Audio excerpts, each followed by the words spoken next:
Hey, welcome back to Métropole Grid. My name is Andre. Thanks so much for tuning in. My goal in life is usually just to be introduced during a sax solo. How's everyone doing? It's a Sunday. It is July 2nd. It is too bright in here. I'm not usually set up to stream in the daylight. I think I either have to make it less bright or I have to close the windows. I'm going to do the first one. That seems nicer. Hold on. Consummate professional. Okay, that's a bit better. I'm less blown out. Izzy, I clicked the Twitch link today. Yeah, that is Twitch, Izzy. How's it going? How's your Sunday? GameNet shenanigans time, Chess Girl. Unfortunately, I really don't like GameNet. The name of the stream is Remastered Edition because of two reasons. Firstly, want to play some NBN today. Secondly, didn't know what to name the stream. I was going to be like Extended Edition. That was the soonest we got there. Sunday morning live. Carrie Potter, how's it going? Zombie here. It's an afternoon luxury, a live stream for us Europeans. Yes, we don't do this enough. We haven't done it in a minute.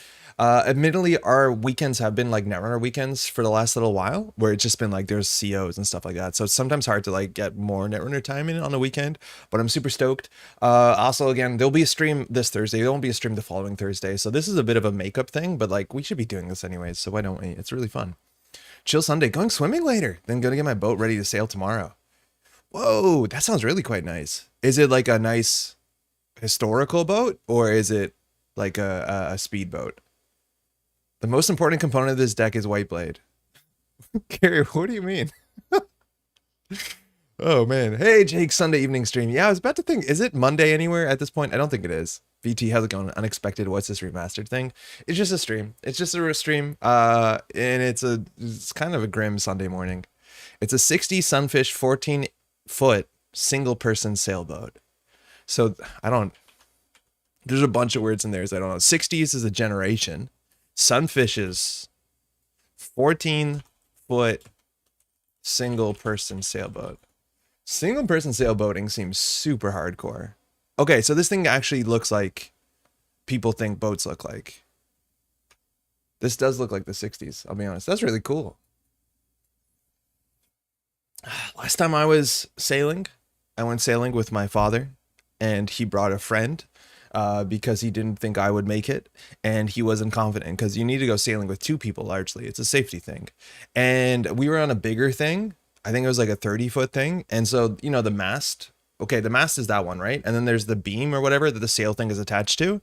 And this thing will go because it's attached to a sail, right? Like, so if the wind catches it, this beam, which on a bigger boat is, you know, a substantial piece of metal, will just, you know, catch the wind as the sail is designed to do and like fly if you're not anchored it down or, you know, holding it. And I almost killed a man. I just didn't have, I was much younger, but I didn't have control of it. And then I let go, or I didn't know it was not anchored, and it swung across. And if this guy who I only met like an hour ago to enter the ocean, it was like, if he did not duck like John Wick, I would have killed him, man. I sound happy about this. It was incredibly miserable. He was unhappy with me, and then we were stuck on a boat together. And then that also would have just ruined, well, everyone's day, honestly. I don't speak to that guy anymore. I think he's happy not to speak to me. The boom. Ah, thank you. Yes. I almost boomed a guy. Named after the sound it makes when it hits you in the head. Yeah, exactly. That's exactly it. I'm pretty sure it would have been bad. It is Monday, Australia East Coast. I thought it was only 12 hours. It's like 11:48, maybe. There's no way. 14 hours? Jibe ho. Almost midnight in Japan, Bumble. Okay, we're almost there. Okay, what we're gonna do today, we're just hanging out. We're gonna be streaming today for a longer time. We'll probably get in like 6 hours maybe, seeing how things are going. So we're just gonna be like goofing around. I have some decks that I've actually built that I really want to try. We'll talk about the first one in a second. But otherwise, if there's any like questions, if we want to do like FAQ stuff, you have a deck list you want to submit, please do it. Like, we're just kind of here to hang out. There's really no color in this image right now. Why is that? Oh. No, the lights are just not very powerful at this point in day. But yeah, we're just going to be hanging out. So if you have any deck lists or anything like that, hit me up. We'll be here. So you almost boomed a guy. It seems on brand. Yeah, literally, Nemo. Yeah, we almost boomed a guy. I shouldn't laugh. I think, yeah, it would have been bad. It would have been really bad. GMT plus 10, and I'm in 8 plus GMT. Oh, wild. What's the occasion? No, it's a Sunday. We don't have a stream like 2 weeks from now. We'll be out on a Thursday, so it's not gonna have a stream. So we thought we might as well do one. It's fun. Hey Xavier, great to catch a stream live for once. Welcome. How you doing? Okay, I'm actually really stoked to play this deck. I think immediately I've come to a conclusion that we can do something slightly different with this, but check this out. So as you might know, I've been on an absolute tear. Oh, Diogen, by any means, firstly, how's it going, man? How's your Sunday? I would want to try that deck. We'll do that today. That's really cool. So you might notice that I have a problem, and the problem is stock buyback. And so stock buyback is a card that, I don't know, I said this last stream, it feels like there's a whole bunch of factions that just don't have a cogent economy package. I think HB just doesn't have an economy package that feels like it makes sense. So like the only HB decks I'm playing are like stock buyback decks. So mostly Thule and Sports Metal, and I'm having an okay time with at least one of those. And then the idea is like stock buyback is played in about every faction. I think we've seen NBN stock buyback decks, mostly like the sort of a lot of one-pointer fast advance. I think it was a Reality Plus deck. That was the deck list of the week, maybe like a couple months ago. Obviously, Jinteki's playing this, and Shinteki PE Grinder, mostly Grinder adjacent decks. And Wayland is the one that's not playing it. I think we're going to try and address that today to see if we can play a stock buyback Wayland deck. My expectations are incredibly low. But the one thing that I decided is like, wait a second, we can play this exact same deck that I like, but in NBN and see how it goes. So if you've seen this sort of structure before, we're playing like 2 Hangeki, we have a bunch of fake points, 3 news teams, we have 3 stock buybacks, and then we have a win condition that scales based off of some board state condition. This is exactly a deck I really like, which is Solomir's like Thule type deck, right? So this deck I actually really enjoy, and I think this deck is like way more fun than it looks. In short, we're playing Thule. And Thule as an ability slows runners down because they generally don't want to run last click. And then anytime they steal an agenda, it's a click and 2 credits, which means that does stymie aggression. That's definitely worth knowing. Our agenda suite, we have 11 agendas. So we have a whole bunch of 1-pointers. That's quite nice. And then everything else is a 2-pointer, including the Global Food Initiative. So the runner has to steal a lot of agenda points. So the Thule ability is online for longer than it normally should be.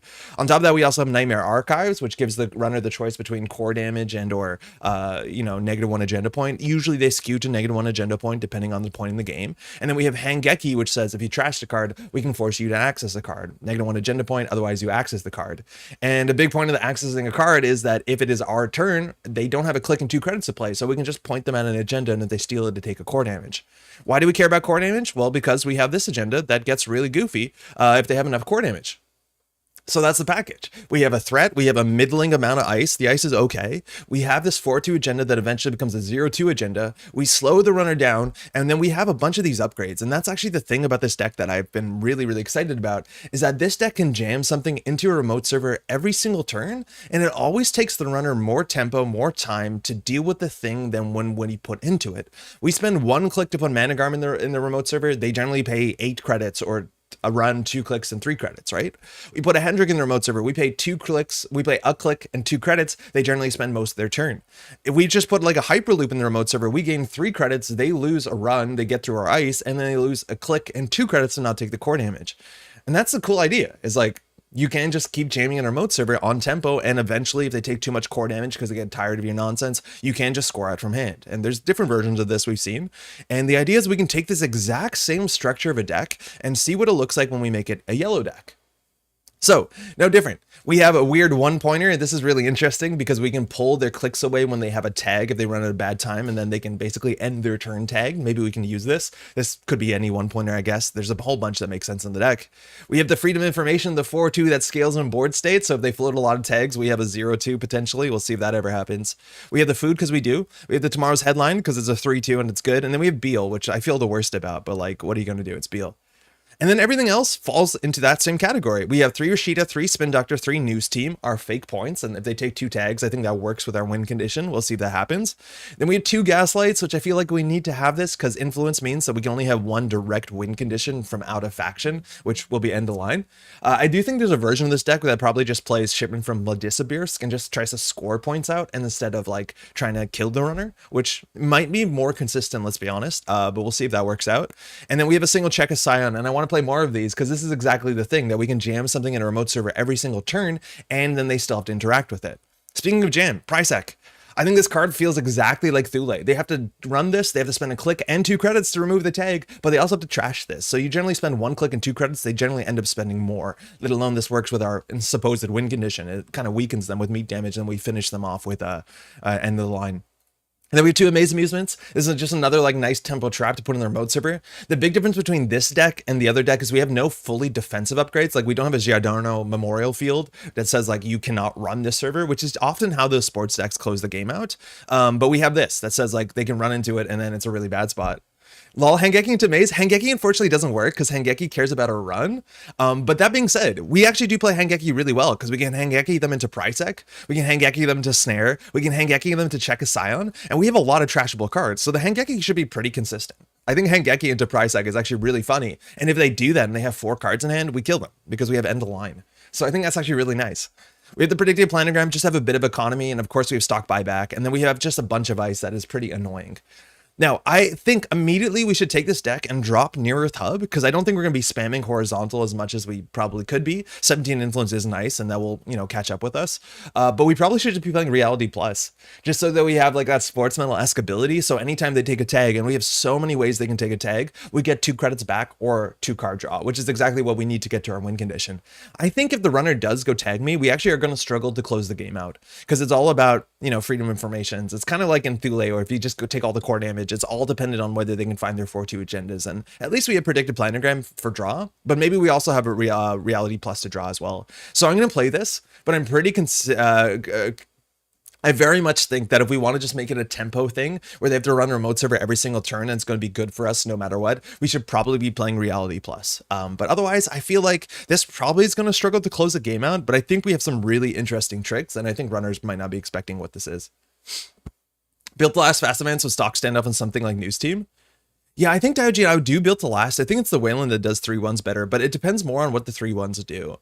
Because I think we'll probably have to go like tag me. Fast advancing 3-1s is like not a good thing to do. It's just like, it's way too much cards and credits to score very little points. So I think we'll have to do something like tag based so that we actually can use the 3-1s to say like do a meat damage and like we can play traps, something like that. I'm not sure.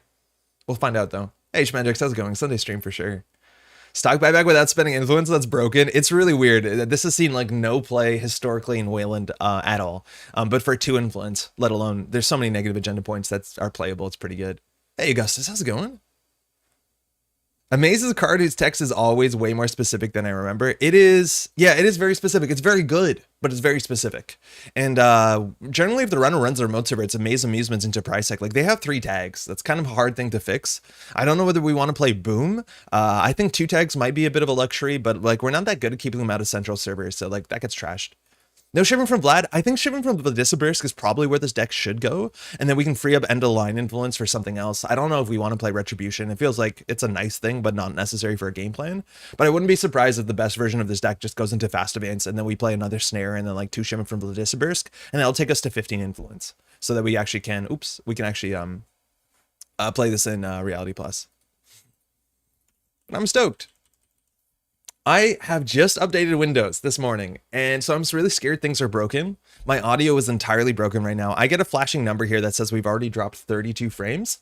So kind of terrified that everything's just going to fall apart. I have avoided updating Windows for, I think, a long time now. It's gotten to the point where I try to open certain modern video games, and they just say, sorry, we can't run. You need to update your Windows, which was like, I don't know, kind of felt like they were calling me out pretty hard.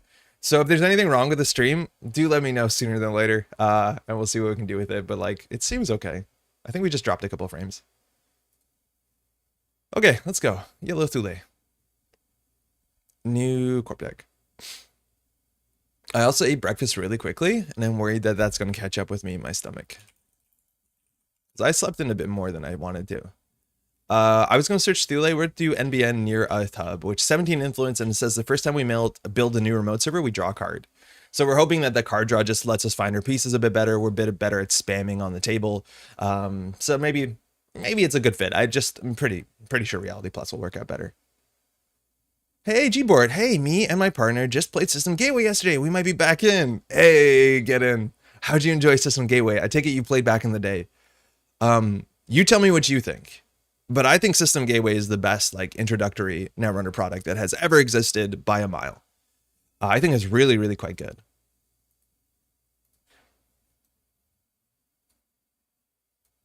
What's the Sunday morning meta like?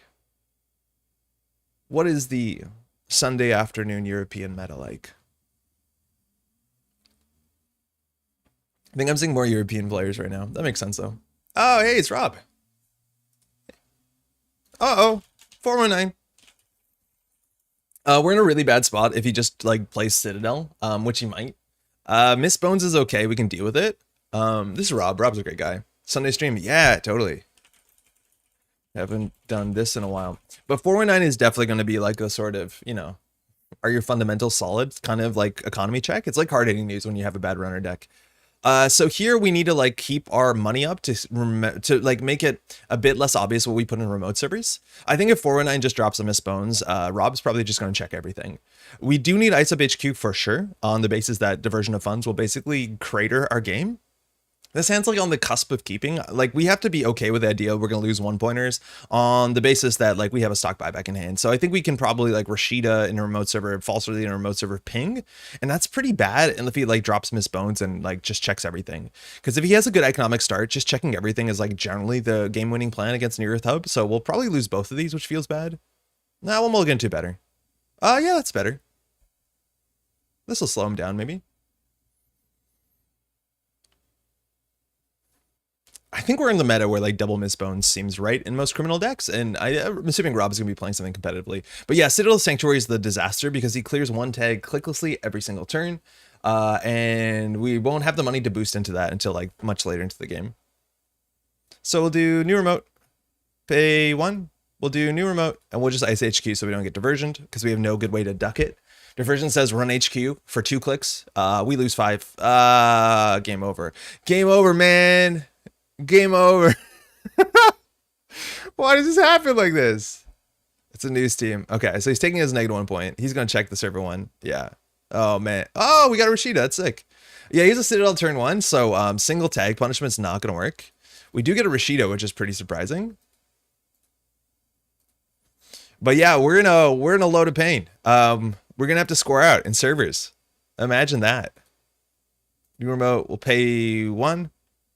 We draw a card because we built a new server. Ice counts.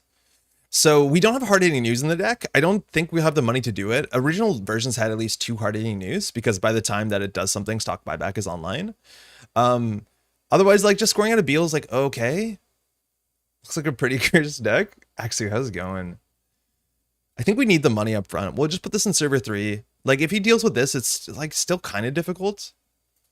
But yeah, I don't think we can end a line ever through Citadel Sanctuary. We have to trash this and then do it. There were some cases here that it could work. So we'll throw out a card here. Ping is good. Gaslight's probably the least great card in their hand. Obviously, stock buyback doesn't do anything, but it's the only burst econ we have. We only got to play like 2 matches in Catalyst versus Syndicate as we were a bit rusty on the rules. We had fun and we'll probably build some decks.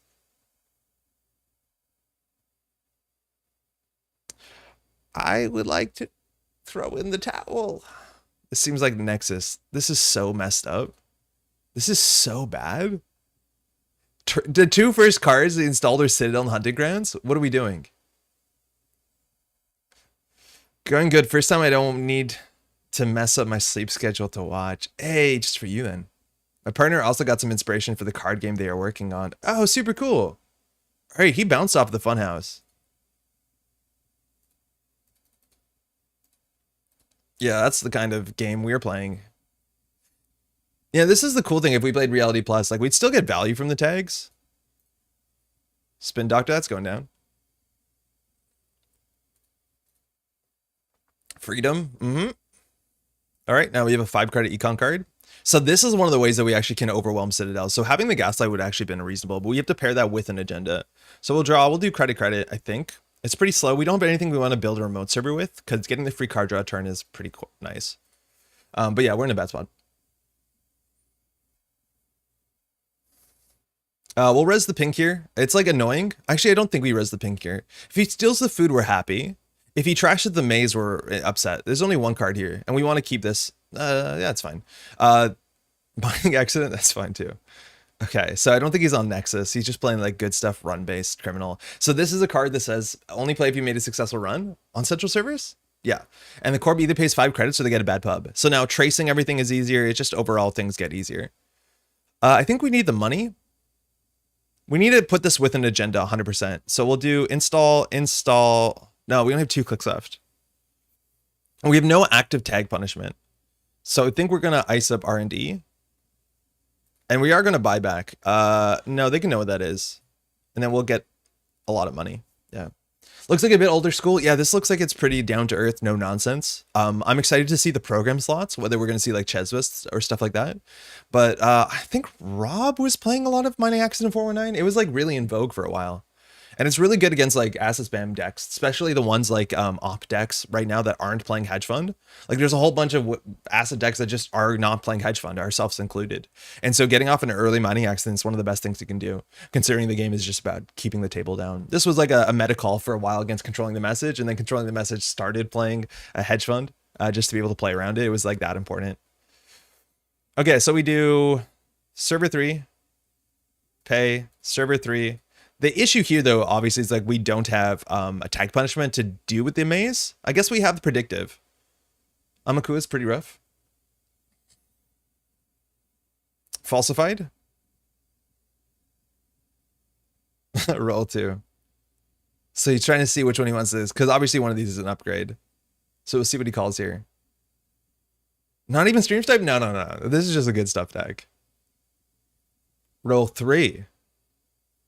Guess assets, sees a Beal. Okay, so knows this is a Beal, knows this one's an upgrade. I don't want to res it because I think the surprise factor of the maze amusements is going to be more important. Amaku is at 1. Here we can lose the game. I'm going to res the ping. It puts us on 7. He has a tag, but the tag again will be cleared clicklessly. So he goes through this for free, actually. We definitely shouldn't have res this anyways. Yeah, we shouldn't have res this. Planogram, though. That's a good hit. And here, he might want to consider like clearing the tag or at least clicking for a credit, because otherwise we could have boosted in here and like had the tag stick. Because we can pay 7 to make him pay 7. And if he does that, we can't really hard hit any news, but it's interesting when we have predicted planogram alive and well. Okay, this is also why I love keeping news teams in centrals. Like, I don't know if he's going to run archives. I guess with Turtle, there's some incentive, but when you run through the ping for free, there's not much incentive. Okay, we can let this cook for a bit. So I think we're just going to put this on HQ because it's an IP block. Be cool. I probably need to click for a credit there. So we have 5 credits. That's enough. 2, 4, 5, something like that. Hey, Corn. Just been playing Startup recently with a friend, but I do miss seeing all the other cards again. Hey, you can always play Standard. Startup's going to have a bit of a bigger card pool come a month or now when the new set comes out. So yeah, that's one of the downsides, if you want to call it a startup, is that it does have a smaller card pool. It's a good card pool, but yeah, I hear you. You can always like, remember, you can proxy anything when you want to play Standard. So this is a Sarievna. If we res Sarievna, we can, let 2 of these subroutines fire. I feel like really here we'd rather be Reality Plus than Near Earth Hub. It hasn't really helped us. So I think we're going to make that change and feel pretty happy about it. But unfortunately, we just have to let this through. I wonder if he wants to get to 4 to run this. I don't think he has time to do that. Okay, another IP block off the top. We'll go to game point here. He has stolen our 1 food, not that he knows our agenda distribution. And now he knows there's an IP block here on HQ. And we have exactly 2 credits. So we're going to just let runs happen here. We can fire a snare. Okay, he's only on 4 agenda points, as bad as this looks. So like a stock buyback off the time absolutely equalizes the game. And we have an IP block. So we need a stock buyback here. Because this is really scary. But we still actually have ways to close the game out. It's obviously like entirely contingent on drawing our thing that matters. So here we're going to res the IP block. He can get through all of this, but this starts to actually cost him real money. Oh, Hunting Grounds. Never mind. Forgot about Hunting Grounds. Beal's another food. Yeah, Carrie, we have Beal's the last one. It's a bit tricky. We'd have to find it. But yeah, Beal's the other way out. Otherwise, yeah, false lead. Okay, he's on 5. He's on game point now. Stock buyback gains 14 credits.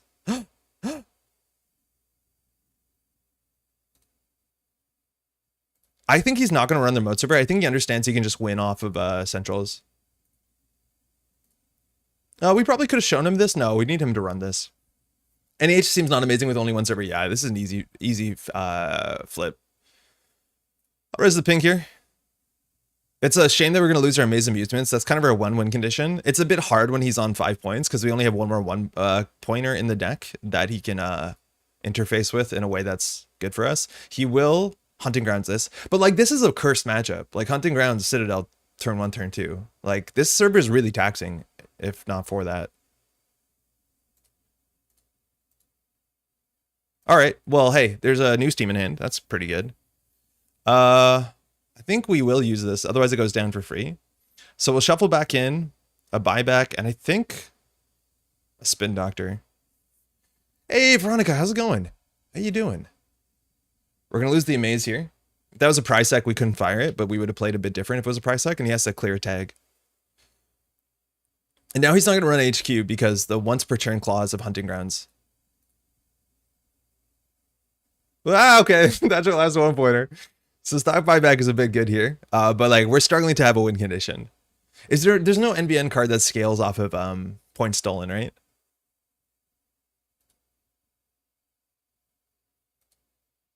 No, Turnpike's okay. Having a nice lazy day after spending the entire day getting my hair painted purple yesterday. How'd it turn out? The way you liked it? So I think he's going to run HQ next turn. There's like no reason not to. This is the only ice that does something. Purging is like only reasonable once we can res the Sadievna, because we actually can purge him out, and then he has to interact with the news team. It doesn't buy us that much because he wins on the single agenda no matter what he does. So we'll just put this on R&D and click for credit. No. So this he breaks for 1. Again, it's bad publicity. He can Hunting Grounds if he really wants to. But this is really bad. Turned out fantastic. Very happy with it. Hey, that's really good to hear. Laundry? We'll res a Turnpike. Having money here is not really relevant. Now, if he does Hunting Grounds this, it means he's not going to run HQ. So at least we're safe where more agendas are. We have no Bolognas, and I think he's been doing a good job respecting Bologna. But here we need a top deck of stock buyback to be back in the game. And even then, I don't think we have money. Like, we don't have ice to transition into. Yeah, okay, you can have another. But we have 2 bad pub. That's a problem. Hengeki. So this only works if he's trashed a card. So we have to watch out. Any turn that he trashes a card, this is pretty good. We're also at the point where, like, if we just triple credit, I think Diversion of Funds kind of kicks us out of the game. I think here Concession makes a lot of sense. The only way that we could possibly win is by, like, snaring him off the top. We could also Purge here, and I think Purging is probably okay. He has to run Archives twice. That gives him the news team again. We talked about how the news team doesn't actually matter. He's drawn through half his deck, so finding real breakers. He might not be on real breakers. Some of these decks aren't. So we'll just do 3 and we'll throw this out, and then eventually we'll Purge. He has to go Archives and choose new team. Which ID is this? Is this the draw on new server creation ID? Yeah, this is exactly it. So Near Earth Hub was an old ID, and it's one of the most powerful back in the day. Modernly, but like back in the day, this was the most powerful ID, but NBN played entirely differently. You can trash the second news team? Yeah, we can. I think them running HQ makes sense here.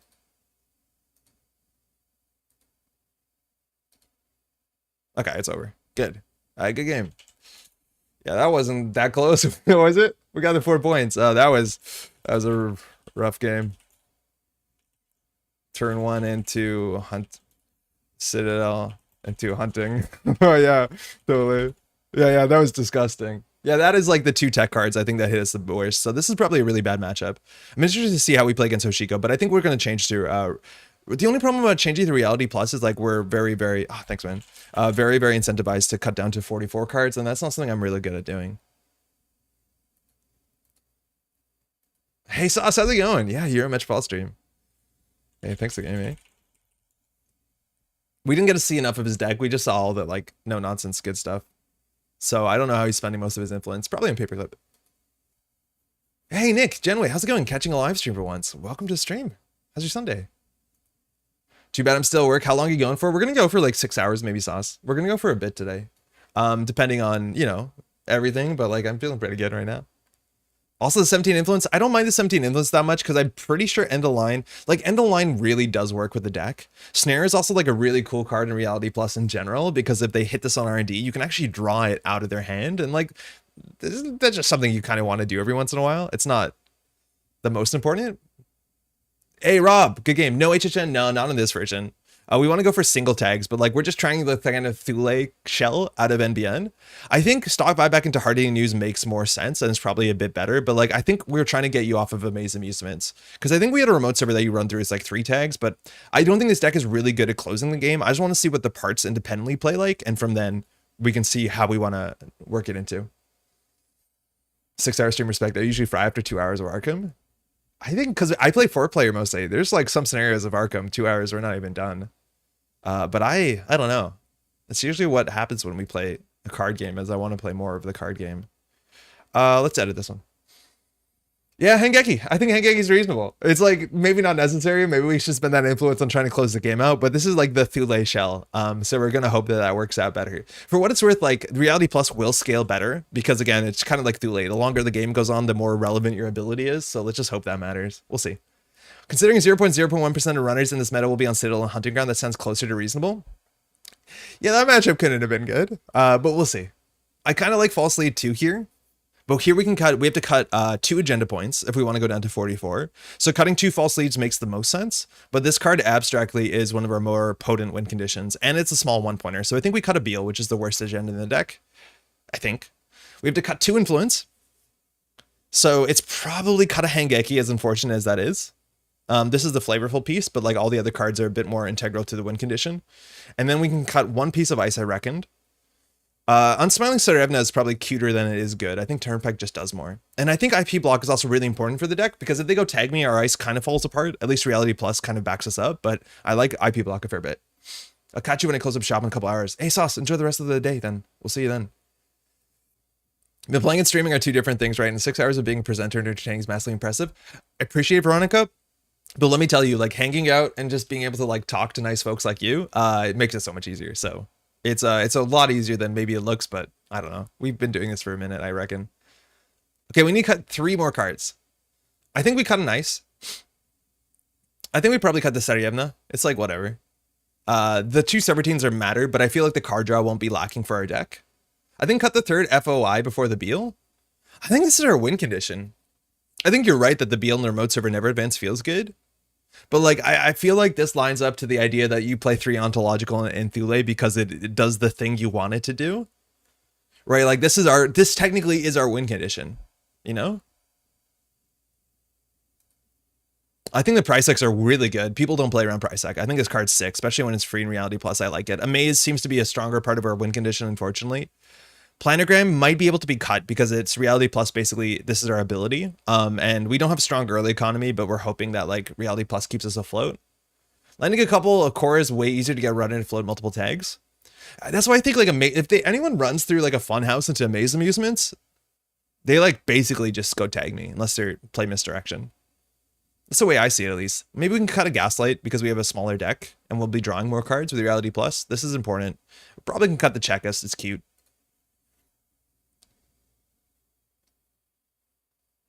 Hey, Doble, how's it going? This seems okay. Let's try this.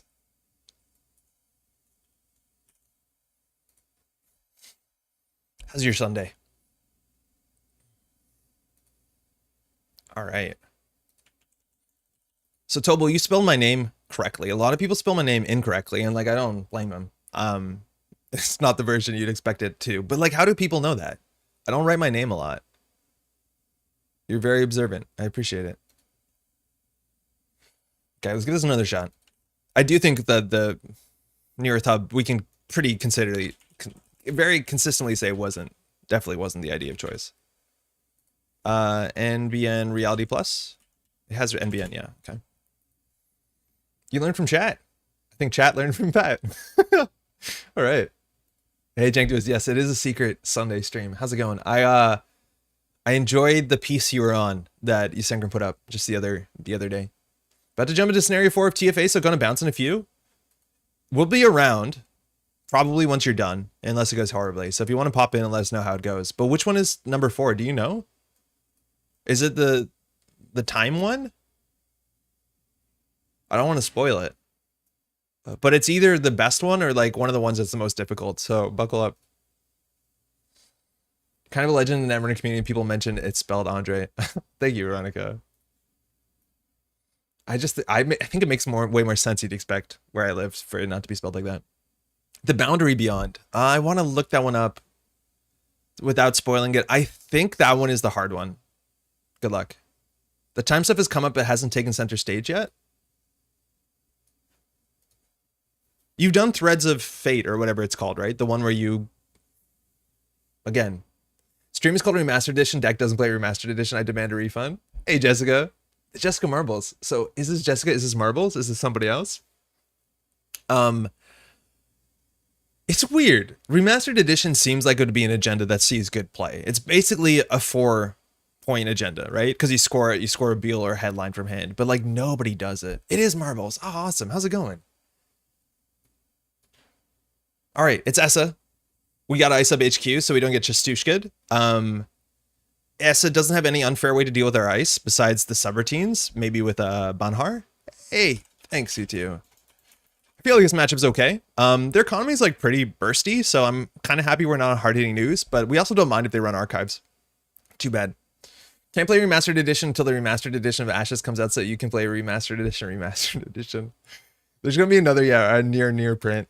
The nearest print. We know time is a big theme this campaign, but we haven't gotten too much hardcore timey-wimey stuff yet. Okay, well, buckle up. Let me tell you. Super excited for the secret stream. Welcome to it.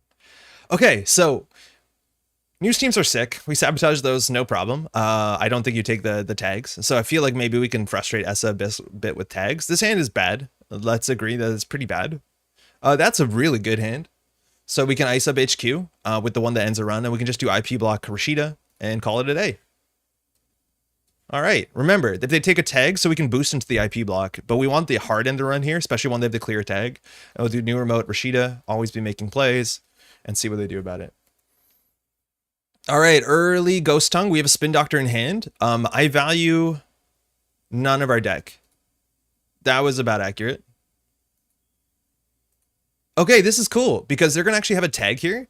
Admittedly, they get good value off of raindrops, but we're going to fire them broken subroutines. They also legwork, so this looks like Ghost Tongue variant. Not that we've seen too many spicy variants, but if we pay 1 here, we can get 2 cards or 2 credits back, and they still have to clear a tag. I think we're going to get the credits here, considering we're likely to get the cards, because it's hard for them to clear the tag and come back the same turn.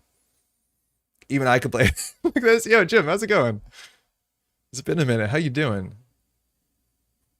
It's really nice to stream on different days than just Thursdays, because there's obviously a lot of folks who like watch the VOD and stuff like that, and like Thursday Eastern works for a minority of people. So it's really nice to have folks who can't generally join in on Thursdays. Glad y'all can make it out. I feel like Ghost Tongue hits the legwork 99% of the time. It happened twice in your stream already.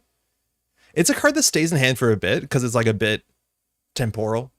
They have to clear tag here. So like that happens. I don't think it's the worst thing too though, because like you get to labor it, writes it back into your deck at the point in the game where you think it makes more sense. Like here, it's like a reasonable legwork if you can deal with 1 ice, because we didn't trash any from HQ and we held 3 cards in hand after a mulligan. So not the worst. Oh, this is a really cool card potentially, because we're gonna false lead in Weird's positions to like save archives. I'm liking the start already. So Funhouse generally goes on the remote server. This generally goes on R&D. We're not too worried about R&D. If they played like a Banhar, we'd have to double ice HQ. So we have to be worried if we're overextending and putting too much ice on central servers. But we can leave R&D largely open. We also want to make sure that we have at least 4 credits. We only have 1 snare in the deck, but like it fires for 2 credits as long as we have 4 credits. Doing good, man. Back with the kids from beach vacation, getting a little vibing in. Happy to catch a weekender. Was the beach okay? It's this following week, it's just raining nonstop where I am, but like we've been getting really bad forest fire smoke again. I think we're having it worse than now. The states aren't having that bad. Okay, that's a problem. This is where we talked about that we need to I'm just gonna do 1-on-1. That we need a second ice, and that was our second ice, unfortunately. Okay, so here we have a second ice. This one doesn't end the run, but allows us to draw 2, but the Chastushka is definitely coming. So if we get a Spin Doctor in a remote server, if they run it, I feel like we can let the Spin Doctor go a bit freely. So I think we do install credit. And we just have this in a remote server. We have a second Spin Doctor, so we don't have to be too precious with this one. But if we're expecting a Chastushka, this slows them down on 2 angles. We also consider over-installing and trashing this ping, but the tag itself means it's free, and then they have to deal with it. So I think we're okay with this. Otherwise, you can trash this to save a credit, get rid of this. It's not like they're playing, what's it called? It's not like they're playing Simulchip, so we have to like aggressively get this trashed before they can get value from it. Steel Skin, 27 cards in, right? Like they fly. All right, it's a Spin Doctor. They can trash it. We'll res. I guess we crack it here. So we want to get back into Rashida. I think actually the ping is okay. Eventually, a Fractor gets through it for 1 credit, but like the tag is nice. I like the Planogram a fair bit. I like the Rashida a fair bit more. I think the price deck is also kind of sick. I don't know what to fire. I think we'll do Rashida. Hey, 420 Canadian I think they're called Super Likes. I don't know how to read your name, but I very much appreciate it. How's it going? Hey, Ryan on Catching It Live. How's your Sunday been? If we score this out, we go to 3. Ideally, we res any of these ice and actually still get paid. So we're going to do this. And now they have to be scared. Sabotage 1, yellow. Oh, I was saying if we have this card in hand, specifically this card in hand, we can end the line when they have low cards in hand and do something good. But unfortunately, we just lost that in a line. So keeping this 1 Spin Doctor in hand alive is the most important thing in the deck. DJ Influence, get out. Wait, for real? Oh, we're getting Chestushka. Labor rates, running hot. It's been a minute, DJ Influence. How you doing? 420 donation makes sense. All right, so this is the Sabotage for the turn running hot. They're setting up a Chestushka really, really aggressively. I think they're not setting up to camp the remote server. We have a planogram at some point we need. I think we can get rid of the price deck and 1 card. Tomorrow's headline in the archives is like kind of reasonable.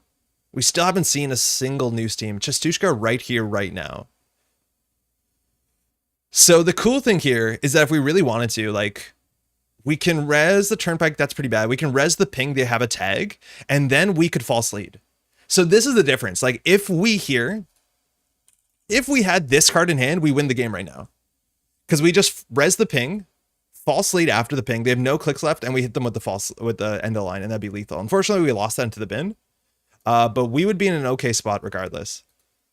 We're still gonna res this because we can draw 2, so we can sabotage a bit simpler. That's hard.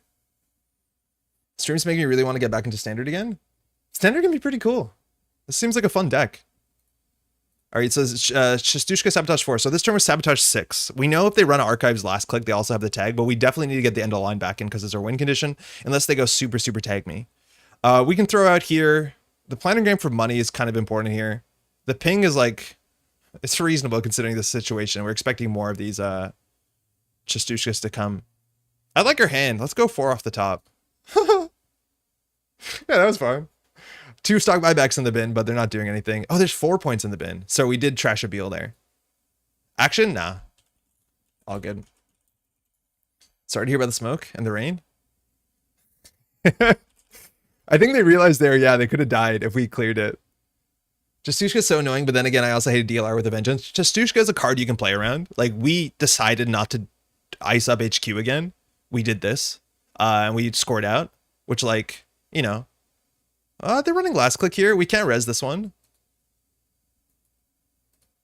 So we're hoping here that they just don't hit the Spin Doctor. Hit ping, great. Yeah, I like Chestushka a lot more. It's like interaction based, right? Okay. So we'll do server 1.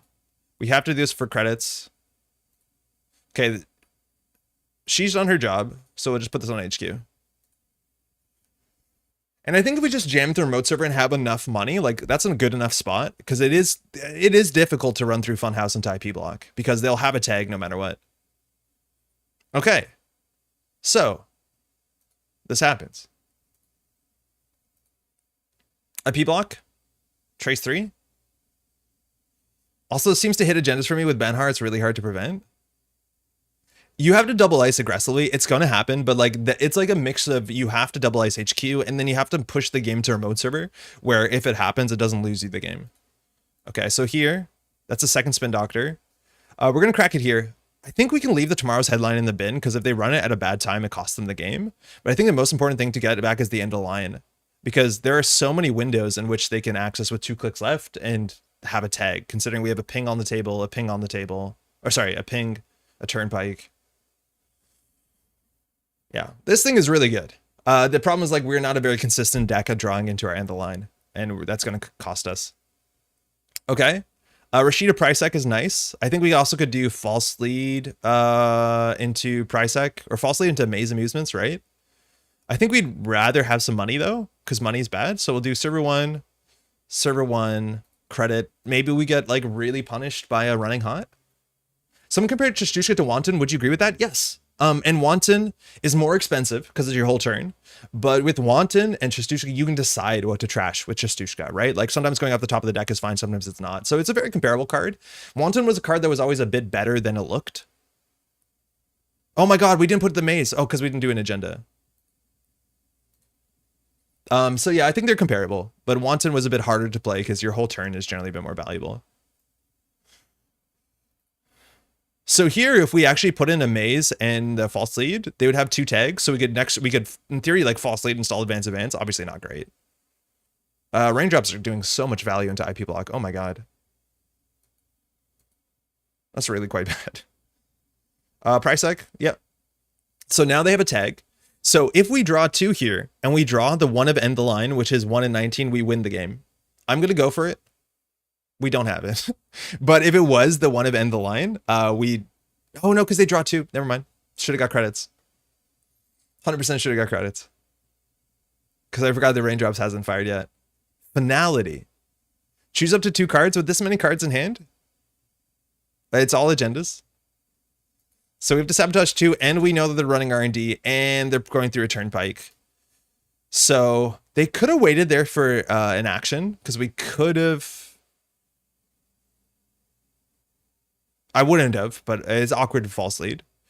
So this is our last copy of this thing. And there's a bunch of false leads in the deck. There's a Global Food Initiative. The Tomorrow's Headline is still in archives, right? Yeah. So I think here we have to do... I think we have to do Rashida. And this is an ugly hand. I think we do Rashida and... The maze is how we win. So I'm going to do this one. How's the stream time? Jennifer, how's it going? Can you amaze archives? You can. Oh my god, that's actually a really good play, Cody. Because they can't trash and come back. Amazing archives is actually kind of sick. Oh, that's really sick. Oh, damn, that's sick. Okay, do we want to res this? They will get a second tag unless they trace 5. I'll do it. Our money's really bad. Our 2 planograms are out. 3 planograms are out. And we have lost every buyback. So we're in a really bad spot. Someone compared... Excuse me. Oh, they had an MK Ultra. I didn't pay attention. That's still generally better for us than them. So we can't fire Snare here. Global Food, there's a news team. So this might not be as bad as it looks. That's a second news team. They're on 1 agenda point. We threw out a stock buyback there. Oh my god, we threw out a stock buyback. Oh my god. We had a button to click for 11 and we threw it out. Oh no, this is bad. Help. Help. We definitely should have not done any of that. Been a while. Oopsie. Yeah, that's really bad. So Chester's got top 4. So the thing is like, oh no, because they saw 4 and they stole 3. I don't know, like that. Okay, that's cool. So they have a single tag. They have 4 cards in hand. It's okay. This is fine. This is genuinely okay. We can recover from this. We have to shuffle some stuff back in, but like we shuffle back in a stock buyback. We can leave these agendas. I don't care. Probably 2 stock buybacks. We also lost the end of the line off of that rip off the 4. That was the top card of the deck. They didn't see this, but that was the top card of the deck and we trashed it again.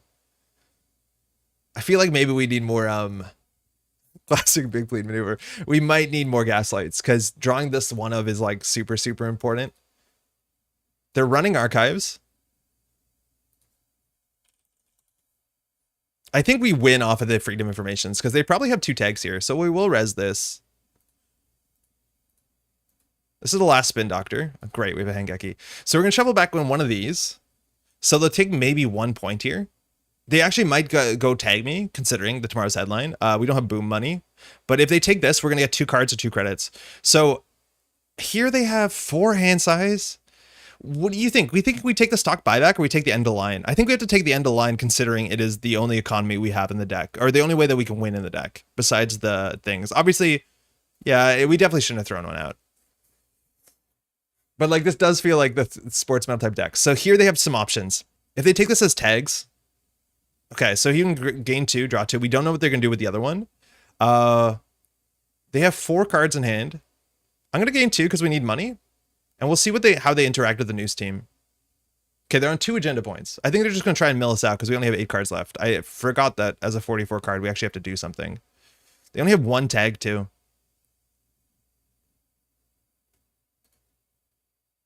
Okay.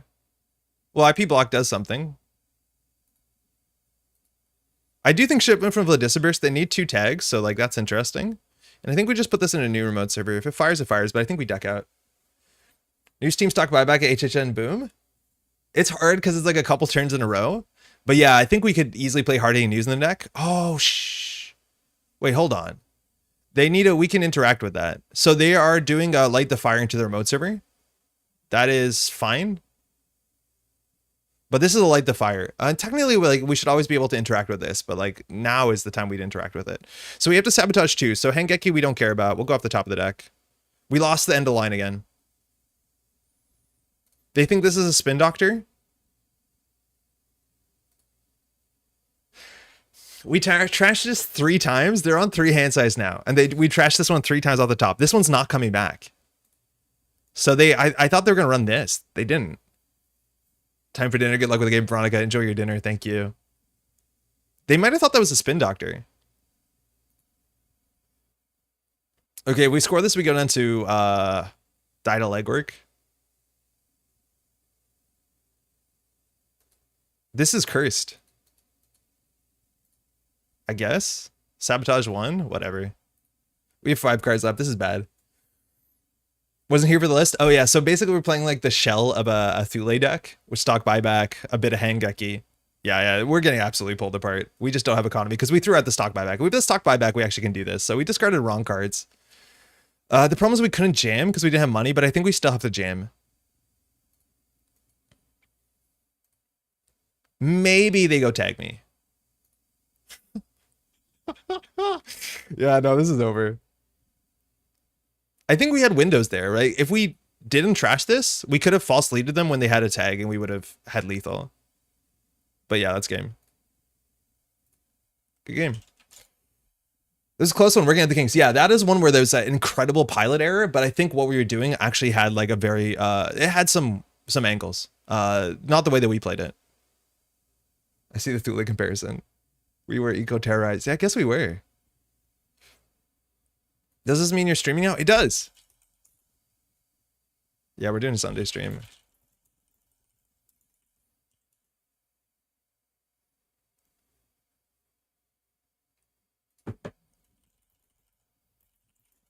We've been rolled by ESA pretty consistently on stream now.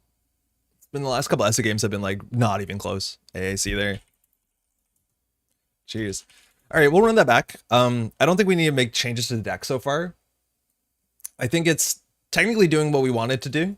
If we had a bit less disruption, I think we'd be an okay spot. But yeah, we definitely threw out the wrong cards there. We just needed money. And then we sabotaged the one bad one. But like we've been going up the deck pretty consistently. I wonder if we just throw out our agendas and be like, yeah, whatever. They're on 1 point. We probably do. Hey, I think Thule also has an advantage for the style due to the Ice Sweets mix of unconditional ETRs, more impactful utility tempo like Drafter.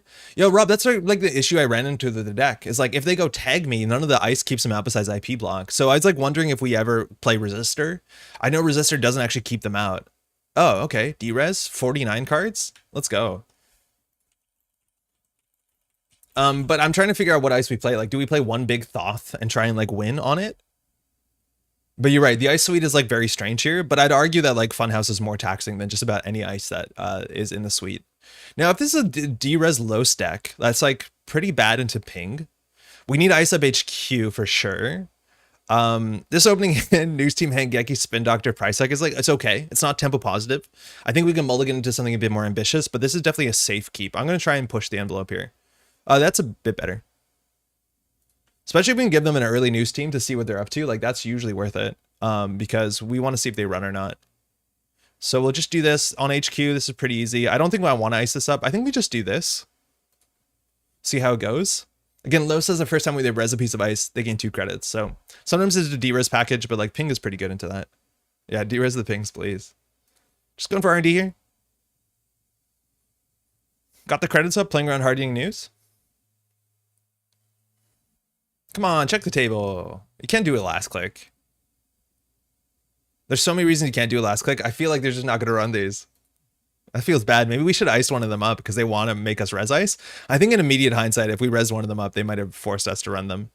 Do we trash one of these to overinstall so they go into archives? I think we probably consider it because there's nothing we can do to make these more tempting as the game goes on. So we'll res.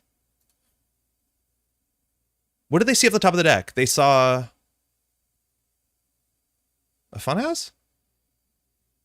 Now they know we're on snare. Let's just keep tempoing out a bit. It's Che. Oh, cheers. Oh, cheers. Let's go. Hey, Dunch, how's it going? Los, this will be interesting. Yeah, you don't see a lot of Los. You can just do good stuff Los, and it's like, you can argue whether it's comparable to 419. I'd argue that 419 gets a lot better with Link and stuff like that. All right, so we can let them have an access. We can also give them a ping.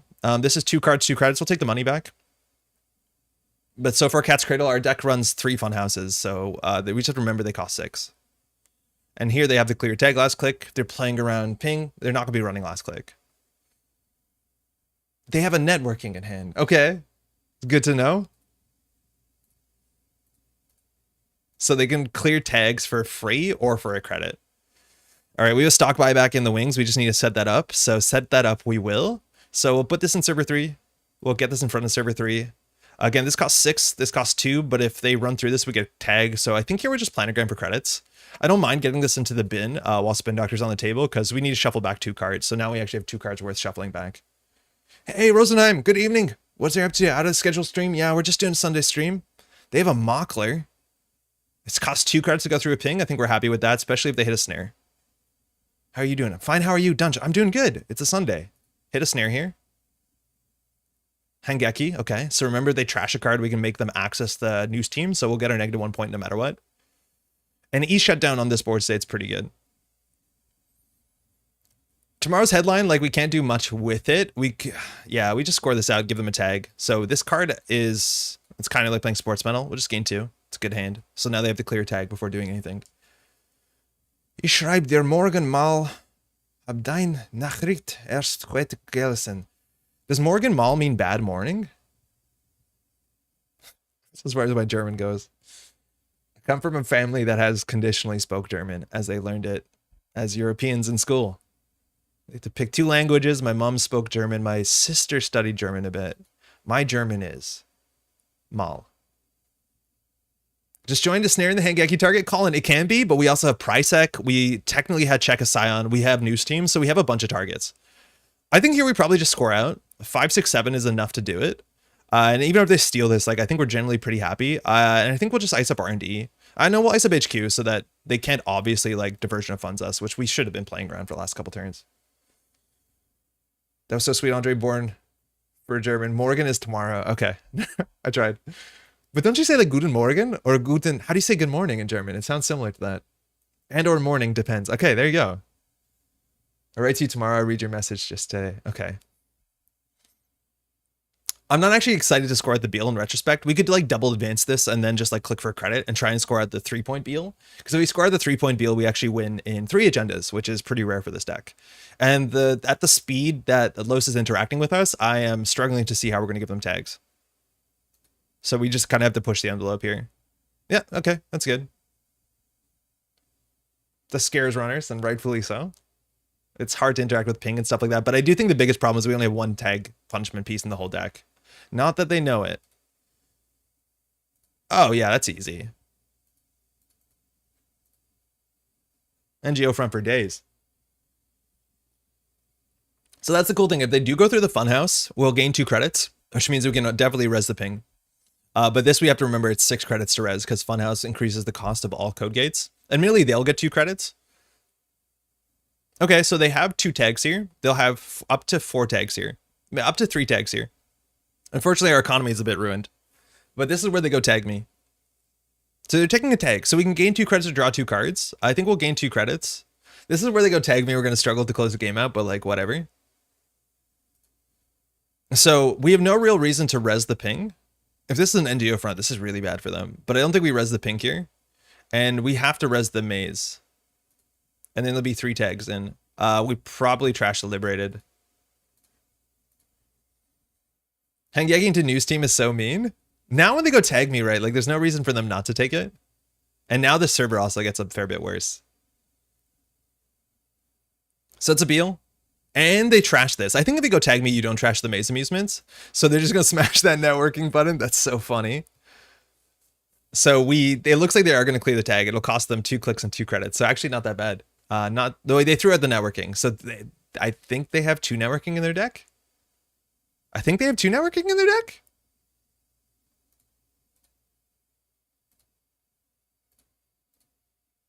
Okay, so we might not be able to fire price act, but if they go through the funhouse, we'll get 2 credits.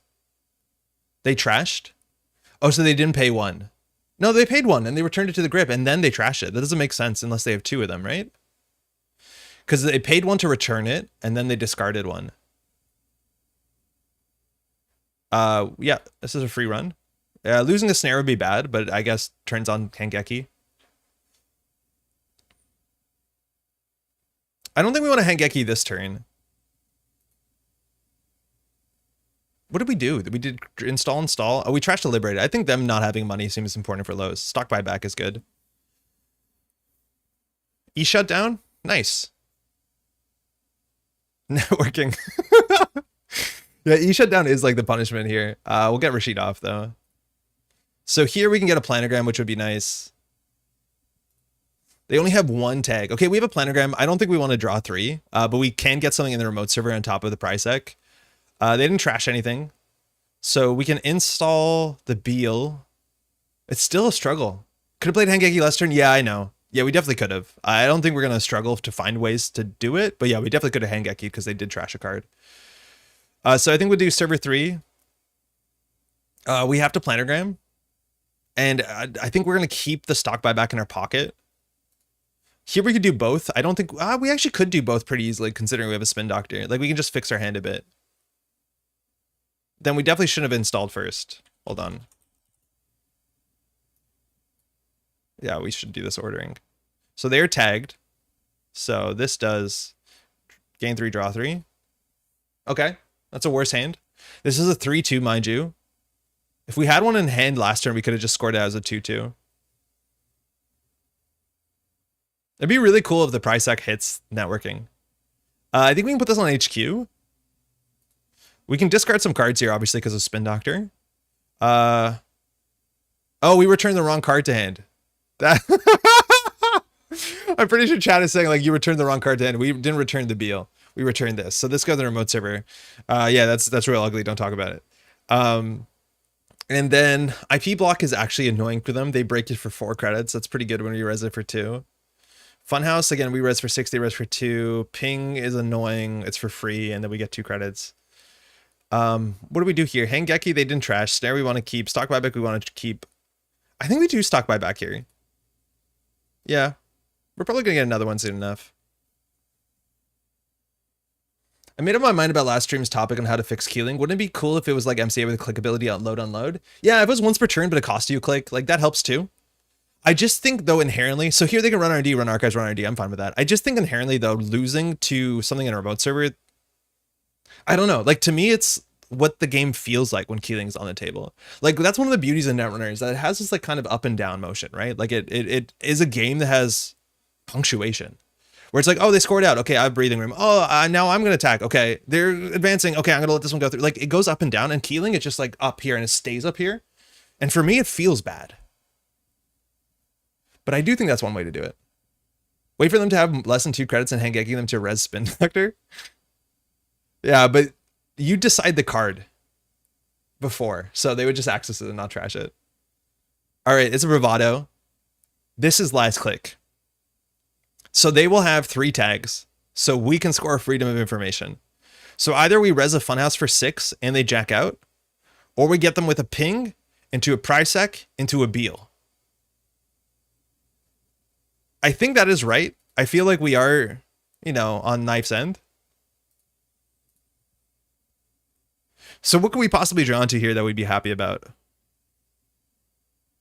I don't know. But I'm pretty sure they're going to be on 3 tags. They have too many cards in hand.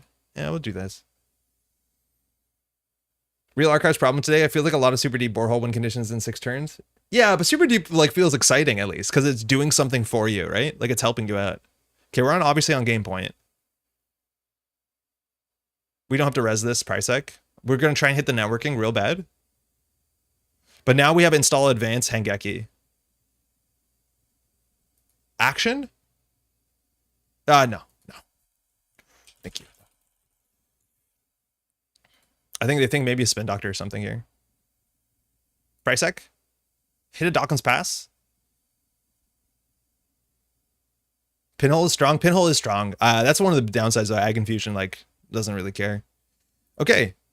So they know we have a turnpike, so we can do install, advance. So win condition is real. Advance, score. And then we can Hangeki them into this. In theory, we should have done that in the other order, because if they ever take the tags off of this, we're in a bad spot. What would have been more smart is just to put the IP block on R&D. They accessed the news team. They took the tags. Yeah, we did that in such the wrong order. Oh my god. Did we do that in the wrong order? We have to gain 2. Oh, that's so bad.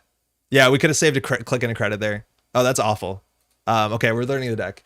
But if we did that first and then we realized they would take the tags, now the issue is like, how do we close the game when they're on 5 tags? It's all about the freedom informations. 1's in the bin. And they went off of R&D and now our news teams are turned off. So this is like where they go core damage into a core damage deck. It's like, it's all about the ontologicals. Diversion? That's fine. So we res the IP block. We go down to 2. We lose 5. We go down to 3. That's, I think, okay. They gain 2 off of this. Feels bad, but they have to break this for 4. Like, it costs them 6 to run this remote server. This is not like a good tempo play. It just kind of keeps us out of the game a bit. They paid 7, we lose 7. I guess they gain 2. So maybe it's a bit better. Maybe market forces is a good include. Yeah, shipment from the Disabers, market forces. Other ways to like close the game out. But like, I don't know how often we give 5 tags. Here we can lose this single. Ah! They're clearing tags. I love it. Okay. So we need to shuffle these back in because this is a 0-2. This is how we win the game. Our remote server is pretty bad when they go and tag me. Like that's another issue with the deck is if we are tag me, like the remote server doesn't do anything. So I will shuffle these back in. We could consider leaving the food in there. Let's leave the food in there. We want the planogram more than anything else. Then we'll do new remote server. We'll draw. Let's get a... Okay, those are pretty bad. Those are genuinely pretty bad. We need ice for R&D. IP block is the most taxing. And I think we just click for credit here. There's some combination where they like legwork, hit snare. Shipment fields win more? Yeah, but like inherently any tag punishments win more, right? I don't think any tag punishment you couldn't argue is win more.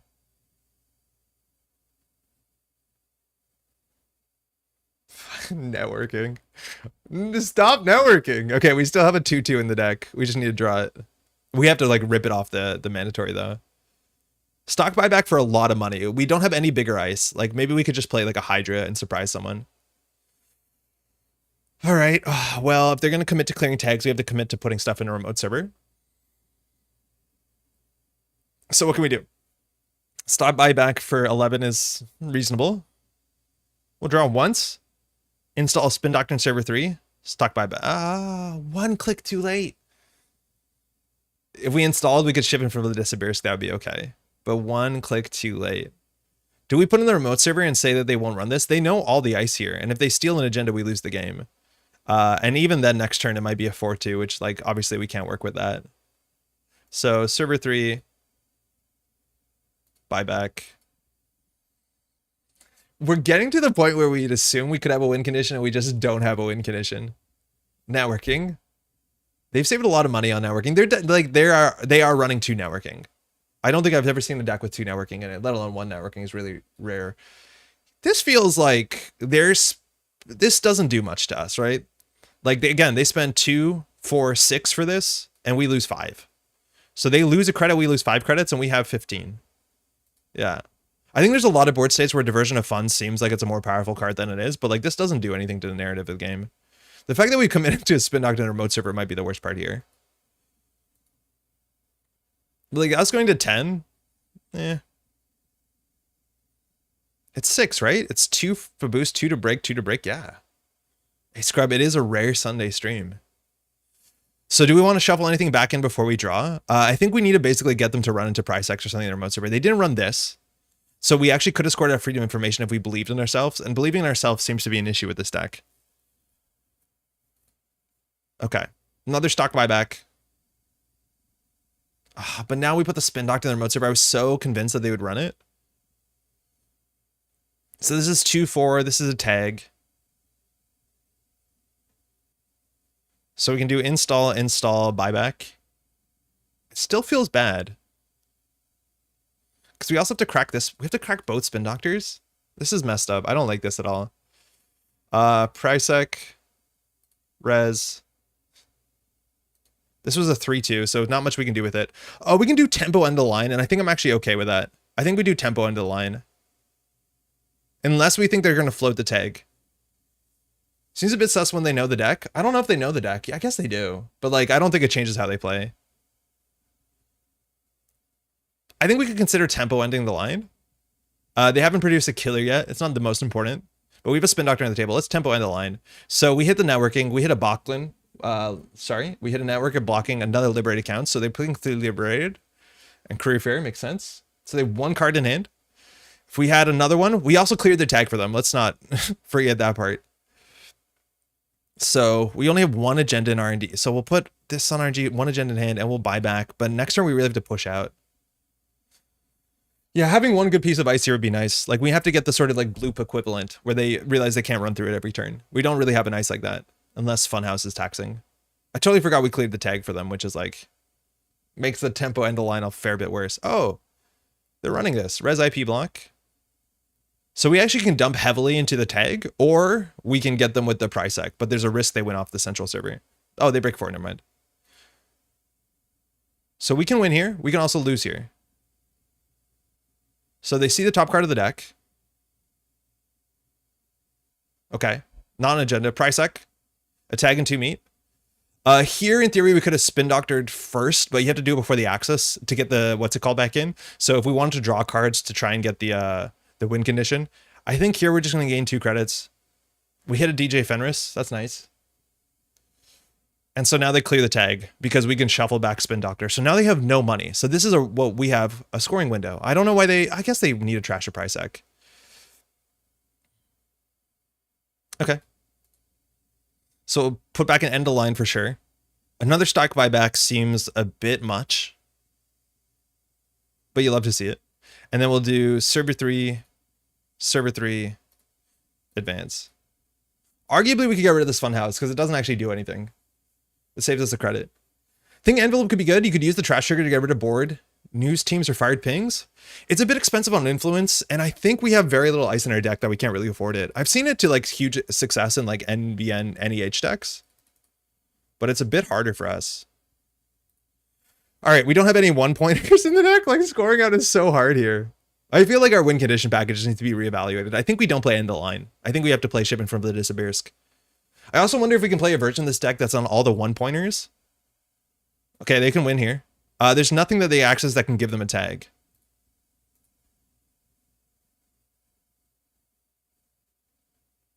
YOLO? Yeah, no, there's nothing that hurts them there. Like, if it's a snare, they could maybe be in a problem, but we have the 1 snare in hand. I feel like the snares are better than end of line. Damn. Good game. Oh, this ain't working. No backrooms, yeah. This is not working, and I think the biggest problem is we just don't have a win condition. Hey, Weep for me, what's the idea for the deck? So we're playing something like a Thule with like fake points, and then our win condition is attached to like giving them tags and hoping they'll stick tags. I feel like if we don't have hard-hitting news, we can't make them stick tags consistently. Oh, cool. Yeah, but here from this board state, like, I think if they just click for credits, we lose. Like, I don't think they have any reason really to run R&D. If they just like click for 4 every turn, they just run the remote server because they know it's like a Funhouse, which doesn't matter. And then we just have to hope that the thing we put in the remote server is into thing. Yeah, I don't got none. I do think RD News is probably the better way to leverage the immense amount of credits we get. So I think we can go back to the drawing board a bit on this because Hardy News is actually a way to translate freedom information. Trying to win off single tag freedom information doesn't make any sense. Remastered edition is arguably better than freedom of info here. kind of.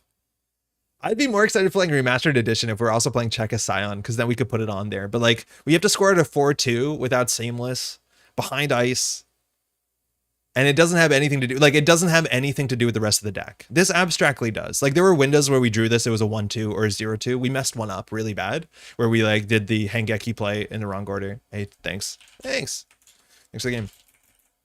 So it's doing okay. Meat needs more Anansi. Yeah, they have to put a killer down. I have another deck brewing, the Saisaton NBN deck. I think we're going to play that later today as well.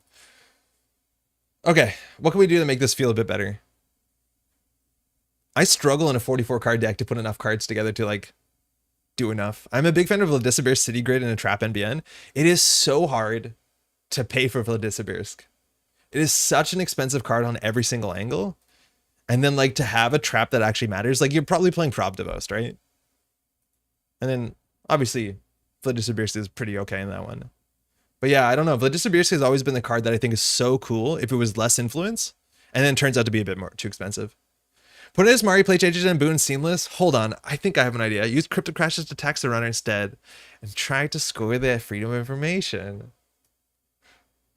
Ah, why is it so much influence? I don't know. It's actually like a card that every single faction would have interest in playing. It's just way too much influence. Feels like a super fun and fast advance RP combo, but more spiking and less combo. Dana, how's it going? I don't think I know which RP combo deck that is. But I know back in the day, and that's where I started with Near Earth Hub, is we had a deck like this. I would just put like price X on remote servers. And back in the day where you could make a single tag be like a legitimate punishment, it was like a really fun deck. Where it's like, where's the false lead? Where's the snares? Where's all the other stuff? Okay, so let's cut an end of line. Arguably, Hengeki isn't worth it. We'll add a snare, which is maybe bad because we cut the end of line. Then I think we have to play Shipment from Vladislavirsk. So we'll put 2 of those. We have to play Hard-Hitting News. We'll play 2 of those. We're at 48 cards now. Dinner, cook along, stream. Tanuki, how's it going? Fast break combo? Fast break combo with this deck, like you'd probably play the Reality Plus, like a Rella fast break combo deck. Like it's a totally different deck. I don't think it's exactly works with this deck. It uses fast break Rella and San. No, yeah, that's a different one. Yeah, we're not on exactly that one. But that was a deck that I think we played on. We definitely played on the stream before. Maybe multiple times. I think we had a good game with it on stream. Okay, how do we win? 2 snares. It's just to give them a single tag, but we don't care about a single tag. We do not care about a single tag. We only care about giving them big tags. We have transitioned. So false lead is probably not as good. Is there anything else we can play in the false lead slot that feels a bit better? Yeah, cutting the false lead carry, I agree with it. Like this is good for single tag traps. Price tag also maybe feels less important too. I feel like we're just going to end up in a Reality Plus deck, but maybe we're a Reality Plus stock buyback deck, and that's interesting. So maybe we can cut these so we can play, I don't know. In theory, we could play Quantum Predictive if we really wanted to, because we have enough fun houses, but like we also could just play whatever the post-truth dividend thing is. We're all excited about that one, right? Right? No, not really. Second G if I could replace false leads, but that's no fun. Hey, Trayclon, how's it going? It's not unreasonable. The thing is, like, we technically want to have as many agendas in the deck to turn on stock buyback. Like, if we go down to a 9 agenda deck, I don't know if stock buyback is probably worth it. It would be an 8 agenda deck. Yeah, I don't know if we'd be excited to play stock buyback. So we have some incentive to play these. What about 15 minutes? Yeah, 15 minutes is better than one of those for sure. Fly on the Wall is a bit difficult without any way to like we don't want to install advance Fly on the Wall because we can't afford it. And then we also have no single tag punishment. So Fly on the Wall doesn't really do too much. Immediately you score it as like 3-1 and you get like 2 credits back or 2 card draw, but like, yeah, it's pretty hard. Should we be on Blown instead of GFI? I'd argue probably not, because we don't tax out credits that bad. And this really works with stock buyback. It's hard to tell. The way that this interacts with stock buyback is so important because they can't just win on 3 steals. So maybe.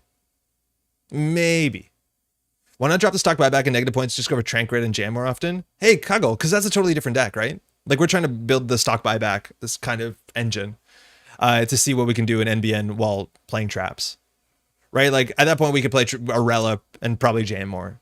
I think we want to do a Rella stock buyback if we have like a lot of small pointers, but then you end up in like that San combo deck with fast break, all that sort of stuff. I just don't know if we're going to get a win condition off of this one. Maybe we have to like play Seamless instead of Hengeki. We have a lot of influence. Seamless doesn't really work with most of these agendas. Like, yeah, this is not a good seamless deck. We end up building as Mari. We have to cut a card. I'm happy cutting the Hangeki. And no, wait, now can we just play 2 copies of End of Line? Oh my god, we can. Huh. That's weird. We've come full circle. I really don't like building 44 card decks. Is distributed tracing anything with small agendas lots of trigger? It's not a really good card. Increases the strength of tracers and then the trace of the tracers. I'd argue that like most people don't trace through Turnpike. The difference between 3 and 4 strength doesn't do much. Pink doesn't do anything. Funhouse doesn't do anything. IP block is like, it's okay, but it's not worth anything. Yeah, distributed tracers is a weird agenda. I don't know if I'm able to show it. Distributed, right? This is the one that says all trace. Wait, did I not add it? Oh, distributed tracing. Excuse me. I thought you were talking about the one from Dane and Destiny, the 3-1. This says, as an only additional cost, the runner has stolen agenda, give them 1 tag. I think this card is actually better than it looks. I think an HB deck could be playing this as long as your single tag punishment is reasonable and you have an economy. In NBN, we could also just be playing Public Trail, but again, runners probably have 8 credits. But I think this card, now that not everyone, in fact, it's very rare to see no free lunch, this card is way better than it looks. The only problem is like nobody is, playing into this. So I do think that this is actually a very reasonable card if single tag punishment is good enough, because this is a hard thing to play around. I don't think in this deck it matters, because again, single tag punishment is pretty hard unless we do distributed tracing to end the line, but then we'd probably want snare as well, and this is a lot of influence. Yeah, 4 influence is a lot, but like it is a very powerful effect. Like I think Wayland decks could consider playing this. Like play a couple distribute tracing, plays a bunch of 1-pointers, play stock buyback, and then like retribution intelligently, or like even trust operation, something like that. Because they still have to clear the tag. Like this is not a great tempo play, but the runner still clears the tag. So like you can argue that you get some tempo back. It's just pretty still rough. Has Epoxy ever been a good card? No, it hasn't. And this deck it definitely won't be. But it hasn't because HB can't give tags on tempo in ways that make sense. Like doing your whole turn, distribute tracing to Hypoxia, like, oh my god, that's such a bad turn. In terms of like doing something. That like you're probably better playing Jupstead. Like core damage, -1 click. I feel like the -1 click just has to be on there because O2 shortage or whatever, but like it's so weird. Tracing seems like more of a Wayland deck, so you can end in Retribution faction. Yeah, exactly. I agree with that. Do you add some fun cards for this archetype, rotate like a ward bait? I like a ward bait. It feels 1 or 2 cards are missing and yellow agenda spam could really shine. Yeah, a ward bait was one of the cards I played in that like NEH horizontal deck. It's wild how big EOI was and how it was not okay, and some of these cards would be if it were still in format. Exchange of information it's one of those cards where rotation like totally opens up the play space, and we're gonna see that going forward in the next rotation. But yeah, there's no like single tag punishment that is like game winning powerful. I think the closest you could argue in some matchups, and we haven't seen it so far, is like you could argue that maybe what's it called is really good. The one that trashes all sing eye. Only 2 Beals? Yeah. Yeah, we're trying to make this a win condition. You can always swap the 2 and then just have a never advance. I forgot we're only on 2. When I played that last game. All right, so how do we get out of here? Do we just like do 2 Boom instead? Like Boom is the same setup as Shipment from Vlad. I feel like the more that we do this, the closer we just get to playing like just like a tempo based jam in the remote server Thule deck. Like sorry, NBN Reality Plus deck. Like I feel like we've lost our spice. So maybe we can do this and then argue that stock buyback is still good enough. Problem I'm seeing with stock buyback is that playing it in a 44 card deck really cuts a lot of your flexibility since you want a lot of 1-pointers. I could never make it work back in the day. Always had to use regular 49 deck. Trickle on, I think I'm noticing that, especially also because like we get to the end of the deck before it matters. Like we have 10 cards left. Like maybe we just play 49 cards and feel okay about it. Like we could do something like this and just add 2 more cards and say, who cares? Honestly, I'm okay with it. What is ice that we could play that actually ends the run? Is there any reason you're using specifically in this deck? It's for thematic reasons. I think the ability is really good because it helps us draw into our win conditions when and if we don't have it. But like, I would argue that what's an ice we want that will end the run even if the runner's tagged? Because if we have 11 ice and a 49, it's like, it's okay. Data Ward doesn't really work. It is such a bad card unless they are incredibly tagged. I think I'd rather play like Eula. Hydra is also interesting, but like we're never going to res this until the game matters. I think actually Thoth is probably what we want. I think Thoth is exactly what we want. We res it for 5 after refund because they take a tag, and the traces on this can just win us the game. But Data Ward, like, it's such a bad res until they're exactly tagged. So unless you put it behind a funhouse. We could also do like 2 boom. I feel like we're just playing a Hardy News deck now. I feel like this is not that interesting. We'll try it. The longer the game goes on, the more likely they can get Hardy News at some point. Ain't no way Data Ward sees play outside of Acme, yeah. Unless you are playing like 3 Funhouse and then like, I don't know what else you could argue gives that, but yeah, outside of Acme, it's such a less consistent card. Yeah, we're gonna play 49. Let's say stock buyback is better at 49. Let's say that. I feel like the difference between playing a Corp 44 and a Corp 49 is only really accentuated if you're playing like the 3-point agenda suite, where it's like 18 points, 6 3-pointers, versus like there's a big difference between the 44 and 49 if you're playing only 3-pointers. And then anything other than that is like really sweaty, 5% edge gain, smaller deck, more consistency, which like I don't value that much on JNet casual, let's say. Freedom, that can be scary. It's shocking that Acme is going to exist without Data Ward and IP block. I feel like Turtle without IP block is a bit messed up. But I have no doubt they'll print some new card like that. Like it's like, what's it called? Cyberdeck's Fire Suite went, and then we got something else. All right, Fixbeat knows what we're up to. Hey, good luck and thanks. You too. I believe in the W. Oh, man. Freedom can interact with us in ways that, like, you know, are pretty unique, because Freedom can spend virus counters to trash cards that don't have trash costs. So any of our cards like stock buyback, predictive planogram, like they all just get trashed. That's obviously bad. We have to make R&D taxing enough. No link is nice. Eventually this gets broken for cheap using their virus breaker. So we could draw 3. I think on this hand we probably need to just... We probably need the funhouse for the remote server. So we could do install, and if they steal it, it's whatever. But we need a remote server. That's one of our best remote server ice. I don't think Freedom can deal with this really well. Unless like Freedom's running Hush for some reason. I think actually that thing of like Acme not having, it's like SSO. It's like, oh, SSO is still around, but do you want to play SSO now that they have like a really messed up agenda suite that doesn't make sense? It's like, no, not really. Thank you. All right, unfortunately, we're committing to score this, which, like, okay, I guess. So what are we going to do for the rest of the turn? Like, predictive planogram, we could draw 3. I think we start there. That's better. So we can install this. We can click for a credit.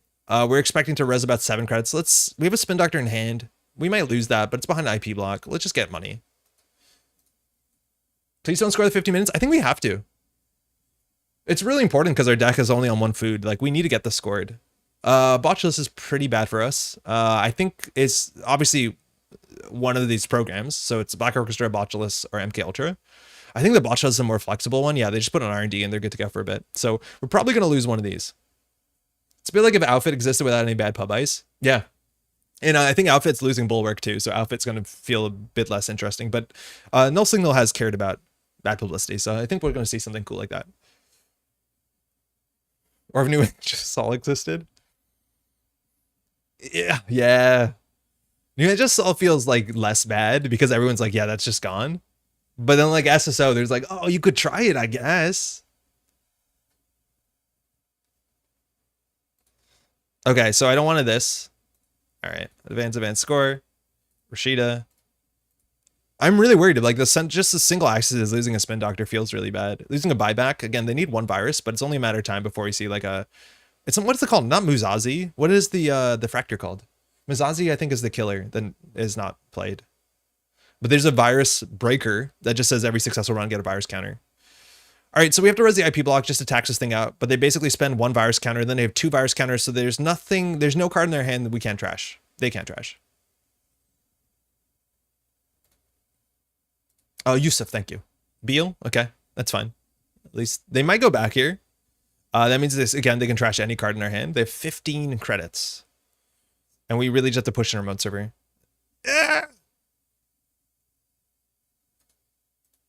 You install an imp last click. I think I purge. Especially if we draw like what's it called? The one that we can throw out. We didn't. I feel like we have a huge incentive to purge this. Last click, like, imp is pretty heavy. Okay, well. Why we trash that, it still taxes them out, but like Freedom can use any virus counters, so just getting anything off the table that says the word virus on it is like pretty valuable.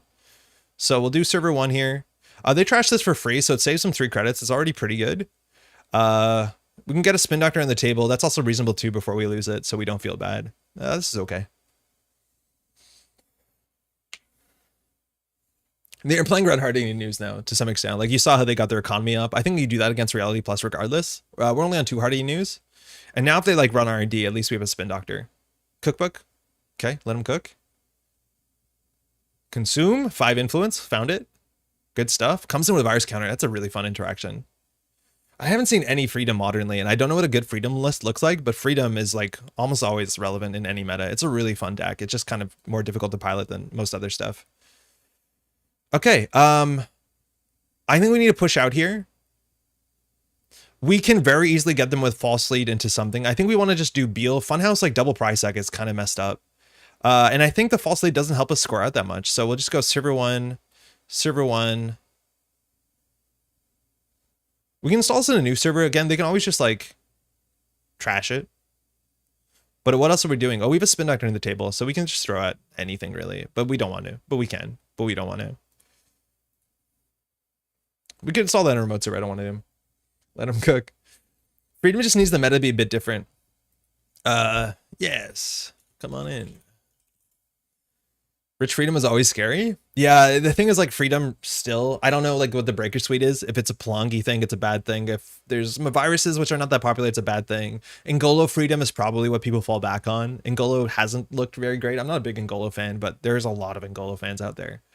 But like Freedom was a really good recipient of endurance. It's just like now you can play Freedom's console, which is like very, very good.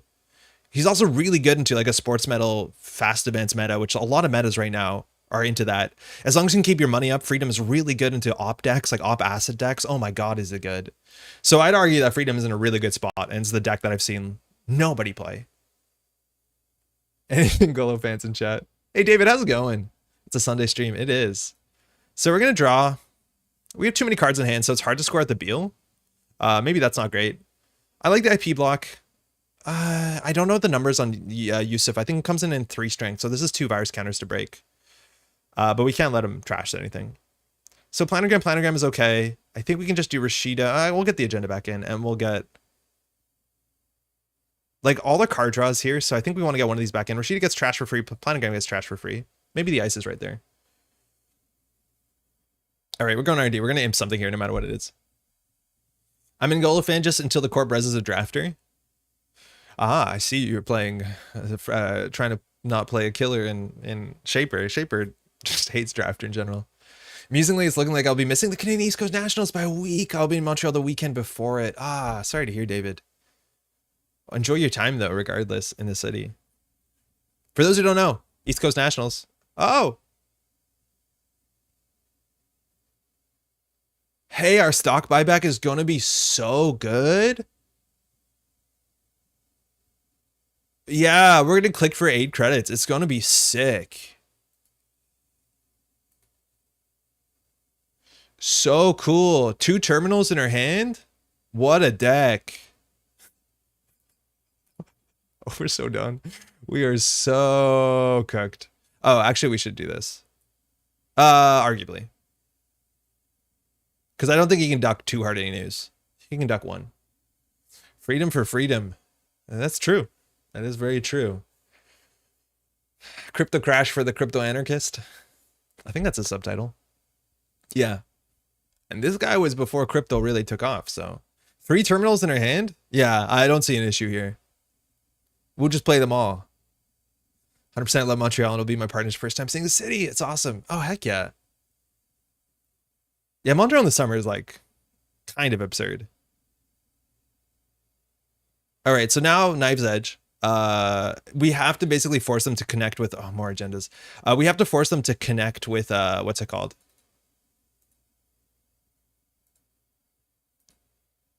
We actually can throw out the false lead. It doesn't change anything. Hold on. Well, it does if they interact with a news team. But news team is like the thing that we need them to hit really soon. We need them to slip backwards. They haven't produced any breaker. We saw, you know, regular breakers in their what's it called? In their last Gachapon. Now we don't have a jam. Maybe that's why we should keep the false lead. Unfortunately, getting to 4 points doesn't really matter for us. Draw. I'm starting to suspect that this deck might be ass. I think we put the snare in the remote server. There's like no way in heck they run. So here we're clicking for a credit. So our turn was install a nice, draw, click for credit. Compare that to what they're doing on their side of the table. It's not going to be a surprise when we're left in the dust. Jam snare easy. They not only did they call out that there's 3 ice in a remote server or 3 upgrades in a remote server, which like nobody runs a 3 ice remote server, and like they have no incentive to do it when they're on game point. So that's where this sort of thing, like if you I'm going to say overextend. Obviously we have a safe remote server, but like sometimes you gone too far. This becomes unapproachable. You have made a product for nobody and then you're trying to sell it to them. It makes no sense. Remastered edition. Oh, it's bad. What do they get? They got an orchestra. That's fine. It doesn't deal with anything in our deck really well. Ah. Yeah.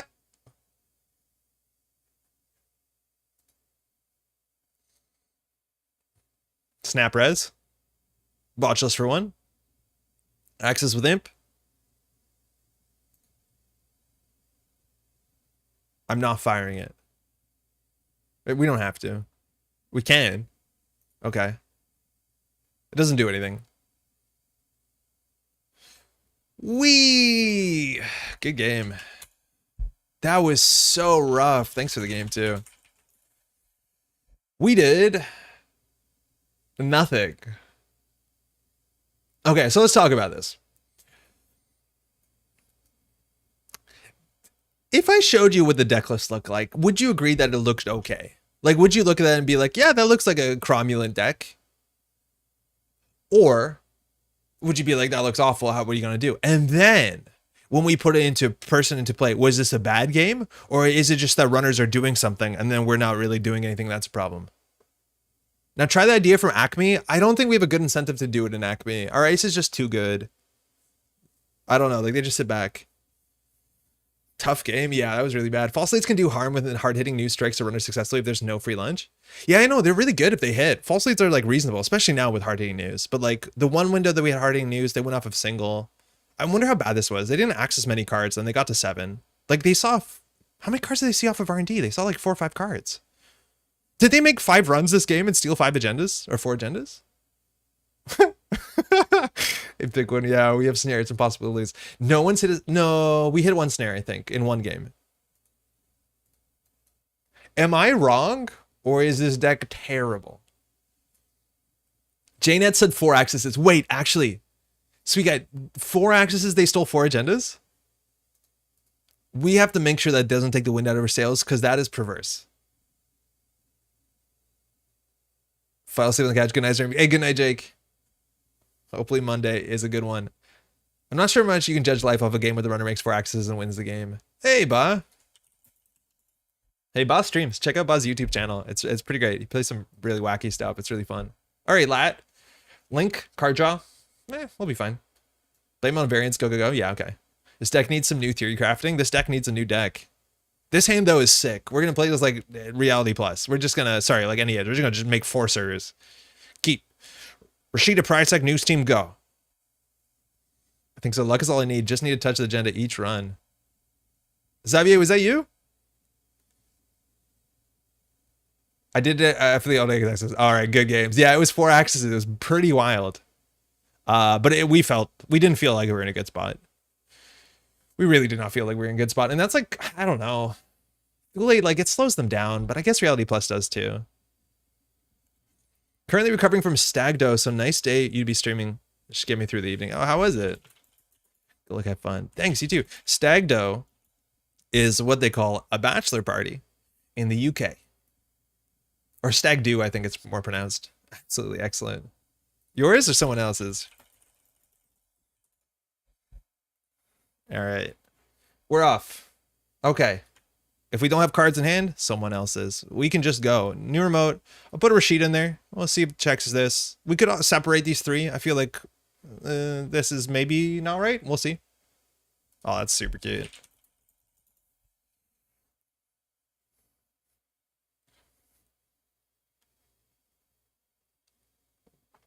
After an evening of debauchery, Bahram returns to see what kind of lat we're playing against.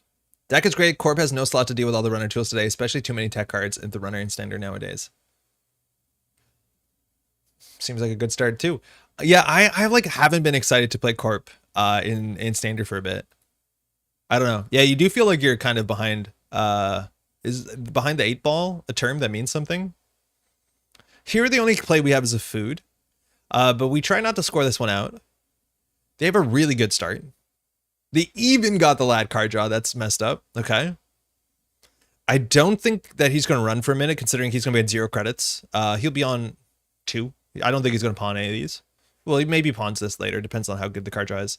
So we need to get this. We don't want to get this on the table, basically.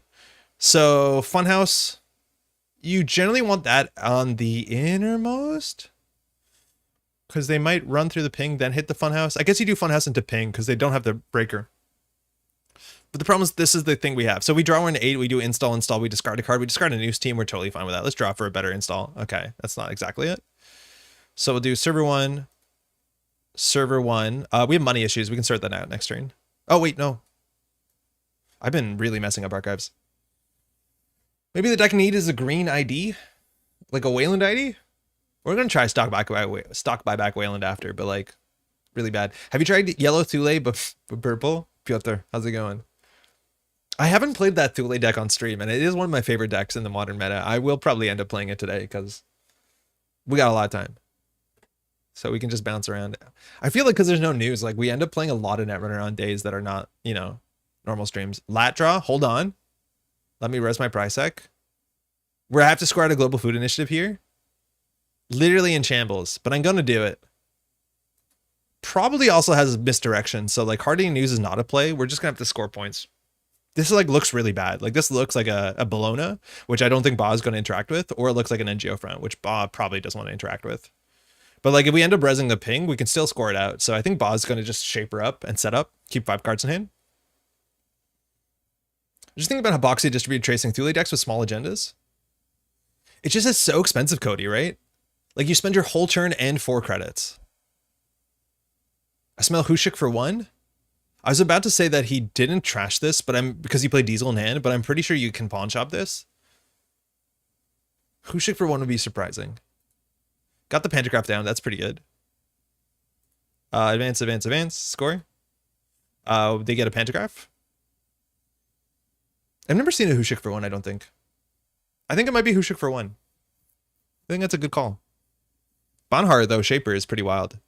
So definitely on DJ Fenris to get some hit points back. Funhouse is still pretty good into Banhar. Things got interesting. But yeah, maybe Hushik for 1. I think that's a good call. This is also a really good thing to get down with Pantograph, right? And maybe it makes sense why there's like 3 Nuka, 3 Diesel. Just a lot of burst card draw. But yeah, that makes sense too, because it like allows you to close the game sooner than later. Ba is a huge Hushik enjoyer. Okay. Top Hat. What's the one? Inside Top Hat? Inside Top Hat Banhar? Unstoppable? We don't have snare money. In fact, we don't have any money. All right. No good hit here. Oh. It's probably the worst hit. I don't think that was a realistic play, but feels bad. We're going back. Hey, Joseph, a live stream that is not at 3 a.m. Norway time. It's like 5 in the afternoon, maybe? How's it going? Welcome to stream. Yeah, we got to stream more on weekends. Or at least at like times that are not in the evening. Simulchip, okay. Yeah, okay, they got a clot. We care about that slightly because you have 15 minutes, but like, that's fine. Okay, well, no breakers yet. Let's just draw 3. Server 1, gain 3. See, we're trying to score out. The cool thing about Funhouse, it'll let us res the ping, so there's actually going to be 2 ice, so we can keep him out. It'll cost us every single penny we have. But if he Banhars a server 1, we can keep him out abstractly. See you stream. Hey, Izzy. Enjoy the rest of the weekend, and good luck on the waters, huh? 6:30 Norway time, I think. Yeah, that tracks. So Banhar server 1, no ace ops. R&D wide open. And if it's a Hushuk, they're not going to hit any of our like traps. In theory, we can fire snare here. I don't think we would. 5 cards in hand, just good lap value. Misdirection, yeah, okay. All right, so this funhouse is a tag. And 2 clicks left here means I don't think we're going to go through here. I don't think we're able to get through. It's going to bankrupt us, but if they take a tag off the funhouse, we gain 2. So they're just putting us down to 0. I think that's very fair. And it doesn't force you to use the Banhar, which is really nice. So the way that we beat misdirection is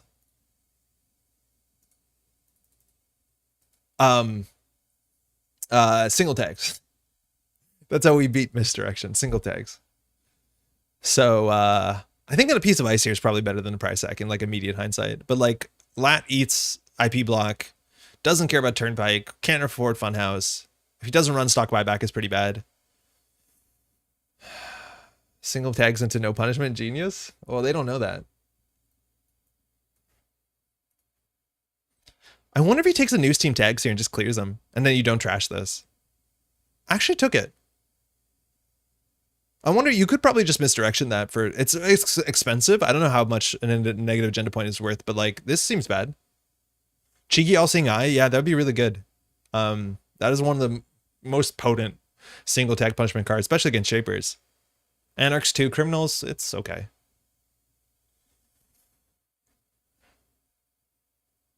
How does that interact with Banhar? Hush, it turns off the front text, but the subroutines change the net damage. So this will be a net damage subroutine. So it's just 1 net damage, that's it. Oh yeah, right. Gain 2, draw 2. Wait, oh no, hush. Yeah. Yeah, totally. Yeah, no worries. I thought it long rotated. It's still in the format. Yeah, it's going to rotate just in like a couple weeks when the new set comes out, because it is in Data and Destiny, which rotates alongside Flashpoint. You can just clear the tag.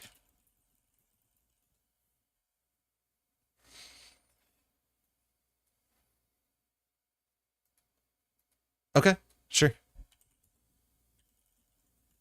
What is this?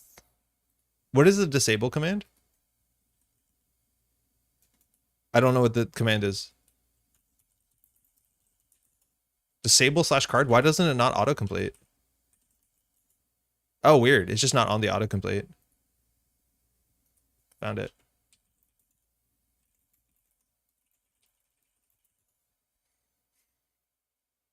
Yeah, normally when you start typing, it'll like suggest all the options. That's a pretty new command, I think, so it doesn't seem to be on the list for some reason. Okay. Hush needs command to turn off with additional effect on ice manually. So that's 1 net damage. Lost Beth.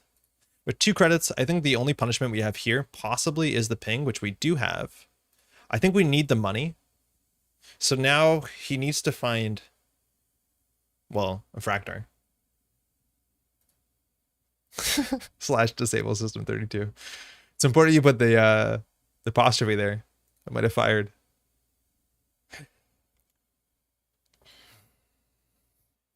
This deck, I might delete it and pretend that we never got here.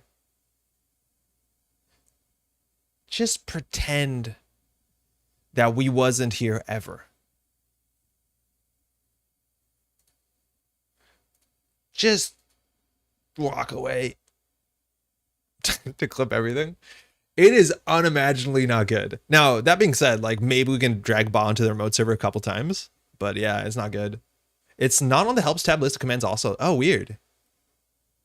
Banhar still in server 1. Delete the VOD. Nuka, draw 3. 7 cards in hand. We've iced up R&D appropriately. We can score out a Beal going down to 1 credit. From there, we will outrace the deck. Don't worry.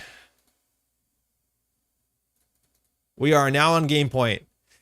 Jokes on Ba. He has to run the remote server every single turn. And like, I think that's the reality of this. If you want to jam in a remote server every single turn, like seamless launch makes so much sense. You're not broadcasting, your scoring agenda's cheaper. Like, I think IP block is way worse against Lat. Obviously, like we can't afford Funhouse, but like IP block, he breaks for 2 credits. So like, I'm not ever going to do that. Lawyer up, hit the gym, delete the VOD. I got a lot of it Sunday left over. It's fine. It's not good, but is it not bad? That is a very gracious way of looking at it, and I think I need to keep that in mind. I would argue that it is bad. Not this turn because you're on 1 credits. Yeah, we're not doing anything this turn. These price decks are also dead, and this is dead too.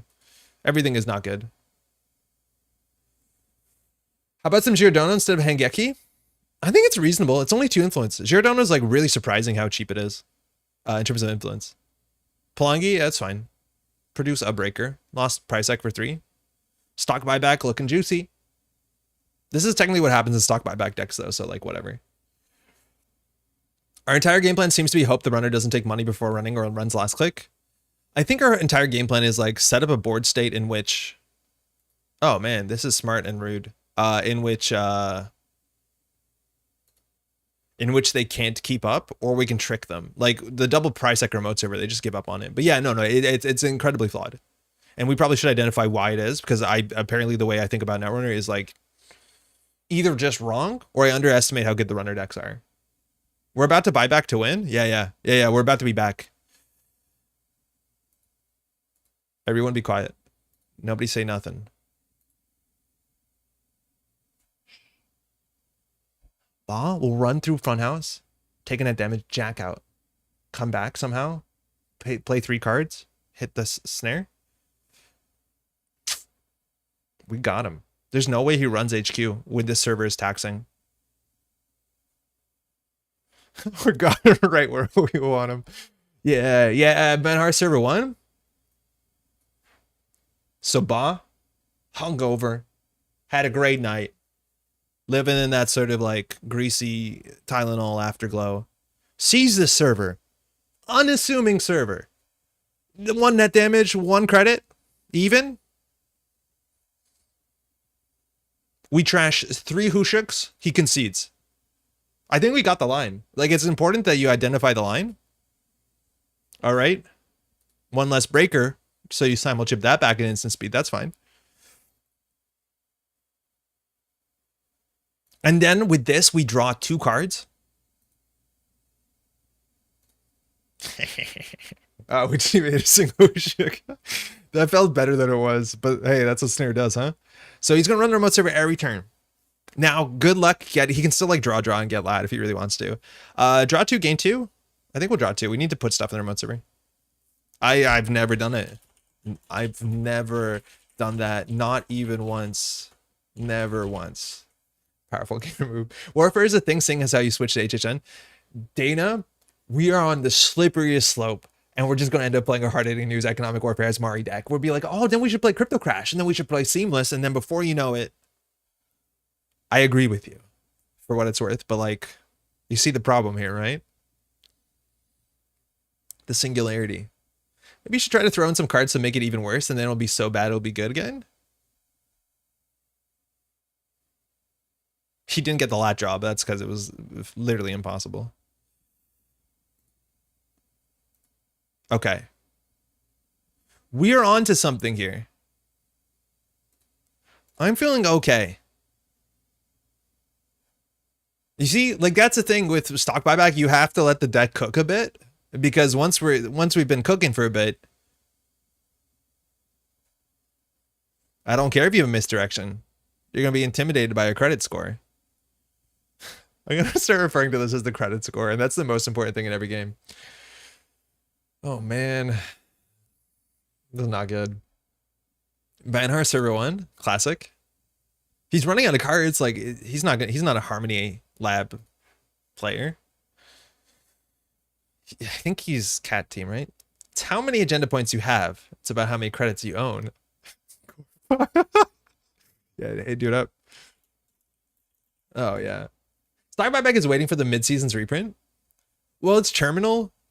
I'd argue that mid-seasons is my favorite Netrunner card of all time, probably. I don't know if it's a healthy card.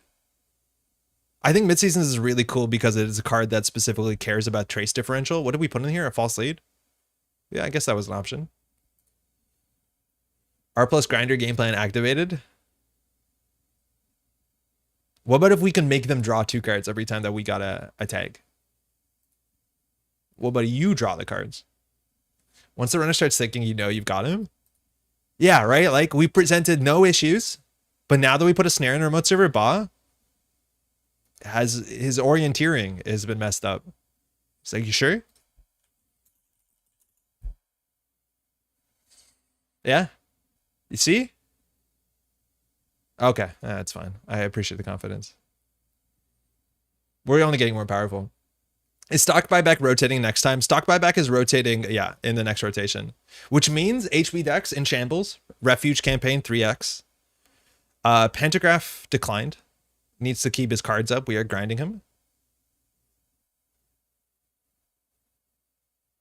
We can go install Advance and force him to trash one of these for a Clot. I think that'd be good. It was an angle. Stock buyback will be your totem when the new cycle's out. Yeah, I feel kind of rough about it. Really checking everything. I'm surprised he checked that.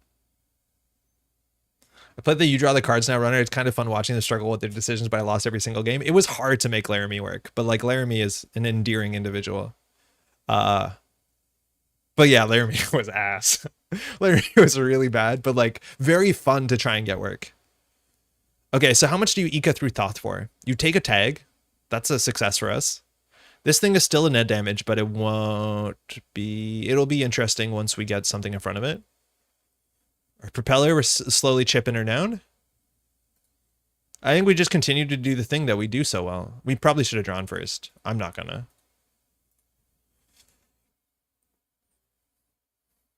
Okay. I think there was 1 week we played Refuge campaign in a deck, and I kind of enjoyed it. It was after people stopped playing like 3x pinhole threading. And I'd argue if they pinhole that, maybe you're happy. But like, some days we just pine for simpler times. Hey, Steven, to what do we owe this pleasure? I will be missing a... Okay, I'll be missing a stream in 2 weeks. So like, there's that. I want to say it's because I appreciate you. So maybe we can do both. But yeah, no, I'm not gonna. I'm gonna be here next Thursday. I won't be here the next Thursday, and it's really nice to stream on Sundays or like in mornings in general. It's a spin doctor. We got him. Admittedly, he only has 15 cards left. We will shuffle some cards back in. So snare 100% snap decision. We need him to run archives at some point. Price X are like net damage. That's kind of neat. The boom I think is like absolutely unapproachable. So we'll do that. Draw 5 cards. You can only install 1 ice a turn and start with 0. Wait, the best I got with forcing the corp to draw was unscheduled maintenance. Unscheduled maintenance was like a really important card for that archetype. It was a really cool card for that archetype. Because yeah, it was a current that said you can only install 1 ice. But the problem is if you force them to draw cards, they would also generally find their current. This is a really good run on HQ. We probably lose this turn. Maybe the cat will come on stream this morning. I think the cat is like deep in cuddle mode because we haven't been home that often. And Maddie is just like, my job today is to hang out on the couch, play Zelda and knit, which like power to her. And the cat loves most parts of that. Loves all parts of that actually in immediate hindsight. Ba, go back. Ba, respecting snare. So we got in his head. And now we're on 5 agenda points. Stole the 15 minutes. Okay, so we'll be on 4 agenda points.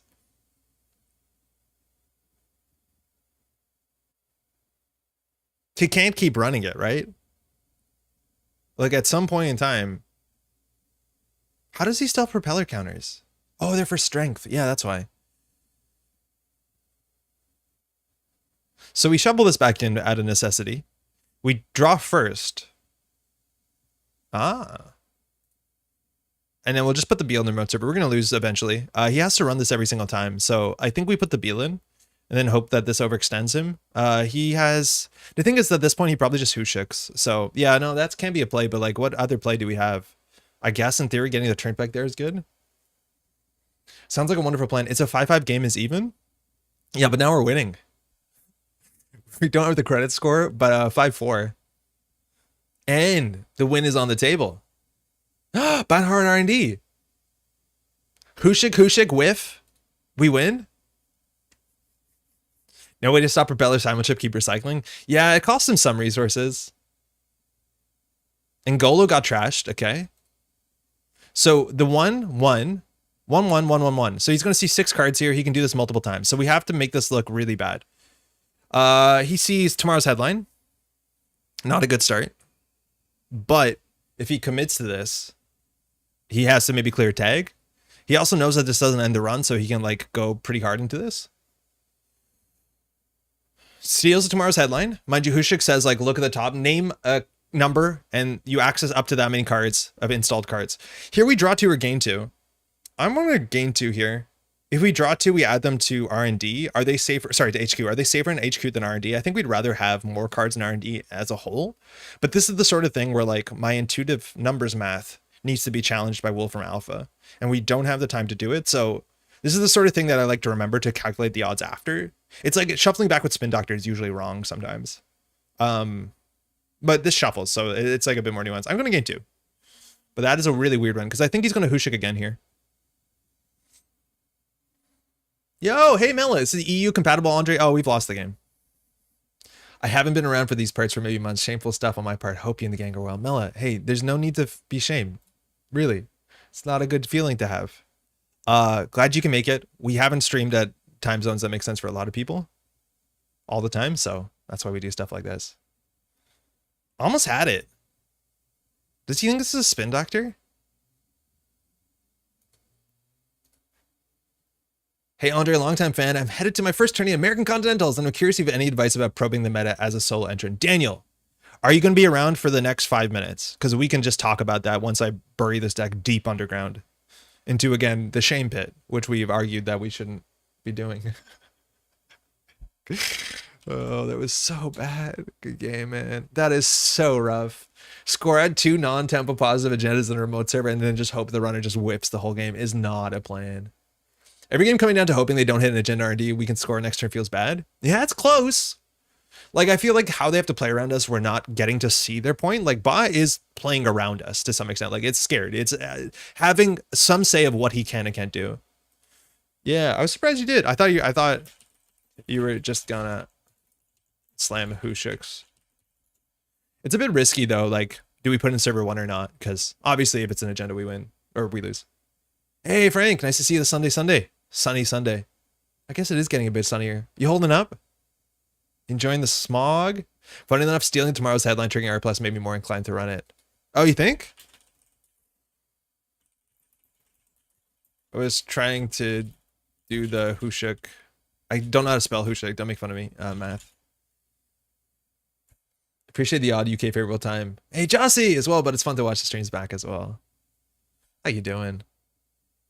Should this deck be on Quantums with the Funhouses? I think it's arguable for what it's worth in this matchup. It doesn't matter, but like you could say that's more important than the false lead. I think we've considered it, but like I think there's a lot of parts of this deck that just like fundamentally don't work.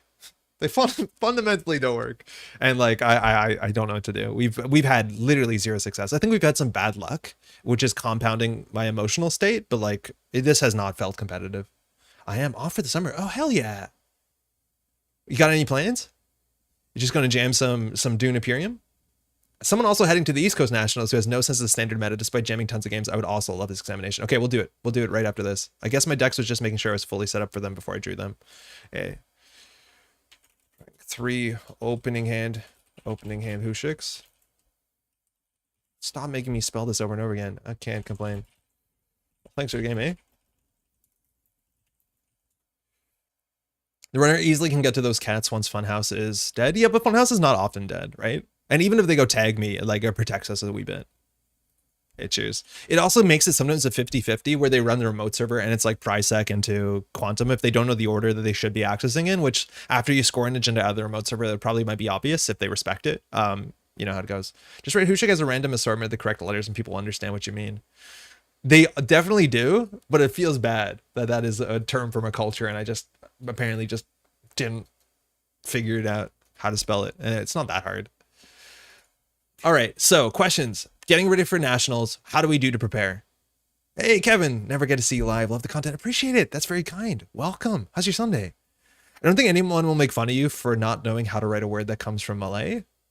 Yeah, but like, it's 2 minutes to figure that one out for life, and I haven't done it. We're doing it now. Hushuk. Okay, we're doing it. I think it's Husyuk, right? Yeah. So we can remember forever. It's Hu, which like we got that part down, and then it's just Syuk. It's not Shiuk. Well, it might be, but it's not SH. So Hu Syuk. It's all it took. Okay, so how to prepare for the meta. for upcoming nationals is an interesting question because there's two metas that possibly exist. We're in the quantum predictive meta. The first meta is the meta that exists right now. And then the second meta is the meta that might exist because, again, when the new set comes out, 2 weeks after that date, there is a chance, well, there will be a new meta. There will be a rotation specifically in standard. Startup will also have a new meta because there's new cards, but of course there will be no startup rotation. Now, it becomes a timer thing. The timing is really strange. Null Signal Games generally posts spoilers about the new set about 2 weeks before it comes out.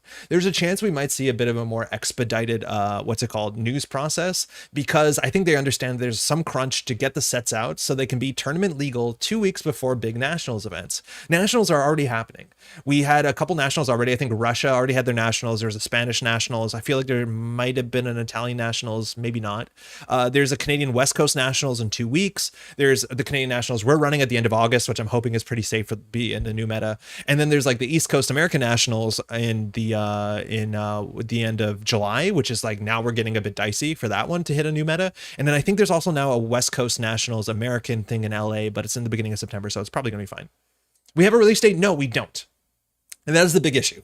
So just understand that whatever tournament you're preparing for, if it's 4 weeks from now, I feel like it might be unlikely you have the new set. So you probably have the full permission to go full steam ahead and prepare for the meta we are in right now, which like for some people want a new change. For other people, that's like, okay, because now they're working with pieces. They understand how they work. So it becomes a deck player's meta, let's say, as opposed to a deck builder's meta to some extent. So yeah, unless Null Signal releases something early next week, maybe if you're playing East Coast Nationals, it might be the old meta, and that's okay. So if you want to understand what the meta looks like for the runner and the corp side, there's a lot of ways to look at it. Firstly, if you want to identify what's popular in the meta and then use that information to like build decks that work for you, you can do that. I think that's something that's a bit of a high level that I wouldn't recommend, especially if you're not a very confident player and you're newer to the game. Nothing wrong with that. That is in your best case that you want to basically find an existing archetype that is doing quite well right now and then just basically get the games and get the practice in. I promise you, if someone finds a hot deck a week before nationals and you play that deck and you bring it to nationals, or you can play a deck that you know works, even though it might not be the hottest tech, but you've played like, I don't know, say 20 games with it on JNet casual or against your local meta, I would always recommend the game that you, or the deck that you have got reps in. It is way more important. Even if it's a difference between a tier 2 deck that you've played 50 games with or a tier 1 deck that you've played twice the night before, the tier 2 deck is almost always the correct option into the meta, unless there's like something really degenerate you need to address or you lose, which you would know by now in testing. And if you're that frustrated, yeah, you probably didn't play 50 games with it. So yeah, we'll get that out. Okay, so what do we want to play? I think you can break this down in a couple ways. Firstly, very important, always be on Netrunner DB and always look at tournament results. On that other same note, always be running. You can look at really easily and look at tournament results off of this, and you can just go to the results tab. If you want to say like what things are looking really competitive, and mind you, metas vary from place to place, just look through things that seem like they have competitive titles, like GNKs probably aren't going to show you meta pushing decks, and then see something that generally has more players than others that's probably a more competitive meta, not always, and then just see what the top decks are. Make sure you're looking at startup versus standard. Startup is labeled with SU, standard is everything else. Cool. But you see, Andre, having played this game since 2014, I have honed my skills in such a perfectly balanced way that I'm both a bad deck builder and an equally bad player. This way it doesn't matter what the meta is. So you prepared for this. I'm always at peak power, baby. Cody, every morning I check NSG website first thing when I wake up, sadness every morning.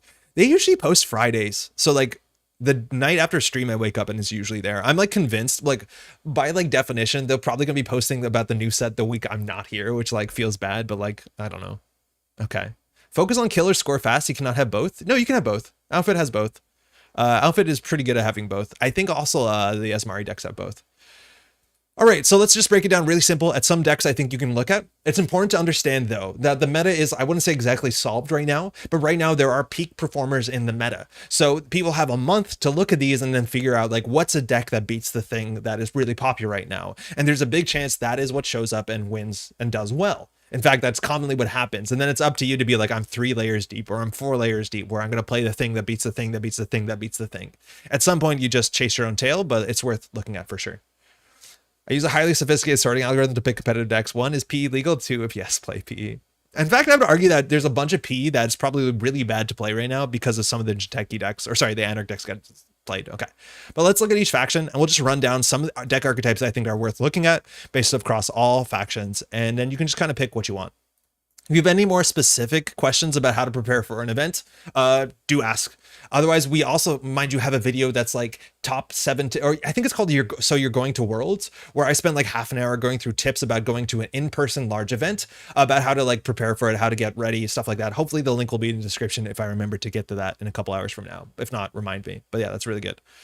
All right, so I'm gonna start on the corp side. I think generally corp side is pretty interesting, and then as a runner, you can usually address what's good on the corp side. So let's do this. All right, HB. HB decks right now are kind of interesting. HB classically has been the most competitive faction forever. It has won the most worlds by a large margin. Right now, HB is not really performing very well from what we've seen. But again, I do think at this point in time, there's probably deck builders and like testing groups that have secret decks behind closed doors that they're going to hold close to their chest for the next little while.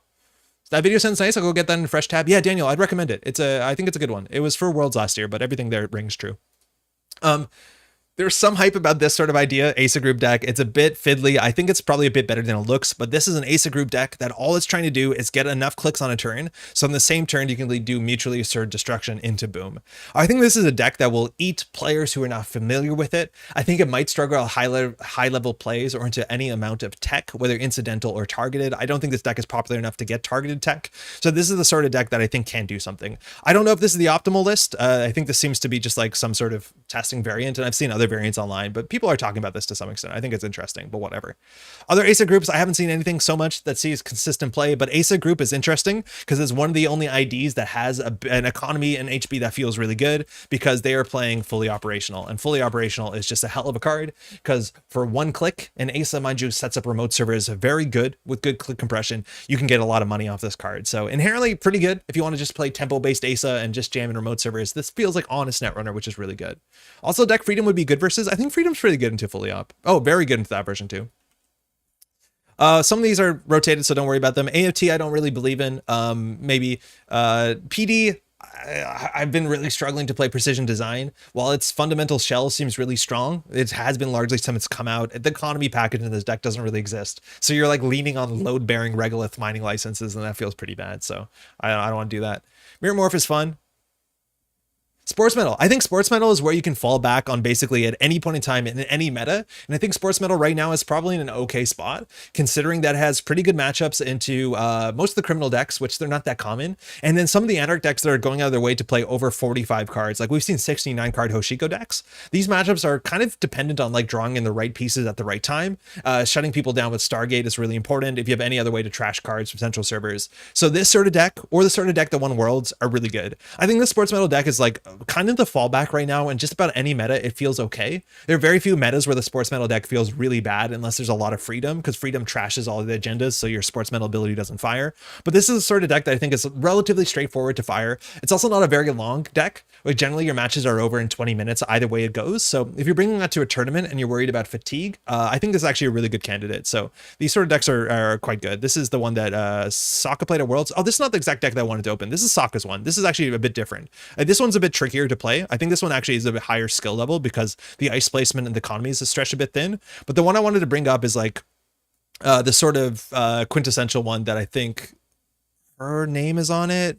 Kahuita's name has the one that generally comes up the most often. Kahuita? Yeah, this sort of version. That's just been like the same deck forever, which is like 2 Audacity, 3 Biotic Labor, just score out from hand as fast as possible. Tranquility Home Grid is a hell of a card, and you're just trying to win the game as soon as turn 6. I think this is the more straightforward, simpler one to play. The one that Snacks Sokka won Worlds with is a bit harder. I think Thule is actually really cool. I've been a pretty big fan of Thule decks. It's a deck that I also think a lot of people don't know how to play against adequately, and does fall when your opponent knows how to play against it. I think the versions I've been pretty hot on, but they haven't been like huge competitive winners in any like really, really big tournament. And we might play one of these later today. It's like these sort of like very similar to the yellow deck we played today, but a bit more fun, I think.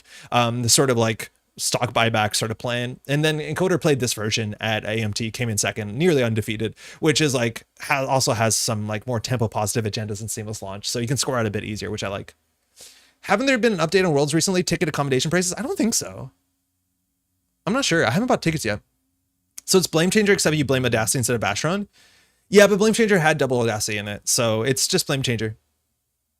Like, I think Koita says, and like, this is just the deck that everyone else played. I think it's actually Koita's version is the same deck that Jonas played a while before. So like, these are pretty enduring archetypes. It's nothing groundbreaking here, but it's very playable. I think that's mostly it for HP. Okay, Jinteki. Ag Infusion is highly performing. I would argue that Ag Infusion decks, I think, are a bit more difficult to play than some other decks in the format. It's a bit more nuanced ability. It's probably more taxing during events. And there's generally two kind of decks that you see in Ag Infusion. There's the Rush Keeling decks, or sorry, the Keeling-based decks that are just trying to get a Keeling to stick on the table so people lose. I think there's also a chance that before the new meta, there might be a standard ban list change or update. So there's a chance that Keeling maybe gets banned or Ag Infusion gets banned, something like that. But again, if we're not expecting new cards, we're not expecting a Keeling bang by then. But there's also a big chance that there'll be a rotation at the same time as new cards, at the same time as a ban list update. So who knows? We'll see. These sort of decks too, this is just Keeling lock, but with like cold site servers, so more defensive upgrades. And then this is the low-key version. This isn't even the low-key version. There's a low-key version. I think they're kind of miserable to play as or against. I think people are largely teched for these matchups. In fact, this is something that I feel like competitive runners, they need a way to beat these sort of decks. And I think largely people are keeping that in check. I think this is the sort of deck that you want to be able to have at least a 40% win rate into. And that's something you might want to check your runner deck into, because these sort of decks you will see at top table events, Ag Infusion in many versions. I also think there's an Ag Infusion list that is a bit more mid-range tempo-based, that is playing things like La Costa Grid and scoring out like 4-2 agendas and genuinely trying to close the game out. I think that's a really cool whiplash where people are expecting a bit of a slower game, so they mulligan and play a bit slower, and then they're on 4 points suddenly, and then they still are scoring out Obacadas. So I think there's like a lot of ground to explore with like Ag Infusion that probably a lot of people are testing in secret. I think mid-range Ag Infusion seems pretty reasonable. The economy package seems okay. Should be cheap enough for me, even with the extra cost of Visa. Thank you, Brexiteers. Yes, in terms of Worlds, we know the date. There hasn't been an update, I don't think, in a while. In terms of like, we know the venue, we know the date. I don't think they've released like what hotels are attached to it. I don't think tickets are available yet. Correct me if I'm wrong there, but yeah, I'll be there. Otherwise, Iswak doesn't really do anything. PE, there's so many versions of this deck. There is the sort of grinder versions like Apex Predator, and then like the Bridgman's versions. There's the acid-based versions, and then there's like a bunch of different acid-based versions. So the grinder-based versions are feeling a lot worse. And this is one of the big reasons why playing like a big, deck is huge.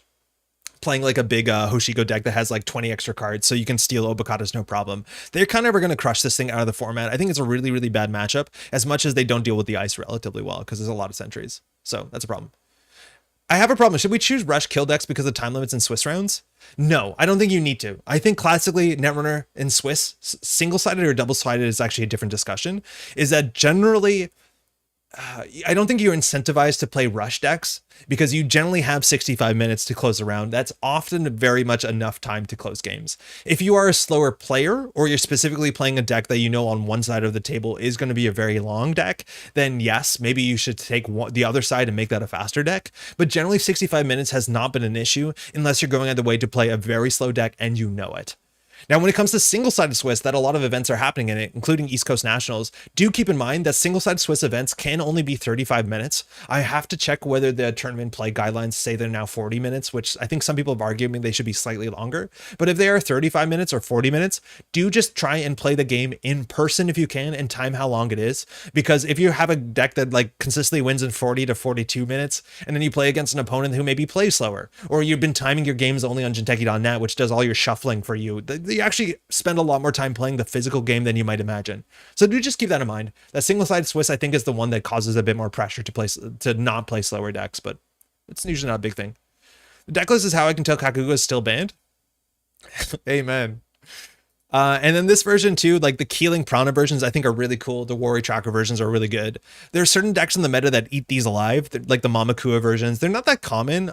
This is a sort of deck too, where like just having strong, robust Anarch economy consistency means that these matchups are a bit more variance heavy. But I like this list. Archer's cool. Data Loop is a bit expensive, but it's a neat thing. But this is the sort of matchup where like very good play. Having extra cards in your deck is like not a great thing if you're worried about big Anarchs, I don't think. Okay. Cool. Otherwise, Jinteki, not much is going on.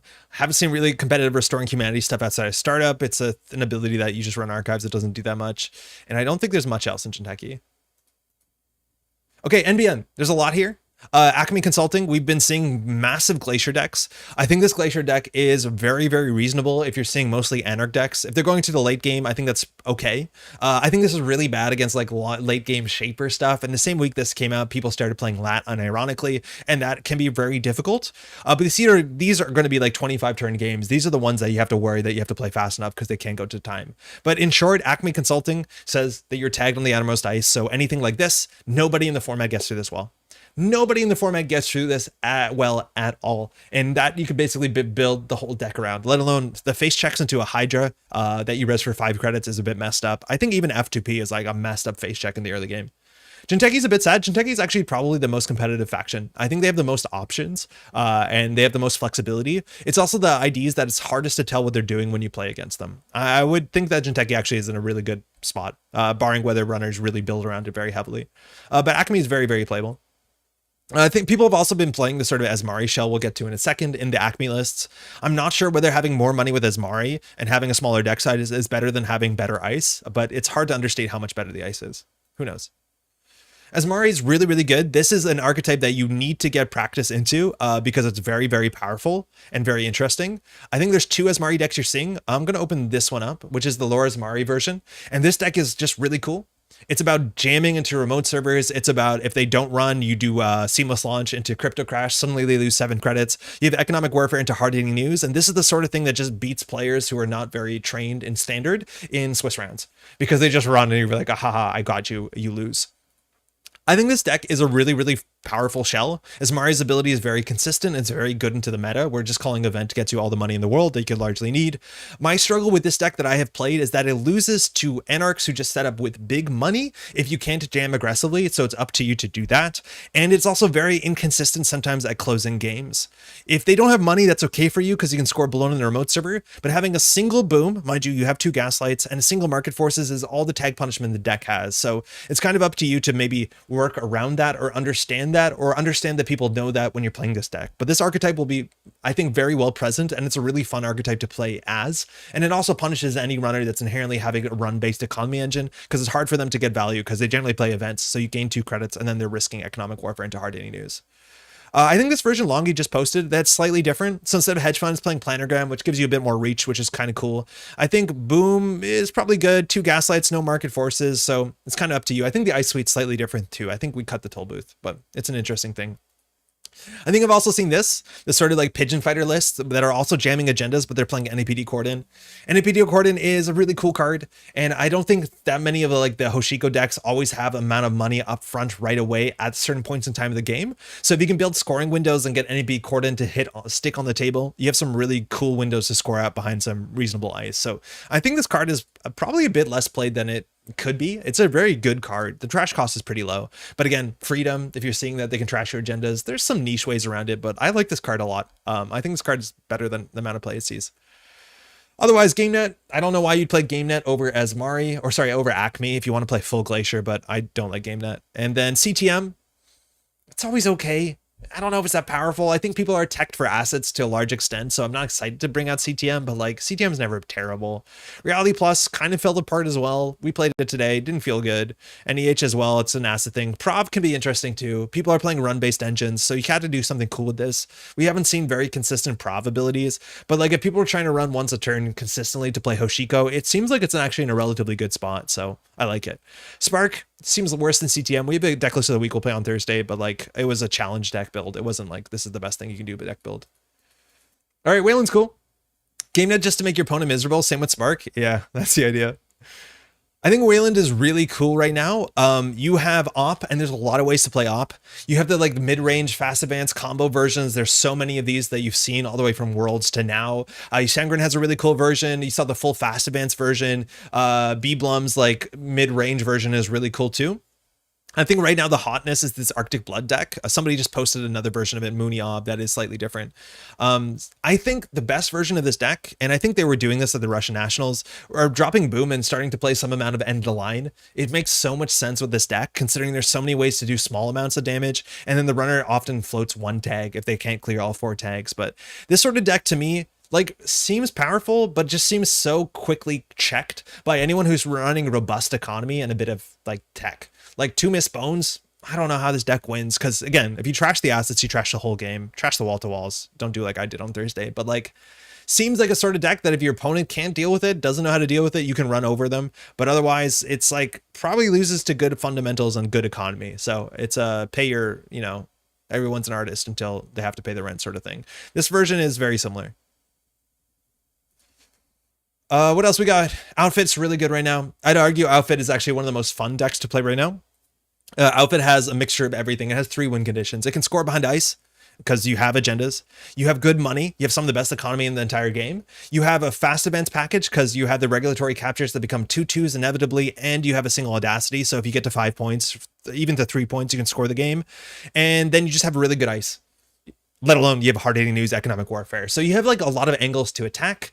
Some matchups are pretty good. I think the criminal matchup seems pretty reasonable. Anarch matchup is like, it's okay if you have to go really fast so they can't set up their economy. You also have snares in the list, and I'd argue you should play snare because people say they play around snare. They can't play around snare if you're going fast enough, and this is a win condition.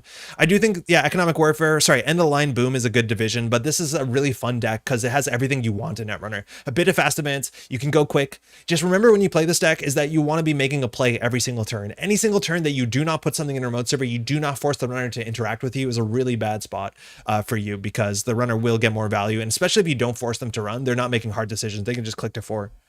Hard to lose to Essa, but everything else is good. Yeah, S is a bit of a nightmare matchup, admittedly, but like I don't know how popular S is going to be because there's a lot of things that people are playing right now that are really good into Essa, so I don't know how much Essa we see. What about Borehole? I don't think Borehole is a real card competitively. Giving bad publicity is actually something you want on the basis that it's you know, it lets you fast events out, but there's so many things that are wrong with this. I think you still are seeing consistently 2 to sometimes 3 pinhole threading in every single deck. I don't think you struggle to get bad publicity, but the most important thing is if you don't have a remote server that you're jamming in things into every turn, every 2 turns, you will lose the game. So you generally have to build a second remote server from this, and then like, I don't know what you're doing. So not a competitive card right now, but like, yeah, no, it doesn't find its way in any of the competitive outfit lists, and I'm not surprised. There's nothing else that matters. There's nothing else that matters. It's cool. Okay, runner. You got a lot of choices. A lot of choices. I don't know.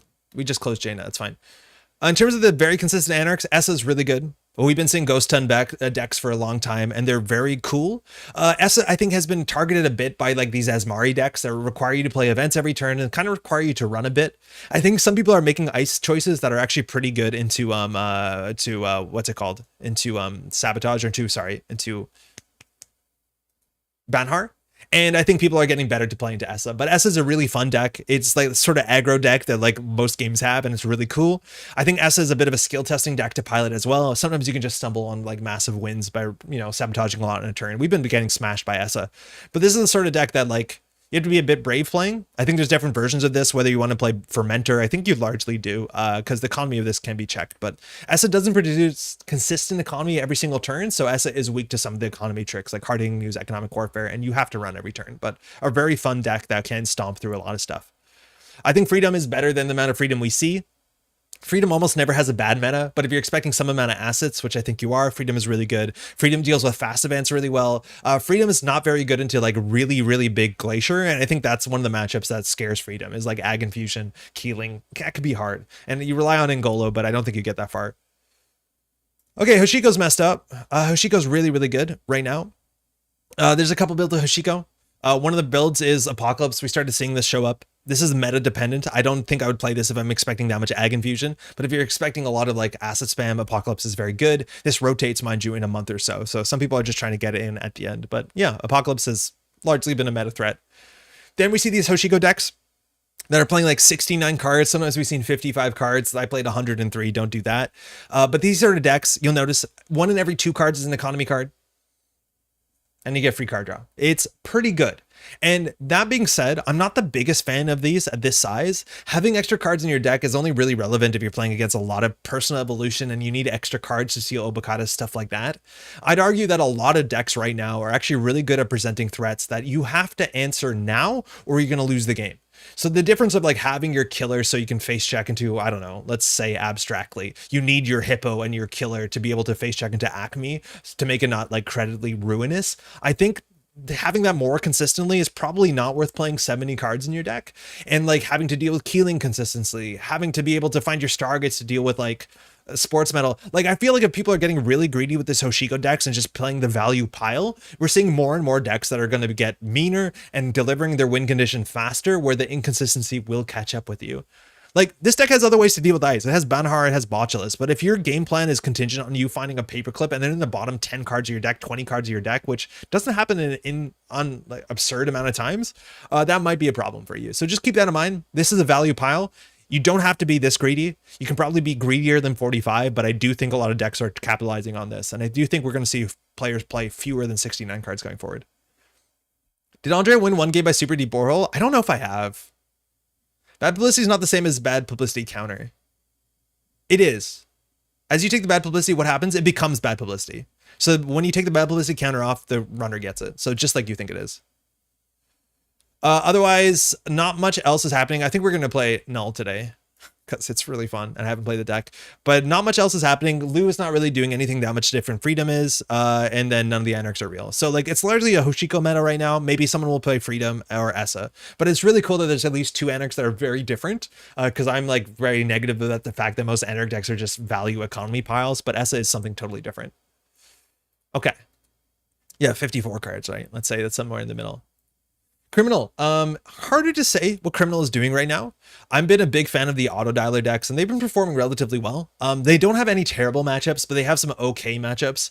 I think you're a bit dodgy to set up when you're playing into anything that has economic warfare into hard-hitting news, because your credits take a while to spin up. You largely need to get an opening hand with Rogue trading into Citadel Sanctuary, and at that point though, you do run over a lot of NBN decks. You're not amazing with 2 Miss Bones. You're okay at dealing with assets. You're not great as a sports metal because you don't have a very good way to stop them from fast advancing, because they can score out with low credits even if you diversion them. You have a singleton Stargate, but you're a bit of a combo deck, so bad draw kind of hurts you in a fair bit. I'm a big fan of this deck, obviously. People have been playing these at events and doing really well. I like the deck a lot, but it might not be the easiest and most direct way to win a game. But we saw 419 earlier today. That's sort of good stuff. 419 is often like pretty okay.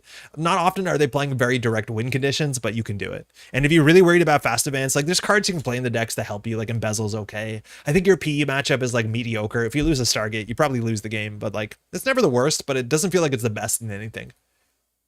Besides bad decks, this deck is really good against bad decks, better than some other decks are, just because the economic pressure is really rude. Big fan of Az, hasn't really done much. That's it for Criminal. Yeah, it's Criminal. Oh no, for Zaya, you need there's Tag Me Zaya. And I think Tag Me Zaya, like if people are cutting down market forces from their decks, there's not that much tag punishment besides like some decks playing Boom and you can play around it. I think Tag Me Zaya decks, and Tag Me, mind you, loses a very big piece to rotation. It's a nice time to get it in. So yeah, Tag Me decks I think are actually pretty reasonable because we're not seeing like market forces. We're not seeing that one that returns cards to hand, which is like the big weakness of this. And I think it's like kind of okay into Ag Infusion. You have to play very intelligently where you do like double counter surveillance, but it's tricky, but it's a sort of thing that like I would not recommend this unless you put the reps into it, because it's a harder deck. It's not as intuitive, but the versions of this deck are very good. Shaper.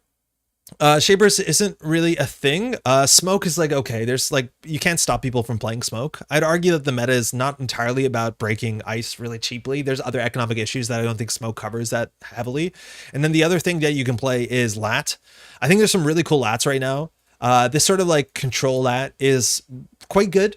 Again, put the reps in. It's a trickier deck. This is a 47 card deck. It is not in any means like, I think, really well focused for a specific meta, and it probably can be tuned down to fewer cards, but this is a very good shell, and it's really good against anything that wants to go the distance against you. So this is a really good deck, tricky to play. This is the 1-to-1 Worlds, but I wanted to shout out the one that Cody also played. I'm not sure what it was called, but it was another Lat deck that Cody played that was on just like triple Anacom package and a bunch of events. I'd argue that deck too also has like slots they can sort out, but like I do think the Anacom Shaper economy engine with just operations, or sorry, just events, not the Aesop's Pawn Shop version, is a bit better than I've seen play. You can argue though, if you're going to an event, why play this over something that might be a bit more straightforward, but I think event-based Shaper is actually kind of interesting. It's up to you to figure out what your slots are here, whether Tapworm is worth it. What do you need to play a Parisha? I think you kind of do in the meta, but like I think the triple Anacom event-based Shaper is better than it looks. That's it for Shaper. And then mini factions, Adam is doing okay. The Spanish Nationals deck I've tried out. I didn't like it that much.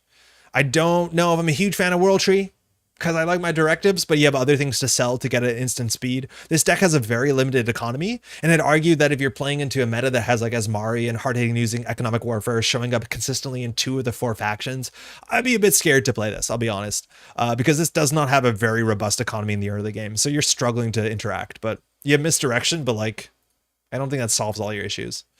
Apex doesn't really do much, and Sunny doesn't do that much. But it's probably not the worst. It's probably very similar to Adam, where like you have to go out of your way to really solve your early economy and you're a slower deck.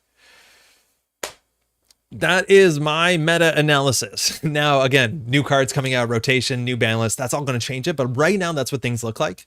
I do think there's going to be some surprises out there. And let me tell you, I think there's any faction you pick, you can find a deck that is very playable and you can feel happy bringing it to an event.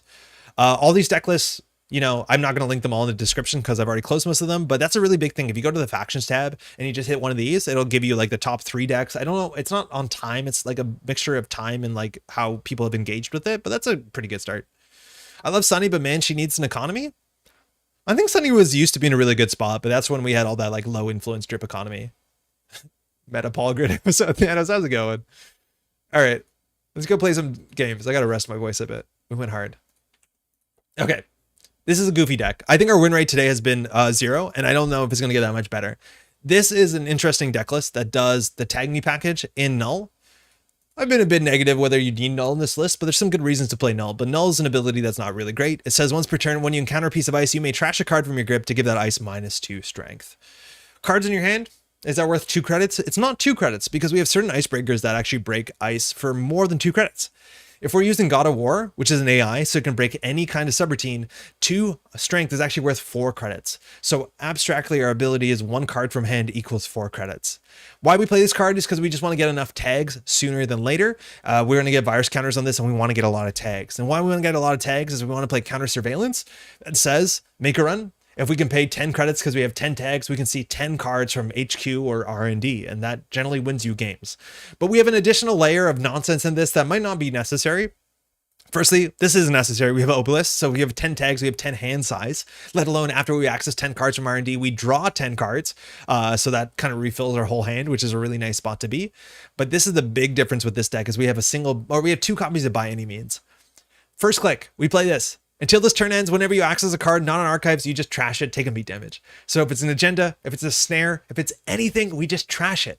So if we have 10 tags, we play By Any Means, we play counter surveillance, we run archives, we run R&D, we access 10 cards, and we just rip them off the top of the deck, they go into archives. Now, of course, we'll die because that's 10 meat damage. But the big thing is we have Urogniv Mercs, which says that we get power counters on this equal to how many tags we have +3. And then we just prevent 10 meat damage. So it's really restrictive on your turn because you have to install this. And then you have to install By Any Means. You have to install By Any Means. You have to install Urogniv Mercs. And then you have to install counter surveillance and fire it. It's possible. I don't know if this is the most ideal version of this list. Like you could probably move around cards. 2 Hush seems like a bit much. I guess we need this to some extent for border control. I don't know whether we're going to know where the border controls are. We have the Breaker Suite. We have mostly card draw, and we just need to get a modicum of credits. Stoneship Chart Room also. I don't know if there's anything else we can play in the slot, but it allows us to draw cards, which is great. Is Null half the main man Banhar is? Banhar gets you through ice. Null just lowers the strength. Yes. I would argue that you could probably play this deck in any of the 40 card minimum decks and just be more consistent on your combo. I think Banhar does save you a fair bit, right? Like comparing Banhar to Null is, not a great comparison for sure. You need to have an amount of cards in hand though. Like you have a lot of pieces that you hold in your hand because you want to liberate the combo back after you set up and you want to do it a couple times. So maybe losing cards to hand is not the best thing to do. So we're going to have to figure out. I'll have to give you my miserable low stack, but it's too late for that now. It's not too late. We can get there. We'll be here for a while. But yeah, we'll give this a shot. It seems interesting. Again, these sort of Tag Me Anarch decks, I think we played them before. I've never done the By Any Means version of them. I'd argue that like if you want to see 10 cards off of R&D, you can probably win off R&D. So there's only certain matchups where this is good. Now, mind you can play this on tempo. You can play By Any Means. You can play Urogniv Mercs, and then maybe you can just trash a bunch of remote servers for free. That's kind of nice. But yeah, this combo is a bit farther than you need to go in most matchups. But it's fun. It's really cool. How should I get the list to you? If you just post it in there, you can get there. Get rid of Hush for extra By Any Means and Mercs. Okay, cool. Yeah, I'm into that. Whoa, that's not the website. This is Diogenes' deck, by the way, that he brought to the last CEO. We played against him and we had a PE matchup, which is one of the matchups you feel like you need to by any means. But I'd argue it's still very difficult to get there because then you still have to win off of running archives unless you can deck the corporation. And this deck can deck out corporations relatively easy. We played 5 games today. We've lost 5 games. Oh, damn. We're tanking our win rate. Any means. So we're null. We're null. Okay, so we're going to cut a hush. So you said hush for extra by means any merc. So we're going up to 46 cards? Do we want to do that? Is Yerognev unique? It is. So Yerognev, we can only have 1. Lost. Oh, Dunge, I saw this deck list. Hey, Zathras, first time catching live. Usually the stream is when I'm sleeping. Exactly. Well, we're streaming today by intention. We don't stream when you sleep by intention. How's it going? Welcome to the stream. Okay, so we're on 47 cards. I don't like that because inherently we're a combo deck. So I think we can just get rid of some amount of breakers. I think getting a God of War early is okay. So we can get rid of 1 MK Ultra. Like, that's fine. I don't know how good we're going to contest early remote servers. It's worth knowing Null's ability can save you like 3 credits, but cards in hand, you know, can be a bit expensive. We're going to be clicking to draw a lot. So maybe we can do 46 here. Again, there's a huge advantage to play less than. Mad Dash also doesn't work with counter surveillance. So you generally Mad Dash to run archives after you do a Yerognev mill turn. With by any means, so that's okay. We can try this. Maybe we could play a 1 less paperclip, something like that. Had to leave for dinner. What are we cooking up now? This is Diogenes' any means, by any means, multi-access tag me deck. So haven't played the by any means combo. Excited to do it.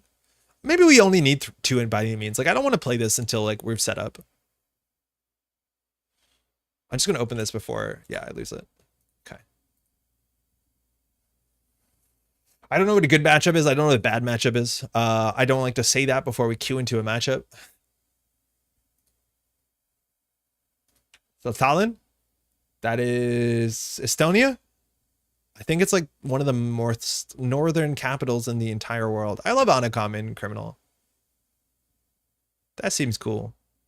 Oh man, playing Carpe Diem without a mark target is so difficult.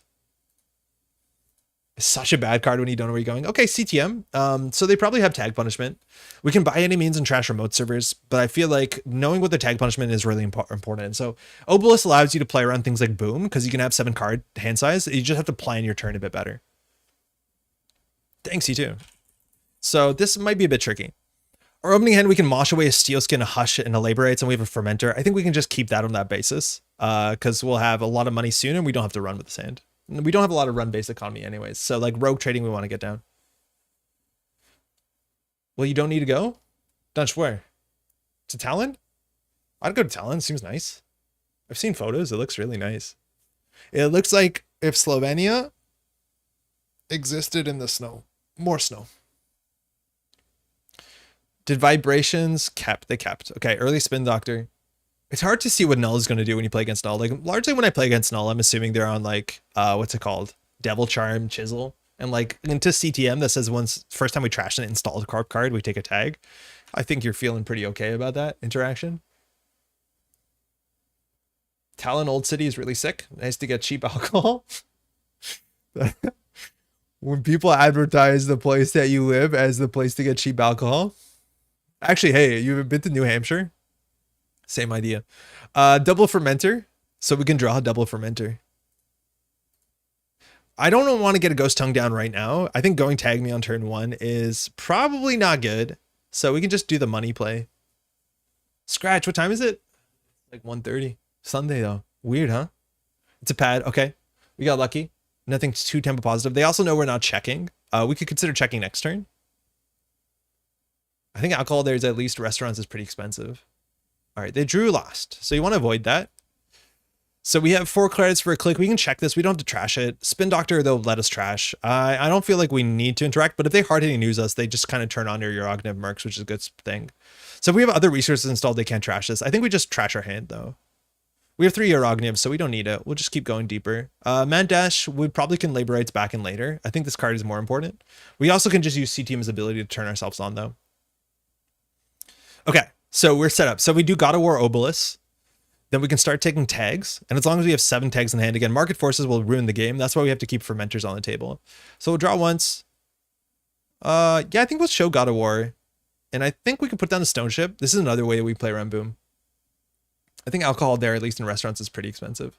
People from Finland take the ferry over to get cheaper booze. Finland has so big alcohol tax. Probably depends on where you're used to.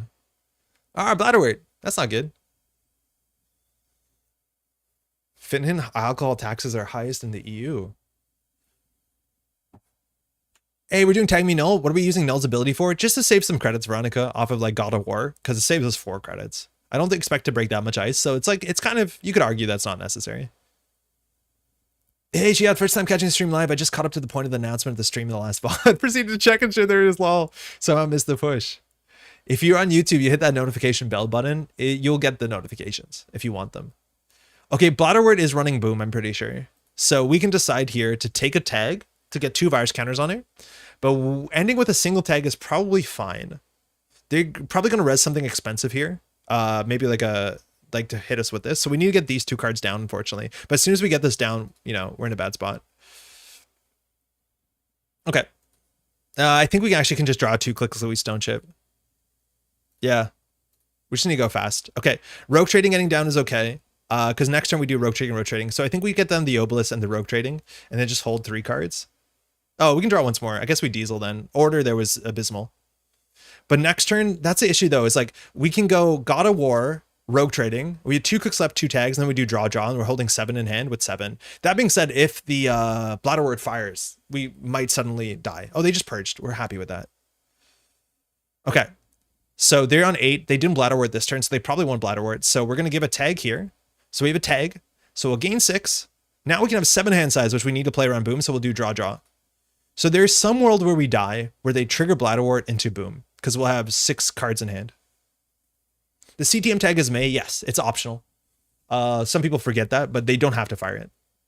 Imagine if you're Freedom instead of Null here. Yeah, I think we've seen Tag Me Freedom decks, and like I think Null is going to fire once this game. Let's be honest. Like, I'm not the biggest Null fan in general. Okay, they're in 13, so they're going to try and score out. Oh, they have a Market Forces. We got that out of the way. That's fine. They actually should trash the rogue trading, I think. But yeah, we got 1 Market Forces. So like, that's, you know, cursed, but hey, not a very popular card right now. Spin Doctor on the table. They can discard cards. We have to make sure if we're going to access, we need Bologna. Bahram with the biggest Tag Me Freedom simp. All right, we're going to go all in on tags. I wonder if they're like shipping from Blad or something else, but we can consider running server 4. It'll cost us very little. I think we have incentives to do that. Mind you, Obelisk gives us card draw if we run centrals. I think we will check it. So I think we're going to do rogue trading. We can run server 4. Go ham. Yeah. We're going to start trashing stuff. It's a turnpike. That just makes us more powerful. We'll take a tag. And what are they going to do? Hard hitting use us? This has to be an agenda, right? Yeah. Bologna. We'll steal it. Server 5. No idea what it is. It's weird that they installed that without advancing it. Like, it makes me think that they are on shipment from Vladisibirsk. We have 10 hand size. I think we need it. No, there's no way that they hit us with a Bladderwort. Maybe this is like it would have to be like a Reaper function. If that's the case, we want to draw. Well, no, drawing once doesn't even do anything. We have 1 credit. I don't think we would check that. We can install the Yarogni of Mercs. I think that buys us a lot of safety. It has 9 counters. They have to trash the rogue trading and then trash this, which if they do that, like, I think we're okay with it. We have enough money on this. I love Null's designer story, him being the whistleblower of the 23 seconds event, but mechanically I feel they put all the power on his console, which was then banned. They didn't only put all his power on the console, they also put Khan's power into the console. A lot of power went into that console, let me tell you. But yeah, Null's ability is like, I don't know. Even back then, like, enter card draw, it was okay, I think. But like, there was no meta where Null was worth doing. But then the Yarognev, Yarognev. So they trash the rogue trading. So now they might trash the Yarognev. If they trash the Yarognev, we get some pretty good information on what they want to do to us. Okay, so we have 9 meat damage protection. We could imagine that this is like a toll booth or a Eula. I think it has to be one of those. Our economy is okay, so we'll take another tag here. Mind you, we want to be measuring how many tags we take, because this says that we have to pay that much. So we can always swipe HQ for 4. We need to have Bologna credits. Not that difficult. I think you crack Ferment to run server 4. Mind you, there's windows that we have to play around, like Citadel. Or sorry, not Citadel. What's it called? Market Forces. So here we can run this. Are we in a really bad spot if they res something expensive so they can Bladder Word us? It's an Archangel, okay. So Archangel is Trace 6, or we can make this 4 strength, which means it costs us all our money. That is annoying. If they do Trace 6, what they return to hand? The Obelisk, it's fine. The God of War, it's fine. No, we just let that fire. Otherwise, we can install this and break this for 3-6. Oh, we can break it for 6 and use Null's ability. That is probably cheaper than the Archangel.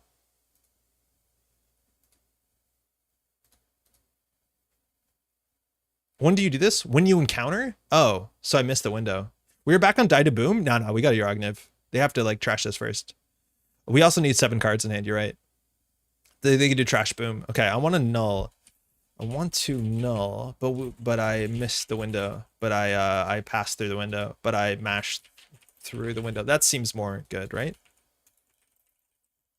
Do we have the window here? So Null's ability saves us 3 credits. That's okay.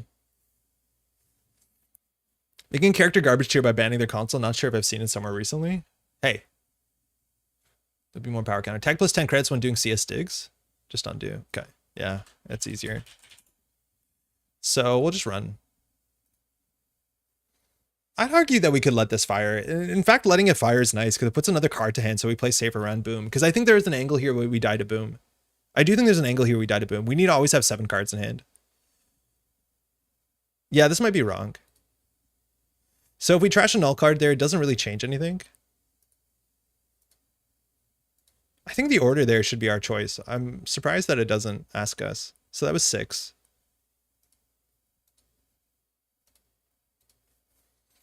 Yeah, we might die here. I think the safer would be to let that fire and then just keep 7 cards in hand. With 4 here, we can't trash Sand. I think Rashida's more likely. Yeah, there you go. So we can't let him have that. We'll take another tag if they want to. They could consider not firing that trace. It's optional. But here we likely die. In fact, it actually is safer to install a counter surveillance. Oh, I'm going to regret that bad. If we install the counter surveillance, they have to trash this, then trash that, then Boom. So installing this, if we die to Boom, was the right play because that's our first counter surveillance. But if we just die to Boom here, we just die to Boom. Yeah, that was a bit bad. We definitely should have just installed another resource because Yarogniv cannot be trashed. Yeah, immediate hindsight. Is Captain Padma garbage tier? I feel she's still floating around the meta depending how good power counters are. In standard, she seems worse. Okay, we're live. She seems worse than... Okay, that's why they want to give us tags. Psychographics. All right, Big Beal? Yeah, all right. They're on 5 points.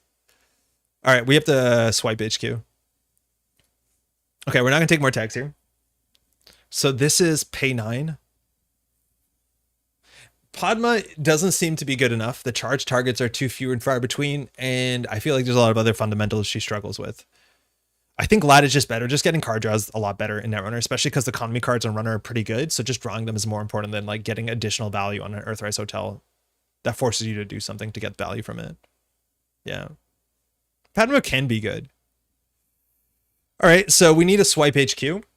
Because they can have another point in hand. Like this is the deck that also probably is on Freedom of Information. So we need to get money. We need to go HQ. So we install this. We go here. We run HQ. We have to have 9 credits. Maybe 10 credits if they res something that gives us a tag. With some good power counters in the new set, I'll try Padma in startup. Padma's really good in startup. Okay. This is bad. We can make this 2 strength, which means we break it for, oh my god, we break it for so much. We still break this for 4 credits, which means we can counter surveillance.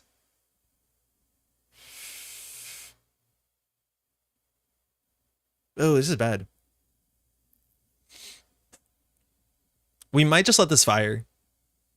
Oh, we didn't even hit counter surveillance, so joke's on us, I guess. No. So we can try and winning off R&D. The problem is if we counter surveillance for 11 tags now, we can't steal Bologna. So we weren't able to swipe HQ. God of War is just a bit expensive. We're going to take 1 net damage with Bladder, so maybe we're happy to get that on the table. I think the game is going to be over before Fermenter does anything. So we could run R&D for a single and hope they res. I think that's something. We draw a card here, so it's the same as clicking for a credit, but we can steal a Bologna or a Freedom. Padma's killing starter harder than Hoshiko in standard. I think that is true, at least competitively. I think Padma is by far the best thing. You don't have 11 credits for yes? Yeah. And not only do we not have 11 credits, we didn't even click the button. And we'd still have to break this. So yeah, we don't want to go through on CS, but we're very lucky we didn't hit this button. It's an error in our favor, unfortunately. It's the sort of thing that we would have messed up on table. Spin Doctor, okay. Not sure with the shuffling back. Oh, Market Forces is really good. Bologna. We'll take it before we Market Forces our money. Obelisk, draw a card. Go swimming, come back to tag me versus presumably Psychomobile. Yeah, they didn't even wait till 13. They went out on 9. But I think that's because here they have easily, like, what's it called? A freedom of information. But yeah, no, it's not good. And at this point, like, accessing R&D with the requisite 9 credits can be very difficult. Yo, Saucy, we're doing Tag Me Null. We are doing Tag Me Null. They trash that? That tracks? Okay, so now we have to just make sure we lock the top of the deck.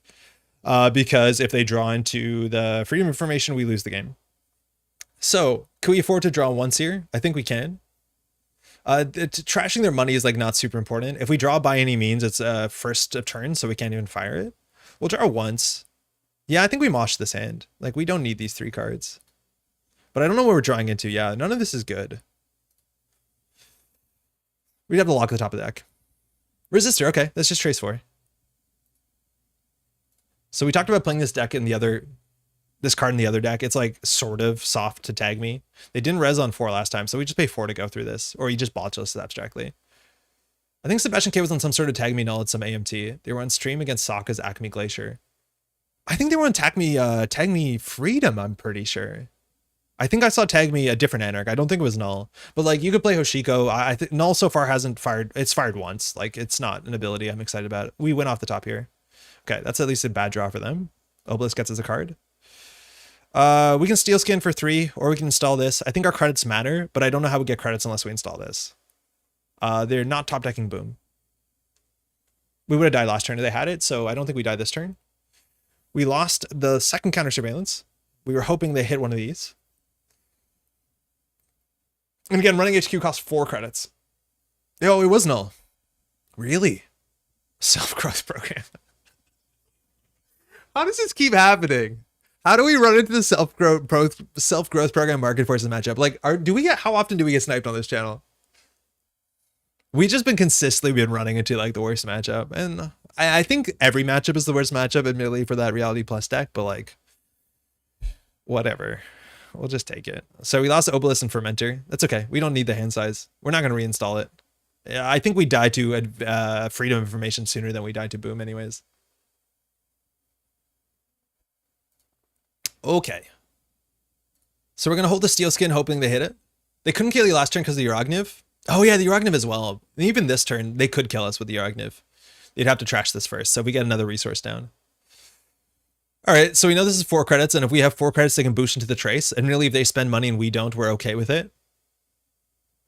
We know there's a Market Forces coming up. We know running through IP block costs us still 4 credits. How's it going, by the way, Arbiter? I've been playing Marathon with Paragon, Bankroll, Ghost Tongue, and Aeneas Inform after seeing a mention on Bahrain stream. Isn't it like 5 influence? Make some wild money runs with horizontal decks? Yeah, you can. I'd argue against every other matchup is terrible, but 5 influence for Marathon is like so conservative. I think we keep this on the table, but like it's hard for us. If they trash this, yeah, it stops them from trashing this. I think it's just we crack this though. This is a click for 2 credits, yeah. I don't know what we're drawing into. Like a by any means we can clean the table, but like this is a priority event, so we can't do it. So like Bladderwort doesn't really matter. I think we install the fermenting credit, like hope they don't draw it. Obviously this is terrible. We can consider labor rating. For what though? Rogue trading? We have 2 rogue tradings of 14. The Marathon meme is spreading. All right, we could die here. Trash this, trash 4. Wait, I think they ordered it wrong, right? Bladderwort, they could order first. Oh, there goes all our money. Yeah, they didn't order the Bladderwort. I'm pretty sure they hit that first. No, they did. So it didn't fire. Single advance. Okay. So single advance in remote serving. If it's a Bologna, we have no money. So this is called a scoring window. What's marathon again? It's like an old Bungie game. Okay. All right. So our play is crack fermenter, run HQ, use null to discard steelskin scarring, null value. Get with single axis. That's the thing where you run for a long time. It's like 26.2 kilometers. It's a bit. I think that's our only line here. So we'll use null's ability to trash this, the buff that null needed. So now it's 2 strength. So we'll do 4 and we only have to break 1 subroutine. Arguably we don't want another tag, but at this point in the game, it's not gonna actually matter. So we'll just break all of it. Technically it's the outermost ice, doesn't cost money to go through. We can steal Bologna. Oh, that's true, but like, I'd be surprised. Oh, okay, the DBS we knew about. That's even more insulting. Yeah, maybe we should have taken that line. Or just like by any means and gone, but we didn't have money to play by any means. Like by any means we get in, we trash the agenda. But like we did not start a turn with money. Archangel and Turnpike cost a credit. This doesn't cost a credit. This does cost a credit. Ah, man. And even if we bankrupt them, like they get 3 cards at the start of turn. So we can run archives. If it's a Bologna, we can't win. This costs us 4 credits. We don't have a botulus to trick through that. It's 12 strength. They can res this ice. So our only play here is like run server 4, see what happens, run archives. But like I'm expecting an Enigma here, which will cost us everything. Oh yeah, another resistor. Okay. So we need a 5 plus 6 plus at least 4, but they can boost into it.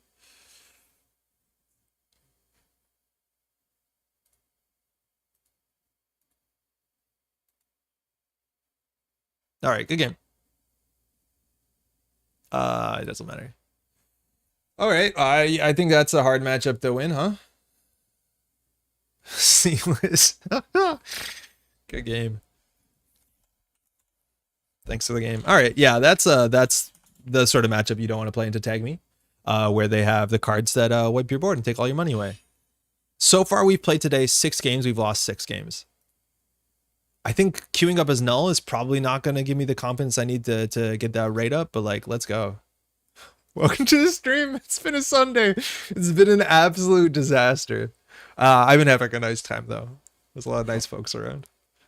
But oh man, at what point is he going to start questioning his confidence?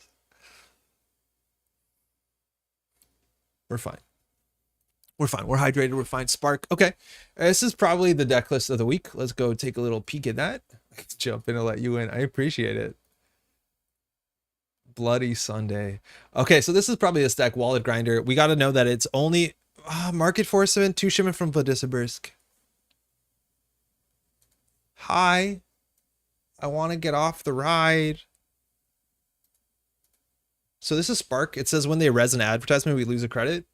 One of my least favorite IDs, just because it is irrelevant at every paid ability window, and like I don't feel like that should exist on cards. Yeah, this also has market forces and shipment from Vlad. So like if we go Tag Me, we lose the game. Eventually. Admittedly, it's only one of those. It's market forces. Okay, action. So here they can res a thing, so we lose a credit.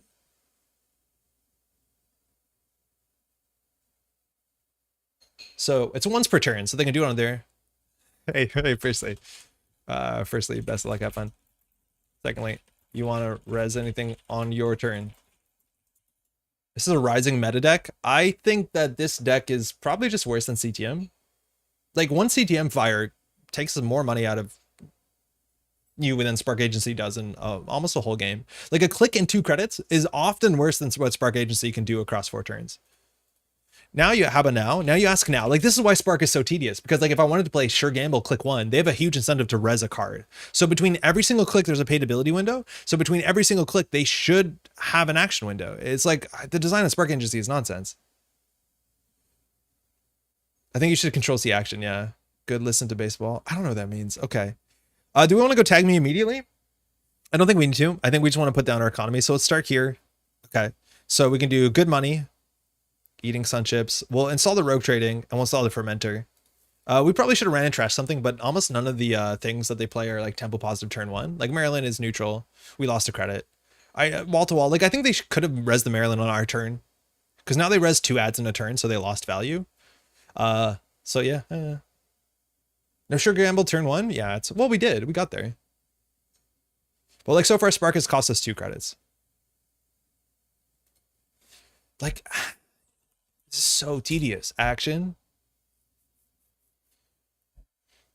So if we were a good Netrunner player, we would just do our homework and we would just trash everything on the board. I'm not going to do it. Oh, fuck. I don't think we're going to do it. I think we just want to continue to play the game. Is a click for 2 cards better than a click for a card? Yeah. So keeping their money down seems important, but we're going to tag ourselves. So the way that they use economy is actually not that meaningful in this deck, right?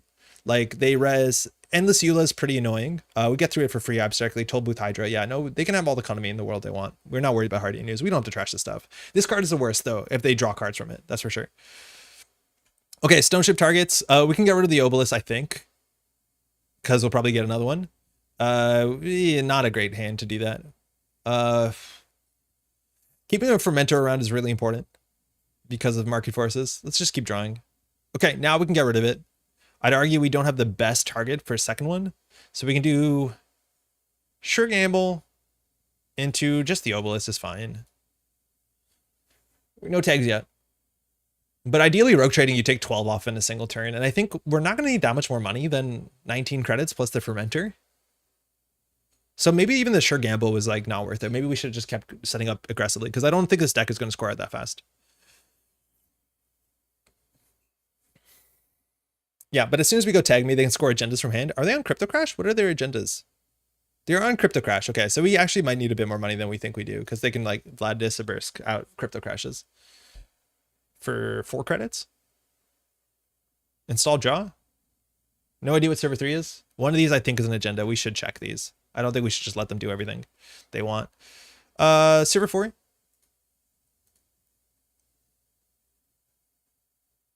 That's a launch campaign. I don't care. Server 5. I just want to make sure they're not putting agendas on the table. It's another launch campaign. This one is credit positive. Otherwise, like we don't want to hit rogue trading last click. I'm going to say no action. Again, we didn't care the money. We haven't run in a bit, so I want to see if they want to test us on the table. I'm going to moshing this hand again. I don't think we're going to need the second rogue trading, ideally.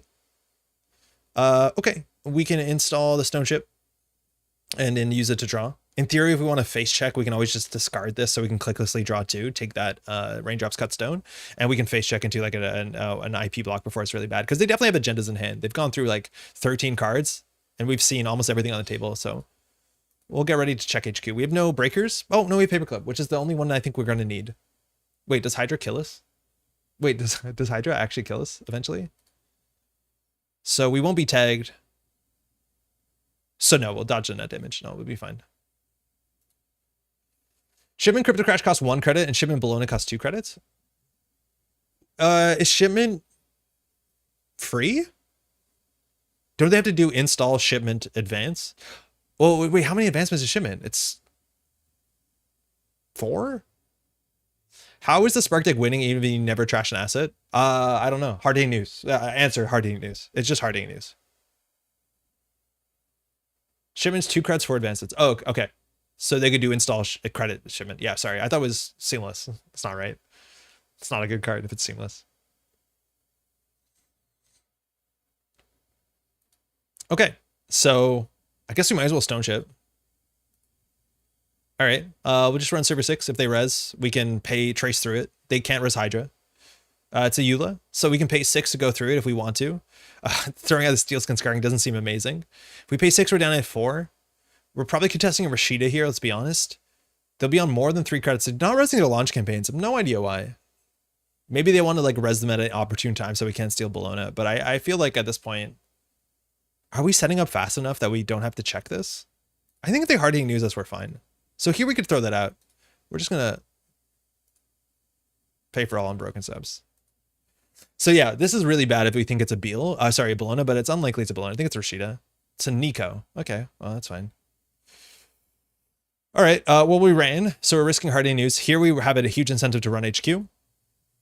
They can't res that much. It's an IP block, which will be a worst trace 4. And we can always null to throw out the Steel Skin Scarring just to clicklessly draw. It is an IP block. So continue to encounter. I will trash a card just to draw 2.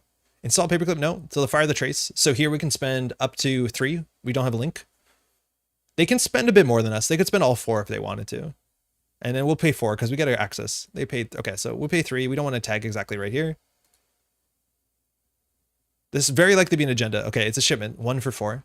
2 tags. We have 5 hand size here. We can definitely throw that out. They have only 1 credit, but they'll be getting more money. They can't res the Nico campaign anymore, which is a nice spot to be.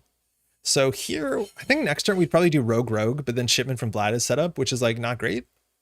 So again, hard to play around those tag me punishment cards. Credit. Well, we could run R&D here. They can't res anything on 1. We should have done that in the other order. If you like click Rogue here and they trash it like no money, that feels fine. They make up more money, but like I think we need to get the money off of this one. Like I want to get the money off of this. The cool thing that we're on 2 credits here, unless they res something, we can do by any means and we just trash everything, but like I don't think we want to do it at this hand. In theory, we want them to hard-hitting news us because it's the cheapest way for us to get value. Okay, there is a launch campaign, so we know Nico launch unknown. Maryland gets shuffled, so they actually draw a different card. I think we saw an Amani Sanai, which is a card we have to worry about because it might return a big God of War or something. Return the Obelisk is ugly, but it's a cheap card to install, relatively. Cheap. Is most expensive card in deck, besides sure gamble, whatever. And that's why it should be freedom. All the tag punch we care about is 0-1 credit. I agree. Okay, they hardly news us. We're fine with that. Like, null has not been great. Freedom, actually, we could deal with the board. All right, so we are tag me. So we know that they have shipment from Vlad in hand. So we want to get accesses if we can. We can do rogue trading before they trash it. We need to get the God of War down. They could take our money away, so we can do that. And get the God of War down. So next turn, if we have enough money, we can counter surveillance at top. Oh, we can't click that. Of course we can't. We can counter surveillance at top. So I'm just gonna get some credits here. We just don't know what server 3 is. Okay, there is an eco. We lose 1. So I think we lost 4 credits so far. They technically ordered these wrong. Like you want to res 1 on our turn, 1 on their turn. So we lose 2 credits and you still get them both to fire. So we should be on 2 if I'm not mistaken. I also haven't been tracking what they're doing with wall to wall, if they're drawing or not. But again, they've gone through a lot of cards. So this is going to be a shipment from Vladisibirsk. Oh, wow. Just at 15 minutes. Okay. So take clicks. We'll go tag me further. We know they're not on boom, which is good. We have 6 tags. So we could do by any means and trash things, but that's not really good. So we could just empty the rogue trading, which I think is probably fast enough. We need a draw, though. We need to hit a Urogniv if we want to do the by any means thing. Okay, that's good. So we always can do by any means, Urogniv, install counter surveillance, mash R&D. I'd argue again, we probably want to, that's our whole turn. I keep forgetting, you can't keep clicking that. I'd argue that we probably want to steal cards. We don't want to trash them with by any means. Fermenter, we're in no rush. If they purge here, it's totally fine. But yeah, instead of clicking for credit, we should have fermented. That's for sure. If we knew what our turn was next turn, yeah, we should have fermented. I'm not worried about them purging. It lets us play around market forces. Let's say that, right? Like this is our market forces security. But I think they're going to just ship in from Vlad out like a counter. What's happening? So do they not have agendas? Like they have a shipment from Vlad in hand. Okay. So we're in 10 credits. We can take this. We can just run 2 of these servers. I'm assuming, again, they have shipment from Vlad somewhere. Do they trash Urogniv? Assets equals spam. Spammed. Yeah, I think I'll check these. I just don't know why we would, right? Like, if they have agendas, they can just score them out. Tiered subs. That's not a real card.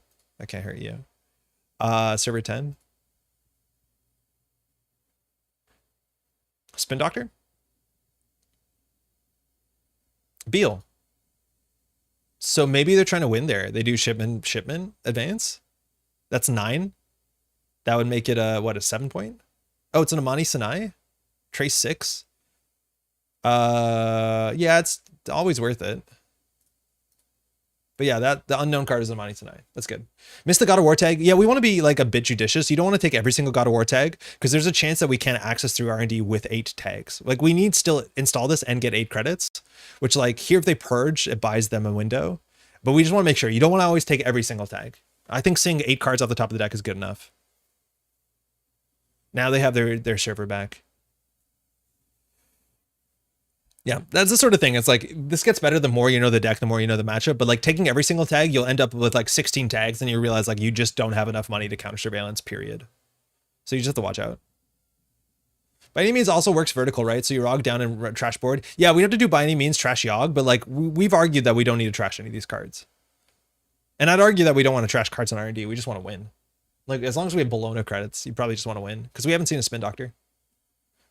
Still stuck in starter blind. These cards are wild. Yeah, they purged. That's good. Yeah, we might have got too greedy. Did we click for credit last turn? No. We paid 6 to protect it, and then they purged. Yeah, that tracks. That's on us. They really aren't getting the res windows. Yeah, the res windows aren't good. They've been missing res windows. You want to do each turn, and it has an impact on the match. Sorry, aren't good is a rough way of saying that, but they've there's other ways to do it that I think get more value for their ID. I'm also like we know they're holding a shipment from the disappears. Do they not have agendas? So here we just like click for credits. Yikes, we definitely went too deep in the fermenter. Maybe we're playing around one market forces too hard. All right, we have a lot of hand size. So we can install that and hit that. I wonder if they will trash it. They definitely should. Rogue, God of War, we should have taken a tag this turn. I forgot that got purged out too. But like 2 subroutines on this is probably enough. I don't know what ice would not be enough. I don't want to install the rogue trading here. We just continue to draw, click for credit, I think. Yeah, that's fine. Whatever. Can't rogue? Yeah, no, we don't want to install this because we can't use that turn and they probably should trash it. Rogue is really weird once you tag me because you install it, you spend 3 clicks to get 6 credits and they trash it for 2. And when they have 19 credits, like trashing it for 2 is not a real cost. So it's kind of hard to get value from. A lot of times you'll set these up and then use them, or you'll clear the tag with like Citadel Sanctuary on tempo. But like we're 1 market forces from being out of the game. Should we just send it?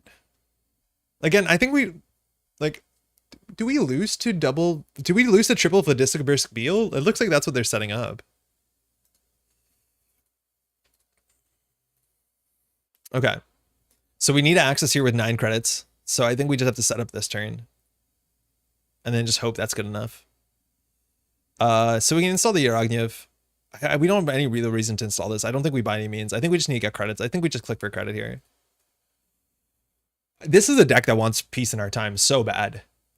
Like we have a card that we can pay 1 influence for 9 credits, which is kind of all we need in this deck. Nico finishes. They have more cards in hand. Server 6 could be Spin Doctor. There's still nothing.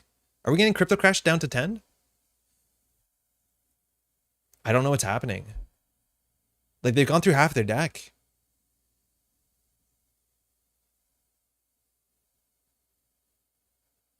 I don't know what Server 6 is. They trashed the rogue trading. Yeah, that tracks. Okay, so 10 tags is enough. Is there a world where we don't get through this for cheaper? Time to CSHQ. I honestly think CSing HQ is like the responsible play. It usually is. We break this for 4. That's also the problem with like, if you hit this, you have to CSHQ and you have to pay like 7. You have to pay 10. I do think we do. Beal and 2 shipments sounds fun. I'm not sure the math is. How much is 4, 8, 9 advancements? That's okay. So 5 is 3, 7 is 4. So it's only 5 points. It takes them to 6. What you need is Mars for Martians. We're glad that we don't have that one. So if we're going HQ, this is a turn where by any means makes sense because wiping HQ will wipe the shipment from Blood Disappears. So we just got to do the math here, right? Because it's all about the math. If we install by any means for 15, we install Counter Surveillance for 14, we install Yarognev, and then we use this to run HQ. Let's imagine we're on 13 because we lose a credit, right? Then we have to break this for 4. That puts us on 9. We literally cannot afford to do our thing. Again, let's just do the math. This is 4 credits for us to break. after we null, because God of War is terrible. So we need access with 10. So let's imagine we have 16 credits because they res some acid if they did the math right. So say we're on 16. So by any means puts us on 14. Again, Urogniv, whatever, so we don't die. 13, we run, we break for 4, we're short. Yarrow gives you a tag. Oh, that too. Yeah, Yarrow gives us a tag. So we're even further behind. We're like 2 credits behind doing the play. So I think we just click for 4. If they market forces us, we lose. Do we just ferment? I think we just fermenter and swipe HQ anyways. Like, I think we just don't do the by any means play. Unless we do by any means and we take 5 damage, which actually maybe that is right. Maybe we hit this, we're on 23, lose a credit 22. We by any means first, we're on 20. Then we do counter surveillance. So we'll have enough cards in hand. Yeah, let's just do that. Let's just wipe our hand. Let's just say that we don't care. It seems more exciting. Oh, yeah. I think there's a spin doctor in the table though, which is like the part that I'm less excited about.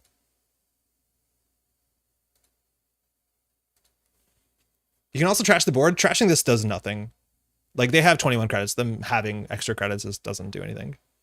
Trash a card in our grip. We're going to lose our whole hand anyways, so we'll get rid of the steel skin last. So we don't need to do this, but it saves us 4 credits. Oh, we had a paperclip the whole time? That's cheaper. That is much cheaper. Okay, well, I did the math wrong. Yeah, the board is not doing anything for them. So how many cards do you want to access? 11? Great. There goes our economy.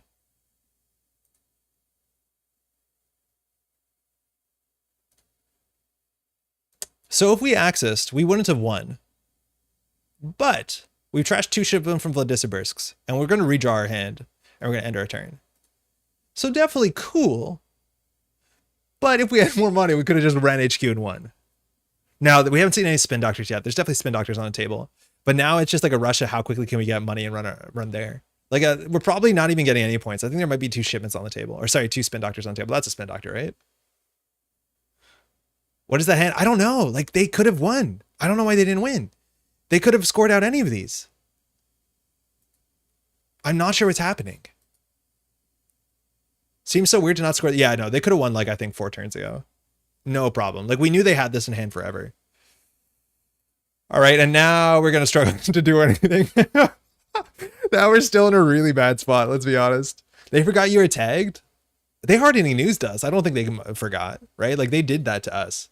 Wasn't Axis 5 enough with CS as you trash? With CS, you have to pay exactly the amount of tags you have. You can't choose to play fewer than. It is pay exactly that much or pay nothing at all.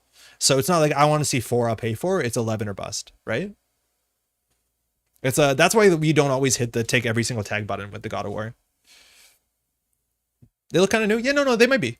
Right? Like playing the deck list a week. Like, no, everyone starts somewhere. This is not like we're still losing. So like, what are we to say?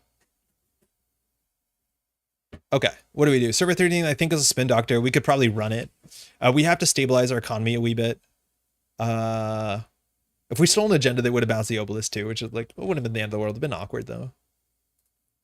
Credit hedge, run archives. We can't get through any ice and threaten to have 10 credits. So there's definitely a spin doctor on the table. We want to find the spin doctors. We don't want to pay for ice or find the agenda too. That's cool.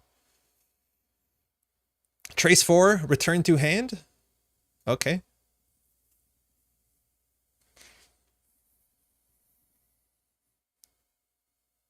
All right. So we'll install the credit card. We only have 5 hand size. That's okay. We can throw out 2 of these, no problem. I think we just do credit. So that's in the bin now. That's okay. And we'll get rid of God of War. There's a 2-3 in there also. Yes, but I think it's likely they have 2 spin doctors on the table at this point in the game. Right? Like, even if we steal a 2-3, like, we don't win. It's just a 2-3. But like, we need to be able to run archives with at least 5 credits after breaking ice. That'll probably cost us about 8 credits at a minimum. And then also them not to have at least 1 spin doctor. Because if they have 1 spin doctor, they take the blowners out and we're on 6 points. That doesn't do anything for us. They just dump their whole hand. We just check all of these. If I had less common sense, I would buy any means here. But we have 3 credits. All we need is 4 credits. Or 2 credits to trash a spin doctor. In theory, we can always crack this and come back for Bologna at launch. That's fine. Sure, 15. Maryland, that's fine. Remember, there's one more market forces somewhere. Tiered, that's fine. Credit.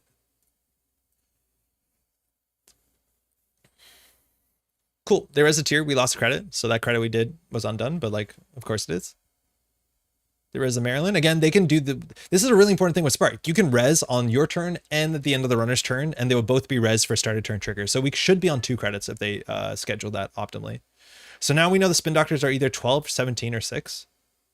They did draw twice. So we can just run HQ and probably win the game. Unless they res spin doctor to draw. Yep. We're just going to check stuff. So we'll run 17.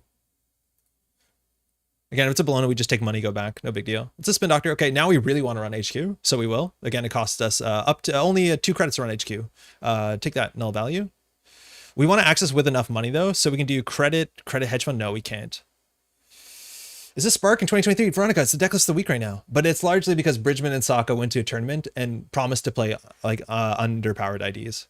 So 2 Bolognas are back in R&D. So R&D is nice as long as we have the money. But we know we run HQ with 2 credits with null and we throw out a by any means. Or sorry, a steel skin. This gives us a tag. We also forgot about it. That we did our math wrong doubly because God of War got a tag off the IP block. So yeah, we messed up the math on the last run really bad a couple times. So here, I think we just run. We know 2 Bolognas are R&D, so accessing with 5 credits is like less than necessary. The other option is we can do Fermenter into Sure Gamble, but like the market forces is around somewhere, so I'm going to not do that. And I would just hope that we don't hit the 1 of Bologna left in the deck. Could be pointing out to them, but maybe that's poor form. Oh, about what they can do? Yeah, I don't know. We tried to ask them timing questions before, and it was hard to understand to some extent. So yeah, it's okay. They watch the VOD, they'll know. But yeah, it's hard to okay. So we run archives, we could win. Oh, they returned to hand. Oh no, our fermenter. We should have cracked it first. Oh, this is so bad. Oh, I'm throwing so bad. How come no one said anything? We should have cracked the fermenter first. Okay. We have a fermenter now. Do they have an agenda on the table they're just going to score out? They also didn't shuffle back their win condition. I totally thought they would shuffle that back. Or return that to hand. Do we install the Urogniv just like so we have it? I think we just install another one of these. Click for a credit, we'll probably lose it, but... Will we? We can't by any means next turn. By any means has no impact on the game. We just need money.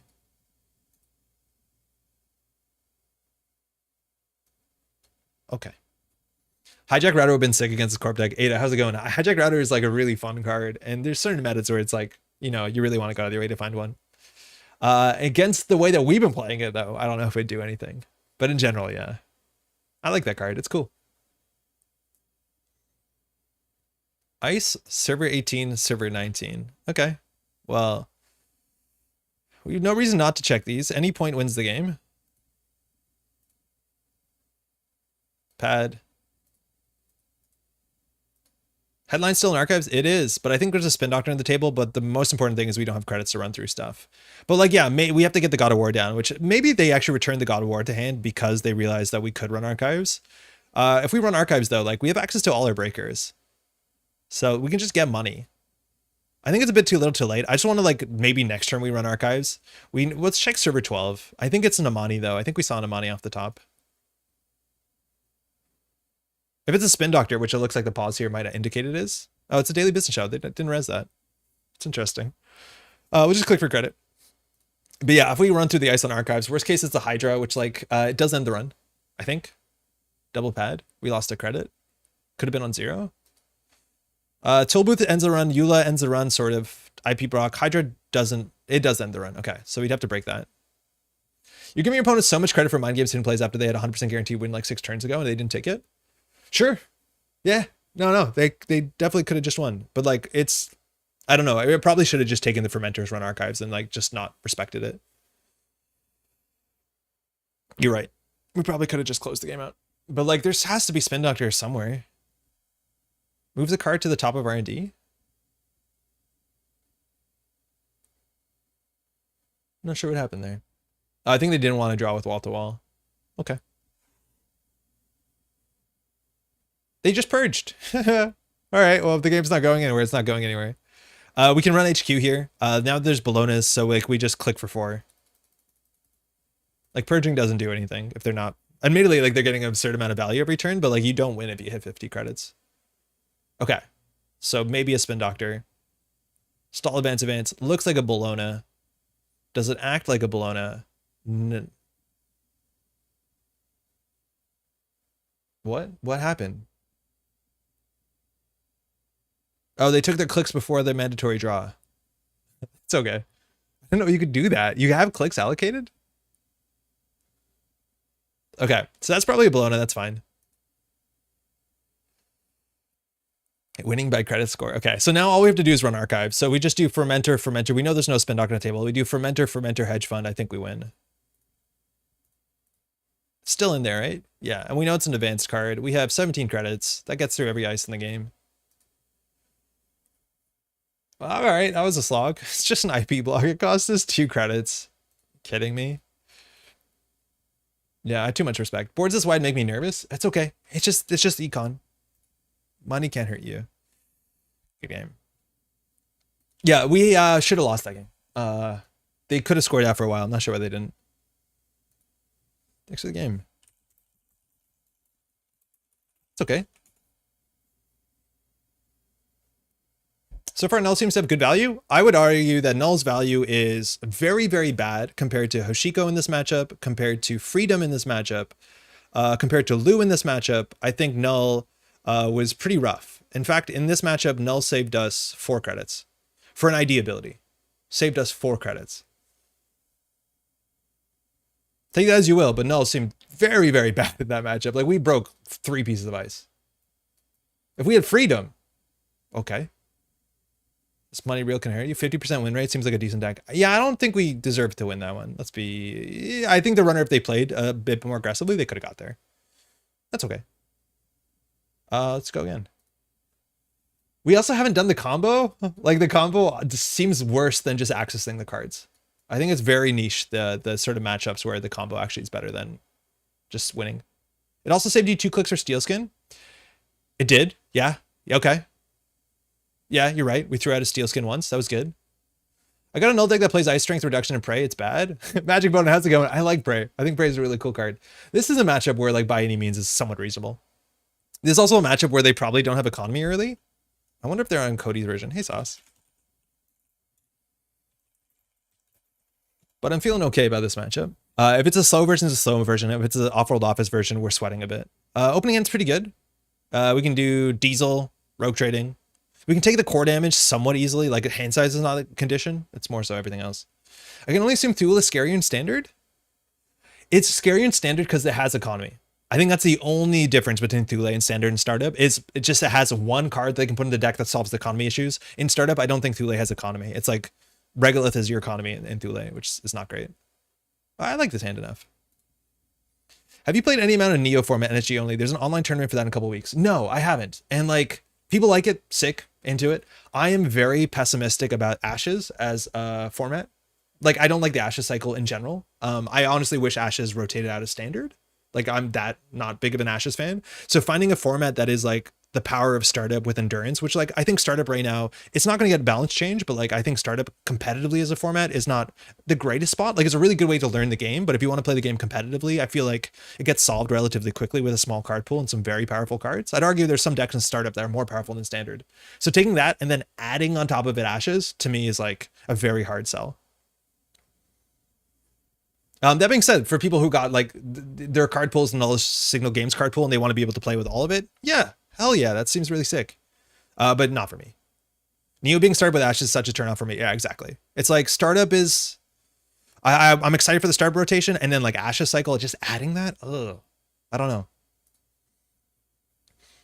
Okay, so we have a Rogue Trading.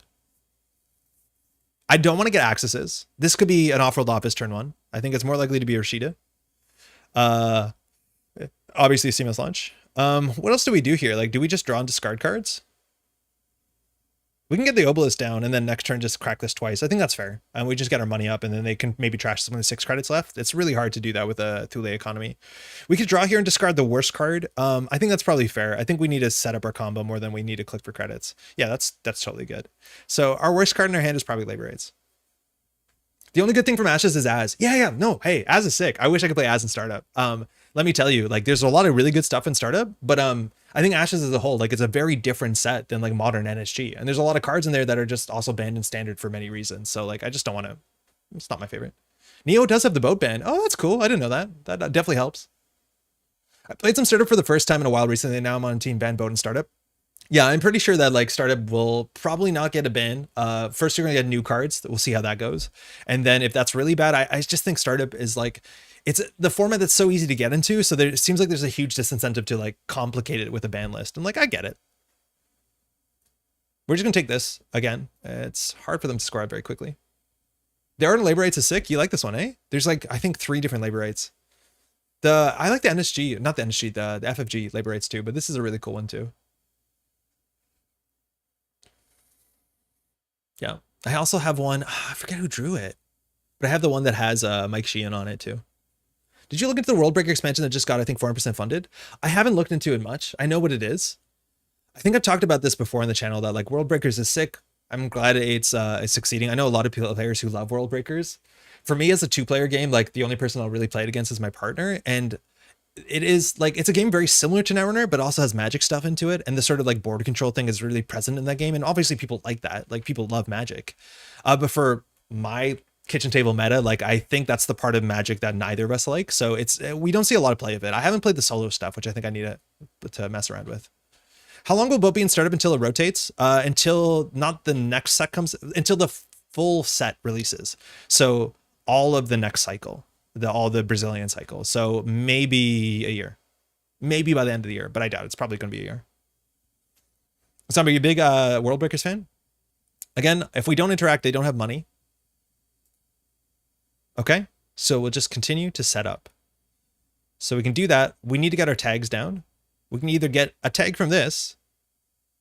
I think we'll get the tag from this before they can trash it. My wife and I are super into fantasy, and I didn't see World Breakers until after we started diving through Netrunner. Oh, scratch! You can still pick it up. Certain stores carry it. Stores carry it. I don't think you always have to get it off of the Kickstarter, but it is like in stores, and it's like very, very affordable. It's kind of like Radlands, where it's like a really nice complete package, and it doesn't take up a lot of shelf space, and it's yeah, I think a lot of people will be a very good game. No idea what's happening. I think if they score out agendas, it's usually pretty bad for them, unless it is specifically the one of longevity, or sorry, luminal transubstantiation. All right, we don't really have an incentive to face check. The face checks also are very different. Once they res 1 ice and it's harmonics, they can res other harmonics ice. We have to respect Fairchild 3 to an extent, because sometimes people play it because people forget it says core damage, let alone they expect harmonics, so they don't always run first click. Here, I think we just keep going through our deck. They're not doing anything too aggressive, so neither do we. Okay, we definitely get God of War down. We definitely get Fermenter down. That'll put us on 6 cards in hand, so we can draw once more. Well, I don't think we want a Diesel exactly. We don't mind discarding cards, but I don't think we need to. Okay, so we can start taking the tags in. Funded both the original expansion with some awesome playmats. Hey, cool. I got the original game, and I got the doubler, and I got the card box. The fact... Oh, okay, this is different. We're taking a core damage here. The fact that it can't fit the playmat, oh, that's a good hit, into the, like the board doesn't fit in the box is like such a bummer. Also, is it just me, Zombie? I feel like the World Breakers cards are printed upside down. Like the cards that are printed horizontal, like ice, I feel are printed upside down. And I don't know if anyone said this before, if that was by design, but they're upside down. You think so too, right? Was that a mistake, or like that's an intentional thing? Like I find that I have to opaque sleeve the cards because I want to draw them the opposite way. And then I'm holding the card upside down in my hand. You can tell because the card back is not synonymous. Have you tried Exceed fighting system? Yes, I have BattleCon, and I have, I think, the Shovel Knight Exceed box. And I think I got like their free Street Fighter thing. Okay, so we have some incentive to trash this because this is not going to get better for us. Go ahead and take some tanks. So I don't think it's going to cost that much to run this. Binding means is also like a really nice way to deal with Thule. You can just like say, YOLO, let's go. Oh, the box. Okay, yeah, the box was a mistake. I read about that. But do you think the cards are upside down? I think they are. So here we can break 2 subroutines. We have a paperclip, so we can get through Echo. We have Hush for Echo too, but I don't think they're going to scale out of hand. Let's go here. Okay, we have a decoder, which we always can encounter a code gate, trash this, then install it. So we'll get some null value. Let's run server 1. Again, easily could be stock buyback. Gatekeeper, okay. New card, new format, standard. So it is decode gate. It is 6 strength. We can get through that for only 2 credits using null. So null ability seems good here because we can discard that. You can't use null to throw a decoder.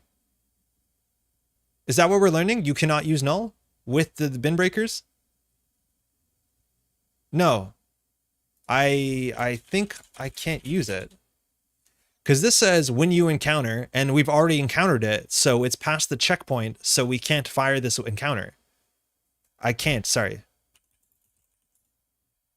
Yeah, it's the same window, so it fails the checkpoint. Okay, so null value was disappointing.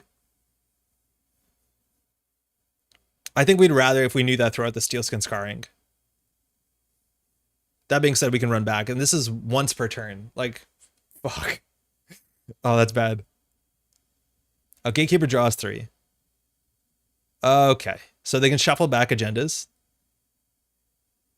So they shuffle back a food. Not even designed with work cards in the same set. Yeah, tell me about it. It's nonsense. It does work with Cipher, though. Okay, only 3 credits. Could be Rashida. No idea what these 2 are. Don't want to interact with it. I think here we can afford to run HQ. Like, if I could just mad dash HQ, let's be honest. Funny enough, Urogniv mad dash is like, fine. Let's go. This is bad for stock buyback. I just want to do this. But with 3 credits, they don't res anything that keeps us out. And like, we can just prevent the meat damage on this, whatever. All the runner IDs and flashpoints are weird. Maybe it's actually really bad because they're very like to shuffle their agendas back, but I think they keep some amount of agendas. Yeah, like that one.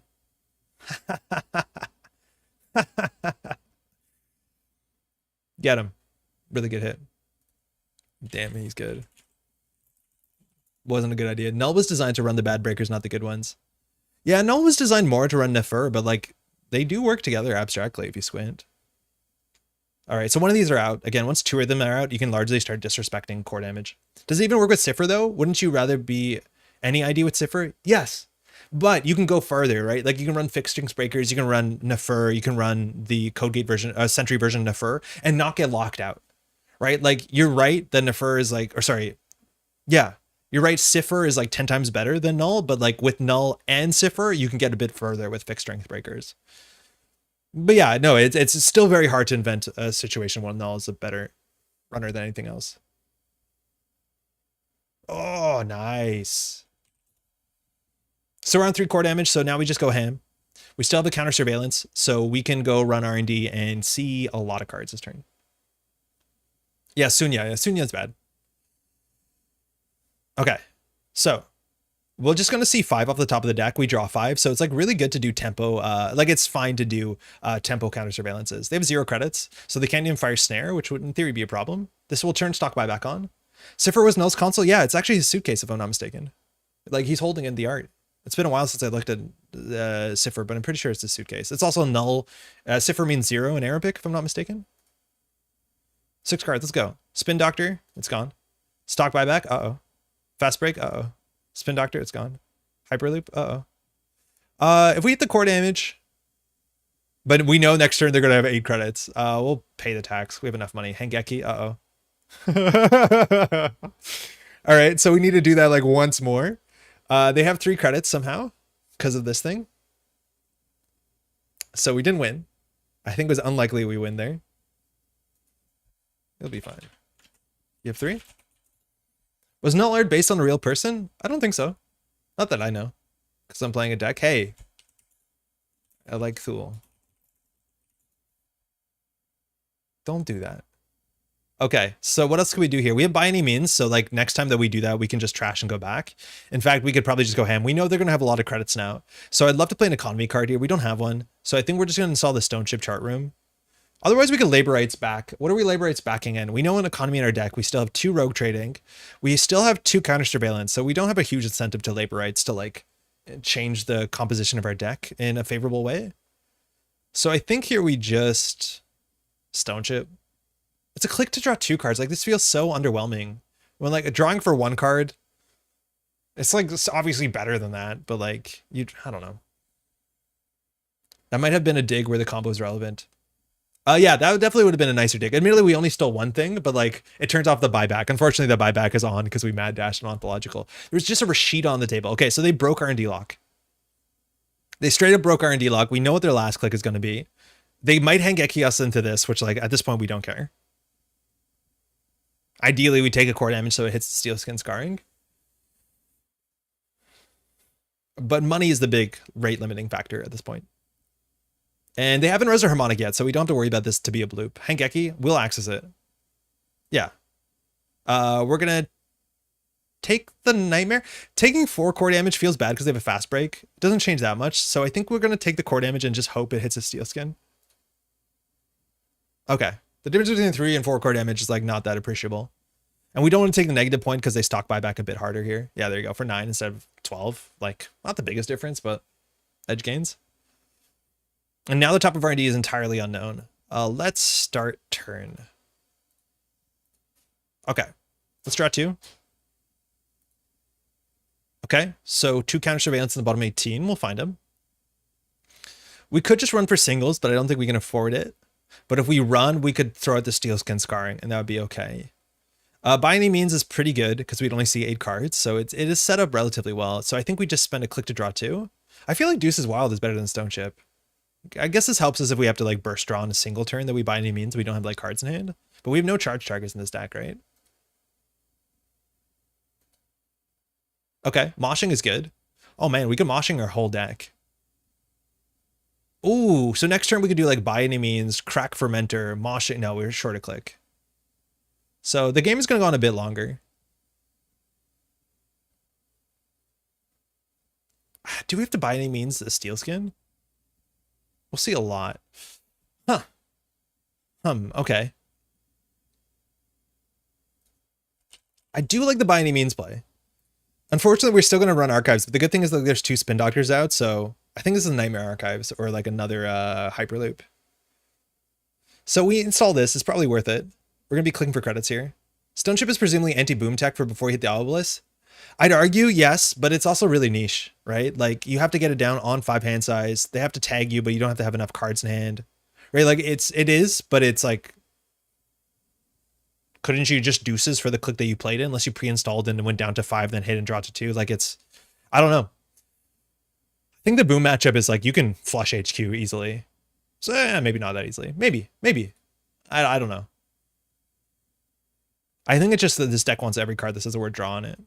I do think, how many more moshings do we have? We have 2 more moshings. We can just moshing this hand. We shouldn't have installed that yet. So we'll moshing. This is no good. This is no good. This is no good. Actually, the breaker would be better to mosh, obviously. And then here we can draw 1 throughout the breaker. It's fine. Yeah, that's fine. That was a really bad sequencing, but we weren't punished. So here they can fast break to install the last ontological.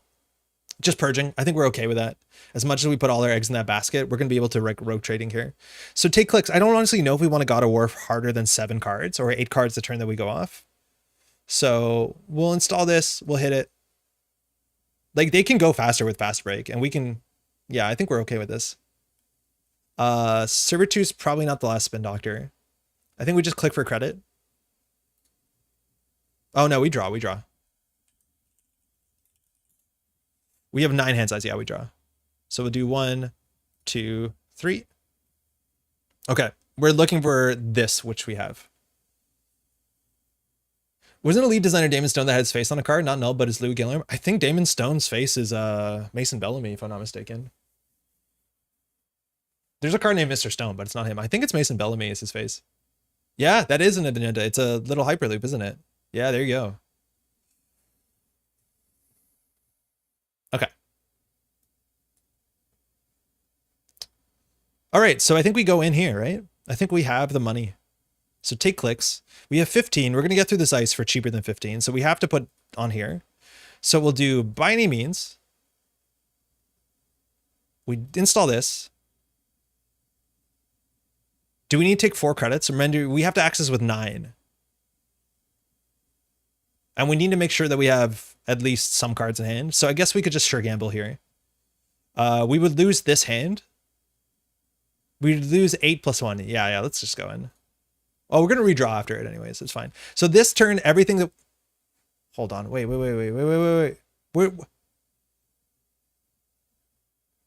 Why isn't By Any Means played on the table like a lockdown?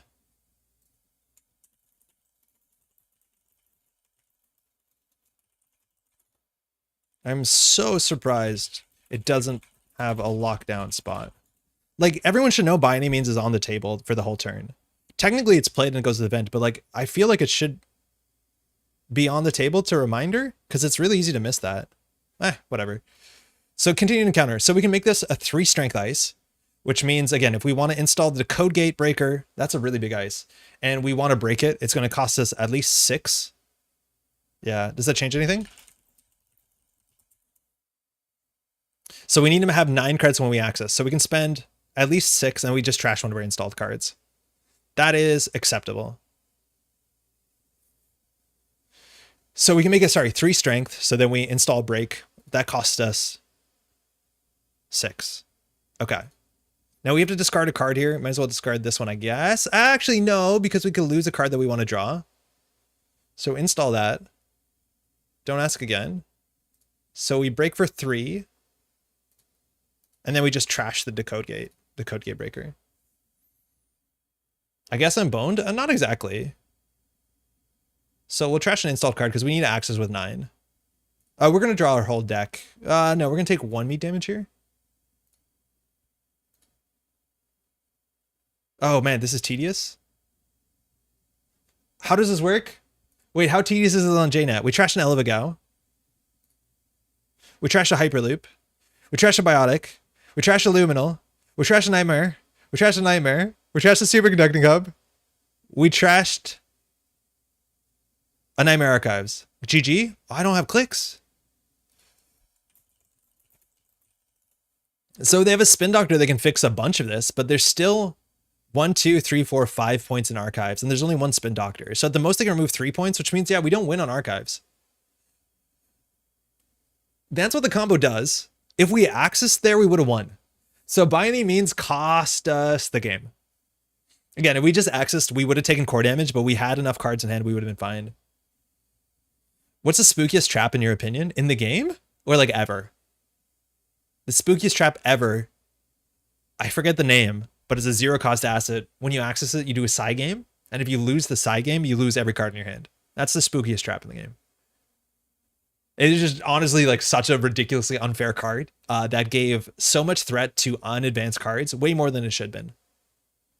Yeah, I think that's it. I forget what it's called though. It's probably some old head knows the name, but it was in Honor and Profit. It was a Jinteki card. It just said play a side game, lose everything. Psychic Field, thank you. Yeah, there's no reason that card should trash your whole hand 2/3 of the time for no credits besides the side game credits. Like that is just such a ridiculous card. Fast Break. They can find a Spin Doctor here. It's only draw 3. Still okay. I feel like By Any Means is only for when you are surveillancing HQ have more tags than they have R&D. Yeah, but like I'd still rather access every card in HQ. You're right, it does let us trash tag punishment cards, but like I don't know why they're holding tag punishment cards. They shouldn't. It also triggered on Expose. It also did trigger on Expose. Trash Jupstad? What? Do they have another grid?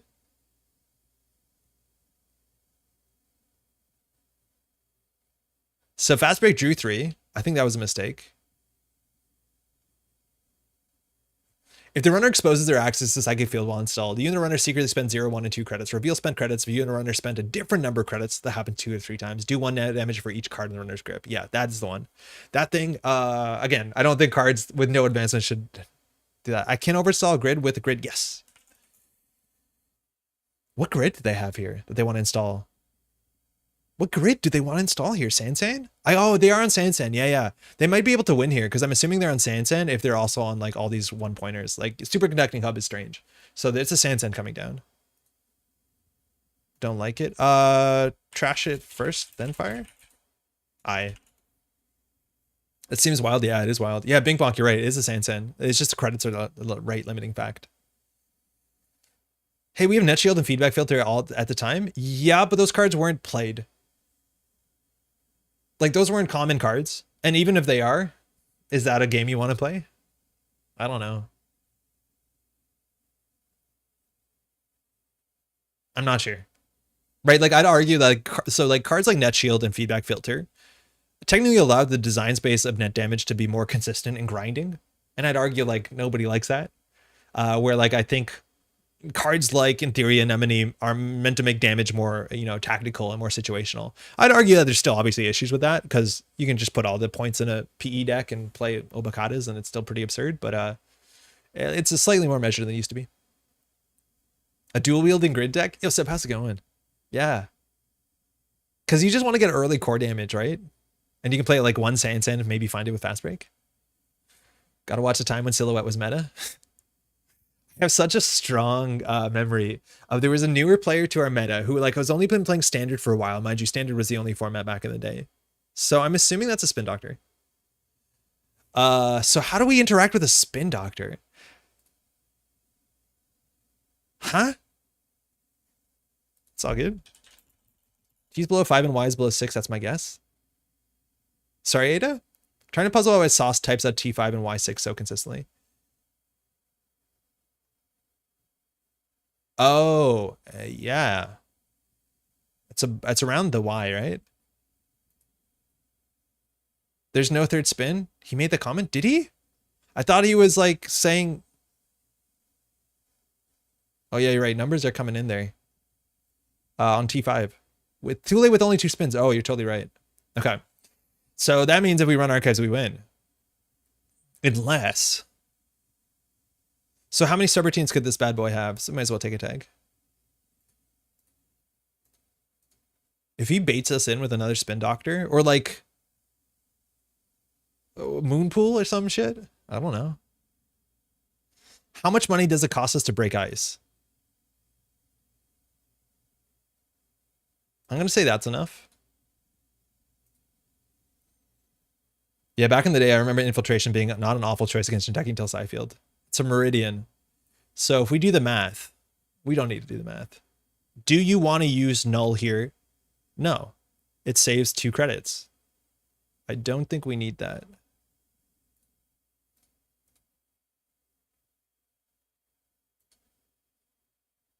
I swear to God. Okay, good. So Luminal first. We'll steal it. Take the core. We have to. Then we just want to take any 1-pointer. All right, win rate, Sunday win rate, skyrocketing so fast. Good game. Do you have Arella in there too? Maybe Sauce puts numbers in unintentionally because Sauce's name is like that, right? It's like Jacob Tutu, where like you name yourself after the way that you talk or type. Like their name is actually Sock, but then a 3 bleeds in there. Null can't give you value if you don't let him give you value. A card draw? I don't know. It's purely defensive fast reg. Yeah, for sure. You telling me you are only on 2 spin was a hell of a piece of information. No value games. Yeah, they named the whole company around this guy. So like, it's got to do something at some point. Oh, I'm kidding. He rotates. It's fine. But the C3 doesn't match the pattern and number over the letter. It's really over it. Okay, cool. Yeah, so credits was a rate limiting factor where like the idea is if you haven't seen these sort of combo decks with Sansan, Arella, Salvatore, they can score out 7 points in a single turn, no problem. They just like jam everything in, fast advance, add another thing, get credits. Yeah. Was trying to dance around it, but it's hard. It's hard. That by any means could have cost me the game. Yo, Anarcho, how's it going? Yo, I didn't even realize it was like 2 streams ago we were talking about Reddit that you were Lego Rockman, and I'm pretty sure I knew that at some point. So hey, shout outs for all the great moderating. I felt really bad about that. You made a joke about it too, and it like stream delay totally went over my head. Thanks for the game, eh? It's just above E and Sauce. Oh yeah. Nick, you're right. It's consistent. That's really cool. All good. Yeah. How's it been? Are you stressed about it? Mystery solved. Okay. All right. Today has been a bastion of competitive Netrunner. Unfortunately, it's not been going great. So do we want to play something competitive to get those win rates up, to get that spirit in, or do we play Dunch's low stack? Let's play Dungeon's Low Stack. Okay, cool. So Low Stack is an ability that gives you some value. I think Low Stack gives you a bit more value than you think it does. Maybe not the best. Let's look at the list. 46 cards. Okay, so let's call this out. What we think we like, what we think we don't like. What we like. Lowe's ability is good. You got a lot of ways that you want to run, which is pretty good value. We have 26 events. That's a lot of events. Events are generally the most on-tempo thing, and we have Onicom. Love me Onicom. Onicom is fantastic. Gives you extra more card draw, gives you a bit of survivability into some damage stuff. I think that's fantastic. What else do we have? We have 3 forged and 2 emergency shutdown. This card is meant to be like consistent value, so that if they res, you get lows. If they trash, you don't get lows, but they trash nice, that's fine. And E-Shutdown gives you more lows value, and I think it's just a powerful card in the meta. I think there are a fair bit of decks right now that are resing like 1 or 2 big ice, and they can barely afford it for a couple turns, and so E-Shutting that down is actually way ruder than it looks. I think that's great. I'm kind of sad, TBH. Cool to see people on Stimag, but sucks to see something you work so hard on basically die. Yeah, I sympathize with that a fair bit. I'm really worried too, right? Like Again, I totally agree with y'all did, but obviously losing that space, and I'm not someone who put any effort into it, is like absolutely such a bummer, because like that space has been a fantastic space for such a long time. I do think until the bots overwhelm it, like people are going to do a good job keeping it up, but like I have no doubt, and I've seen the amount of work that red moderators do, because yeah, there's some stuff that happens there that is like pretty shitty. So y'all did a great job keeping it in check for the whole time. So I hear you. I see people have definitely noticed my 6 broken keyboard. So it's a good game. Still sitting in the Wayland deck with stock buyback. Carry, we'll get there, but like, we got to kind of go up before we can go down. You know, I can only take so much. Okay, cool. We also have Carpe Diem. I don't like Carpe Diem in a deck that doesn't run any other mark cards, because you have to play this and then find out what your mark is. And if you're saying, well, that's fine, you can gain 3 credits. You can. That's not good enough for a card in most decks. I'd rather play something like No Free Lunch that's 3 credits, but an ability that's much more relevant, especially for someone who wants to face check a bit more. So I'm not a big fan of it. We don't have any way to make this cheaper. Obviously, it draws the card with Onicom, but with 26 events in the deck, we're not struggling to draw every turn with Onicom. So I do not like Carpe Diem. In fact, I liked it way less than I thought I did. I even tried some criminal decks where, like, instead of Dirty Laundry, which I thought was a pretty difficult card to play in some matchups that were all playing economic warfare into stock buyback, I thought it would be nice to maybe trade the Dirty Laundries with the Carpe Diems, and so that we can get a 3 credit econ card without having to interact in any matchups that we didn't want to. And I made that switch and I hated it. I played 2 or 3 turns, 2 or 3 games where there was always a central server that was open. And then I was playing Carpe Diem and it'd be like HQ, where HQ is ice turn 1, and I'd be like, ah, crap. Maybe with Los it's a bit better. But I'd argue most of the decks that are like playing some ice, all the ice is actually like pretty hard to face check into. So feel mixed about that. Feeling the void with Fab? Yo, get out. Anarcha, how's Fab been? I've been watching spoilers. Yo, Syndrin, how's it going? Awesome, Paul, how you doing? I changed later to the reveal and trash on HQ card. Dunch, which one is that? I thought it was fly sixing under the radar. The reveal and trash on HQ card? I don't know which one that is. We have Inside Job. We have 3 Boomerang and Inside Job. So that's a lot of slots to like cheat around ice, which we might need because our Breaker Suite's actually relatively bad. Tycoon sees almost no play in Standard. This was a really niche card that saw play in Standard where there was an incentive to play just a Fractor and any Fractor would do. So you played your cheapest Fractor and hoped you never had to use it because this gives the corporation money. Not a great place to be, but it's okay. It's also a really hard cost not playing Amakua, especially in any sort of deck where we run 1 mutual favor and we want to run a lot. Inherently, Los is pretty run-based, so I found basically every criminal deck I play, and I know there's IP blocks out there, is you have a huge incentive to run Amakua, just because if they're not icing up and you're getting through, it becomes a breaker that breaks everything for credit, and it's a 1 ice breaker solution, as opposed to like having to find their 2 of Cat's Cradle and install them when we already have an Amakua. Fab's Lit been losing with Fi, so much fun. Yo, go face. I miss Fab a bit. I'm a bit priced out of it, but it's really fun. Looking forward to losing with Bolton and DTD. There's no way they can make Bolton worse. 3 no free lunch. Okay, so we have it. We have 2 class act, Nuka. Again, we don't have resources that give us value. Like we don't have daily cast, we don't have liberated. So if we can't run, we can't make money, which is a scary thing to do in a meta where like I think 2 out of the 4 factions are consistently playing economic warfare into hard hitting news, but we'll take those lumps when we get them. A single sneak door is sick. This takes up our slots that we can be playing other non-interaction economy things, or interaction economy things like Bankroll, Fermenter. Those slots are really cool. Whether you want to play Tapworm, that's neat too. But we multi-access, we have 2 Wake. I am becoming less and less interested in Wake Implant as a card. I think it'll get maybe a bit better in the future. But the big issue with this is you need to run HQ successfully or you'll get no value. And generally, people double ice HQ pretty consistently in this meta against criminals because you have to. You don't want to get diversioned, let alone we have other stuff. But yeah, maybe with Sneak Door you can get there a bit simpler, but this is a hard card to play, I think. I'd rather have, I like Chesva a fair bit because if we're a run-based deck, making our runs cheaper is pretty good. Maybe we derez enough stuff that we don't have to worry about it. And maybe Inside Job Boomerang means we can sneak in with emergency shutdowns. But there are, we'll see how this goes. I think there's definitely ways you can tweak this. Of course there are. But I feel like this is slightly different than how I'd build it. But I think it's cool. Creative Commission also, like, do we need more events that give us economy? Is Deuce's Wild a better card? It might be. And then maybe you can spend this influence on like Teleware Contract or Liberated Accounts or Botchless or other cards that don't require us to interact. Because I think at least at the competitive level, being forced to interact on turn 1 to generate your economy is a bit of a risk. And I think that's obviously an unhealthy thing about Netrunner, that running turn 1 can be the worst move you make in the game. Obviously hard-hitting news rotates very soon and people are happy about it. But like, we'll see what the meta looks like in the near future. Like Dirty Laundry might be just the best card possible in your opening hand in a month. It's still pretty good, but like there's some matchups where you don't play it turn 1 until you're set up. Anarcho, have you seen that like new card that they put out with Bolton and his face? It's like, it seems like a Bolton card and then his face is covered by the frame. I think it's the funniest thing.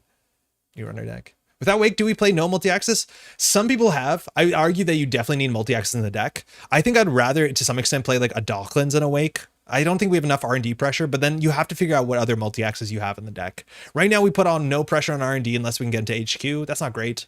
We have no tricks against fast events. We have no miss bones is like, I think one of the best reasons you want to play criminal competitively is that you can, sorry, my face is in the way. You can play 2 miss bones and like, that's an easy slot to put room for.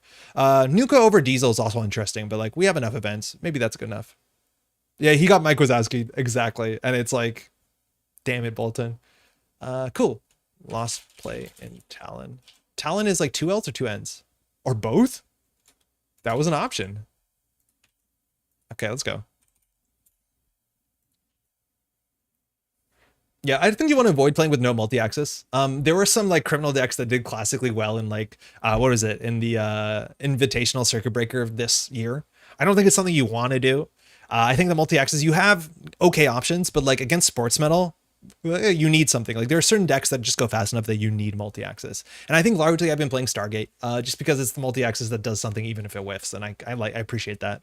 But I am a bit more of like a smother Netrunner player than like I'm going to hope 3 accesses on R&D wins the game. Which I'm actually pretty bad at that. I think I'm like super loss averse that I always play the safer line. And I think it's often not correct how I play. I have to keep that in mind. Summoner.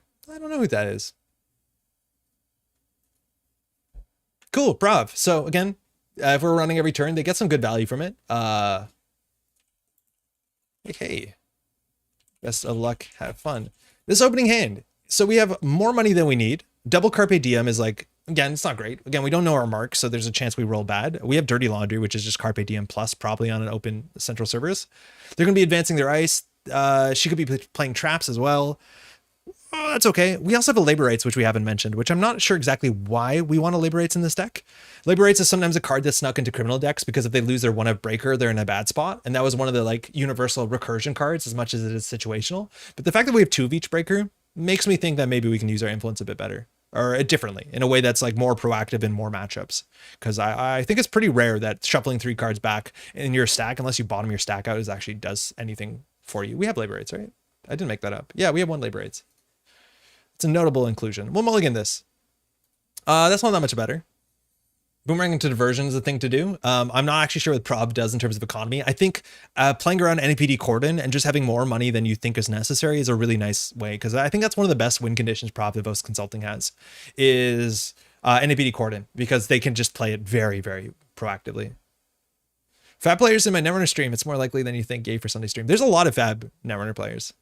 Okay, looks like an NGO front. If we run, it can get even worse for us. Sometimes there's just like Urtica Cypher players that just happens. We could forged here.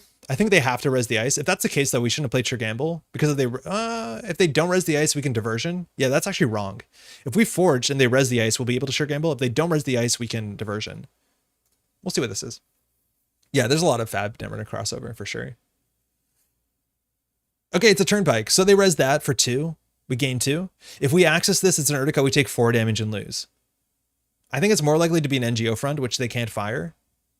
All deuces to play around the Urtica. And then we'll just run server 1. They get an advancement, but we know the advancement's not going on to ice, so I don't know how valuable it is. So they just pop the NGO front. So we denied them 2 more credits, but admittedly for a click. I think here they probably click for 2 credits. We also know we can diversion through this. If she's really spiteful, she can just boost into the trace heavily, so there's no money for us to take. If that's the case, we take the access, but just keep in mind that trace ice gives you a really ugly way out from diversion. It's better when you're under 5 credits because you might as well do the thing unless the access is really bad for you. So I'm part of a Discord channel that's called like Netrunner Retirement Home for Bad Players or something like that. And I made the thumbnail art for it, which is like the old Sure Gamble, you know, the lady with the 5 cards. And then I edited it so they're all like the back of Flesh and Blood cards. And it's the best Photoshop job I've ever done in my life. All right, so we're incentivized to just smash.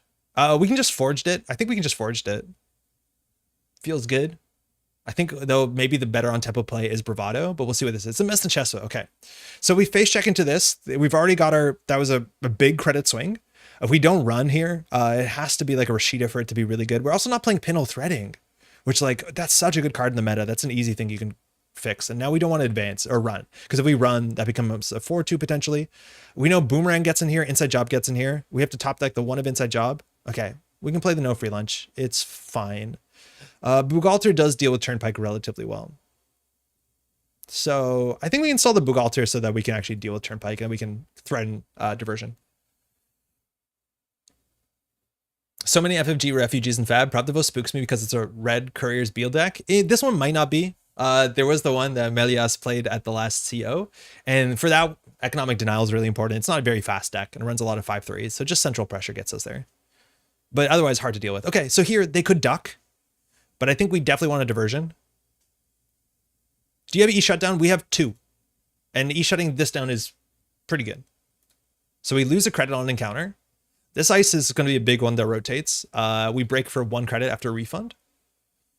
Beats my best Photoshop of slapping the face of Ernie from Sesame Street on the front cover of an action novel. So we'll see if they res here. But we can take them down to 1 credit. So if she has an NGO front, she's feeling okay about it, I think. Oh, she advanced the Mess and Chesso, so we don't know what's in the server. So no idea what that is. Here we can start to get an access because we just made an access. This is exactly where we played Carpe Diem, and like 1 out of 3 times it's good because we want only R&D here. So like if you ever played Dirty Laundry versus Carpe Diem, this is exactly the board state where it feels terrible. It's like, I want to run R&D, I want to get 3 credits. Now, immediately, if you already play mark cards, so you have a mark at start of the turn, it's so much easier to play this card because I'll know where the mark is, so we actually can plan. But we have to play this and then find out where our mark is, which is not great. So I'll draw once. Okay. And then we'll run R&D last click. They can't fire Snare. Tomorrow's headline's not that bad. Spin Doctor for 2 is acceptable. I listened to Jeff on Snare Bear's Rotato review. So many power cards are going. Yeah, that video came out on Friday. I've listened to all of it. It's really good. Yeah, there's a lot of very important cards, but I think Null Signal Games has been good at like just, you know, putting new cards. Okay, so we know the advancements are only worth Messna Chesvo, so I think that's an acceptable cost to Bravado HQ on this turn, where she's drawn 19 cards and we see no agendas. So we could draw once for Awaken Plant. Okay, Bravado is a bit better than Dirty Laundry here. But she'll probably advance the Messna Chesvo, which is fine for us. We've seen no influence, we've seen no spice, so we can't pin the deck down just yet. We're going to try and keep that in mind. And we also, if you can against Pravdavos, you want to run twice a turn. Oh, here we access with less than Bologna. We should have done the math and click for a credit. I just did not bother to do the math. So Vlad Grid. Now she advanced that. That is a bit more worrisome. The Vlad Grid is something we have to trash, so we might as well take our lumps now. Against Prav, if you can run twice a turn, that's for the best. She can fire Snare here. I don't think it's that bad. Well, Dirty Laundry R&D. That sucks. All right, we know that's not a Spin Doctor, though. I think we can go back, but I think we need to set up. Okay. Cat's Cradle, breaking Mess and Chesvo, miserable. It's 6 credits to break, plus we lose 3, so...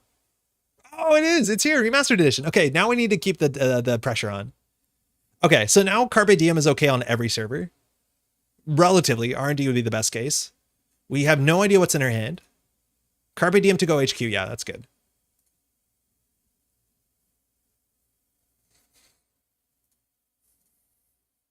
Early Bugalter is good. Sorry, now the advancement is very limited. Are you kidding? No, don't make me do this. Vlad Grid is very quite nice with Remastered edition, but we just need to get runs, as many runs as we can. Onicom, okay, a bit too little too late. We'll run R&D. I'm as surprised as you are. Cat's Cradle breaking anything other than Thumblerig is miserable. Yeah, it's really rough, and that's why I like this card with Chesva, because on its own, I'd rather pay 7 for Onicom. I think it does break the difference. Ice Wall, okay.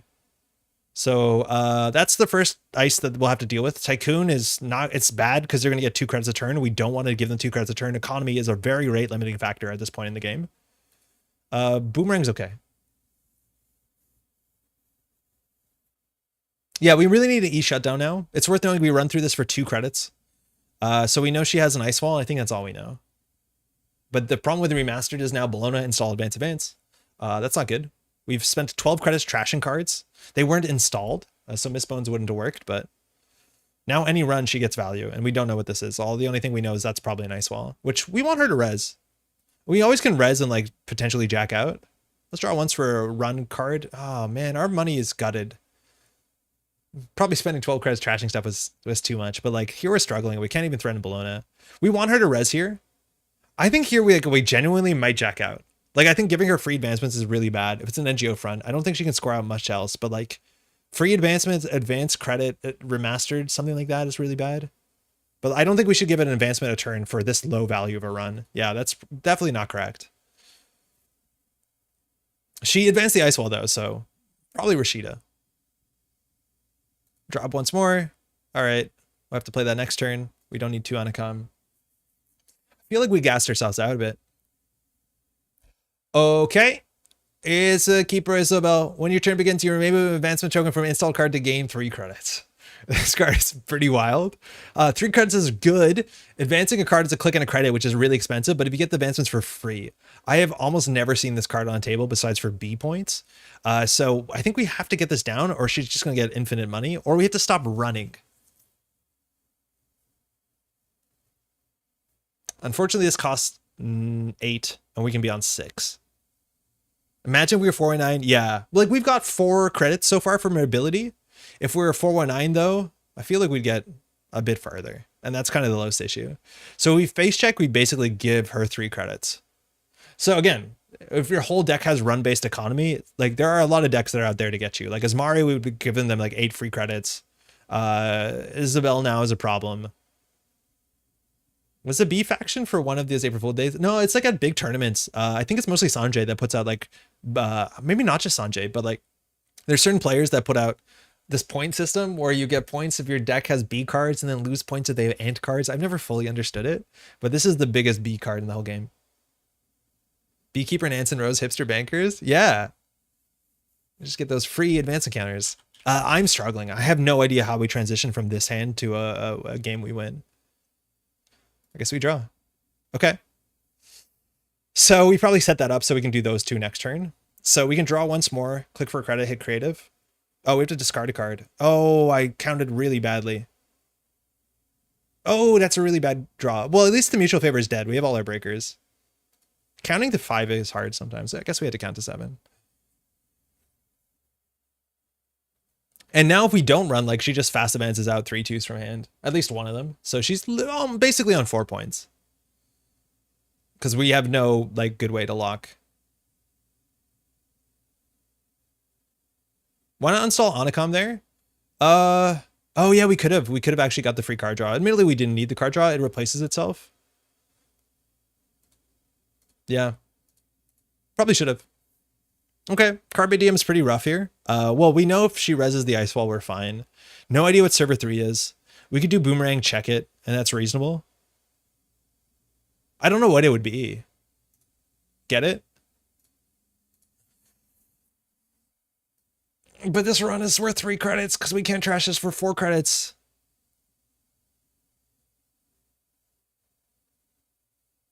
Running Glass Click is a bit sus too if they have ping, but like we have a no free lunch. We can go through Funhouse sort of.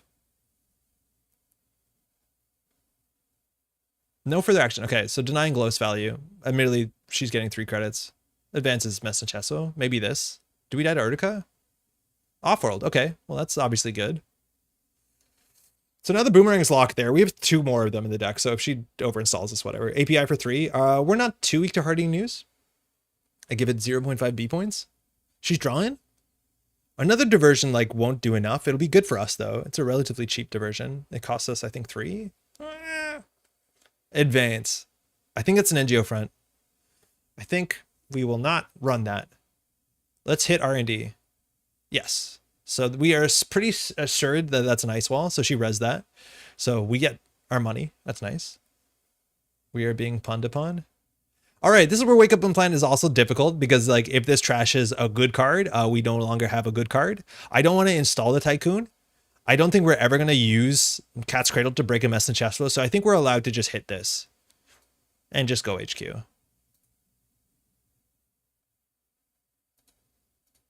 This cost us 2. We get a wake charge. She gets an advancement. Don't like that.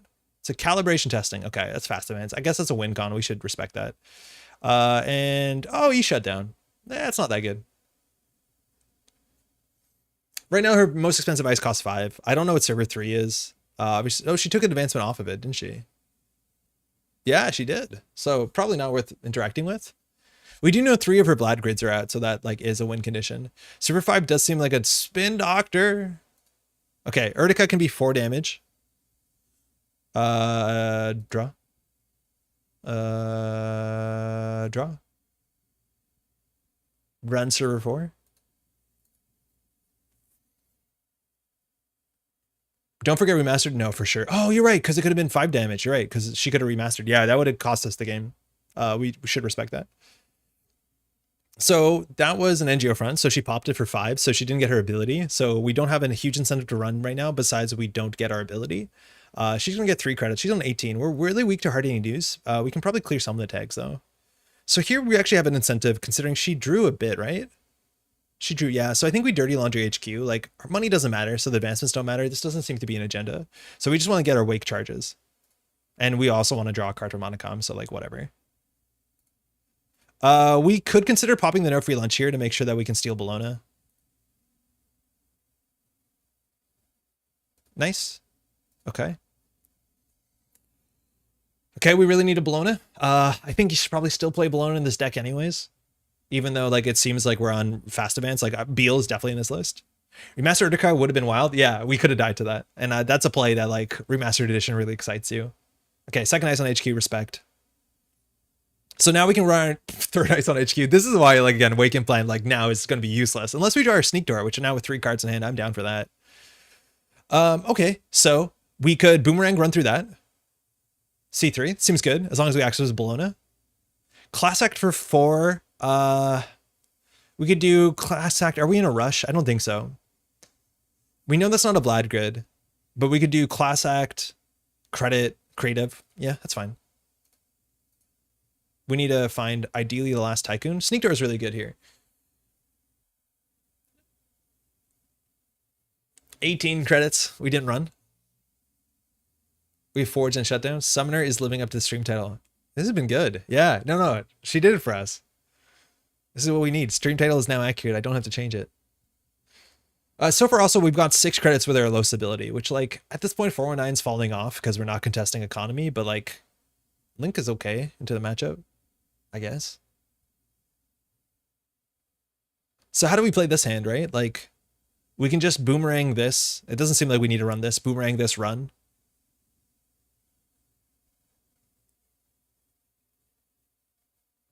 Okay, Boomerang looks a bit interesting. Mind you, with Pravdavos, very importantly, the card that they advance has to be an advanceable card. So it's not like we're thinking this could be like a calibration testing or something. Again, I haven't done a good track whether she's ever advanced this herself. Install draw. Credit. Okay, so we have a lot of things that we want to do this turn. Easiest one is like actually Sneak Door, run HQ. We don't have a good E shutdown target. We could forge the big piece of ice. Like, I'm assuming this is expensive. We've seen one mess and Chesvo in hand. I'm pretty sure off the top of R&D. Otherwise, we can just do boomerang run. We don't have a really good way to get a credit. And this is technically like filtered card draw if we forged. I just don't see why we'd ever forge HQ. I think if anything, we can forge this ice. Or we forge this ice and then she doesn't res it. No, I don't think. Let's just forge. Whatever. It's fun. If she reses, it also plays around ping slightly because it's not during a run. So either we gain 2. No matter what, we're going to draw 2 cards or draw 2 filtered cards. Keep one of them.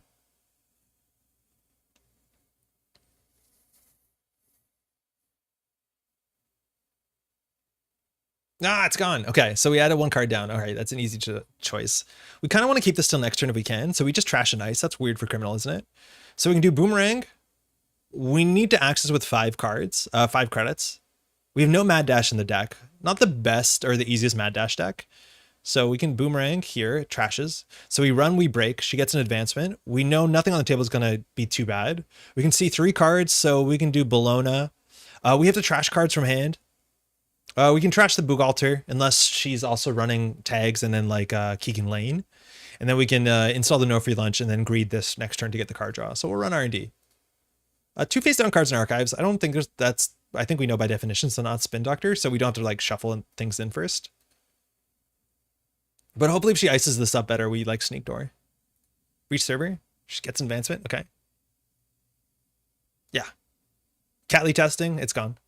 Remastered will steal it. We still have Bologna credits and Geofront. If we trash that, I think that's a really bad draw for her because her money is solved. So we're not going to trash that as much as that's usually like kind of a snap trash. And then we'll just install this, which we can discard that. Okay. So she still has some work to do. We know that she's not drawing a Beal off the top. We can go R&D somehow this turn. Nice. I think this is something we also might have died to at some point. But Gene Splicer is only 2 influence, and it's a card you can advance and then pay money and a click to add this as a point. So we have a pretty good read that could be an NGO front. If right now we like sure gamble, Sneak Door, find the NGO front in hand, like we'll be a bit more miffed about it. But I think we have to start there. We'll take the boomerang every day. So we can do Sneak Door. We'll do a Sneak Door. Is there any way we lose this turn? I don't think so. So this is an HQ run, so we get Wake, which is nice. It's a Vig. We don't care about Vig. So she can do move advance, triple advance, so that easily can be a Beal. Or a Bologna. We don't lose if that's the case. But we're just going to charge our Wake, so next turn. Okay, Vig twice. That's really cool. This is a neat card. This is the way they used to play 5/3s. Oh! No, our money! Okay, that's fine. So she's on game point now. So we know in hand is an NGO front. We know there's a Vig in hand. We have a recovery button here that gets us 3 credits, but ideally we want 5 credits. And we have to stall the boomerang. Do you think she's on Beal? Or sorry, on Bologna? I'm starting to doubt it a bit. I think we would have seen one by now. So I think we crack this clicklessly. We definitely hit HQ. But I don't know how we access with enough money. Are there even Beals in here? I think there has to be, right? Well, I think it's likely. So we always start with Sneak Door, I think. Because we only know 2 cards in hand. It might be multiple Vigs. Back room. Okay. So there's probably check of Scions. So now we run R&D. And we can see a bunch of cards. The problem is we don't have Bologna credits. What could we possibly draw that would give us Bologna credits? We need to get from 3 credits. We need to go up to 7 credits. That's impossible. 3 Office, 3 Remastered Crypto, 1x above. That's a full set. Yeah, you might be right. So I think we just go for the accesses here.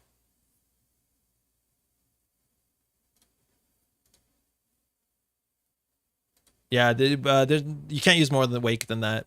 And in Alaska, we just swipe HQ to hope that she doesn't have it in there.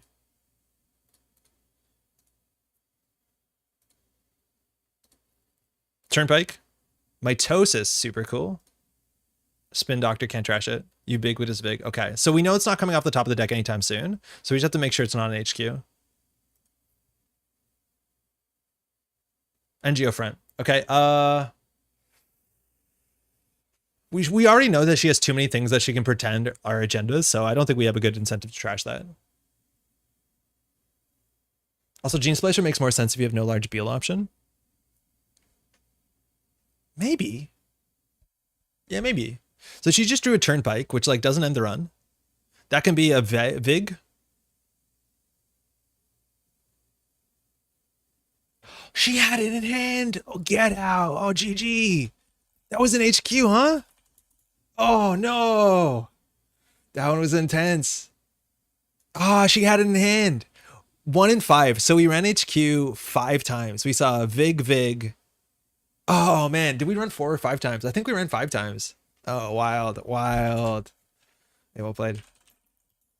There was an Escalade Vitriol in Archives. Ooh. So there was a 4-2 in Archives. I had really no reason to check Archives there. I think the HQ check was always better considering we lose if she has it in hand. So I don't think we check Archives that turn. But it's good to know there's one in Archives. Sneak Door is like, phew. Well played. Nice. Yeah, so she saw the Sneak Door and threw out an agenda. I think that's actually really smart as well. I don't do that line enough. What's the fattest Beal you've seen? I've seen a full 7-point Beal. I think you've seen more than that. Hey, thanks you too. All right. I think we struggled a bit. I think it's not good enough for Los to get 6 credits of value. Like that just doesn't seem like your ID should be doing more for you than that. I think arguably like the problem we struggled to deal with ice, like the fact that a Messna Chess on remote server was basically beyond dealing with is not great. Maybe that's why we have 3 boomerang, but yeah, Los issues, huh? Oh man, we could have had it there. Could have had it. That's okay. That's a close game. She played it well. Okay, cool. How long have we been streaming for? It's been like 4.5 hours. Let's do a bit more. What do we want to play? What have I been working on? No, I can't play the bad decks I want to work on. We got to play something good for a second. We want to like, we need to kick it up. We need to get up to no disrespect to that deck. I think that deck can win games. We've been struggling. We've been playing the long road. We got to play the direct road for a bit.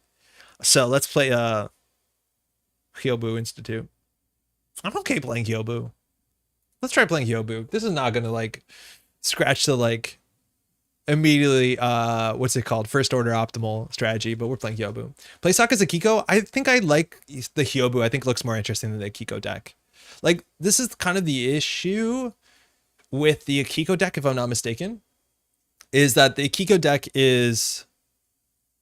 doesn't have to be Akiko and it wouldn't be a different deck, right? Like 3 Ches was interesting because you want to run a lot. I think that's kind of neat, but like this is any shaper deck. So the Kiko doesn't do anything. I think this is the issue that Bridgman ran into too, is like the deck that he put together for Khan is like, it's just an as deck, but like strictly worse because you have a worse ability. And I think the Kiko deck is largely the same case where like I like jank or something interesting when it actually swings into it. And like, there's not too much that Kiko to swing into, but you can use the Chesva for Kiko's ability. That's kind of fun, isn't it?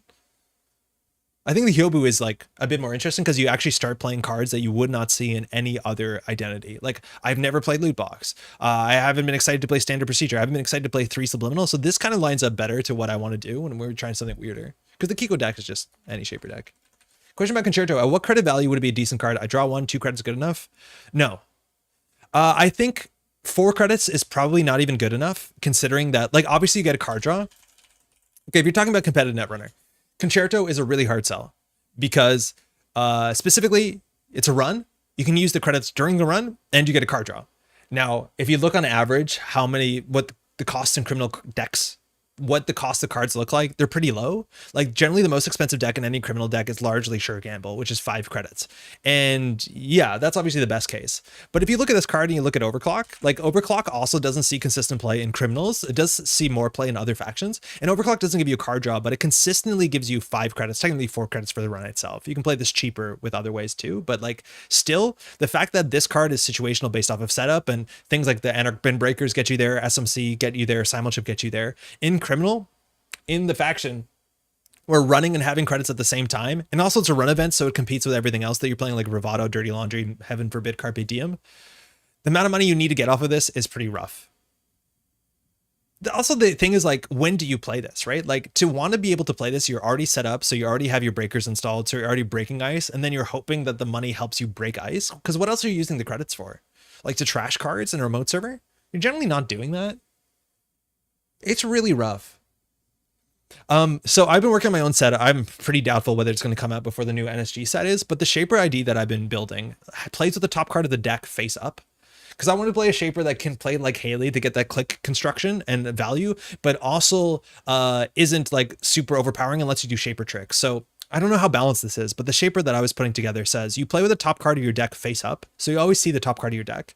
And then as a paid ability window, you can trash one of your installed cards and install the top card of your deck, reduce the cost by the card that you've trashed once per turn. So you can use it technically on the corpse turn, which is incredibly powerful, and on your turn as well. So it gives you that flexibility Shaper, but it costs something. It costs you destroying your own rig, which inherently challenges the sort of like value engine you get from Aesop's Pawn Shop, but it gives you an immense amount of flexibility, and it also allows you to play easier cards like Concerto in a way that's a bit more consistent, and also lets you play cards like the, what's it called, Eureka, or whatever that one is, Spark of Inspiration, which I think is really fun. Rejig the top of the stack, yes, but the card's trashed. It's not returned to hand. And then the console, I don't think it does enough, but it'll give like 2 MU. And for 0 credits at paid ability speed, maybe 1 credit at paid ability speed, it allows you to swap a card from your hand with the top of your deck. So it allows you to do really cool things like pull out a Clot from the deck, but it always forces you to trash your own board, which I think hopefully keeps it in check so you don't get late game Shaper nonsense. And then Balance will say whether that's an ability that only has to be done during a run or not, and whether that's just strictly worse than World Tree. But yeah. Brick calls this card Crim Hack. Yeah, and unfortunately, like criminals, like, yeah, I don't know. You'd still play Stim Hack because Stim Hack is a hell of a card, but like, you're not playing Overclock in Criminal, and this is like marginally better than Overclock. It's less consistent. Is card draw that good? In Criminal, yeah, you want card draw. Also, how does it interact? It interacts negatively with because it doesn't work with what's it called? Class Act. If this worked with Class Act,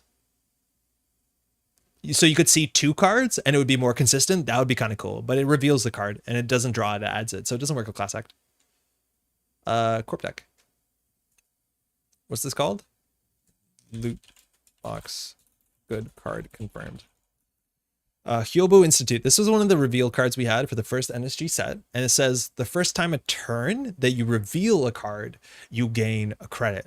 Back in the day, there was actually a lot more reveal cards. In fact, there was this whole suite of ice called the Grail Suite that revealed cards when you encountered them. And there was more cards that did that. Engram Flush came out, Slot Machine existed, so that you could clicklessly get your value from your ability. And I think that's really cool. I think getting clickless credits is like one of the best things Corpse can do.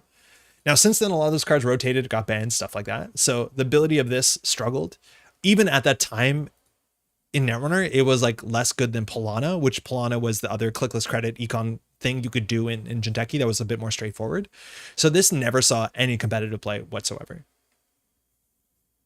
I don't even know if I've ever seen a Hyobu deck. Actually, no. I know Diogene was playing one at a local meetup. But this is just like kind of no nonsense. It's just like, can you score on a remote server with Anoetic behind pretty good ice faster than they can set up? And then you just have a lot of economy. So like pinhole threading will be an issue. But if we can go fast enough, that's it. No tricks. Big barrier, because barriers in Jinteki are not good unless they're huge. All right. She deals with ice relatively well. Smoke, so not a great matchup. I think we would be happier to play against like just good stuff Hoshiko, I think. Thanks. Thanks. Yeah, you too. All right, so Smoke can bypass sentries. You don't want to bypass Anansi because you still take the damage, but you still end up breaking this, I think, for 4 credits with the thing. This opening hand is like really good to Celebrity Gift, and I don't love Celebrity Gift because it shows our whole hand, but Celebrity Gift is a bit slightly better in our ability on the basis that it does a reveal. Oh, cheers. Oh, cheers. This one ain't mine. I can't take credit for this one. Whenever the ID ability doesn't say whenever, because of Lakshmi Smart Fabrics and Project Kusanagi, apparently that ability doesn't say whenever. Which one? This one? Oh, yeah, because you could reveal infinitely. Yeah, I think whenever you're going to see on much fewer Netrunner cards. But yeah, if this said whenever you reveal, it would be monstrous. It's like game net, but there's actually cards that fire, and you can fire it infinitely. You just reveal a 0-coster.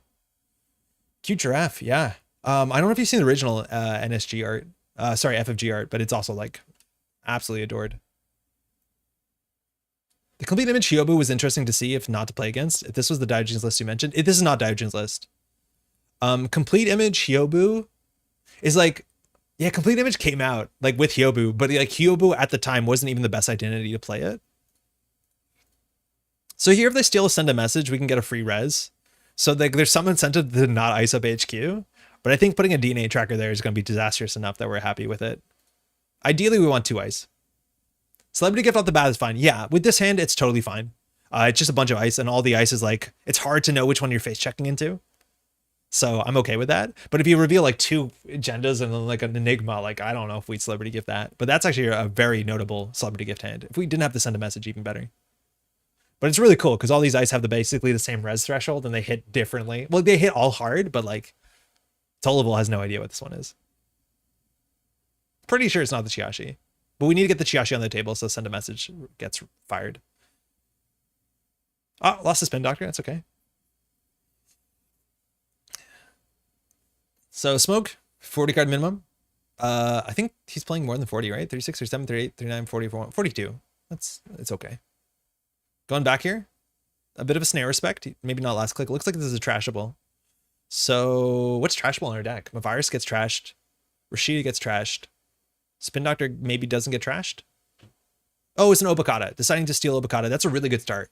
So they lost Fenris, a Deep Dive, which is, they probably have 2 Deep Dives as their win condition, and a Nemricur. So that's actually a pretty expensive Obokata. And in this deck, they need to steal 7 points, or like 3 agendas. So hybrid releases are kind of the weakness here. All right, I think we draw and just Celebrity Gift our hand. It fires our reveal trigger. R&D is still open, but like there's not a lot of agendas left in R&D, and they can't steal Obokatas that easily. So 121 credits. So our next play is basically get ice on R&D, get ice on remote server. Not the most fast deck, I don't think. Eventually, if we lock them out, subliminal messaging is actually an absurd amount of value. But we'll draw one soon enough. I think those are pretty sizable hits. Another Telework's good. Okay. Loot box.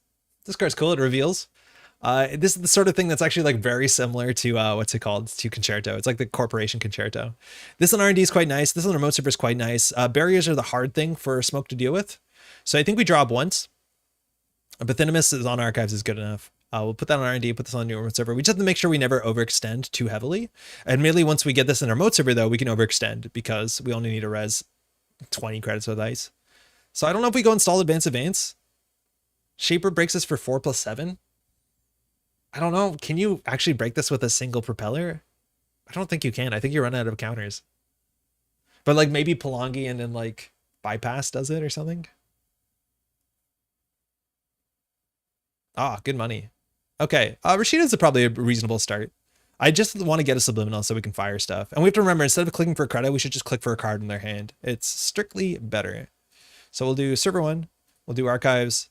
Do we either click for credit or we put another piece of ice? I think we'd rather put another piece of ice. And then next turn we can do Install Advance. We'll have 7 cards in hand. If we want to discard something, the Mavirus is not very useful in this matchup. You could set it up with an Obokata for 5 net damage, but that's pretty hard. Bulwark and Chiashi take a full Propeller. Because what is Propeller? Propeller is like 2 strength for 1 token. So it's, yeah, 4 to get to 8, right?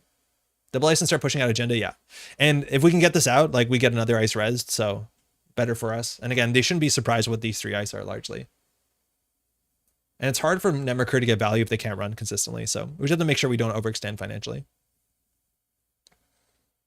Because generally if we res 2 of these ice, we can't res a 3rd. So we're lucky we got a Pathinimus, which they bypass for bad pub, but like it hits really hard. This is a really good start too. That's the magic number for them to face check into some amount of sentries. I think they actually can face check into an Anansi. They can break it for 2 stealth and 2 normal, I think. Okay, so this is only if they ran. This is another reveal card that gives you credits based off of basically strictly hand size. So I think we can consider Anoetic Rashida. Yeah. We have more ice than we have money to res it, but otherwise we can do Install Advance. They're on 15. This doesn't actually do that much. So we definitely get this down. We get this down. And then here we click for credit. So we're just going to reveal a card from hand. In theory, we should reveal the card from hand first. It's a Deep Dive. That's a hard one to fire against this ice, but we have to watch out for that. They also lost the DJ Fenris. So unless he gets down, what's it called? Beth, they're not going to win in a single Deep Dive. Okay, Penrose, that breaks barriers this turn, breaks code gates. The math on DNA Tracker is pretty good because they have to boost twice. SMC means they can break anything, but credits are going to be the rate limiting factor, and an Anoetic deals with stealth relatively well. Well, we have to res here. 1 in 5 to be a disaster. But this is 2 stealth and 3 credits. Like, that's an expensive run for a single. But at this point in time, like, we've drawn a Rashido. They saw 1 agenda in hand. Like, getting a single here, you wish it would be better. But, yeah. They also can technically break barriers. Okay, not that bad.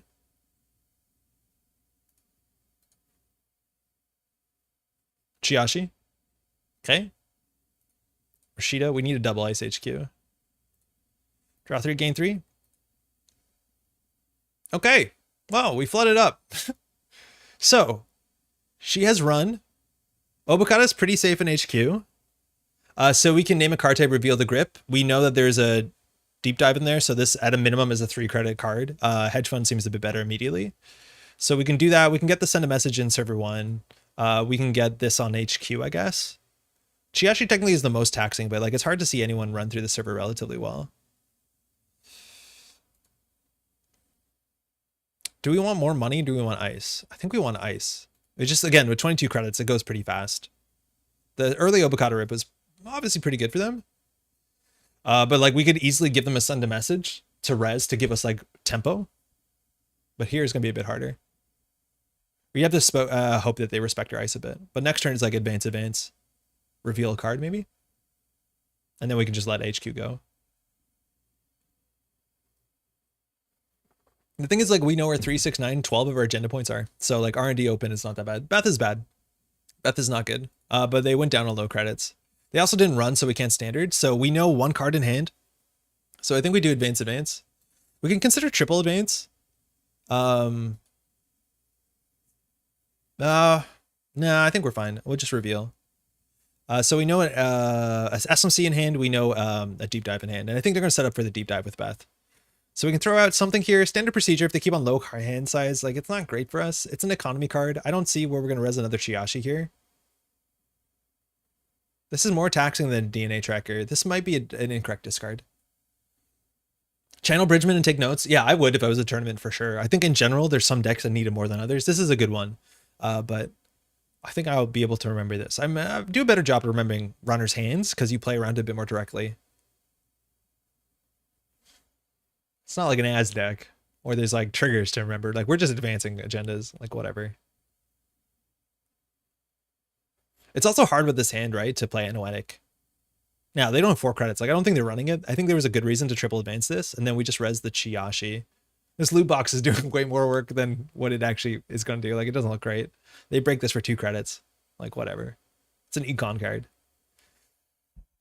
Is it 12 influence the reason Akiko isn't popular? It definitely doesn't help, but Akiko's ability is just like doesn't really work with Shaper's thing they do. Shaper classically was a control deck, so having the ability to multi-access top of R&D is something that they could do in faction, and they generally would anyways. Like when Akiko was out, there was so many ways to get good value from running R&D that spending your ability slot on that wasn't great. 12 influence, not a good start, and yeah, Shaper generally played for mid to late game, so not an amazing ability, and even then there's a chance the ability doesn't do anything, right? Like it's a bit of credit denial, which again, Shaper didn't really need.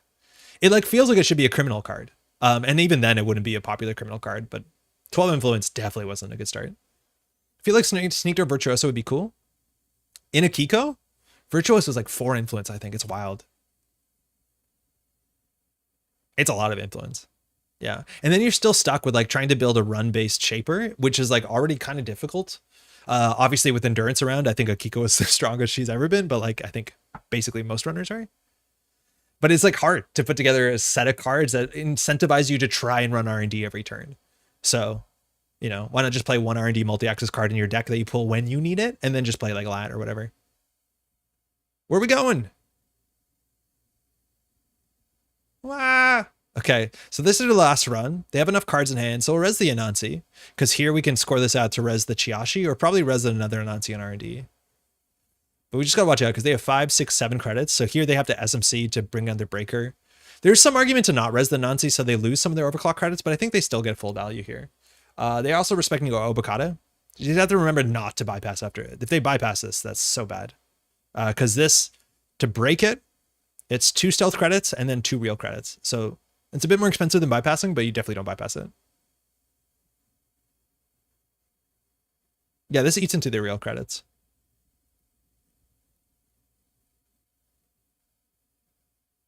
Yeah, so this one, if you're not familiar with Anansi, which is a very important ice in the format, it says whenever an encounter ends, if you didn't break all the subroutines, you take 3 net damage. So bypassing it doesn't break subroutines. You still pass the ice. Yeah, so here you see they're going to spend 1 + 1 + 2. So they spend 4. Admittedly, 2 of them are house money, but that means they don't go through the DNA tracker. Yeah, that's fine. Onacom draws a card. They have to discard 1. Can we get off the top of Subliminal? No. Okay, send a message, we get to res something. So I feel like this is pretty good. And if they can't get through this, they can't get into R&D to do a, what's it called? A deep dive. So we're just going to res the Chiashi and then transition to remote server.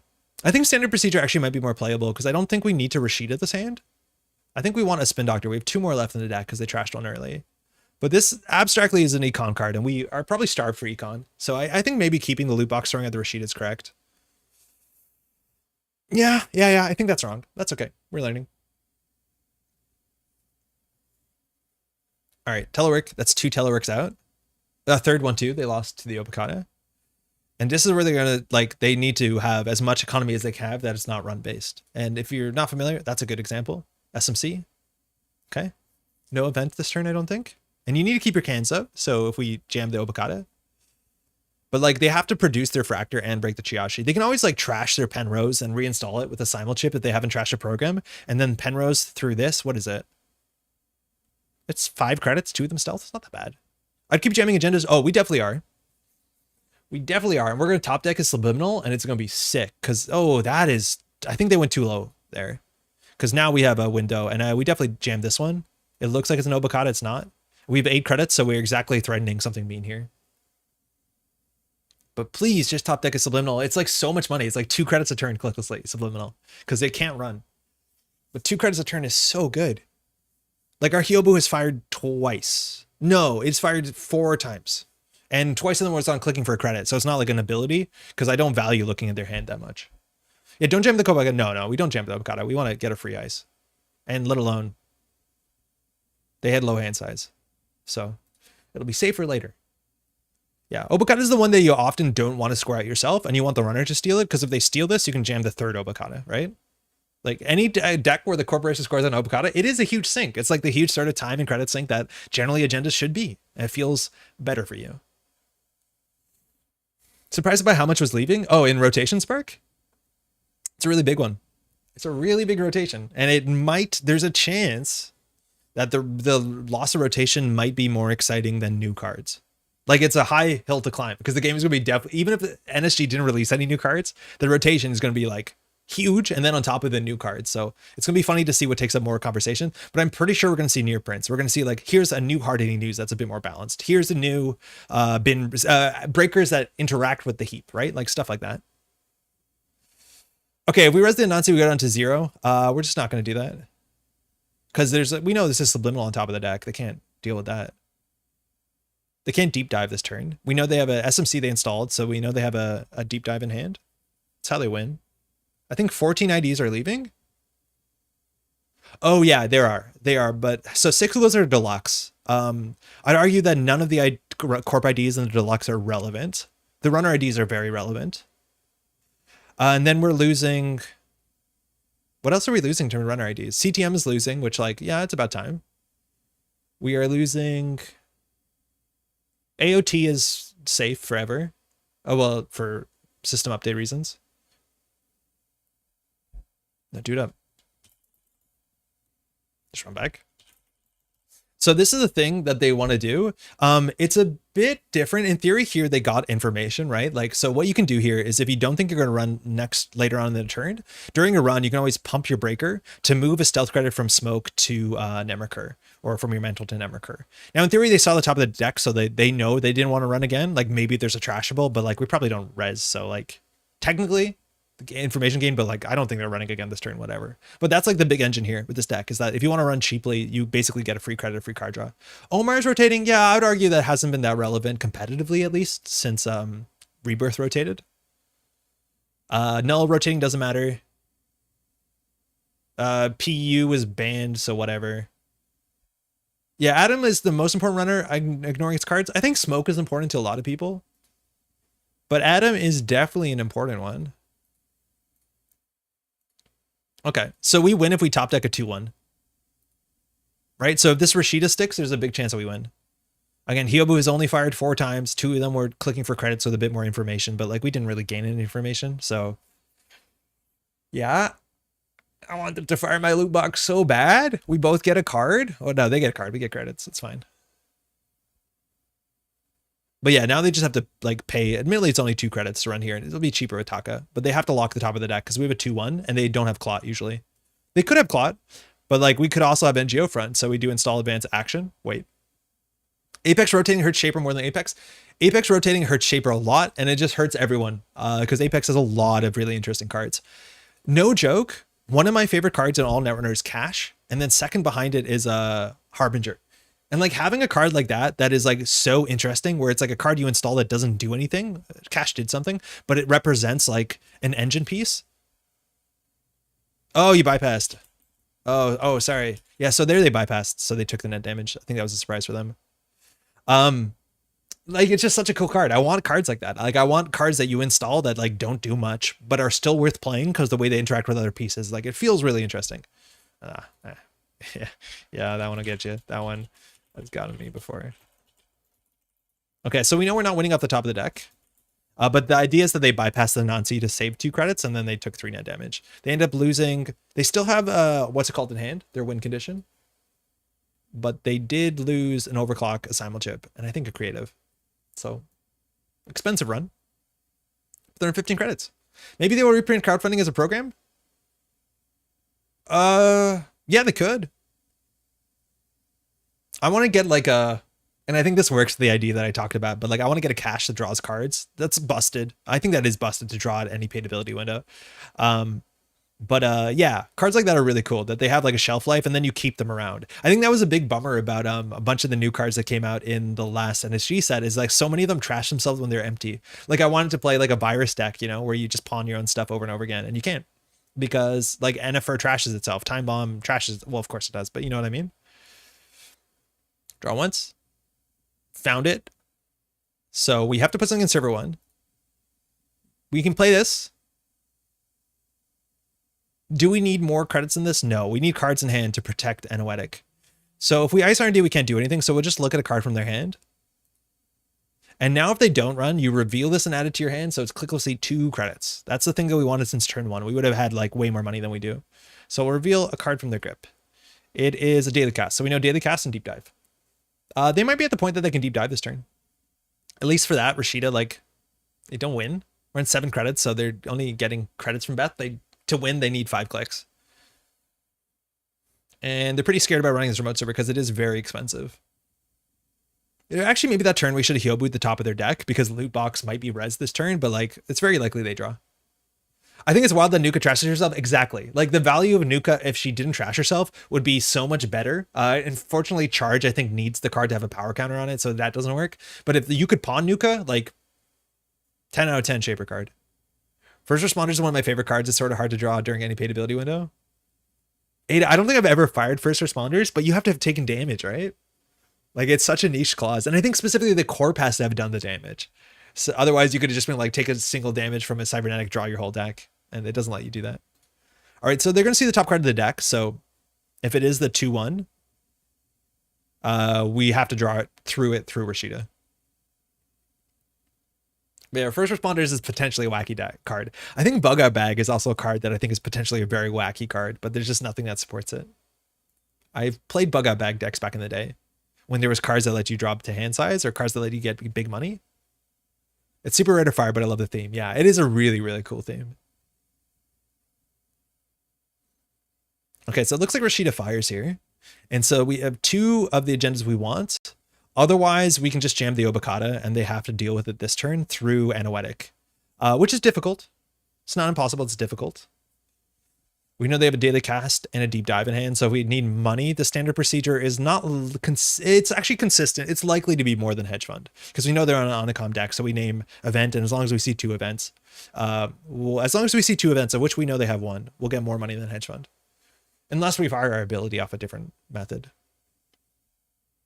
There've been a couple of Bug Out Bag lists recently. Ba jammed with one. Oh, I had no idea.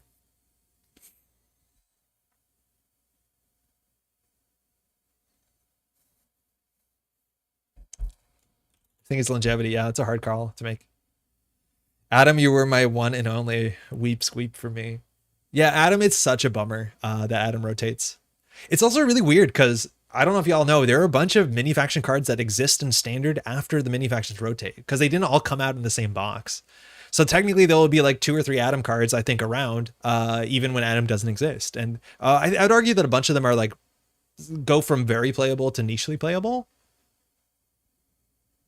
So like Consume still exists, even though Apex rotates, right? But you lose Harbinger, you lose Hunting Grounds, you lose a bunch of good stuff. If 5 Influence Logic Bomb is a hard sell, but what's it called is not a hard sell. Find the Truth came out later, right? So if we res this, the bypass it for 2 stealth credits, yeah, I think we'll be fine. Oh, Algernon? Yeah, okay. Yeah, we have Algernon. Don't worry, guys. We're safe. This costs 3? I thought this cost 2. Find the Truth sticks around. Yeah, the directive came out much later. I don't know if it's Red Sand or Katara. It might be Red Sand. Just play Nova. Yeah, but I'm not playing Killmonger, so. You're right, though. Nova is the best way to experience the mini factions after they rotate. Okay. They're in. All right. Void Oath Remastered. How's it going? In terms of the title, sort of. We saw one today. All right, top deck the agenda don't have Clot. Damn it. Damn it. Okay, well, we jam an Oboe, and if they get it, we jam another Oboe. The problem here is we're on 5 credits. We definitely shouldn't res the Bathinimus. Oh my god, we shouldn't have res the Bathinimus. What are we doing? We could have been on a lot more credits. We will get money from loot box. Let's just assume that the loot box credits are enough for this to be relevant. But if they steal this one, they probably don't steal the next one, and then we still have a window to score out. Magnet is genuinely taxing, but not more than Mind Games. We don't need that. We don't need that. Let's go. Reboot sticks around. Also decent shaper cards, except 5 influence. Consume sticks around. Yeah. Yeah, I think like almost all the mini faction cards that came out after that point were 5. Okay, no, that's not true. But there was 2 5 influence Apex cards. There was 1 5 influence Atom card. The Sunny card, I don't know how much influence Office Supplies is, but like I don't think you're excited for that one. I don't think Link is a real thing in NSG Netrunner, which I'm okay with that. Bonus stream, hope you're well. Hey Nano, how's it going? No worries. So here, they have to be able to run the server 3 times. Admittedly, that means we're just holding an Obokata in hand at the end of the game. But that means maybe next turn we do install Advance Advance. The loot box will fire. We'll probably get some credits. Let's hope. But we get at least 1 credit because we reveal a card. Not playing the NBN and think that reveals? No, because we need to install Advance Advance. And that's our whole turn, right? Like, I wish we did. But it would probably give us more money. I think here they might set up for a deep dive, let's be honest. But yeah, no, it doesn't do enough. We needed to jam this turn, because if they steal this one, we jam next turn, and I don't think they can run the server 4 times.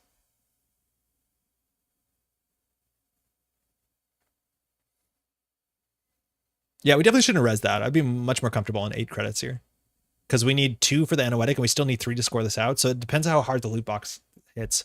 But us making them spend 2 credits to get through the Bathinimus wasn't right, and that might cost us actually pretty significantly. I think we overextended there. I thought this was 2 to res, though we feel a bit better about that, not much better. But like, if this hits a paperclip, we get 4. Oh, we choose. Oh, it's 3 cards. That's a bit better. It's weird how this card is anti-Gachapon. Oh, here you go. You can have a card. It's a sure gamble. Enjoy. And then they do enjoy it. You give them a liberated, you gain 6, they gain 16. I guess they don't gain, they gain 10. But like, yeah, it's weird.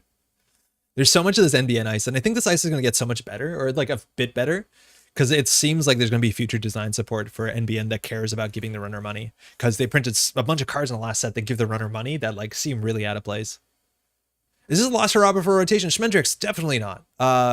Rotation in standard won't happen for at least 4 weeks at a minimum, considering 2 weaks for Null Signal to put the thing out, and then 2 more weeks for the rotation to actually set into place, because it's not tournament legal till 2 weeks after it's released. So I'd be really surprised if rotation hit in July. More likely rotation will be hitting in August. I can't stop you or Anoetic Void. Who knows what it is? Corpside Beth? Carrie, sorry? Oh, let's say whether we res the Bathynomus to like Duck Bath. Yeah. Super high level play. No, they still got credit. Never mind. Favor fail that NBN's loot boxes always give the most expensive result. It's up to you. Let's try. Loot box. Let's go. So it's a trap. Can't break this. You have an AI or some trick. So this is probably what they're happy to see here, but it's hard to imagine there was ice here that gave us money. Many countries attempted to regulate digital loot boxes in the early 21st century. GameNet has managed to circumvent any such laws via explicit, transparent percentage rates and some very determined lobbyists. Belgium in shambles. An idea for NBN support? Oh, Corpside Beth. Yeah. For what it's worth, like this sort of idea that NBN got more the more the runner consumed is like all live and well back in Sweeps Week. I think Sweeps Week is a really, really cool NBN card. As simple as it is, like one sentence. Okay, so they pay 2. This does trash itself. So it happened. We can give them a sure gamble. We can gain 5 credits. We also revealed, so we got 1. Other option, Dirty Laundry, not great. Creative Commission, not great. I think sure gamble's probably like got to do a lot of math. Like that's the issue. It's like which card is worse here for them? Creative Commission means they can probably run back. We need to keep 2, 4, 6, 7, 8, 9 credits. So we need to do at least 3 credits here. So I think that just decides that. But like, I think if they spend a click playing the sure gamble, they might be able to defeat the server. Depends how much expensive this run is. But like, this is not bulletproof. The thing is like, if they do this and they also trash the Anoetic, we might be able to jam the Obokata. I think it's unlikely though. Cause like they can always clicklessly draw with net recur. That's something that you have to remember. I'm actually pretty surprised how little Link matters. I feel like Trace, Link, and Damage Resist cards were way more popular in FG. Yeah, just like Isjat says, it is sorry, that was on me. It is a design decision that they've kind of leaned into because largely Link and Trace is not as interesting as I think it could and should be.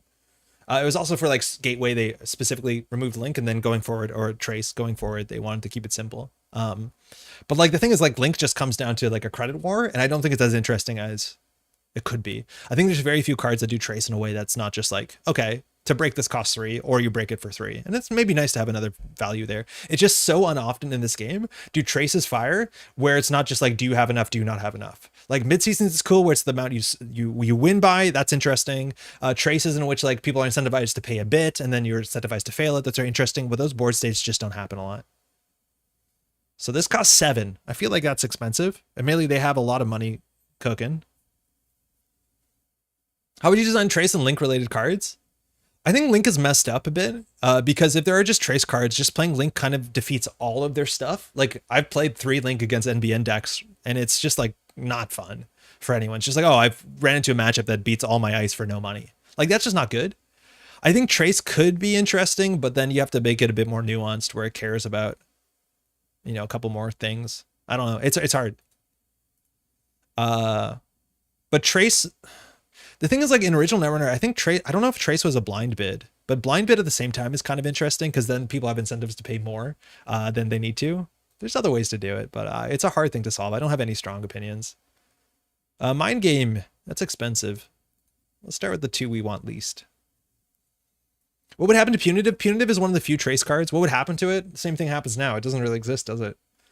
Nobody really plays Punitive. I think Punitive is really cool though. And I think Punitive is, that's the thing, but the Trace on Punitive just adds an absurd layer of complicated math, right? Like the amount of time people spend there doing the Punitive math is not as interesting and as exciting as the card should be, right? Like that's exactly it. Like Punitive just should say a math statement on it. If you have this much money, if you have the runner's credit pool divided by 2 plus 3 plus Link, you win the game if you have 2 of these, right? Like that's what it comes down to, except the way that it looks more exciting the way it's actually written. And I think that's what Null Signal Games was trying to get out of it, to make it a bit different. They didn't use any of their stuff. Oh, we're going to lose to the sure gamble we gave them, huh? Are we going to lose to the sure gamble we gave them?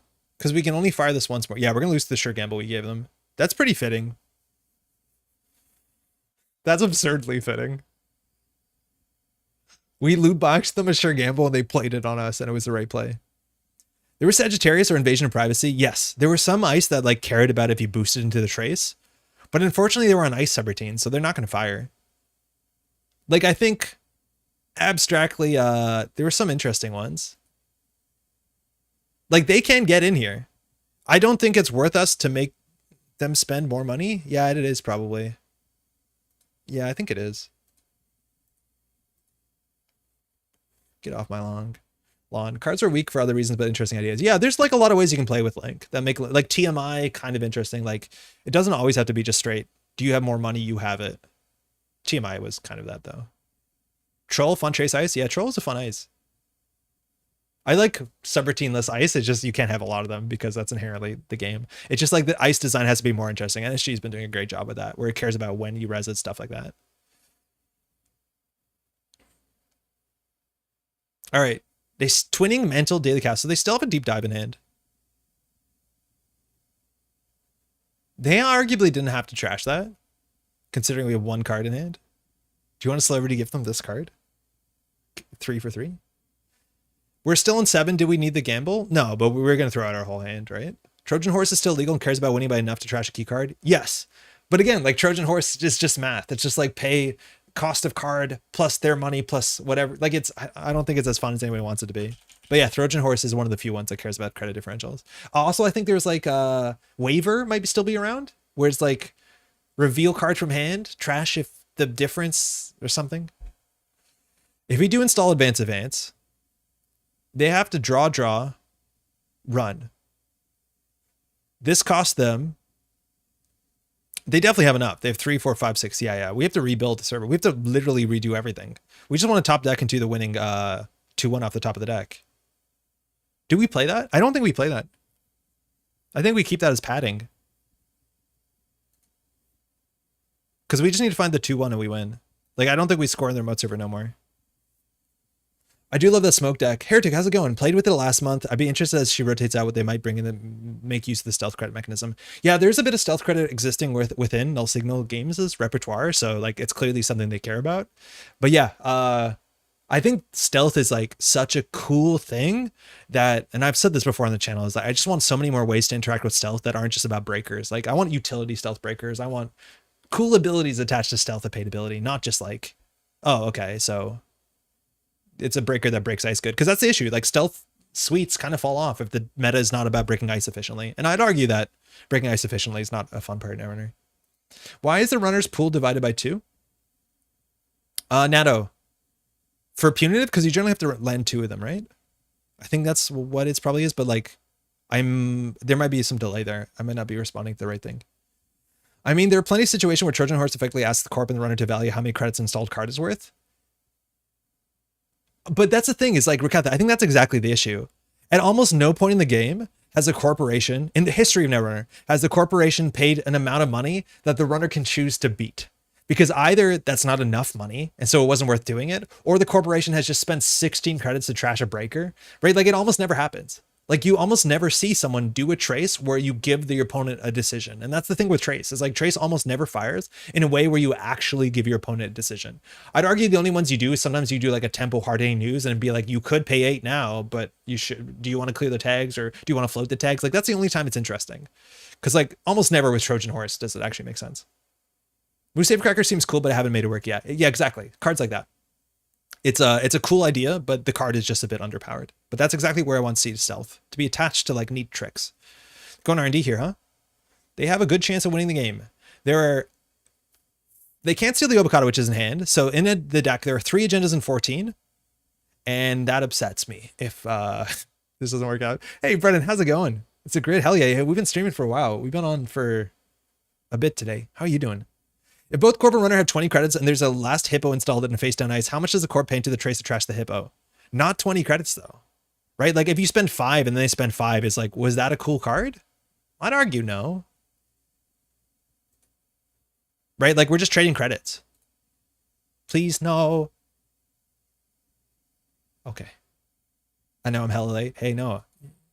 Whenever you show up, it's just in time. All right, so we could attitude adjustment here. I think HQ is a bit safer. Okay, so we know the agenda is not in the deck at all. Do we want to keep Obokata in hand? I think we do. So we can decide what to do here. We do hit the subliminal because we don't need padding anymore. So I think we do hedge fund, and I do think we Anansi up R&D, because double Anansi actually is taxing for stealth credits, because again, we're still just in top deck, the 2-1 mode. And if we didn't shuffle back with attitude adjustment, they might not think we have it in hand. So do they pay 10 credits because they have an Anansi and think the runner won't pay 14 to keep Hippo? You're trading an evaluation of the card's worth an incomplete information. You are, but functionally, there's like no board state where you can trade 10 to 14 credits for a Hippo, right? Like as a corporation, it just, like, you're right. Abstractly, you could argue that, but like I've never seen a board state where that math has actually been anywhere near relevant, right? But you're right. Yeah, you have some hidden information, so the valuations are cool. It's just I don't think that, like, that's the closest example to I think where trace can be interesting, but I don't think that example does it. So like we need trace cards that kind of force that a bit more, right? Like white hat, black hat, kind of there, but like still, it's like when the corp traces first on those, that's kind of interesting, but same issue. It's like they just don't boost and you pay 2. So like if we had cards where it's like a trace, but then it has a cap, but then the difference in the trace is like attached to, it's generally the differences that are interesting, right? Like if it's attached to sabotage or something, like, I don't know, it's cool. But yeah, it's hard. It's hard. It's really difficult. But yeah, I don't think link cards are really interesting because they basically just turn off stuff. And you don't want cards that just turn off ice. What if trace was each player secretly decides what not to pay 5 credits if only the corp pays X ability? Original trace was like in a really convoluted way that was kind of similar to that. Okay, we need to res the Anansi here. Unfortunately, now that we're not able to score out if we top deck an agenda. Admittedly, though, if they top deck it, they win. But there's still 3 agendas in the R&D. But yeah, secretly paying, actually, I think secretly paying turns out to be less interesting than you think it is, because generally people just go full in or pay nothing. Right? Like, I think you end up in situations like where a lot of times people just pay 0. So then maybe you can get to pay 1 and then, I don't know. Maybe that's good enough. Maybe that gets you there. I'm a bit pessimistic about that because secret information, like you're often either you go hard or you go nothing, because paying 3 and then losing when they pay, I don't know. I feel like people are maybe a bit loss averse. There was this thing, and I played very little, what's it called? Legend of the Five Rings. But Legend of the Five Rings had this idea that there was this phase that you bet this resource, and whoever bet more of this resource had a penalty. But the more you bet of this thing, the more card draws you drew, right? So it was like, you can bet less, and then you get this resource that if you lose this resource, if you lose the resource, you lose the game. But you get card draw. And it turns out for much of the early game of the entire game, everyone just bet 5 all the time. Okay, we're still alive. But they just bet 5 every single time because having cards was better than any of the math. They're like, you bet 5, I bet 5, and then the difference between us is 0. So yeah, I don't know. But it's like systems like that sometimes can fall apart. Okay, they're just going to start hitting the top of R&D over and over again. So we have to draw once to hope that we drew it. We didn't. Okay, 3 agendas and 9 on R&D feels bad. Is there any way we can keep them out? Credit. Like we need to end with at least 2 credits for sure. We could stock buy back this. Sorry, celebrity gift this hand. Not now. Draw credit is probably fine. We have the 2-1 in the deck. I didn't make that up, right? Yeah, we have 2 hybrid releases. Credit. We'll discard cards. That will bait him. Loot box. I don't think I want to give them card draw and economy. There's this tension between a lot of the game being about how efficiently you can turn credits into win condition, using an entire and then trace when it's fundamentally about raw economic power. Yeah. Yes. And like, people have opinions about side games. Side games were cool. They had some economic valuation, but that was closer to, I think, what people think trace should feel like, and not just be about economic dominance. Because again, when this game is only about economic dominance, it's not as fun as a game as I think it could be. I never got hard hitting news turn 1. Did you? Reminds me of the secret choice of how much to borrow from the future in Anachrony when players pick their max 100% of the time. I haven't played Anachrony, but I understand that mechanic, and I think that stuff is really cool. I'm back, totally screwed up scenario 4 Beyond the Boundaries, so had to start it over. Wow, it's not easy. Janktivist, did you screw up the location placement? Because that's the one where locations flip, right? Because the location placement is absurd in that. It's something that gets so difficult, and then you realize, like, wait, the symbols changed when you flipped? Because, yeah, I've been there. Yeah, you did, exactly. I think so many people do that. I'm not sure if there's a warning, but like you flip locations over and then the way that they attach to other locations is entirely different. So the map fundamentally changes, and like nobody catches that. Yeah, screwed it up so bad. Yeah. I probably should have warned you on that, I'll be honest, but I didn't want to reveal that you flipped the cards. But I've been there. Rite of passage, let's say. The map was bonkers. Then it had all these locations Victor display and couldn't place the boss. Oh yeah, you realize that like suddenly it fails, and then that's where we got to. Is like, wait, this doesn't make sense. Yeah, then you realize you did it wrong. Yeah, okay. So we lose 3 out of 8 times. Holy shit. When are they gonna run out of economy? What game? It is a scenario within the what's it called? TFA, the Forgotten Age. That sounds right. In Arkham. Janktiv is doing some Arkham. Checking archives. I like this. This makes them spend credits.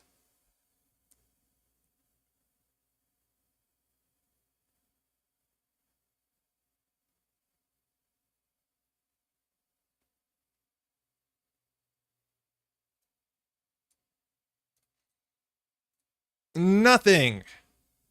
Oh, we have spin doctors to draw into. That's actually would be okay. Considering the Hoshiko decks are currently all about economic dominance, does that mean you dislike Hoshiko? Yes. Yeah. Yes. I dislike Hoshiko. I play Hoshiko because she lets you draw your cards, and like drawing cards means the game is fun, but like Hoshiko is inherently kind of boring, right?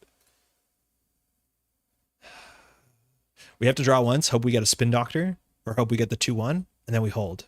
We found it. So now we just have to hold. So we have to end our turn on 2 credits. So loot box has a chance of doing nothing because they've almost decked out. So we could do credit, and we just discard the loot boxes because they're done nothing. So we have to hope R&D holds. There's 2 and 6. They can swipe HQ. Hoshiko's just Kate all over again. I'd argue less interesting. In some ways more interesting, some ways less interesting because Hoshiko requires interaction. But like Hoshiko has text, and like the text is almost never relevant. You just flip her and stay. I wish. They don't have a way to produce Clot, but they have maybe 1 or 2 good runs here. So like Obokata, they have cards in hand. Hybrid release, we lose 2, but like we've been in win game waiting room for a minute. We might have wanted to just draw more heavily because I forgot we had actually like 2 spin doctors left, and getting that in the remote server seems good. Oh, we have 1 spin doctor left. Excuse me. Hoshiko's from Ashes and Andre Ashes hates Ashes. There's a lot of good stuff in Ashes. There's also just a lot of stuff in Ashes that like it became an economic game more than anything else. All right, now we have a 40% chance to lose on HQ, which is about the same odds at R&D. It's actually better odds that we don't lose on HQ than R&D. Because here in R&D is 2 and 6. Oh no, it's 2 and 5. It's worse. They have identified the worst server. This again, like, you know, say what you will about Hyobu, but like we are not using the ability to make plays, and that doesn't feel good.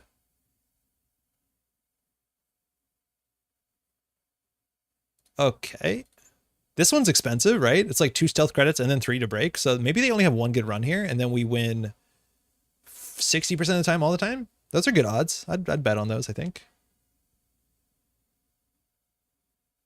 Anachrony is a game about borrowing money and dodge under bankruptcy protection. Yeah, those are cool mechanics. All right. Feeling lucky? Fuck. Good game.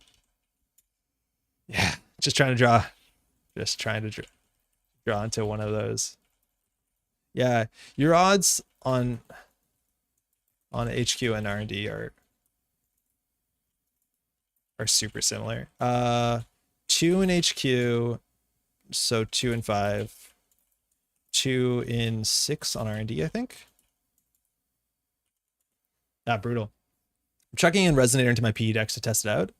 Resonator is the sort of card that, like, if it is good, it is super poisonous. And I think it might have a home in the sort of same decks that are like, you know, running what's it called, Prana. You're running 2, yeah. I can't score in a remote anymore, so I need to win off those. Yeah, so you know, I hate saying this. I feel like we had a bad matchup there. Trick anytime Andre blames the matchup, but like I don't think I've ever seen a runner run through like how many times did they break a Nancy this game? Oh my god, how many times did they break a Nancy this game? Like against a Hoshiko deck, obviously we have other issues with Hippo or like what have you, but like, oh my god, they got smoke value. How many times did this ID fire? Hey, thanks you too. Good question, not a lot. Once, twice, thrice, 4 times. Hold on. 1. Okay, off the celebrity gift on the top. 1. No, that's the second celebrity gift. So 2. No, hold on. Good question. I don't think it's good. It's obviously not good. So, okay, once, twice, 3, 4, 5, 6. 6 times. We got 6 credits from our ability.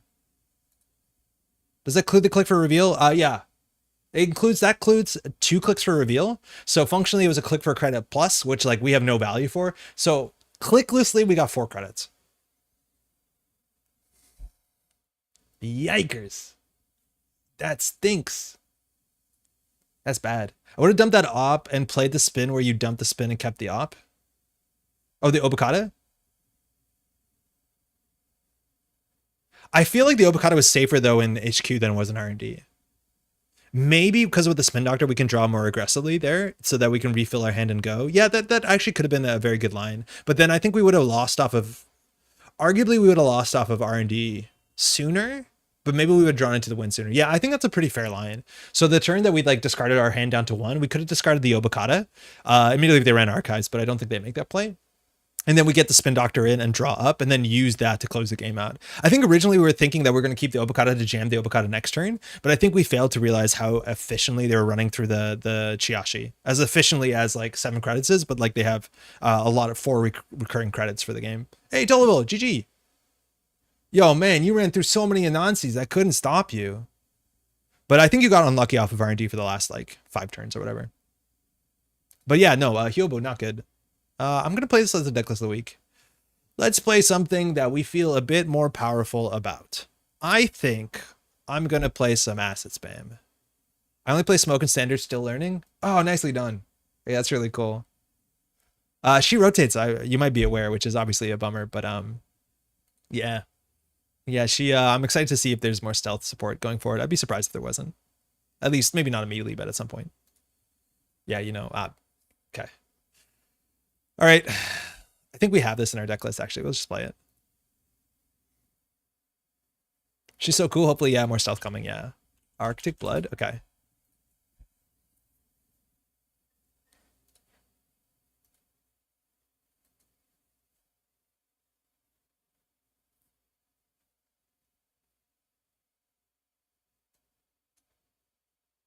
Stealth from Brazil, hell yeah. Okay, we know this deck. I don't know if there's any big changes I would do besides I'd probably cut a boom for at least 1 copy and end a line. I think people float 1 tag consistently because they don't expect you to have it. And we're good at like trashing things. Yeah, I've been playing with the EO. I think EO is strictly right. And I think it makes the deck like a lot better. I think Anemone is also like the suspicious ad, but it's a fair bit better with the end alliance. So I wonder what the order is, like whether you cut that for something else. What is the one that was just posted recently? Because I think they cut the Anemone. Oh, for Gaslights. Yeah. Gaslights. Yeah, you know what's up. So what do we cut? The Anemone for Gaslights? I like that a fair bit. We have to cut something here. Maybe it's right to do 2 boom, 1 boom, 2 end line, and then we can cut whatever is like the most middling card. Oh, I don't know what that is. Is this enough ice? I don't know. There's going to be more change in mark support in the new set. Are they going to have a different direction? I think they're going to continue to print some amount of cards. Like, I think you can print a card with mark, and it doesn't specifically have to be a Sable card. Like, I think ideally we have mark cards that are worth playing outside of Sable. Oh, 3rd hard hitting. Yeah, that's what they do with the Anemone, but I think that's where the Gaslight comes in. I'm hoping the Gaslights are hard hitting, so maybe that solves it. But you're right. The deck list that was posted drops the Anemone for the 3rd hard hitting, which I'm with that. I think Rashid is also something that should easily be in the deck. I don't know at what spot it would be. 3 Drudge Work seems a bit wild. Maybe we can do that. Let's try that. But I think there's a lot of slots in this deck that you can like mix around.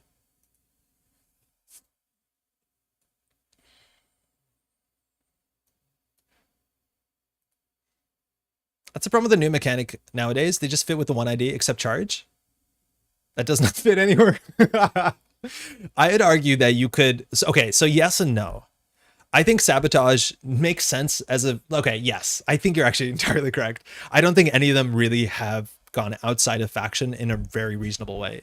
So Sabotage only makes sense with more Sabotage. It's hard to play mark cards without playing more mark cards. And then it's hard to play charge without more charge. There's no way around that. I think charge is the easiest to see some value in charge, but once there's a bigger card pool, and we might see more sabotage outside of ESA if there's, you know, strictly more sabotage, but it's hard. Again, you don't want to play just like 2 Chestushkas in your average deck.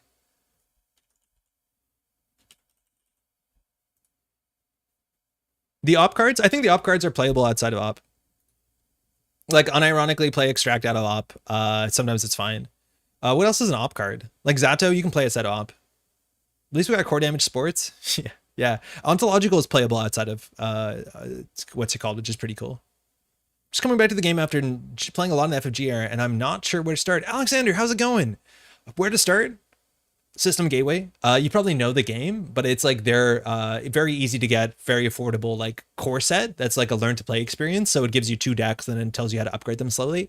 And I think it's a really great way to get into the game.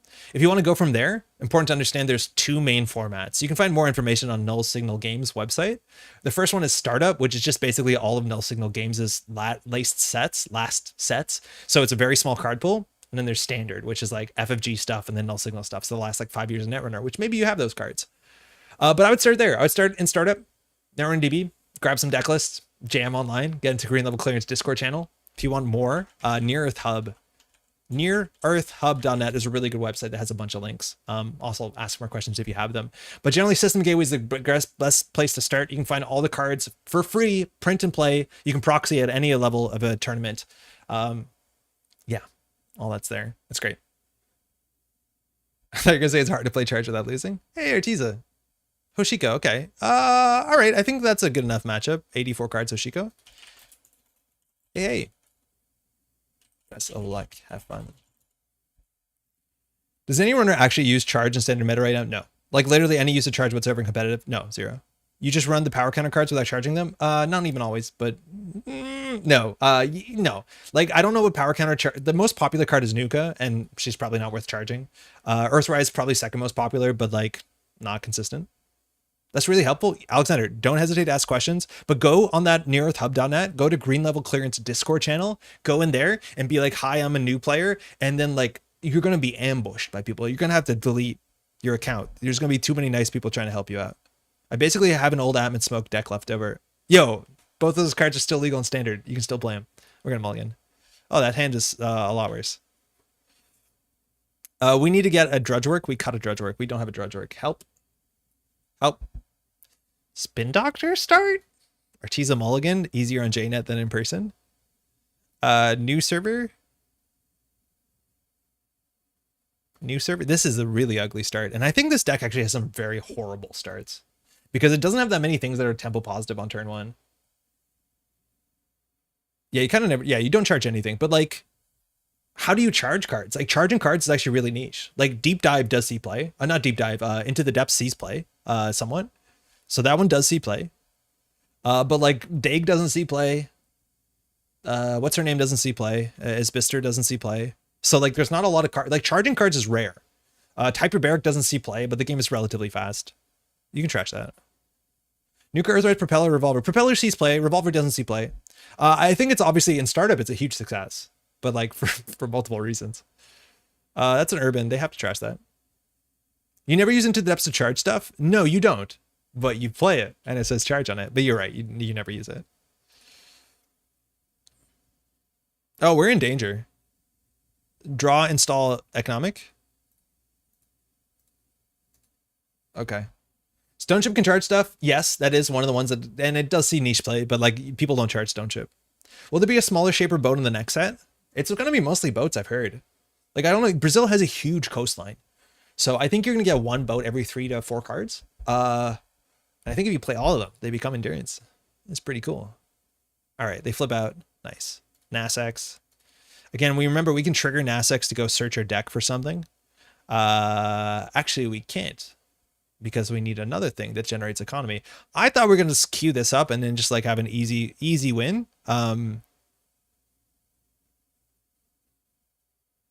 Is this what this deck normally feels like? Oh my God. Like, what are we meant to do with this hand?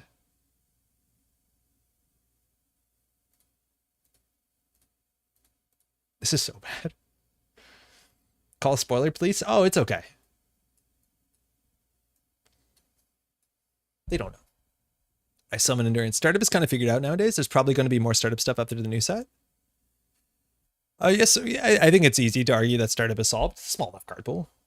Yeah, this is not good. This is a terrible draw. This is like, I think you walk away from this one draw. We're just hoping that like Hoshiko somehow like shits the bed worse than we do. But like how we're on credits. I think passive effects that scale with power counters like Hippocamping is more interesting to be charged. I'd argue they are. I think Hippocamping is not a real card that does anything. Hey, Sophie, we can Netrunner stream and we're playing Netrunner. We have been playing Netrunner on this stream so absurdly consistently. It looks like Thursday. It makes Thursday look like shit. Like, let's be honest. Okay. I don't think they're checking archives this turn, so I'm just gonna like let these stew. Charging is just economy. Charging is economy, but charging is also utility. It's like you can argue endurance is an economy card. That's largely true. You seem to be having pretty unlucky draws today, apart from the queuing into me. I can't tell if there is a consistent. That's a bad start. How often people like queue into when I'm playing and either like play good stuff because they recognize the name, or like queue into something that's good into the deck I'm playing because they want to win on stream. But like when I play casually on JNet Casual and record videos, not live, it does feel really different. And I'm getting to the point where I'm paranoid, but that's because today we've had like a 10% win rate. I don't think we've been playing the most competitive stuff. So like, okay. But like, yeah, today's felt really weird. Maybe I'm just saying that to like, you know, massage my, my ego. But yeah, today's been like notably strange. We've not had a good matchup.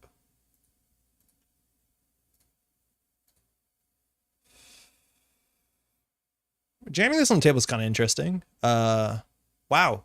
Direct access. They want as many shuffle effects in the 80 card deck. I think that card is like reasonable as a meta decision, depending on your meta. All right, at least we can res these two. I think we pay 5 credits for this, though we do lose the game immediately.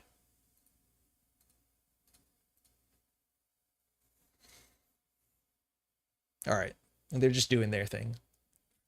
It's hard when they have 80 cards to feel like really invested because, like, you know, they're just going to windmill through economy cards. They're just going to draw stuff and whatever. All right, 2 spin actors down on an acid spam deck. Oh, I forgot we had already a thing in that bin. Oh my god, we had so many agendas in the bin. I forgot. I thought we saved those. I appreciate all the playing. Make this children's bike maintenance go down easier. Yo, what's wrong with the bike? We have no interest in doing 2 meat damage here. This is... Hey, how's everyone doing? This is going bad. Okay. All right, y'all. We had a good run. We'll see you on Thursday. I think the stream has been long enough. I'm gonna hit the... How?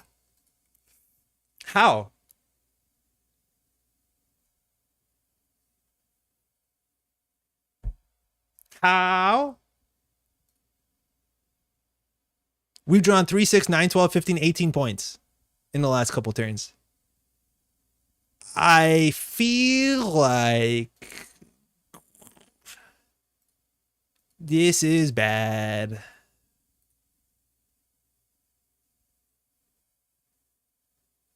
Just be cool.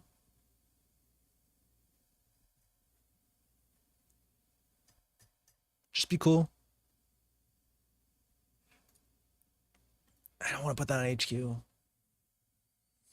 Some agendas. Yeah. I wasn't sure what agendas were running, so I was like, here, let me show you. 7's offline when you forget to shuffle. I'm so good at shuffling, though. It's a punishment for playing 3-pointers as Netrunner should be. I'm kind of with you, but also, come on.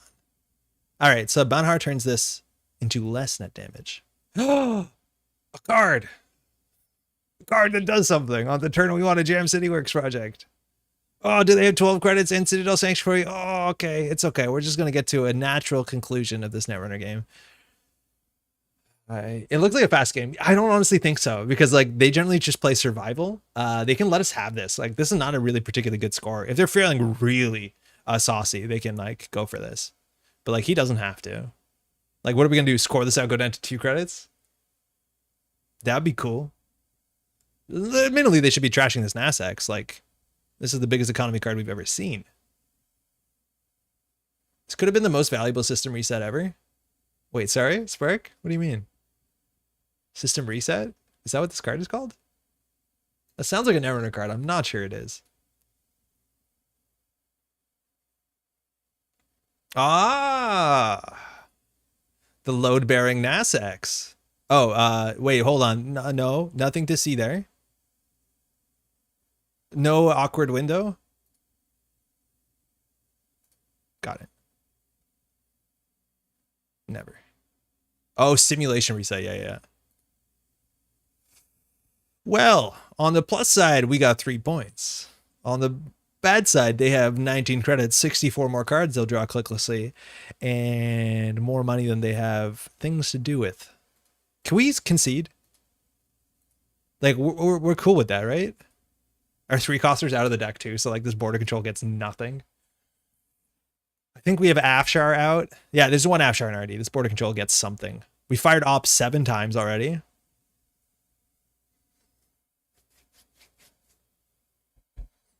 Yeah, this is why I'm not too hot on this deck. I do think this deck does just shit the bed. This is maybe worse than other decks, but like this deck has a lot of cards that like inherently don't do anything on the board, right? Like, okay, well, apparently when you have 80 cards, you can start doing that. But the worst case about this is that this will incentivize them to check archives, right? Like we're going to sabotage 4 and we're going to lose because we threw out 6 points. Yeah, right? That's fine. How about not drawing agendas? Huh. I'll think about it.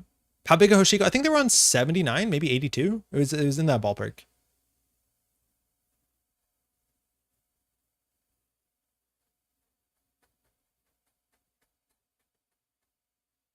So funny enough, we have like play lines. They're just not very good. Okay. Boom, boom. Enjoy your money. Bid over the standard amount. Oh, depends what the standard amount is. Every week, as competitive Netrunner continues, the standard amount shifts upwards. It's we haven't seen a week where it shifted downwards yet. I think we might be getting to the bell curve, but it could shift downwards. Spread is playing Commander. Don't judge. All right, I don't think we're gonna keep that one. Like, how are you meant to make money in this deck? You're meant to hope that on the table they leave your economy assets and then you have a good enough value. Like we've taken 12 credits off of them. They're at 13. You should show a picture of yourself shuffling 60 cards double sleeve deck. I shuffle it in 5 separate decks and then I pile shuffle those together. It's a process. I perfected it. If anybody needs to practice for Hoshiko standard. Okay. Help. They can't get through this format carry, right? Gotta score at something. This is a Finnish player. They're rooting for them. I think our Tisa's from the Nordics. I guess we're just doxing people, huh? I'm kidding. Yeah, okay. Sorry, I said they were 15 credits. They have also a fermenter with 12 credits on it. Like, what I should do is that if there's a certain deck in the meta that like I don't want to face, I'll just come on stream and I'll just play it so poorly. And then people will be like, that's not a real deck.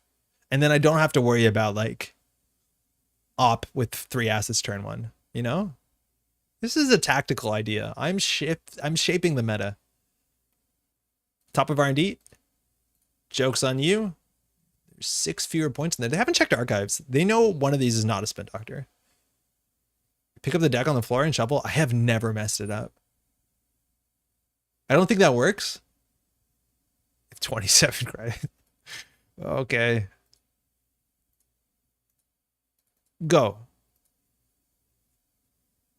You don't think like making a deck look bad on purpose? I get paid by certain metas.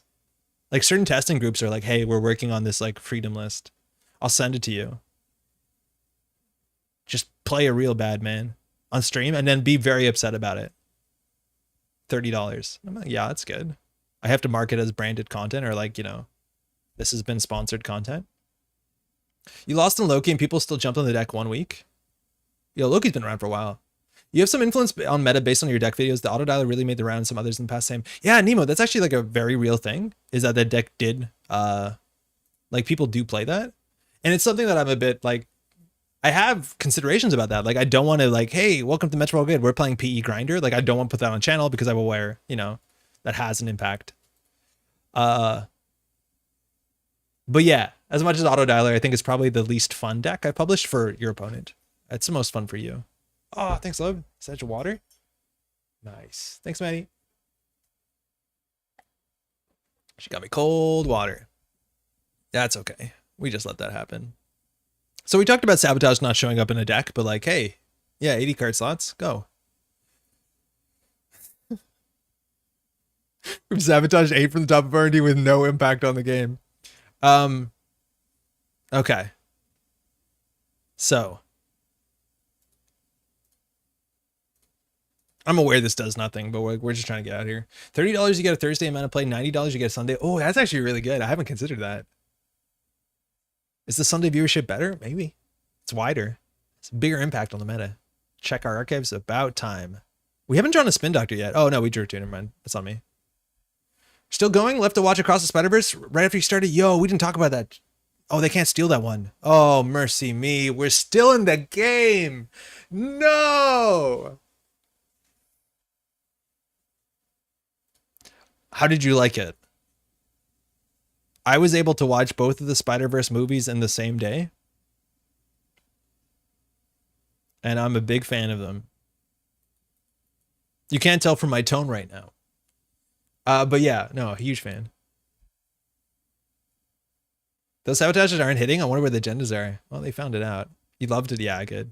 Okay, good. It's done. It's done. We're out. All right. GG. That was awful. Thanks for the game. Maybe better than the first, certainly more visually striking. Yeah, there's a lot more like interesting visual. Like the first one's gorgeous. The second one's like a bit more, I think, ambitious because there's like a bunch of different disparate styles. Oh, Rotom, watch that. Rotom. Oh, yeah. I drew 18 points in the first 3 hands, I think. But like, I don't know what you do with the deck. If you don't very specifically open with like Bladder and Nasex and then like they don't have economy, like I don't understand how you win. This is what I don't get about this deck. It's like if people are doing their homework, and by homework I mean like playing enough economy in their deck that they can deal with this, like a Hoshiko amount of money. Like I don't understand how this does anything. Yeah. 10 credits of early hostile architecture. Architecture on the table. Watch out. Might just bankrupt myself. Woof. The Spider-Verse movies are the only Marvel movies I care about. Yeah, I'm not a huge Marvel Cinematic Universe fan. I've been really into Marvel Champions, but that game is really cool. Thanks for the game, eh? But yeah, those are really good. They're really, really fun. All Gwen scenes are beautiful. It all felt more metaphorical than the first. Yeah, and there's like a lot of conversations about the tone and the color and like a lot of Gwen stuff that is like awesome. I don't know. Did you have audio problems? We had a bit of audio problems, which I know is like kind of a thing that they warned you about. I think they fixed it as they went on. Also, Spider-Verse, apparently there's a bunch of different versions of the film, and whichever one you see at a movie theater is kind of random, except the changes are like very different. They're like different small jokes or different reads of lines. It's like super puzzling. They're not like, you know, it's not like Clue where you get a different ending. It's just like, did they make this joke? Did they go for the selfie? There's one that I found out was like, not in every one. That seems like a very important thing. How about a good deck that this is around? People claim that this is a good deck. I think we might have got like a bit foisted by the fact that we cut out the card that lets us recur agendas. Like we did cut out one of the cards that would help us from blood. But in theory, this is like a tournament winning deck. So I don't know. That's probably not great. This is the first time I catch you live. Hey, Vakaros, how's it going? Welcome to the stream. How's your Sunday? No audio issues. The edge of the screen was slightly cut off in my viewing. I'd sat too close to the movie screen. I'll be honest. I sat a bit closer than I wanted to, considering that does use the whole screen very well. And it moves quickly. Thanks, you too. Okay, we have Afshar for HQ protection. We have Svi, Gaslight. That's fine. There's some board state where we win really quickly. Where they like absolutely botch their economy. Don't trash anything. I don't know. Svi is also a really nice thing that we can like trash one costers to get what's it called at instant speed? Spin Doctor? I'd argue putting 2 Gaslights is probably better. Because we're not going to do anything with this. If they trash it for 4, though, I don't know if they recover from that. And like Essa doesn't like this because yeah, it is bad for them. Maro, or for Zer, excuse me. Maro, Maro. I don't know. I've been saying Maro suddenly. It's been happening for weeks now. Never said this word wrong in my life, and then I'm like kind of leaning into it. Don't have a lot of agendas. Like the hand. Not good. All right, not rezzing. I feel like their economy might be in a bad spot. Nice. Been attending a Renaissance fair today. Yo, how's that go? I've never been to a Ren fair. I've heard really cool stuff. Okay, well, unfortunately, I think they lost the game turn 1. Because we do this. Going to 4 credits is like really bad. Going to 3 credits different. Still a problem, but different. So we search for, no, a hard-hitting news. We still have to win the game, mind you. Like we're not out of dodge. So then we just do this credit hard-hitting news. We lose off of R&D. So we do that on 0 hard-hitting news. Like, yeah, that's demoralizing. But that's the issue with Gaslight. Like, if you're expecting the deck not to have Gaslight, they can have Gaslight. And we always can clicklessly get 3 credits if they don't trash this. So like, if he doesn't trash that. So like, we can have an ability to play most top decks. And they concede. I think Essa can do it. I think Essa has a chance. We can't res any ice. But like, okay. It's probably because it's Borealis card, so the default is not pronounced how you'd think. I've only learned recently that it's Bugalter, it's not Bugalter. So, guess who's feeling real snooty about it? Ah! That's not good. So, if he doesn't trash Gaslight, we can win. I guess. You should if you're into medieval stuff, it's quite fun. So, if he doesn't trash this, we win. I think that is contingent on the Svi staying as well. Oh, we win. Okay. This is why you have 2 different meat damage options. So you have, again, options. But that will be the game. So we trash any card. Gain 3. We trash this. Find the boom. Mandatory. GG. Yeah. Good game. Again, it's hard to interact if you don't have strong money early. Essa can get there. But yeah, the Gaslights are, as an addition to this deck are really rude. I find this card to be like more fair than other tutors, but like massively unfair if you can't deal with them. Thanks to the game. Yeah, we had an absurd draw there. Though. Like we had natural economic warfare, Gaslight. Admittedly, if he didn't go down to 4, he goes down to 3. We can't economic warfare him. We still get the free hard-hitting news, but then he can clear the tags. So going down to specifically 4 is like kind of hard. Because mind you, economic warfare says lose 4 if able. So there might be some play around there. Weep for me? Is that you? That's not you, is it? So that's what the deck can do, but like, I think the deck doesn't pop off that fast that you're not incentivized to interact on turn 1 if you don't want to. Cinnamon buns. Hey, Burden, that's what I get for never learning how to play around HHA. Don't worry. If you don't learn in the next month, you've outridden it. You have outlived HHN. It doesn't matter. Okay. Lou can be hard. Lou has an incentive to trash all their stuff. Opening hand drudge work, bladderwort into getting rid of the CityWorks project is like pretty fine. We can keep that. And that's a cool thing with drudge work is that if they don't respect it, becomes a 1-coster. Best of luck. Have fun. Not sure what a Lou deck is. I've seen some that are freedom-like, but inherently as an acid matchup, we don't love it. They're also playing 4 more cards than they need to. Oh, wait, is the bladder worth doing? Because if we res this, we go down to 6. So this is actually not that good. We're more incentivized to get the hostile out there or to get this back in the deck. I think we'll get this back in the deck. Yeah, fine. Steelskin not play around boom? No, because you take all the damage at once. So Steelskin only fires if you survive the instance of damage that trashes the Steelskin. So say that we had a card that says do 3 net damage and do 3 net damage. If the first 3 net damage doesn't kill the runner and then they drop with Steelskin so they can survive the second damage, yes. But at any point in time when you take more damage than cards in hand, you just lose the game on the spot because you did not survive for the effect to trigger. Because you just die if you take more damage than hit points. Oh, consume. Okay, so they're going to be really good at trashing our board, so we just have to kind of get ahead of them. Okay, so we can do hostile bladderwort. That means we can duck it. I think we have an incentive to protect the bladderwort. I think we'll protect it with a formicary. It just kind of meshes with what we're doing. And then go from there. But yeah, Huge incentive to trash things. Let's just see if their economy keeps up because they have to be able to interact with us. Fermenter's a good start. Dirty Laundry. So they've run here. This isn't installed cards. Yeah, so this doesn't matter. No. I don't know the timing on when to interact with that. So here we'll res this to duck. We'll res this to duck. So now they take a damage. We hit a Botulus. Nice. They know we have an end of line in hand. I think we need to ice up R&D, but ideally we get something else on the table. Formicary and R&D is kind of nice. They have 8 credits. We can draw once more. We can shuffle that back in to get a 1-coster. The 1-coster would be, I think, your setup. Let's trash things. We'll see. Yeah, that might be unpleasant. But Bladderword's just anti-low. Yeah, so if they don't trash, they take a damage. If they do trash, they draw a card. So perfect symmetry. So here I think we can shuffle that back and get a 1-coster. That's fine. So 1-coster from the deck. Urban Renewal. We can get another Bladderword. It's just not going to trigger this turn. Wall to Wall is also nice too because we like the card draw. But Urban Renewal forces them to interact with us. So hopefully by then we draw into like Economic Warfare, hard-hitting news. Maybe that's why we want the Wall to Wall.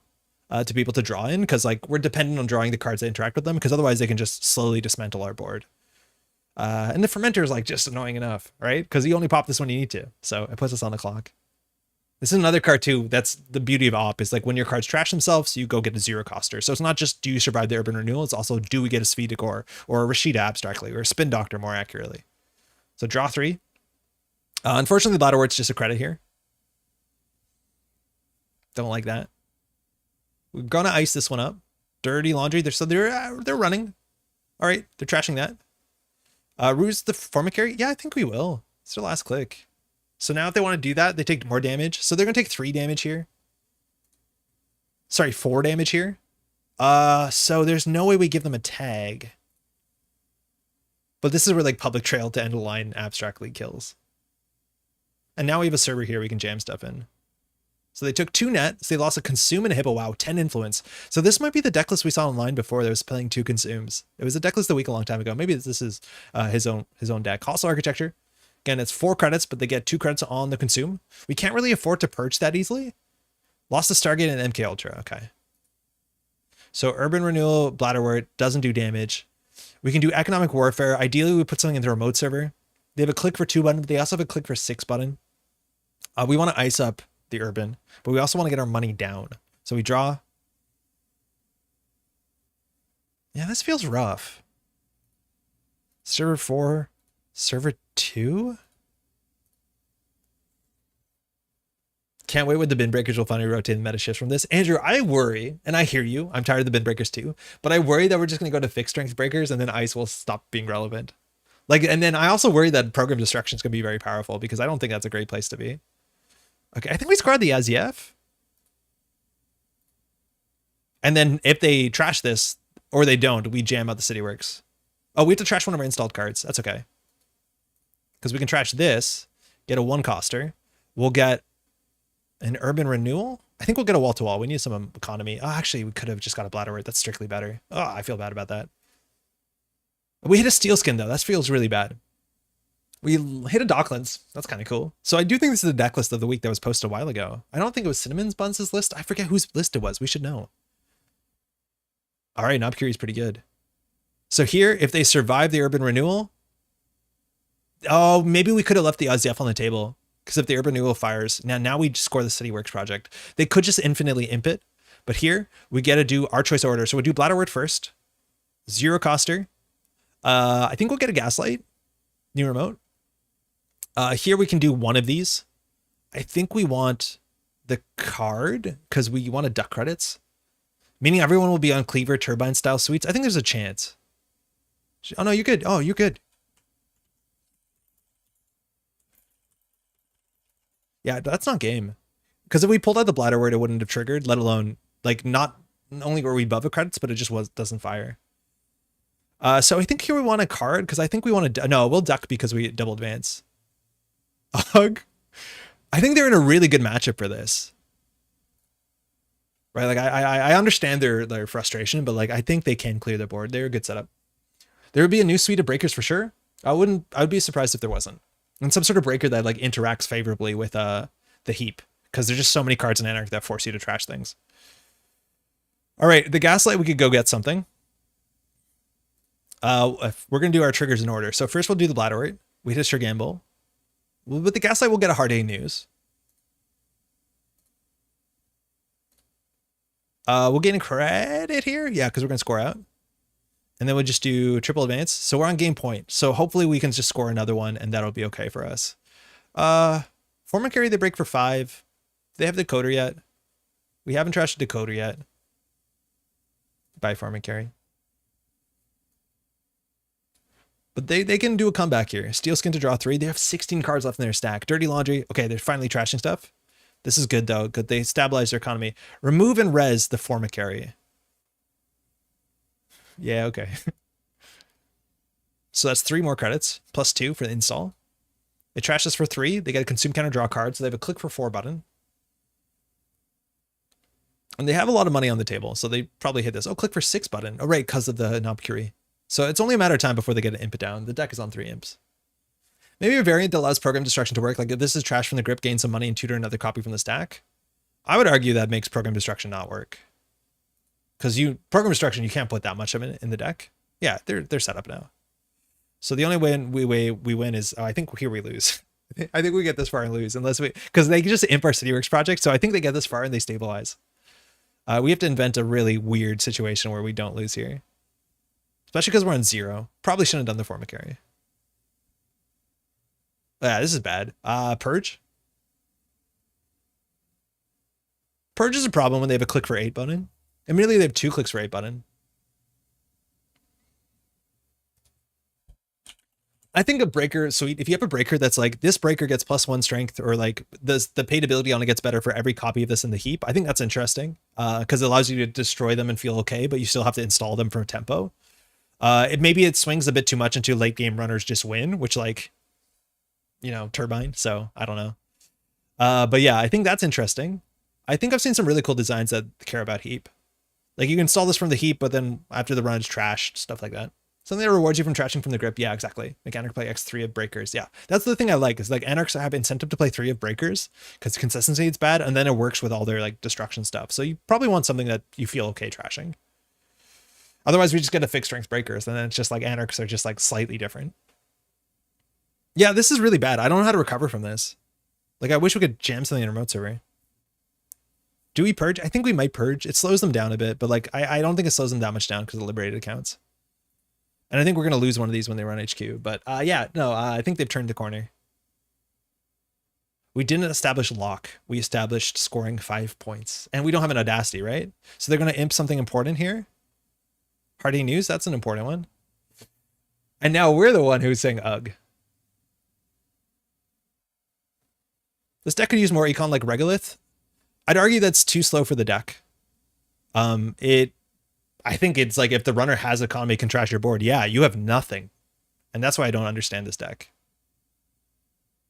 But like they've trashed 1 free card a turn. From this point on in the game, that is enough. Because we don't have ice. And I think I like the Bridgman version that's more acid based. Not that it's like, I don't think the best in the meta right now. Yeah. Hey, Cody, how's it going? Stream still going? Yeah, it's not going well, but it's going. Like, what do we do here? This is so bad. I find myself in this situation once again today. Draw. Like, we can't even score agendas. Like, we just have to click for 3. I'll just do that. Whatever. The thing is, like, Regolith is such a slow card that I think Regolith is okay. Once it trashes itself, you get ob, but like, it's such a slow card that it's, like, I don't think you keep up to fast runners.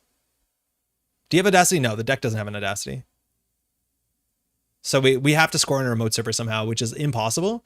And then the only other unfair play we have is install Advanced CityWorks project on the table, and then like they just imp it. I feel like people are counterpicking you on decks. I don't know. This person seems surprised to be what they're playing against, but like we've had disastrous matchups today. They're on 2 Dawkins Pass. Oh yeah, the decklist of the week was on 2 Dawkins Pass. I'm remembering this a bit better. But like, what do we do here? That's our play. Like, shit. Regolith is an anti-synergy with Bladderwort. Oh yeah, that's true. It is a Bladderwort deck. I forget about that. That you don't want big money. You want to fly like low.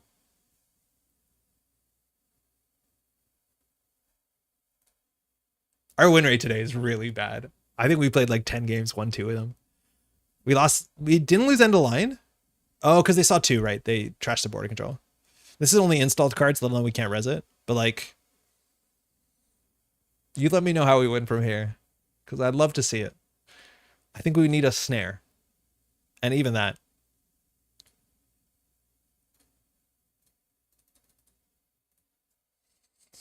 So has anyone played anything cool lately? Are you all like big Me fans? Because the people who made Desperados 3 have a new game coming out in August, and there's a demo online on Steam right now. It's super generous. It's kind of sick. Check it out. Also, Toaster Ball. I don't know if you all know Toaster Ball, but it's ascended to be one of my favorite games this year. It seems a bit hateful. Okay. Toaster Ball is this like really simple game where each player only has 2 buttons, and you basically are playing something like Slime Volleyball circa 2005 with toasters. And it's really cool. It's genuinely very fun. We draw with this, we lose. It's going along with the idea till you mentioned the contract money. $30 way too low for your stream. I appreciate that. I'm hoping that's like a competitive rate. I think Voido, you might be not watching live. Also, Grinding Mirror's Edge. Is the sequel worth playing? Because I only played the original one, and I did do some of the speedrunning stuff on it. Like, we should concede. We have no way of winning from the sports state. It is literally impossible to win from the sports state. They would have to mess up like beyond imagination. I don't know. It's a good game, but not too deep. It's like open worldy, right? And I don't know if that game abstractly sounds like it, but it was like in the hype where every game had to be open world for some reason. Mirror's Edge was good. As long as you're not, what's it called? Hold on, how long have you been streaming? 6 hours and 11 minutes. It's been a mess. It's been a total mess. Our games today have been like all so one-sided. Oh, no, that's not true. We had 1 or 2 that weren't one-sided. We just got to force them to spend money, but like they make more money than we. Oh, no, hold on.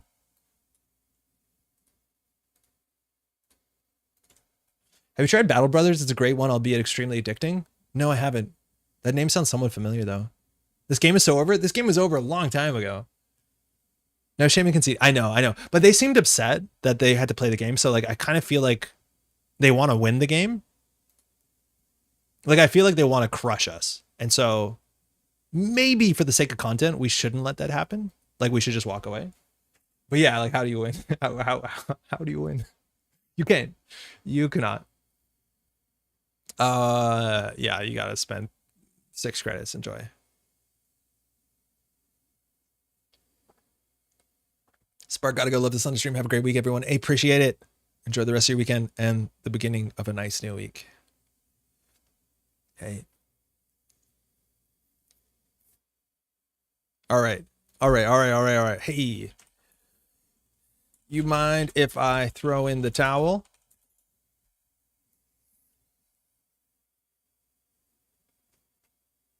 Hey, good game. Good game. Yeah, I have no way out. Hadn't for a while. Thanks to the game. Yeah, that's the sort of deck where, like, you know, once their economy sets up, and right, we didn't do anything that like, that's the big thing, I think, is so many players tilt around Bladderwort. Like, oh, it feels really rough, but like, it doesn't do much. And so if you could just set up, obviously they have an engine where they trash like 1.5 cards for free every turn. That's going to be an issue. But like, yeah. Like, that's why I don't understand this deck. Like, it doesn't do anything to you. You can just set up and play your credits. Bladderwort is so tilting, but if you just ignore it, there you realize that they're playing a deck that has less than 4 credits every turn. Like, why are we losing? I don't understand it. And I've lost to it on stream, and like, I've misplayed it. I have. It's like I went out of the way to trash a hostile architecture on a turn so it doesn't trigger twice. But like, yeah, no good. All right, we got a bit more left of us, so we gotta play something that does something. You know how bad today's been? Okay, so we played Op. We've won 1 game. So we are up 1. How many games have we played today? 1, 2, 3, 4, 5, 6, 7, 8, 9, 10, 11. And we've won 3. I'm not going to take the time to analyze that. APOC Hashiko, I'm not a big APOC fan. I feel like every APOC game is the same. Like, I know players, you know, say, oh, that's interesting. You have to calculate when to do it. But like, I don't think anyone enjoys playing against APOC, and I don't enjoy playing as APOC. Want to test Rush Op? Yeah, actually, what you got? What do you have?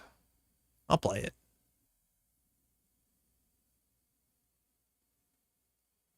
APOC Omer? Omer's ability is arguably not good against APOC because then they have a reason to ice up archives really well. And that is a server that you're hoping they don't ice up. Because you have to run archives then twice, otherwise the ability doesn't matter, you know? And then you have 12 influence, which is a problem. So like just having consistent, like that's a problem with like Hoshiko. It's just like she is so much better in so many lists because just having consistent card draw on tap is like one of the best things you can do. Complete Image Hyobu. I've already played Hyobu today, Diogene, and I had a lot of fun. I just had so much fun firing my ability every turn. No, let's do something a bit, maybe a bit more consistent. Did you get any Thule games in? No, Cody, you're right. Actually, I'll play the Rush Up, but I'm gonna play Thule, and Cody, I'm gonna play your Thule because I haven't got to it. But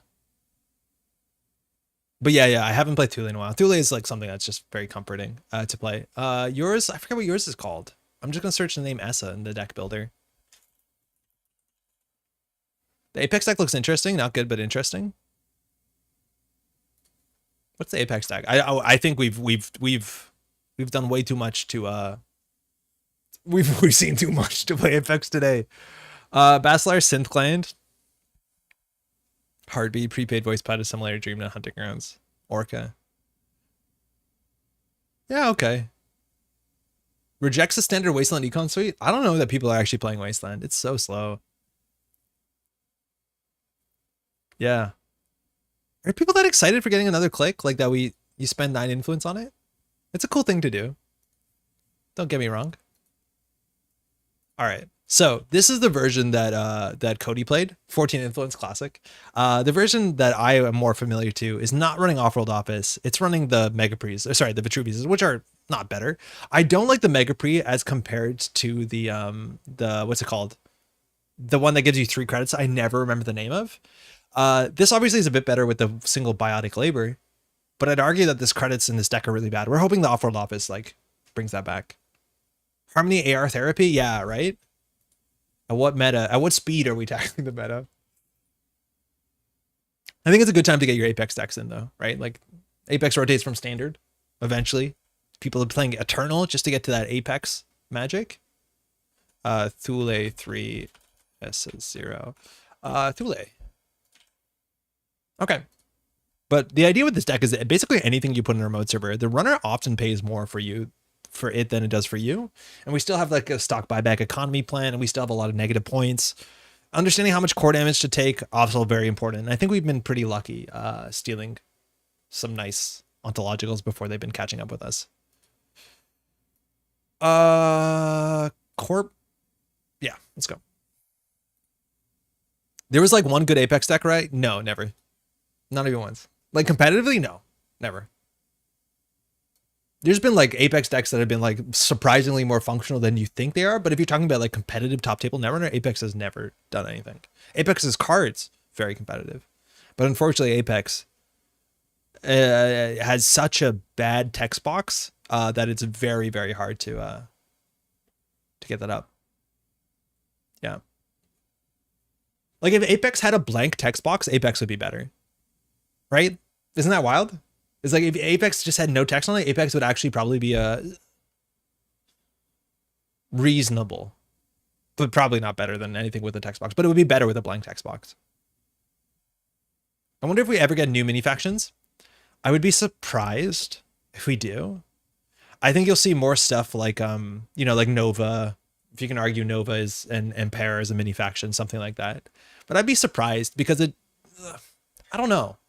I don't know on average if NSG puts out more or less content than FFG. It's probably a bit less, and you know, not surprised. So it's hard to like do that many deck slots.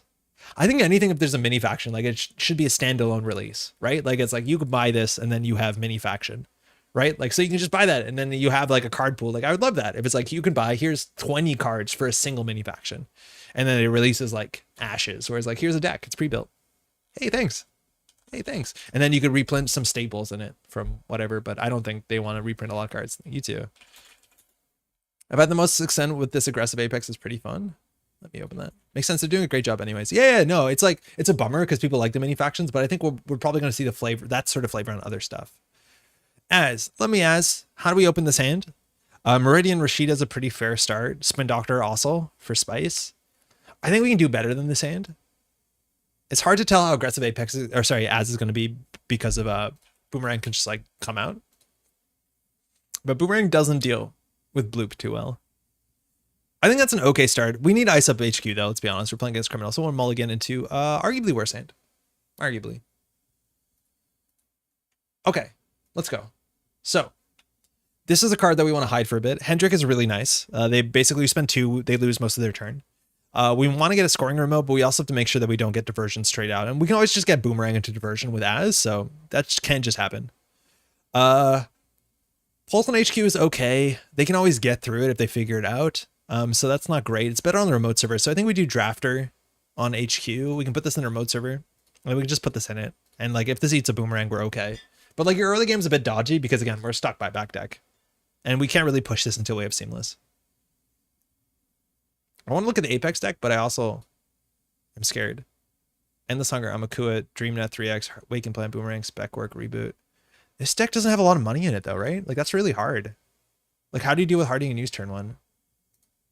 But hey, such is the issue of Apex. Oh, this is sick. Pinhole Threading.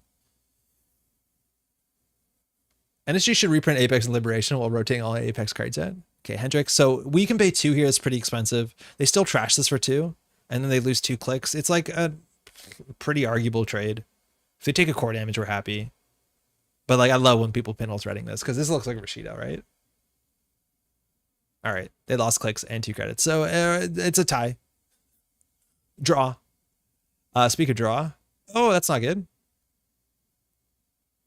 Yeah, this is where you could consider jamming a Vitruvius, but this is not a Vitruvius. I think overall we'll be happier to have this agenda, but it's a contingent on drawing a Seamless. Install Advance here behind a single ice is like kind of hard to ads, maybe because we just have a bad hand, we have to take those lines. But here, actually, they take a core damage. I don't know if you want to access with 1 credit. Yeah, I think Luke figured it out. Yeah, no worries. Gets a second image, just ends your hand. Oh, I think, David, you're behind. That happens when you watch YouTube. You can watch a live stream without being live. Oh, man, they click for credit there so that the Global Food Initiative... They would have taken a core damage there. That would be pretty good. Okay. So they figured it out. I think we need to install Advance behind a Pulse. Not great. But I think this is the play we have. We can do install Advance. That looks weirder. Looks like an NGO front. It's fine. I'm interested to see because it seems like we're getting an ID or a card that's like Biroid and Clone. So I don't know whether that's going to come with like very deep narratives. Okay, we got an off-world office. We made a play more daring than we normally do because this looks like an NGO front or a Global Food Initiative. And I don't think there's either of those that Lucifer is super stoked about. So Advanced Event score is so sick. Server 1, let's go. Thought it was worth a shot. Yeah, for real. Yeah, they thought it was an NGO for real. So NGO is a card that you can advance, and then you can res it to trash it for 5 to 8 credits if it has 1 or 2 advancements. And generally when someone's on 3 credits, like they're not threatening to res ice and score an agenda, so NGO is often a play. Now they have a lot of cards here. Az has fired once so far, but once the Masterwork comes down, it becomes really fun. I think we played against this deck on stream on Thursday as Az. Had a good time doing it.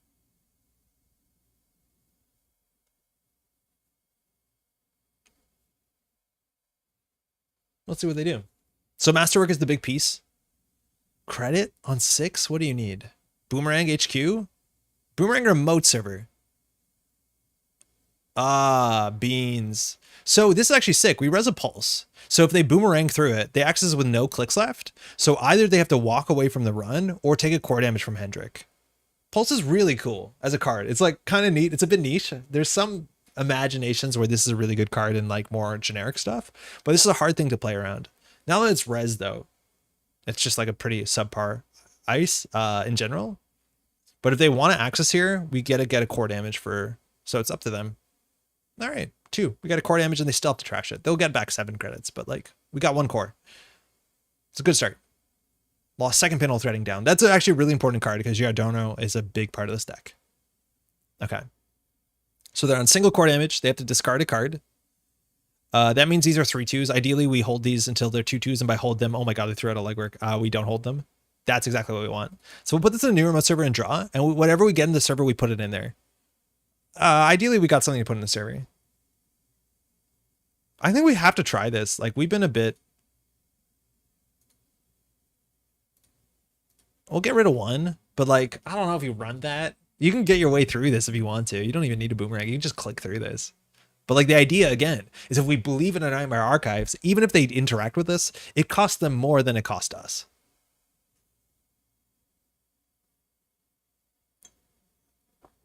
R&D wide open. I think the biggest problem here is that we're pretty weak to diversion. It would have to be boomerang diversion. In fact, the drafter fires is pretty bad. Because Hendrik, mind you, isn't on successful runs on Axis, so it's like if we put a drafter on HQ, or sorry, a Hendrik on HQ, doesn't do anything.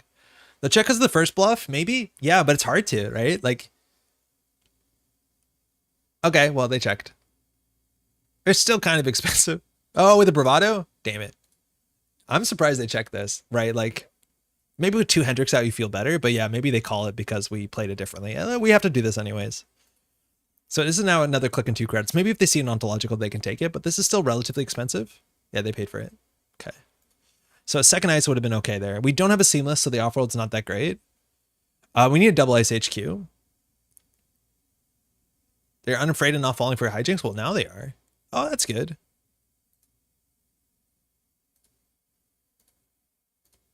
Now we're really weak to diversion. Running a Hendrik there is not too bad. It's not that bad because they had 2 credits and they only had 1 click left. But like Manic Arm sometimes gets res there. That doesn't mess with bravado. So yeah, it's relatively safe. Here we res the ice. We can't do this. So this looks like a Rashida. This does look a lot like a Rashida. But this is the cool thing about the deck. You can just jam immediately if they steal this, they're on game point, and like then they start considering taking Nightmare Archives as core damage. But like, yeah, we need them to interact with like negative agenda. What the heck? Oh, cool. We did it again. Okay, we'll get diversioned. You don't see Matryoshka in standard a lot, but that's pretty cool. So diversion here is pretty consistent. Steel Skin as well, so definitely cybernetics. I think there's arguments whether you want to play Steel Skin or Diesel. This triggers off of cybernetics and damage, but it's a fair bit more expensive than Diesel. But I don't know what their multi-axis is just yet. I'm assuming it's Wake if we see a Steel Skin in hand. But this means they can break 1 ice a turn, and it's relatively cheap. Drafter is 2 credits, 3 credits. Prepaid, okay, so more likely twinning, as much as that's just reasonable as. Again, click and 2 credits left, love it. We have points out of the deck. I think we're okay with this. Would love to hit a Nightmare Archives there. No, Dirty Laundry. So they often don't run last click, which is great. We have 1 Biotic in the deck with the Luminal. If we top deck it, we just rip it. And then I think we win off of a top deck of a 1-2, but we have to ice up R&D. Anything we put in the remote server they have to interact with. I think we're going to put the Meridian on R&D to see what they do with it. We can draw once. Okay. You think they check it? I'd love for them to check it. That's really important. If they hit that, it's a totally different game because they're on 3 points and then they still win on 2 runs sometimes. Nice. We're ready.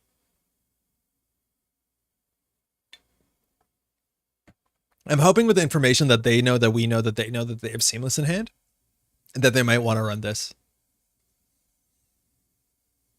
I would like that.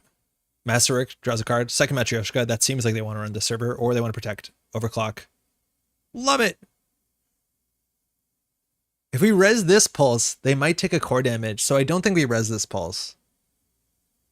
Let's just say that it looks like we're playing around the overclock, so we don't res this. But it's so interesting to see what they do with this Nightmare Archives. But yeah, I do think we played that they played into the Seamless. But yeah, we only want to res this when it matters. It doesn't matter on this run. But yeah, sometimes you wouldn't res here anyways on the basis that they have extra overclock credits. So resing the ice has no additional value unless we care about harmonics. And they have to respect Bloop. There's a Nightmare. Let's see what they do. It's rough to go back from 4 to 3, but you still went on 2 2-pointers. So this is more so whether they can take 2 core damage, which like with 1 Nightmare out, ontological out, and 1 in the bin, unfortunately, not great. Okay. So we can push this. I don't want to triple ice that bad. I think we draw, we install that, and then we stock buyback. Oh, we have a biotic in hand. Okay, so I think we're okay no matter what happens here. This deck, you see how the difference is? We're making plays. I know they can get on the remote server, but it's okay if they do because it's still pretty tempo negative. But we're making plays. This is why I love the Thule deck. It's like every turn we are doing something that the runner has to interact with. Feels so good. And then they often slip backwards, which like feels better when you get more room. Maker's Eye, love it. Hey, Sisig, how's it going? Sisig, was it your Lou deck? Did you have a Lou deck of the week? Boomerang on the Meridian. We have an incentive to res this or not res this. If they can't steal 2 agendas. If we res it, they have to boomerang. If they don't res it, the boomerang's stuck. I'm okay with sticking the boomerang here.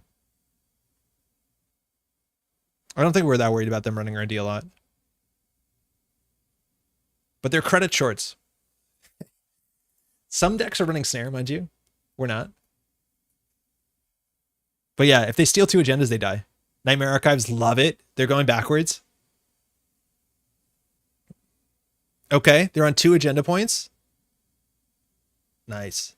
I do have a starter blue deck. I don't believe it's ever... Okay, excuse me, name. Seamless. Advance.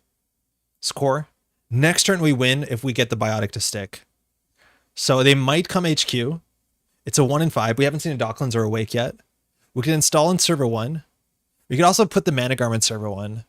I think we'll install in server 1 and hope it draws heat. But there's a chance that this is not right. This is you calling your opponent. I don't know how to call Luke here.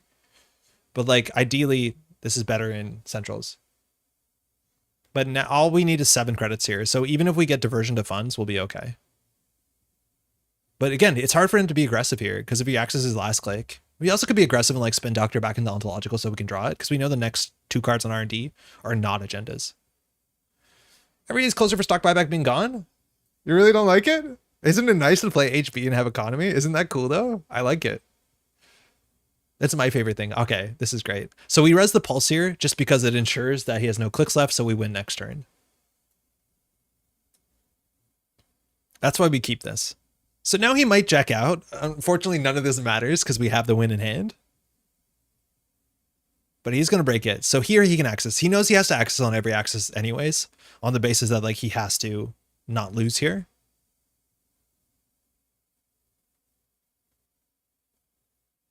All right. If we res the Mana Garment, survives, but it doesn't matter. And here he knows if he takes an agenda, he's on 4 points maybe, and he's on 2 core damage. All right. New remote. Wow, seamless launches feel really good in this deck, Cody. I like them a lot. And no prognostic to play around. Good game. That felt good. That was the best feeling game we had today. Go ahead. We made some aggressive plays. Thanks for the game. We made some more aggressive plays. We made some bluffs. We forced them to interact with us. This is exactly what I like in Netrunner. Aw, cheers. Cheers, eh? Silly deck is fun. Thankfully not tier 1, but it's good. Yes, and I think players don't know how to play against it, which I think, like, I think Lucifer played well against it, but I've been playing into some, like, understanding when to interact, it's hard. Let's just say that, because it doesn't seem disparaging, but I think it's a hard thing to play around, but I do think once you know how to play around it, it gets a lot weaker. But, like, that's why I think the changes, Cody, you made are really good, because it beats the way that I think frustrate the deck. But it's, like, one of my favorite decks. I just like putting things in a remote server, and it's so much harder for them to deal with it. All right, let's do another one. Seamless opens 5-3s too. Yeah, you're right. And we were like tempo seamlessing, which is good. Like just seamlessing out 3-1s. We didn't need to. All it takes to keep up econ cards that makes 8 to 14 credits for 1 click seems good. So back in the day, HB got a free credit every turn. And then they had this like 3 credit econ turn Adonis campaign. So it doesn't feel that different. But it's 18, 14 credits, but with a real cost. Okay, no, that's actually, I disagree with that immediately. But like, you have to work for it. I don't think stock buyback is a healthy card, but let me tell you, it doesn't feel good for one player who's playing the asset. It's whatever. Okay, maybe we do 1 game, maybe 2 more. We'll see. But hopefully your Sunday has been okay. Maybe it's already a Monday. Let me know how that's like. I think it's going to be raining. Low-key Prison feels good for one player. I would argue Low-key Prison feels good for no players because you're actually not making plans. Like, it's another deck where you're not making plays. You're sitting back and being like, okay, in 10 more turns, I'll set my engine. I really hope the runner plays quickly or I'm going to be worried.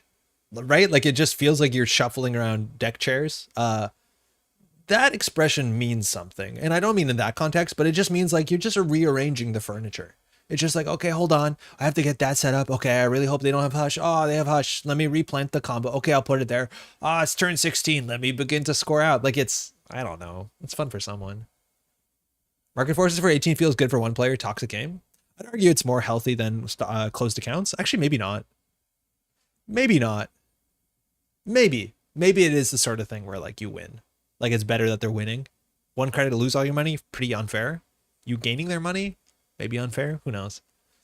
Masscoms did nothing wrong and died for RP sins. This is a lie, but it sure sounds good next to Hoshiko. Is that a general problem for Netrunner at the minute? Too many games are one-sided. The old flow of the game has changed quite a bit. No, sort of, kind of. So this is not like an NSG Netrunner thing. I think this is present from the FFG days, but there has been a bigger disparity between the most competitive decks and the least competitive decks. When I started Netrunner, you could bring some janky, economically front facing deck and do okay into most things because there was less defensive agendas, because timing when to make runs was more important than sometimes than making maximal runs because people played different multi-axis. Economy was not so much operation based. There was some ability to interact. There were still unfair things to do. There was combos that killed you out of nowhere. NBN fast advance seems like an absolute nightmare based off of what things look like today. But I'd argue there's less cards that are just like, oh, you can't deal with hard-hitting news on turn one. You lost on turn one, right? Like if you ran. There was less of that. And inherently Netrunner, any runner, as long as they can make 5 axes, can win the game. And so I felt like back in the day, there was a lot more of those decks. And I think right now it feels a bit less like that, where it's like, oh, you ran on turn one, hard hitting news, the game is over in 2 turns, right? Or maybe. So yes and no, but I don't think that's an NSG thing. And then I think there are NSG things like Keeling, which is oh, if you can't deal with this really quickly, you'll lose the game. I think Keeling or Drago was probably even worse. But those things do get banned out eventually, so whatever. Hey, can I believe that's where I can find this Thule deck? Yes, it's Cody's deck, but I'll post it in the deck list in here.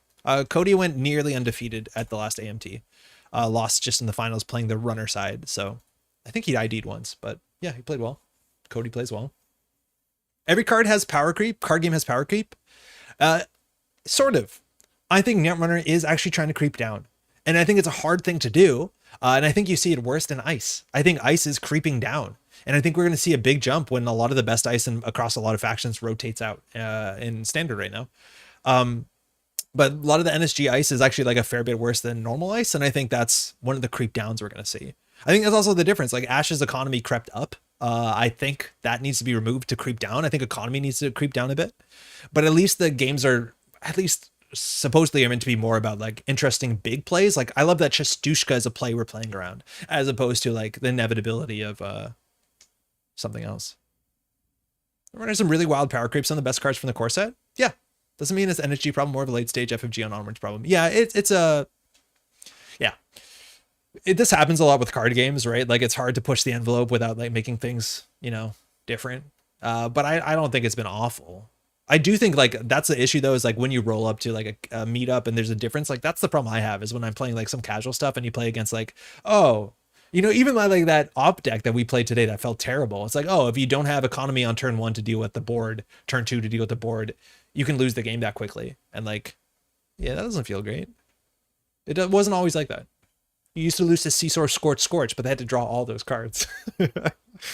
Hey, best of luck, have fun. All right, we're playing against Lat. No idea what Lat can do. We haven't seen a Pock Lat in a long time, so I'm assuming it's just good stuff.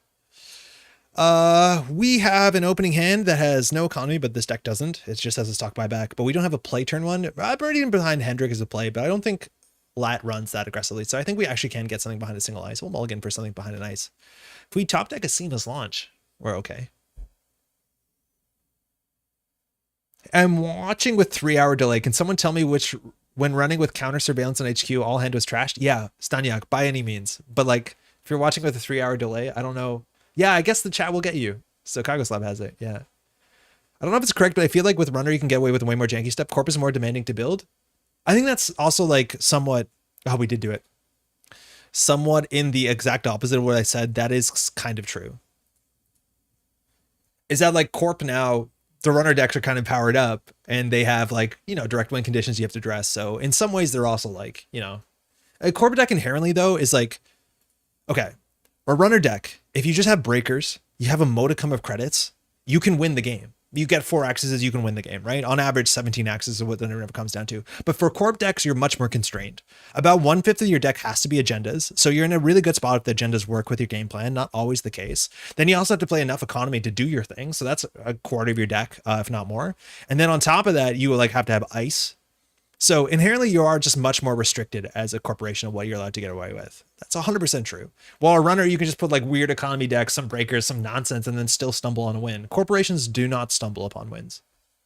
So yeah, but like I think that's inherent to Netrunner as a whole. I don't think that's exactly like a late stage Netrunner thing. Yeah, runner is in. I think runner is easier to play and it's more straightforward. If you run centrals, you can win. Corps, you got to do something. I'm a much bigger Corp player than a runner player. All right, well, seamless launch is good. Yes, Danyak. So you're not going to hear this. 3 hours later, you're going to hear it. But I do not like that by any means is not like played on the table to remind players. I'm back after a friend called, and wow, 6 hour stream. That's a long stream. I'm a professional streamer now, right? This is my full-time job. I'm kidding. I don't know if is that sustainable? No, sort of, not really. But it's a really cool treat to be able to stream this long.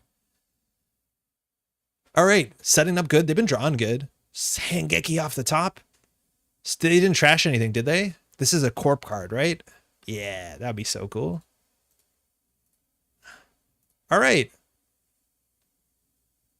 So they don't have breakers yet. So we could do off-world office advance. I'm okay with that. This is the sort of thing where like you just start making plays. They probably think this is a, what's it called? The one, Manning Arm. So that's an okay spot. But I think it's likely we get this off next turn. And if they trash something, well, they probably also trash the Hendrik, but we could like Hangeki and the Hendrik to put them backwards a bit. So like maybe we lose 1 point functionally.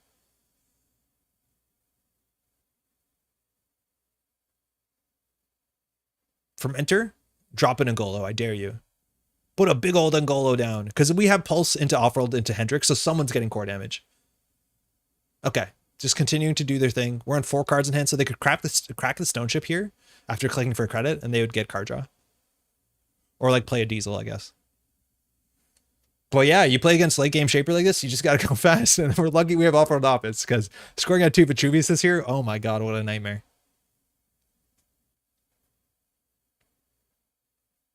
They did the draw? They did the credit, okay. As prescribed, a lat gets a free card draw. We're on game point abstractly, because we have 153, we'll have to find it. They're getting free Beth card draw? I think it's a matter of time before Reaver comes down, but Harbingers, this does rotate. Flipped for 3 credits. 1 click for 6, feels good over 2 turns. Mind you, multi-card combo, but of course you will. Top of R&D here. Please trash a card.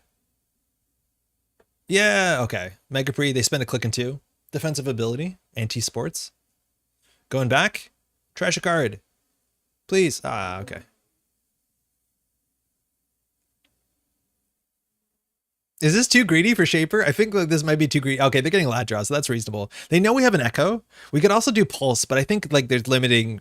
I think we just do install server 1, advance.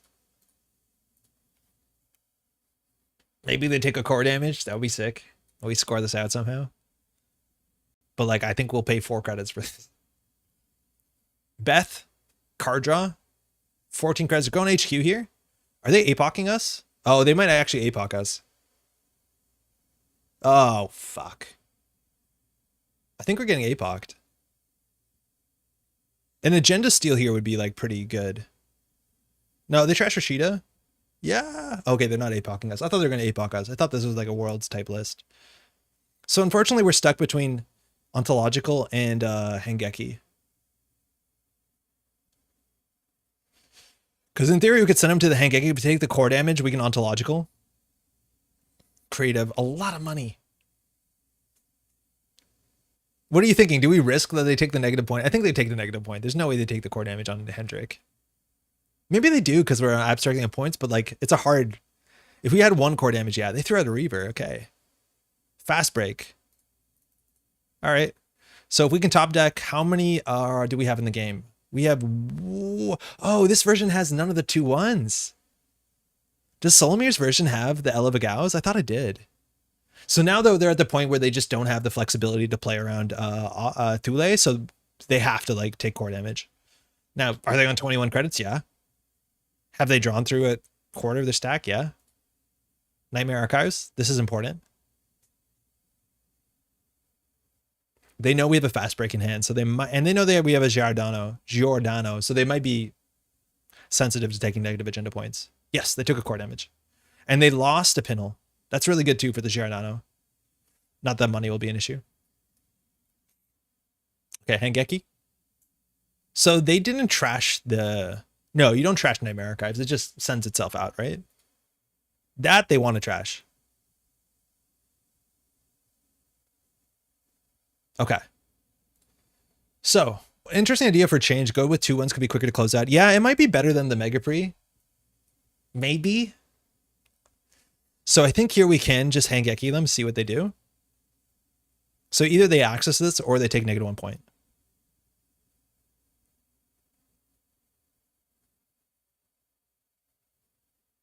We probably should have drawn first. Sometimes you steal stuff with luck, right? Less often you get a luck with as corp. Yeah, exactly, George. How's it going, by the way? So if they access this, they take a core damage, which means with 2 core damage, fast break can get us into a 2-2. So they access it. Sick. So they take another core damage. There are 2 core damage. Now we have to protect R&D because we have 2 ontologicals that we can top deck to win if they're not threatening Clot. And they probably have Clot. Now they can't spend their clicks to dodge Hendrik because they don't got none. So that's just a free core damage. And by free, I mean it costs us a card and 2 credits. They lost the Stone Ship.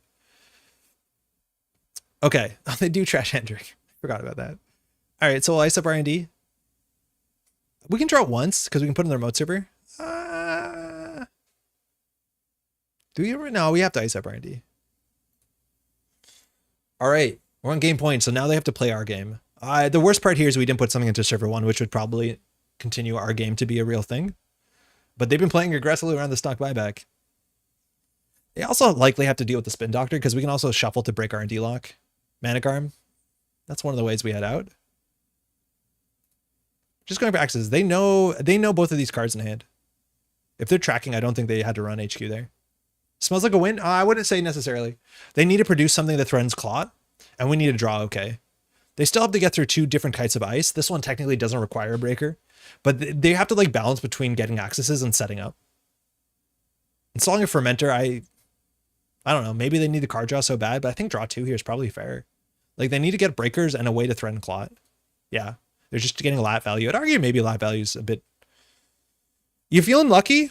We think we pay 3 to draw a card. No, never mind. Draw. All right. There's a chance that survives. If they steal it, it turns on our other stuff. It's fine. Lat ability never fires again. Oh, you're right. If we keep our hand size up. Yeah. Sick. I like how you think. Yeah, core damage is quite nice into lat. I never realized that. All right. So they only have 1 of the breakers that they need. Wait, how did that do that? Oh, they did that before start of turn draw. Okay. Faster decks seem to be better right now against those heavy setup runners. Yes. In general, though, that's always been the case. It's like runners are really good as the game goes longer, so you just go fast. Okay, if we get the Echo, they have to get a breaker. Then the Pulse fires. They might take another core damage. Our economy will have to be stock buyback next turn. It's nice to get one of these up too, because now Bloop is resible. And this only will get stronger. We'll find out what fractor they're on. But the fact that the SMC is in the bin, that they can interact with, what's it called? Clot. And they're definitely on Clot, right?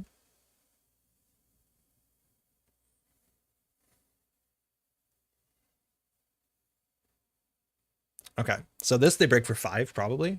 Maybe they're on Propeller, actually. That wouldn't be absurd. And then they break this for 1. And then this thing robs them of click, so they want to go through this. They can't unless they have a breaker for it. So actually, Propeller, we're only credits short. So next turn we can install the Manic Arm, but like that's the thing is that if we resist, they lose a click, so the subroutines fire. We gain 2 credits back. Wait, oh, we're 1 credit short. If we top deck a Seamless, we can do it. And no, unless they do like simul chip for something. I think we still res this though, because they lose a click, so they take another core damage for the Mega Pre. But now they need to pop their simul chip if they want to go through. The thing is, if this fires, we gain 2 credits, so there's some chance that there's a win that we have here. If we top deck a Seamless, which like we could use the Spin Doctor to shuffle a Seamless back in. That might honestly be fair. 3 and 30 is a bit better than 2 and 30. But now they have no clicks left, so they have to simul chip, SMC, trash one of their installed cards because they're over MU, then break this with Ngolo maybe, and then they're through, and then they have to take another core damage, so that we had 0 cards in hand. We have no way to penalize that. But if this fires, we'll be on 2. We don't get credits off of false. We do if it fires. If it doesn't fire, no. But if it fires, we gain 2.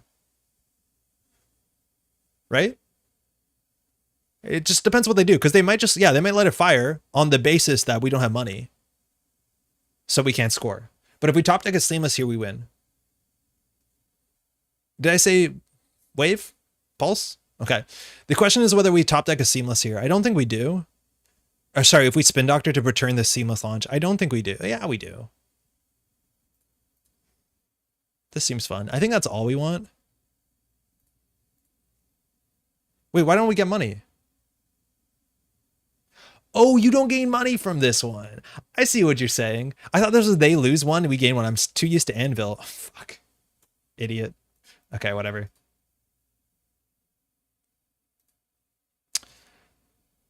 Y'all try to let me know. I was so convinced that this ice was a bit better than it was. I thought it was like Anvil where they lose one, we gain one, but they just lose one. Yeah, okay. So Spin Doctor was very bad because we shuffled our ability to break R&D. It's okay. We top deck the thing though. So even on 2 credits, we can win here. We're fine though. We're fine. I don't know if they run this. It looks like they might run this. I don't know if they run this. Echo?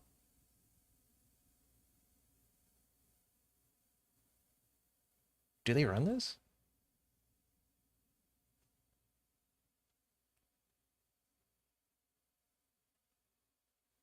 Good game.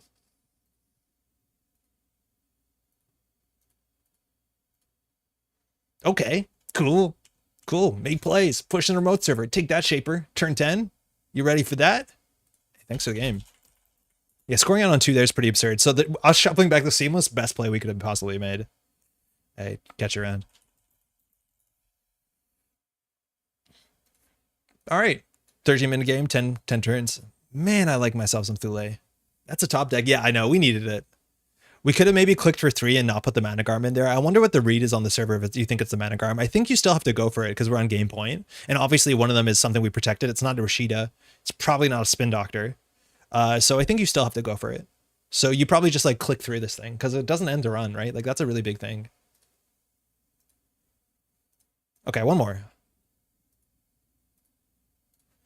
And this is important because this stream lacked identity and I still have to make a thumbnail, right? Like, what am I going to do? It's just going to be Thule and then I'll just cut out the first 5 hours.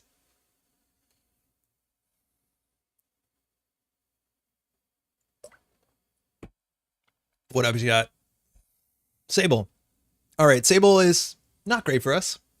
We have to worry about HQ pressure, but Sable's ability fires before the run's successful. That generally puts us on the back. Could try an agenda change. Yeah, against Sable, I think we'd be happy with the agenda change for the 2-1s. Even like you can also try out, you know, the 3-1s that give you money that I never remember the name of. All right, Bajiat knows what we're up to. Best of luck, have fun. So that's going to make it a bit harder. We have a huge incentive. I always play a bit too slow against Sable. I think we're okay putting 2 end the runs on HQ and R&D to stop Sable's ability, and then like scoring out behind a bloop once these are rezzed and we have no more money. We'll do something like that. R&D mark. We'll take it. Again, getting diversion would be bad. Boomerang diversion, you know, that gets them there. And like we have pretty fragile economy until they steal a bunch of little agendas.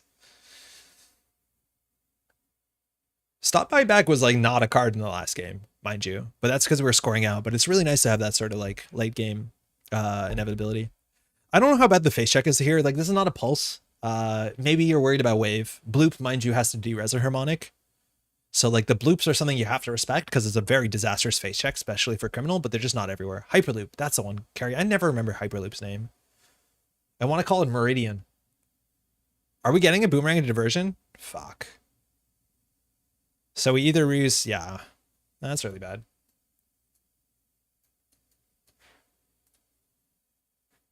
Cool. So we're on 0. That's fine. We don't have much to do anyways. 3 credits. We could put Managarm on HQ. There's only 2 more of them. We'll just take 3. Hope that they roll R&D. Archives. Okay. Maybe they like clicklessly dirty laundry. That's fine, I think. Finding out what their fractor is kind of interesting. We're really weak to Amakua. Bravado? Can't go archives. Gotta go R&D here. This is messed up. Like if we let Reza bloop here. Oh, they're just going for money? Okay.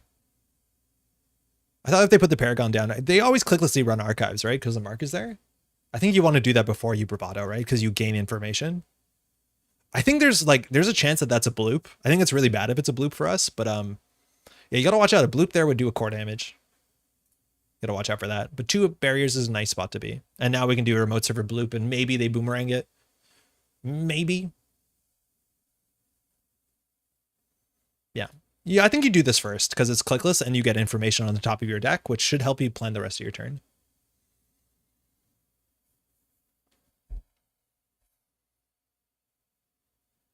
Okay. All right, Spin Doctor. What can Spin Doctor draw into? There's actually not that much that we really care about. Getting an ice on archives would be good. Just a Meridian would be fine. We just need to get points. I think we do this new remote server credit. So if they ever feel like I want to run this to Bravado, we can like get them with the bloop. Again, it'd be really expensive and we have to de-res something, but playing Bravado as an easy mark feels bad. Yeah, I think the deck can do better than that. Like even if they run R&D and we don't res, you get better than that. So it's not great. Like it's just like a Carpe Diem, which we haven't seen yet. Ghost Tongue, trash to Caldera. How cool, Ghost Tongue. So I'm so used to, I was like, where are we going to sabotage from? So, okay, this is a fun thing because Pat was doing this too. Let's count how many turns the Ghost Tongue gave you more than a credit a turn. Because then if it doesn't, you can argue that like you can save 3 influence and play prepaid. So that's a really interesting metric that like makes it very obvious whether you should play this out of faction. I've been actually really surprised. I don't think there's a lot of incentive to play that out of faction.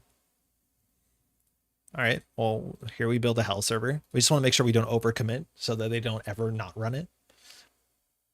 50-50 pinhole threading. The problem though is economy here. Like they have to, we need to feed them agendas so bad. Okay, so they played 1 event. So we'll just see how much better this is again. They also took core damage. I forgot they just took core damage. Wait, that's a huge win. We love that. Play as a neat.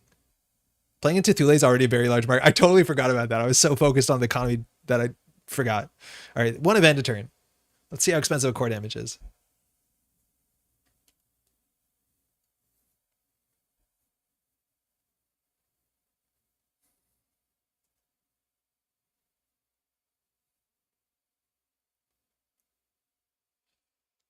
Oof. This is where it's hard to face check, right? Like if that's a bloop, it's a bloop. Like we do another core damage or 2 core damage. That's like in theory where Thule like really pops off. Unfortunately, we res this. We can't res a Hendrik. Tremolo. Okay. So, okay. So they got 2 credits this turn. They're accessing. It cost 3 credits. It cost 3 credits to break this. And now they installed a program. So we just want to jam behind the bloop. For the cybernetic slot? Yeah, I think you're right. And I think we're going to see more cybernetics. Okay, so so far they've got 1 extra credit on Ghost Tongue. Paragon? If they trash the Spin Doctor, we're in a good spot because we can Hangeki them into Hendrik. Nice. That's fine too. That was a clickless run too, so it's a bit better. They paid through 2, got 1 back, got a click back, so basically free. We're more worried about diversion here because again, we don't recover well from that. But this deck doesn't have a lot of ice, so it's hard to like protect against that. Caldera? Are you kidding me? You queued into a core damage deck with a Caldera? What the heck? They played 2 Caldera. You queued into... I'm furious. How could you? How could you do that? You knew what I was playing? Okay, we're fine. We're fine. We're fine. We'll get him with the blue. We're fine. Yeah, Marathon stream Thanos. Yeah, we've been going for a bit. We're just about winding down, though. I said we'd stream for a long time today, and that's about right. Yeah, 2x Caldera is buck wild. I don't know. So things like this are interesting because the core damage to take is not a cost. So you can actually pay yourself around it. So pay 5 credits for a Ghost Tongue. Falsified. It's upgrade. They got a Hendrick. Android on my Netrunner Tele Remastered Edition. Hey, Moon, how's it going? I think they're trying to negate the cybernetics damage. Yeah, but like, how much cybernetics do core damage? Are they playing all the cybernetics? Yeah, I guess they are. But like, come on. They prevent a core damage. So this is a need, cost 4 credits. Can you just play DreamNet? A bit worse with Tremolo. Can't believe it. It's okay. I've been pretty positive today. We've had horrible matchups. I think this is going to go okay. But I don't know if this is worth it, right? Like, are you that weak to core damage in Criminal? Do you want to pay 3 credits to pay another 3 credit? Like, they paid 6 credits to not take a core damage. This is obviously the matchup you'd consider doing it, but you know what I mean? Tremolo's going to blank your echoes pretty soon. Yeah. These are dead. We just de-res them, right? So this is another 2 event turn. So far Ghost Tongue was worth 2 credits compared to the non-cybernetic version. You're also going to start bringing your echoes for 0. I probably just read that twice. Oh, because it was said twice. Yeah. Caldera is extremely expensive. It is. It is very, very expensive.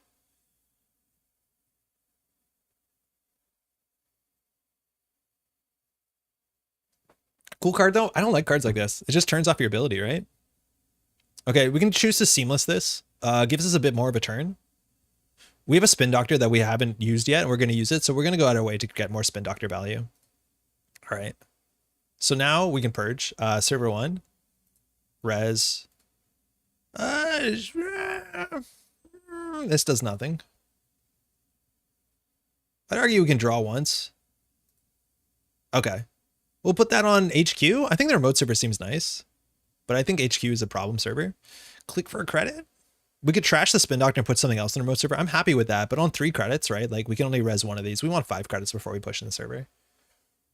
2 silver bullet. Yeah, I don't like it cards like this. It does technically 2 things, but like that thing is basically turn off an entire, spend money to turn off an entire win condition. Let's be honest though, are that not most Netrunner cards? But paid ability window turns off win condition. But like, yeah, no, this one's like super heavy handed. Like this is a surprising card to exist. Feedback filter wasn't that different, or not. What was the one that was a feedback filter? No, there was a hardware version of this that Shaper had that was like less flexible. I think it's some neat utility, but once more, is a really theme carrying it through to me. Definitely rude with how core damage is right now. The theme of Caldera?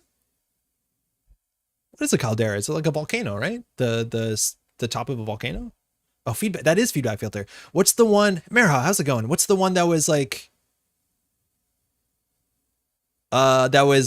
pay a credit to dodge a net damage? That's net shield, right?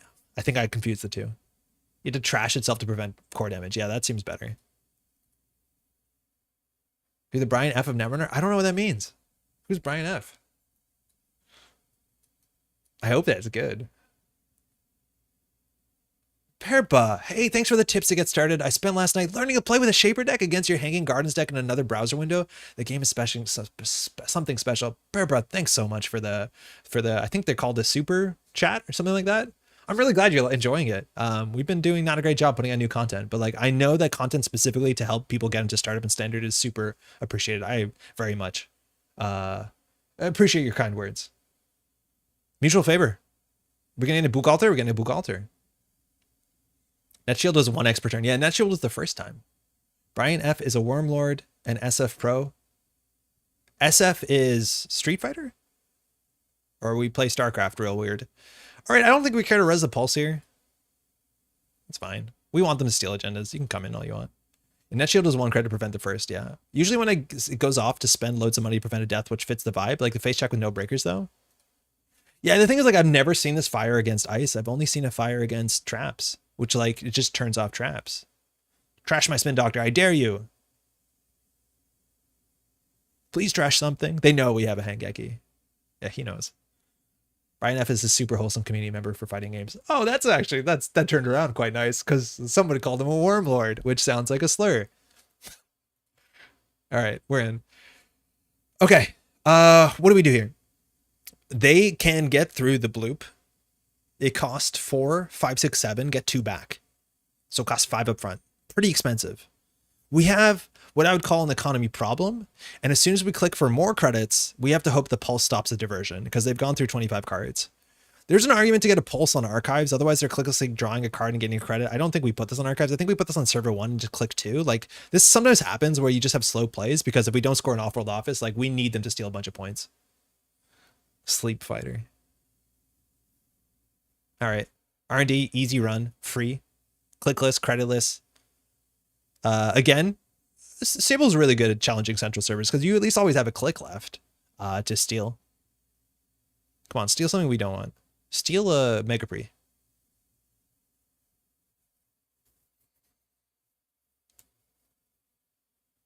Wormlord is an affectionate term for SFB rank grinders. Why? Why Worm? Zenith to draw? Dang, there's so many triggers here. Paragon to scry, get a credit. Our Brave Echoes are still holding on. Sable to gain a click.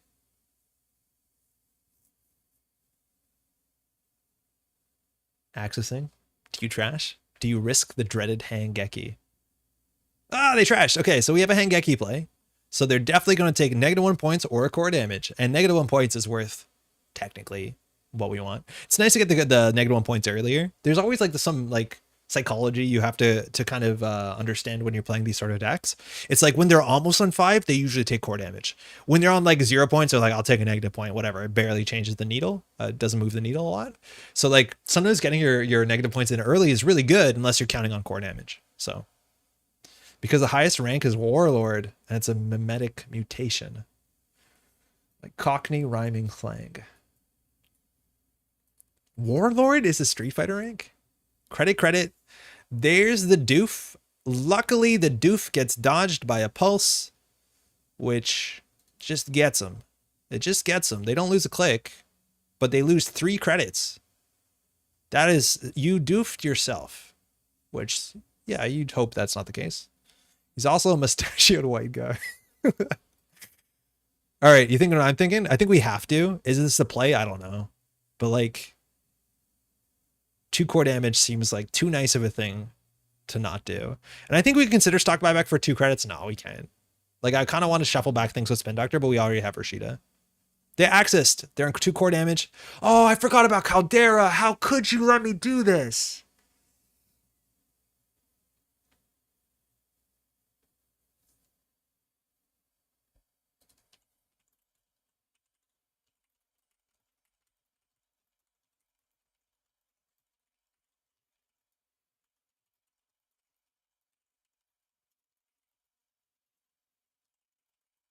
That was a mistake. They knew that was not a Nightmare Archive. I see they just made all their traps into a 3 credit tax. I'm not upset. You're upset. 2x Caldera, they queue into the Thule. Oh my god, dang it. It's a mini Shakespearean tragedy that just played out. Yeah. What is it? Human versus themselves. There's an archetype in like the 27 stories. One of them is human versus core damage prevention. And it's like a really rare storyline. Like, I do think some of the older Shakespeare did kind of interact with it, but human versus core damage protection is one of the most relatable narratives. Not something you see every day without the old days drip. Yeah, funny. Funny. Oh man, Econ Warfare. Yeah, unfortunately I paid 2 credits for it though, which like not sustainable. Human versus tech, human versus virtual resource. Like I literally don't know what this could be. Tracking the electric pulses rip through the net, backtracking Los's location. When they hit his defenses, they spend himself against the slope. Can prevent core dam. I thought only brain dam. Core brain damage equals core damage. It has been renamed. All retroactive brain damage cards are core damage going forward. Yeah, I don't know. I'm assuming they don't know. All right, cool. It's like the Tempest, man fighting against the evolution of technology. I don't actually know the plot of Tempest. I know it gets stormy. Oh, look who doesn't have 2 credits or doesn't have 3 credits for COD. Wait, what happened? Oh, they did have it. Sorry. I thought they didn't have. How did they have it? Oh, because they had Chesva. Fuck. That's why you play the one cost tech card Dreamscape or something. I don't know which one that is. Okay, well, they just don't have an economy. Like, things get easier for us. Like, don't get twisted about it. Like, things will get easier eventually when these do something. Have people seen the tier list of bad flavor text? I think I've heard a bit about it. This one's like fine. It's not egregious. I think it shows us how they do LOS S apostrophe possessive. I think that is a very contentious issue, and it's really nice to get insight in FFG where they do LOS apostrophe S, which I think is largely considered to be the right thing. Oh, ScapeNet. Yeah, ScapeNet's awful. It's an okay card. I just like any meta where ScapeNet's a card that you want to play is kind of a messed up meta. I'm fine when we win the econ contest by making them pay 3 every so often. That's a lot of money. Have you seen their economy? Like, they have to pay all of this. I honestly am not that like upset about how things are going. Like, this is a speed bump, and like, it's not a fun speed bump. It's like, I turned off your ability speed bump. Like, is that a fun speed up? No. Like, basically, instead of stealing an agenda, paying 2 clicks on credit, they can spend 3 credits, which is better than 2 clicks on credit because your click is probably worth more than a credit. But I'm just upset that this card just says your thing doesn't do a thing, as opposed to like, you know, has charges or like timing or anything. That's the part I don't like about these cards. Right? Like, Class Act prevents you dying from boom. It's cool, but you know, it's a bit more there's a bit more artistry to it, if you want to call it that. Hey Jason, don't really play anymore, but just dropping by to say hi. Hope you're well. Jason. Star Wars Destiny, right? How's it going? Thanks for dropping in. Dawkins Pass, totally safe. Okay, we biotic in this. This might not survive. But we will score out this terrible agenda, which we don't really want. A Chesva drafter is really hard to make value from. It's not as bad as old Black Tree versus Andy, where you'd get down to 7 cards left, but then she dropped feedback filter and now you can't win the game. I don't remember it being that bad. Was it that bad? I wasn't the biggest competitive player when like Andy Black Tree was around. Like, I was spectating more than I was playing top tier. Well remembered, mostly unmatched now. It's going well, growing gradually. Thanks for asking. Oh, cheers. Yo, Jason put together this like YouTube channel. It's really good. Jason, you're like, I don't know if you're allowed to share links legally because of YouTube, but it's good. And he's like putting together videos for like, well, now unmatched, but Star Wars Destiny. And it's like really nice tabletop play stuff. I think it's great. I think people here would like it. I don't know the channel name offhand.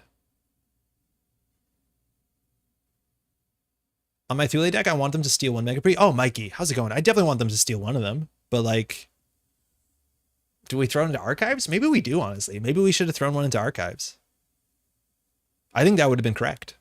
The art of Mega Pre and Luminol are really too similar on JNet zoomed form. I don't mind that one so much. I think Nico Seamless gets me, but they're the same card, like the same art piece. That one gets me bad. Excuse me. I'm like, oh no, you stole my Mega Pre. Anyway, here's another one. I've really been trying to build Thule for so long. How many campaigns are you running? 0. 0 campaigns. Load bearing stock buyback. This is the only economy the deck has besides I don't even think it has hedge fund, actually. Have you noticed that this deck doesn't have hedge fund? No hedge fund. Stock buyback, seamless launch. We chilling. Admittedly, diversion's a bit hard, but we chilling. I find the economy on Thule is really bad. It is. If you play startup, it very much is. But in standard, you have this kind of messed up thing that you just play for the mid to late game to burst up. It's okay. It's really good when it works, and it works most games. But like, how slow is this game going? Because we don't have proactive plays. Like in the last 2 games, we were jamming their remote server, and that's largely because we were set up to jam the remote server. Here, they're scrounging to win off the top of the deck. They must have twinning in their deck. I don't know, like that. That sure is load bearing stock buyback. Yeah, but it's that good, right? It is really that good. So our game plan is to get to 7, score this out, spin Doctorate back, do it again. Hope we survive. Stock buyback makes me want mass comms back, but stock buyback means that the runner has done something really cool, so we get to celebrate them. Mass comms gets to celebrate that we've done nothing besides make it miserable for the runner.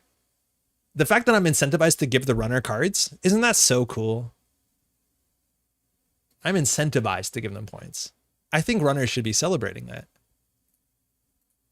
Do they break this for free yet? No, it's 1 credit. I've decided to do Thule as a click taxing deck with a core damage as side bonus with things like Manigarm, Iqua, and O2 Shortage. Ada, I think that kind of largely plays out how this deck works out. Like core damage is just a side thing because you play ontological. You don't actually care about it. But I think O2 Shortage is, yeah, it's really a rough card. Giving your opponent a choice is not a thing you want to do. They see 2 here. So keep that in mind. But yeah, I think you can do it. It's just the economy problem has to be solved. And like right now, HB doesn't have economy. Like you kind of lean on stock buyback. Like it's hard to play like 8 agendas and like score out. They steal the Mega Pre. Okay, maybe we could have waited. Are they gonna pay a click and 2 or are they gonna play 3 on Caldera? One could argue that a load-bearing stock buyback is more fun to own than a load-bearing Nassix with no protection. They paid a click and 2. I'd argue you want to play 3 there, but maybe they wanted money to trash stuff. Okay, now stock buyback is a click for 5. Isn't that good? Isn't that good? All right, we gotta move. We gotta make plays. Remember, this is the 3 credit tax, anti-snare, reverse snare technology. New remote, res, jam whatever we get. I don't want to jam this. I think we can discard this because they do just run archives habitually. So we just draw once. Buyback. Good enough. We'll get another buyback by the time it matters. I think this is the worst rated card on Trash or Busto. O2 Shortage is probably one of the worst rated cards on Trash or Busto. It's a bit of a meme thing, unfortunately. But it is like a really good learning experience in terms of like, hey, if your card gives your opponent a choice, you have to make sure both of the choices are equally bad. All right, that's a last version though, so that's fine. That's why stock buyback is good. They are playing Smother Netrunner though. Like, I don't know. O2 Shortage and Hypoxia goes so well in the Undersea ID. I think Ada Hypoxia is like basically meant to be a reprint of O2 Shortage to be something a bit more reasonable. But yeah, it's neat. It's really neat, especially for the whole like rapture. But like it looks like a Mass Effect boat. I like the art on this one a fair bit. I think the framing of this is like also awesome. It looks like a kind of like a gar. I think it's called a gar fish. All right, that's the last aversion. We've survived. We are now, wait, is that the last aversion? We ate one early, we stopped one, and then, yeah, okay, 2 Chesva. Okay, so once they play a twinning, we're in a bad spot, but we're pretty okay against, they're running last click into this. Oh, if only we had a relevant ID ability. Sometimes you play for the theme, not for the best deck, and that's okay. Yeah, totally. Generally, when I talk about Netrunner, I talk about competitive Netrunner or interesting Netrunner. If only we had an ID ability running last click. Can we get them for that? No, we can't. Oh, I guess they get a click back anyways. Use Hendrik. Yeah, whatever. You'll pay 2, you pay 3. That's a bad trade for us. At least they pay 5 because they trash it. Refuge campaign of those 2 in the same deck tell a bleak story. Yeah. I think Ontological is like one of my... It's absolutely upsetting, this card. The art on it. What happened? I don't know what happened. Oh, they spent their click. Yeah, so... Yeah, that was wrong on a lot of angles, I think.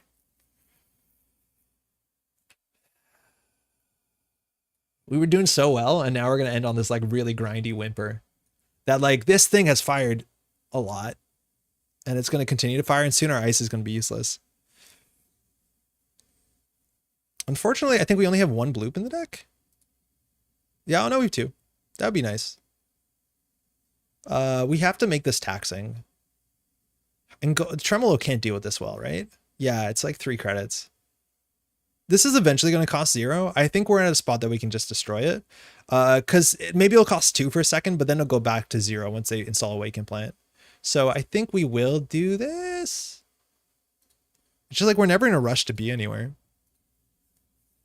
Riot Suppression seems like a good choice for click taxing Thule, but I have trouble getting it to fire at the right time. I think that card is a really cool card that I haven't explored enough in Thule, and I do think you're right. It seems really, really cool. But it's hard to set up a window where it very much matters. But it's not that hard of a card to play in general. They have to trash a card, right? I played with Riot Suppression, it's kind of bait. As in, like, it's kind of bait that you want to play it and then it's bad. Or it baits the runner into something. All right. Don't trash the Spin Doctor. We have another one, but, like, I would like you not to do that. The amount of triggers they take too, it's like their runs take forever. Class act. So they look at 2, draw 1. Okay. They've at this point cycled through their entire stack. I think it's a neat class act have triggered enough times that they've drawn. Maybe not exactly yet. Giordano, I think they want to trash that. It's one of the unfair things we have. Riot suppression, HHN. I've never seen that combo, but like, you just take the core damage, right? Ah, spin doctor. Right, they see 2. So they didn't trash the Giordano. I think they don't know we have one here, but we're just waiting for them to overextend. And a lot of times these decks have way more economy for running centrals than they have for running anything else. So the problem is like if we don't draw a stock buyback, we're clicking for credits for a bit. I don't think we have a huge incentive to shuffle back immediately, but we shuffle back like, I think the spin doctor and probably the stock buyback. Right suppression, the HGen is very good, but you're importing like 3 stock buybacks if you're on Nightmare Archives and you're so tightly influenced. Yeah, but can't you just take the core damage? Doesn't matter. Yeah, I think it's about time they threatened this. So we'll do this, and now there's one more spin doctor. That's pretty bad. We'll get the economy card that allows us to do something. We need their marked land archives, because I think they will check it.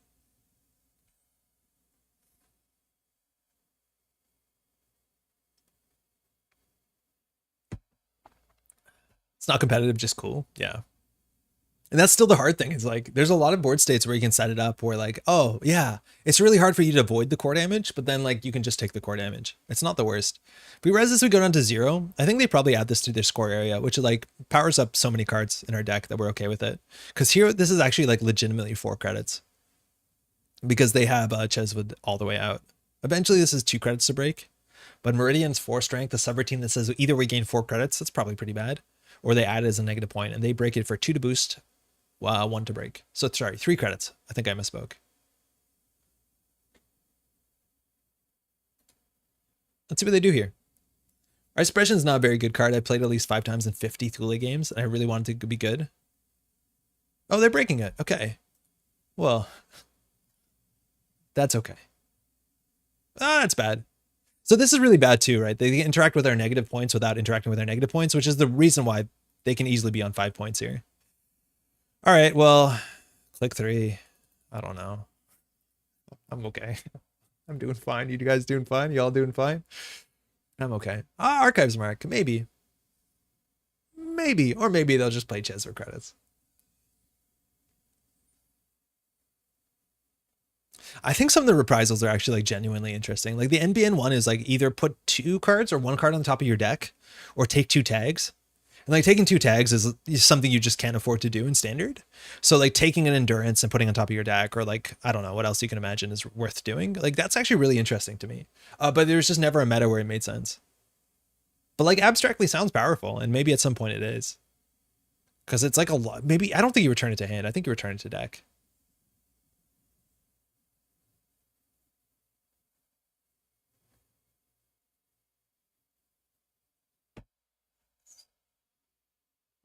Yeah.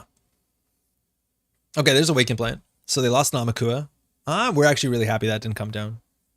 Forcing Loyalty was always fun, but it's a little too cute. That sees competitive play modernly. I think people are attacking around it a bit differently. So, but it used for like a week or so, it was actually pretty reasonable. I think that's also like not a really fun card that suddenly you just die out of nowhere. Or like they trash your security nexus, or like they trash your even just like a daily cast for like losing 8 credits. I don't know. That doesn't feel good, does it? All right, so now these are totally free. This is also only 2 credits. This is miserable, right? They break all our barriers. Well, not all, but they break our barriers for free. Core damage doesn't matter. They get a click on every run on central servers, so they can't even like, we can't even like do our ability. Loki Egg plays it as tech card. Yeah, exactly. I've also seen it as a tech card in like, I think Asmari re-education combo decks to like get rid of, I don't know exactly what piece they're targeting. But I'm pretty sure Solomir was playing one in a Ag Infusion re-education combo deck. Or not Ag Infusion, sorry. Asmari. Not even running Archives. Like, is there, I guess there's Nightmare Archives respect, but like Archives is the mark? Okay. Okay, this is a way to win. We're just gonna need more money. And by a way to win, I mean a way to get to 5 points. But at least we're not flooding up here. Here they can go R&D and maybe see 3 cards this turn. But yeah. Yeah, this is the sort of deck where I'd be happy to play Hard Hitting News into them. because I don't think their economy is very robust, and it's all run-based stuff, right? Like this is the opposite side of the meta, where it's like, you know, you don't play hard-hitting news asset spam, and then this comes out, where it's like they run HQ, run central server for free, draw a lot, gain a lot. It's like, it's usually one of the two extremes. I haven't seen a lot of decks that are in the middle. I guess Hoshiko's closest to the middle, right? All right.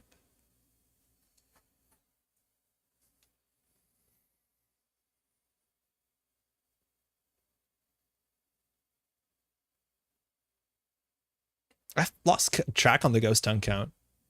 I can't tell if it's been good enough. Like, I don't know. I guess you need a cybernetic that bad. Panweave would be pretty annoying considering our robust economy. They know we have both of these. Again, Biotic Labor is a way that we can win. But they just have to lock the top 3 cards of R&D, and then like Fast Break is really hard to win the game. Carpe Diem, R&D. Okay. That's probably a game here. It's fine.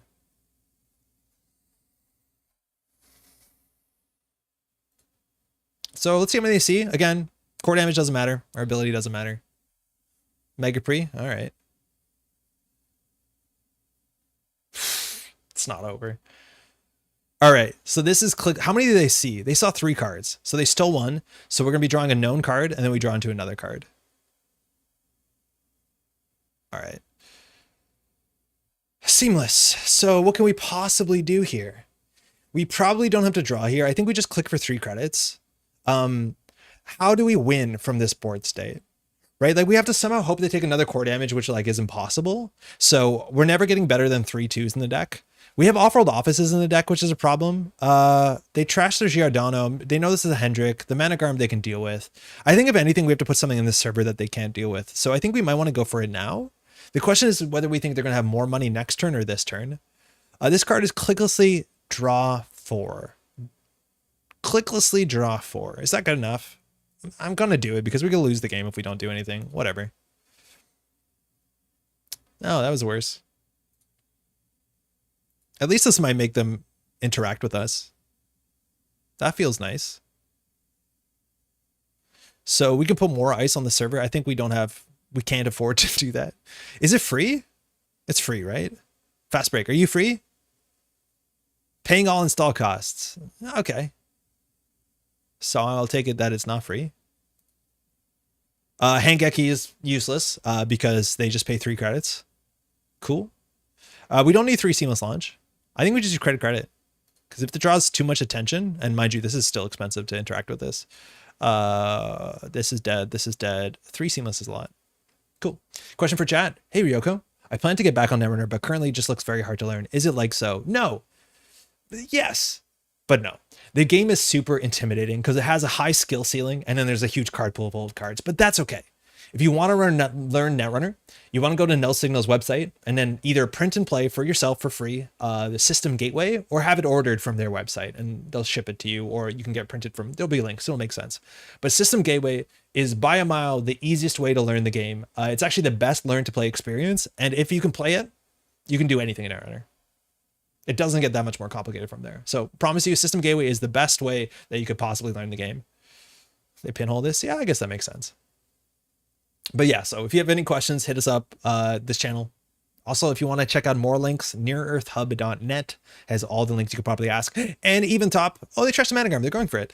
The best case scenario on top of that too is that like there's huge communities of people online, like Green Level Clearance Discord, where you can go in there and be like, hey, I'm playing my first game online. Can you walk me through it? And you tag at mentor and somebody will be like, hey, I can be there in 30 minutes and they'll walk you through the game. So like, I would say 100%. No, it's not too hard.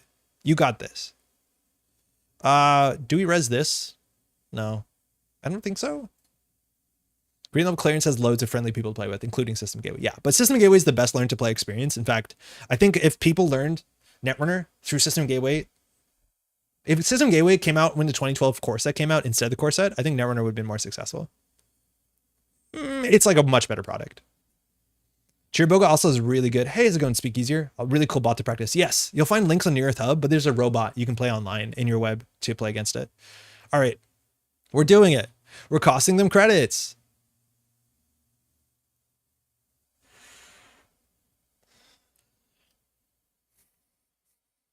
Pay 2 credits for the Hendrix, so they pay 3 credits. We cannot afford to do this. Yeah, well, top deck is stock buyback will be fine. Like, I don't think they had to run that server. Like, I think they just run HQ 3 times, run R&D once, and like they win the game. So there's nothing in this remote server I think you need to run, right?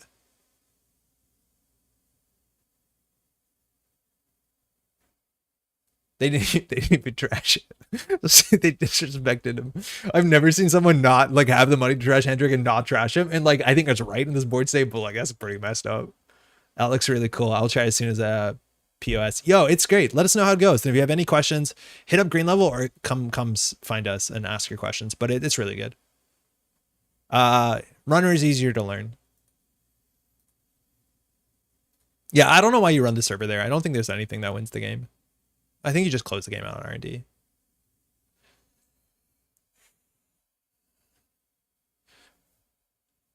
Okay, we're almost done. I think we're almost free. They still haven't checked archives. Like, maybe at that point they don't need Paragon, but like they just absolutely given up on archives here. And the cool thing here is when you're on game point, like you can take core damage. It doesn't matter, especially when you're locking the top 3 of R&D. Like that's another issue is if they're locking the top 3 cards of R&D every turn, there's no reason to not take core damage unless you think we have in hand the ontological, I guess. Which like if you're locking the top of the deck, you kind of know that we don't. Maybe we could have drawn it there. They just click for credit. We don't run R&D. Oh my god. Oh my god. Yeah, I don't know why they didn't run R&D there. Okay. This seems more taxing than anything else. Like they're gonna run HQ. Might as well put it somewhere. Okay. That's weird. That's the stream deck asking for access to... No. I hate that. It feels bad. I need that to stop happening.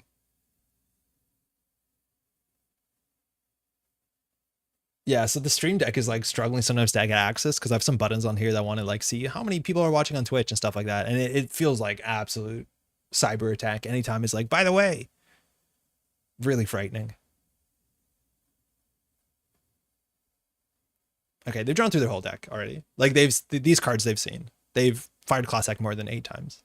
So I don't know what like here is just like the marginal, the dregs, right? Like the stuff at the end.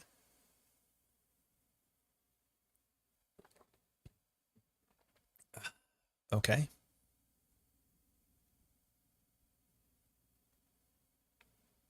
So here they go R&D. They see 4 cards. In terms of agendas left in the deck, right? 2, 4. Man, I wonder if you just play a snare in here every once in a while. It's a bit better with core damage, right? Snare happens. But yeah, we haven't gone fast enough. Like our economy was so rough that we haven't gone. Yeah, there you go. Good game. That we didn't go fast enough to do anything that forces them to interact with us. So like they can roll over us a bit. Their economy was like just kind of barely what it needed to be because running on centrals is cheap. Thanks for the game. But yeah, that's not great for us. I don't know how we get out of there. Like that's the issue. Is like I don't think they have a reason not to see the top 3 of R&D every turn, which is like kind of the wake and plant thing, right? Like if you can't make it taxing to run HQ, which like I don't think we can. Oh man, stock buyback's next card. I don't think it helps that much, right? Like I think we're still stuck. But there's only 4 agendas left in 16 cards. I still think they just lock the top of the deck. Demoralizing to know they could just finish you off. Oh, on the last turn? Yeah. I don't think there's anything you have to be worried about when you see 4 cards there, right? All right. I think that's it for today. We streamed for 7.5 hours. What did we learn? Our win rate was really bad today. Let's be honest. We played some wild stuff, but like that didn't turn out to be good. I had a good time. I wonder how often we do get counter queued. I don't honestly think it's a real thing. I worry that if I'm really salty about it, people don't want to play against me on stream, which like apologies if that's the way it is, but I don't mean it to be like that. I'm just trying to joke around as much as I can. But that should be it. Hopefully your Sunday is doing okay. Maybe it's a Monday by now. We'll be back this Thursday. We'll have a week off the following Thursday. So maybe I'm going to try and get a video out. I think it's possible. I think we really should. Thanks for the long stream. Hey, Samurai, how's it going? Hey, cheers, of course. Thanks for the stream. I'm never up in time for this Thursday stream, so it's been a pleasure to be here for one. Thanks for the stream. Glad I could make one. Yeah, we probably should be doing this with some more regularity. Probably should be. It's hard sometimes to get this much time, but even if it's a short stream on a Sunday morning, it's probably worth it. Hey, Jad, good game. Thanks for the game. I can't believe you queued up a double Caldera. What the heck? Good game. It's caught in the end, but glad I got to hop in. Yeah, and there's a whole bot you can watch too. That's it. We'll probably be trying to do this a bit more regularly. It's a bit hard in the summer, that's for sure. Huge shout outs again to all the nice folks that support this channel on Patreon. We've been a bit light on content, so we'll get better there, that's for sure. Long stream, thanks for streaming. Yeah, Xavier, glad you liked it. Just thank you for this. I'm obsessed with your videos. Massive help to a new player like myself. Josh, that's very kind. Glad to hear that it's been super helpful. Again, we just want to make content that I would have enjoyed learning the game, and I want people to get more out of this game because this game is obviously something super, super special. Alexander, glad to be here live. Much love from the UK. Oh, thank you. That's very kind. And pink waving. I'm on Concerto moment where you're asking when you use a test run Femme Fatale, that's a play.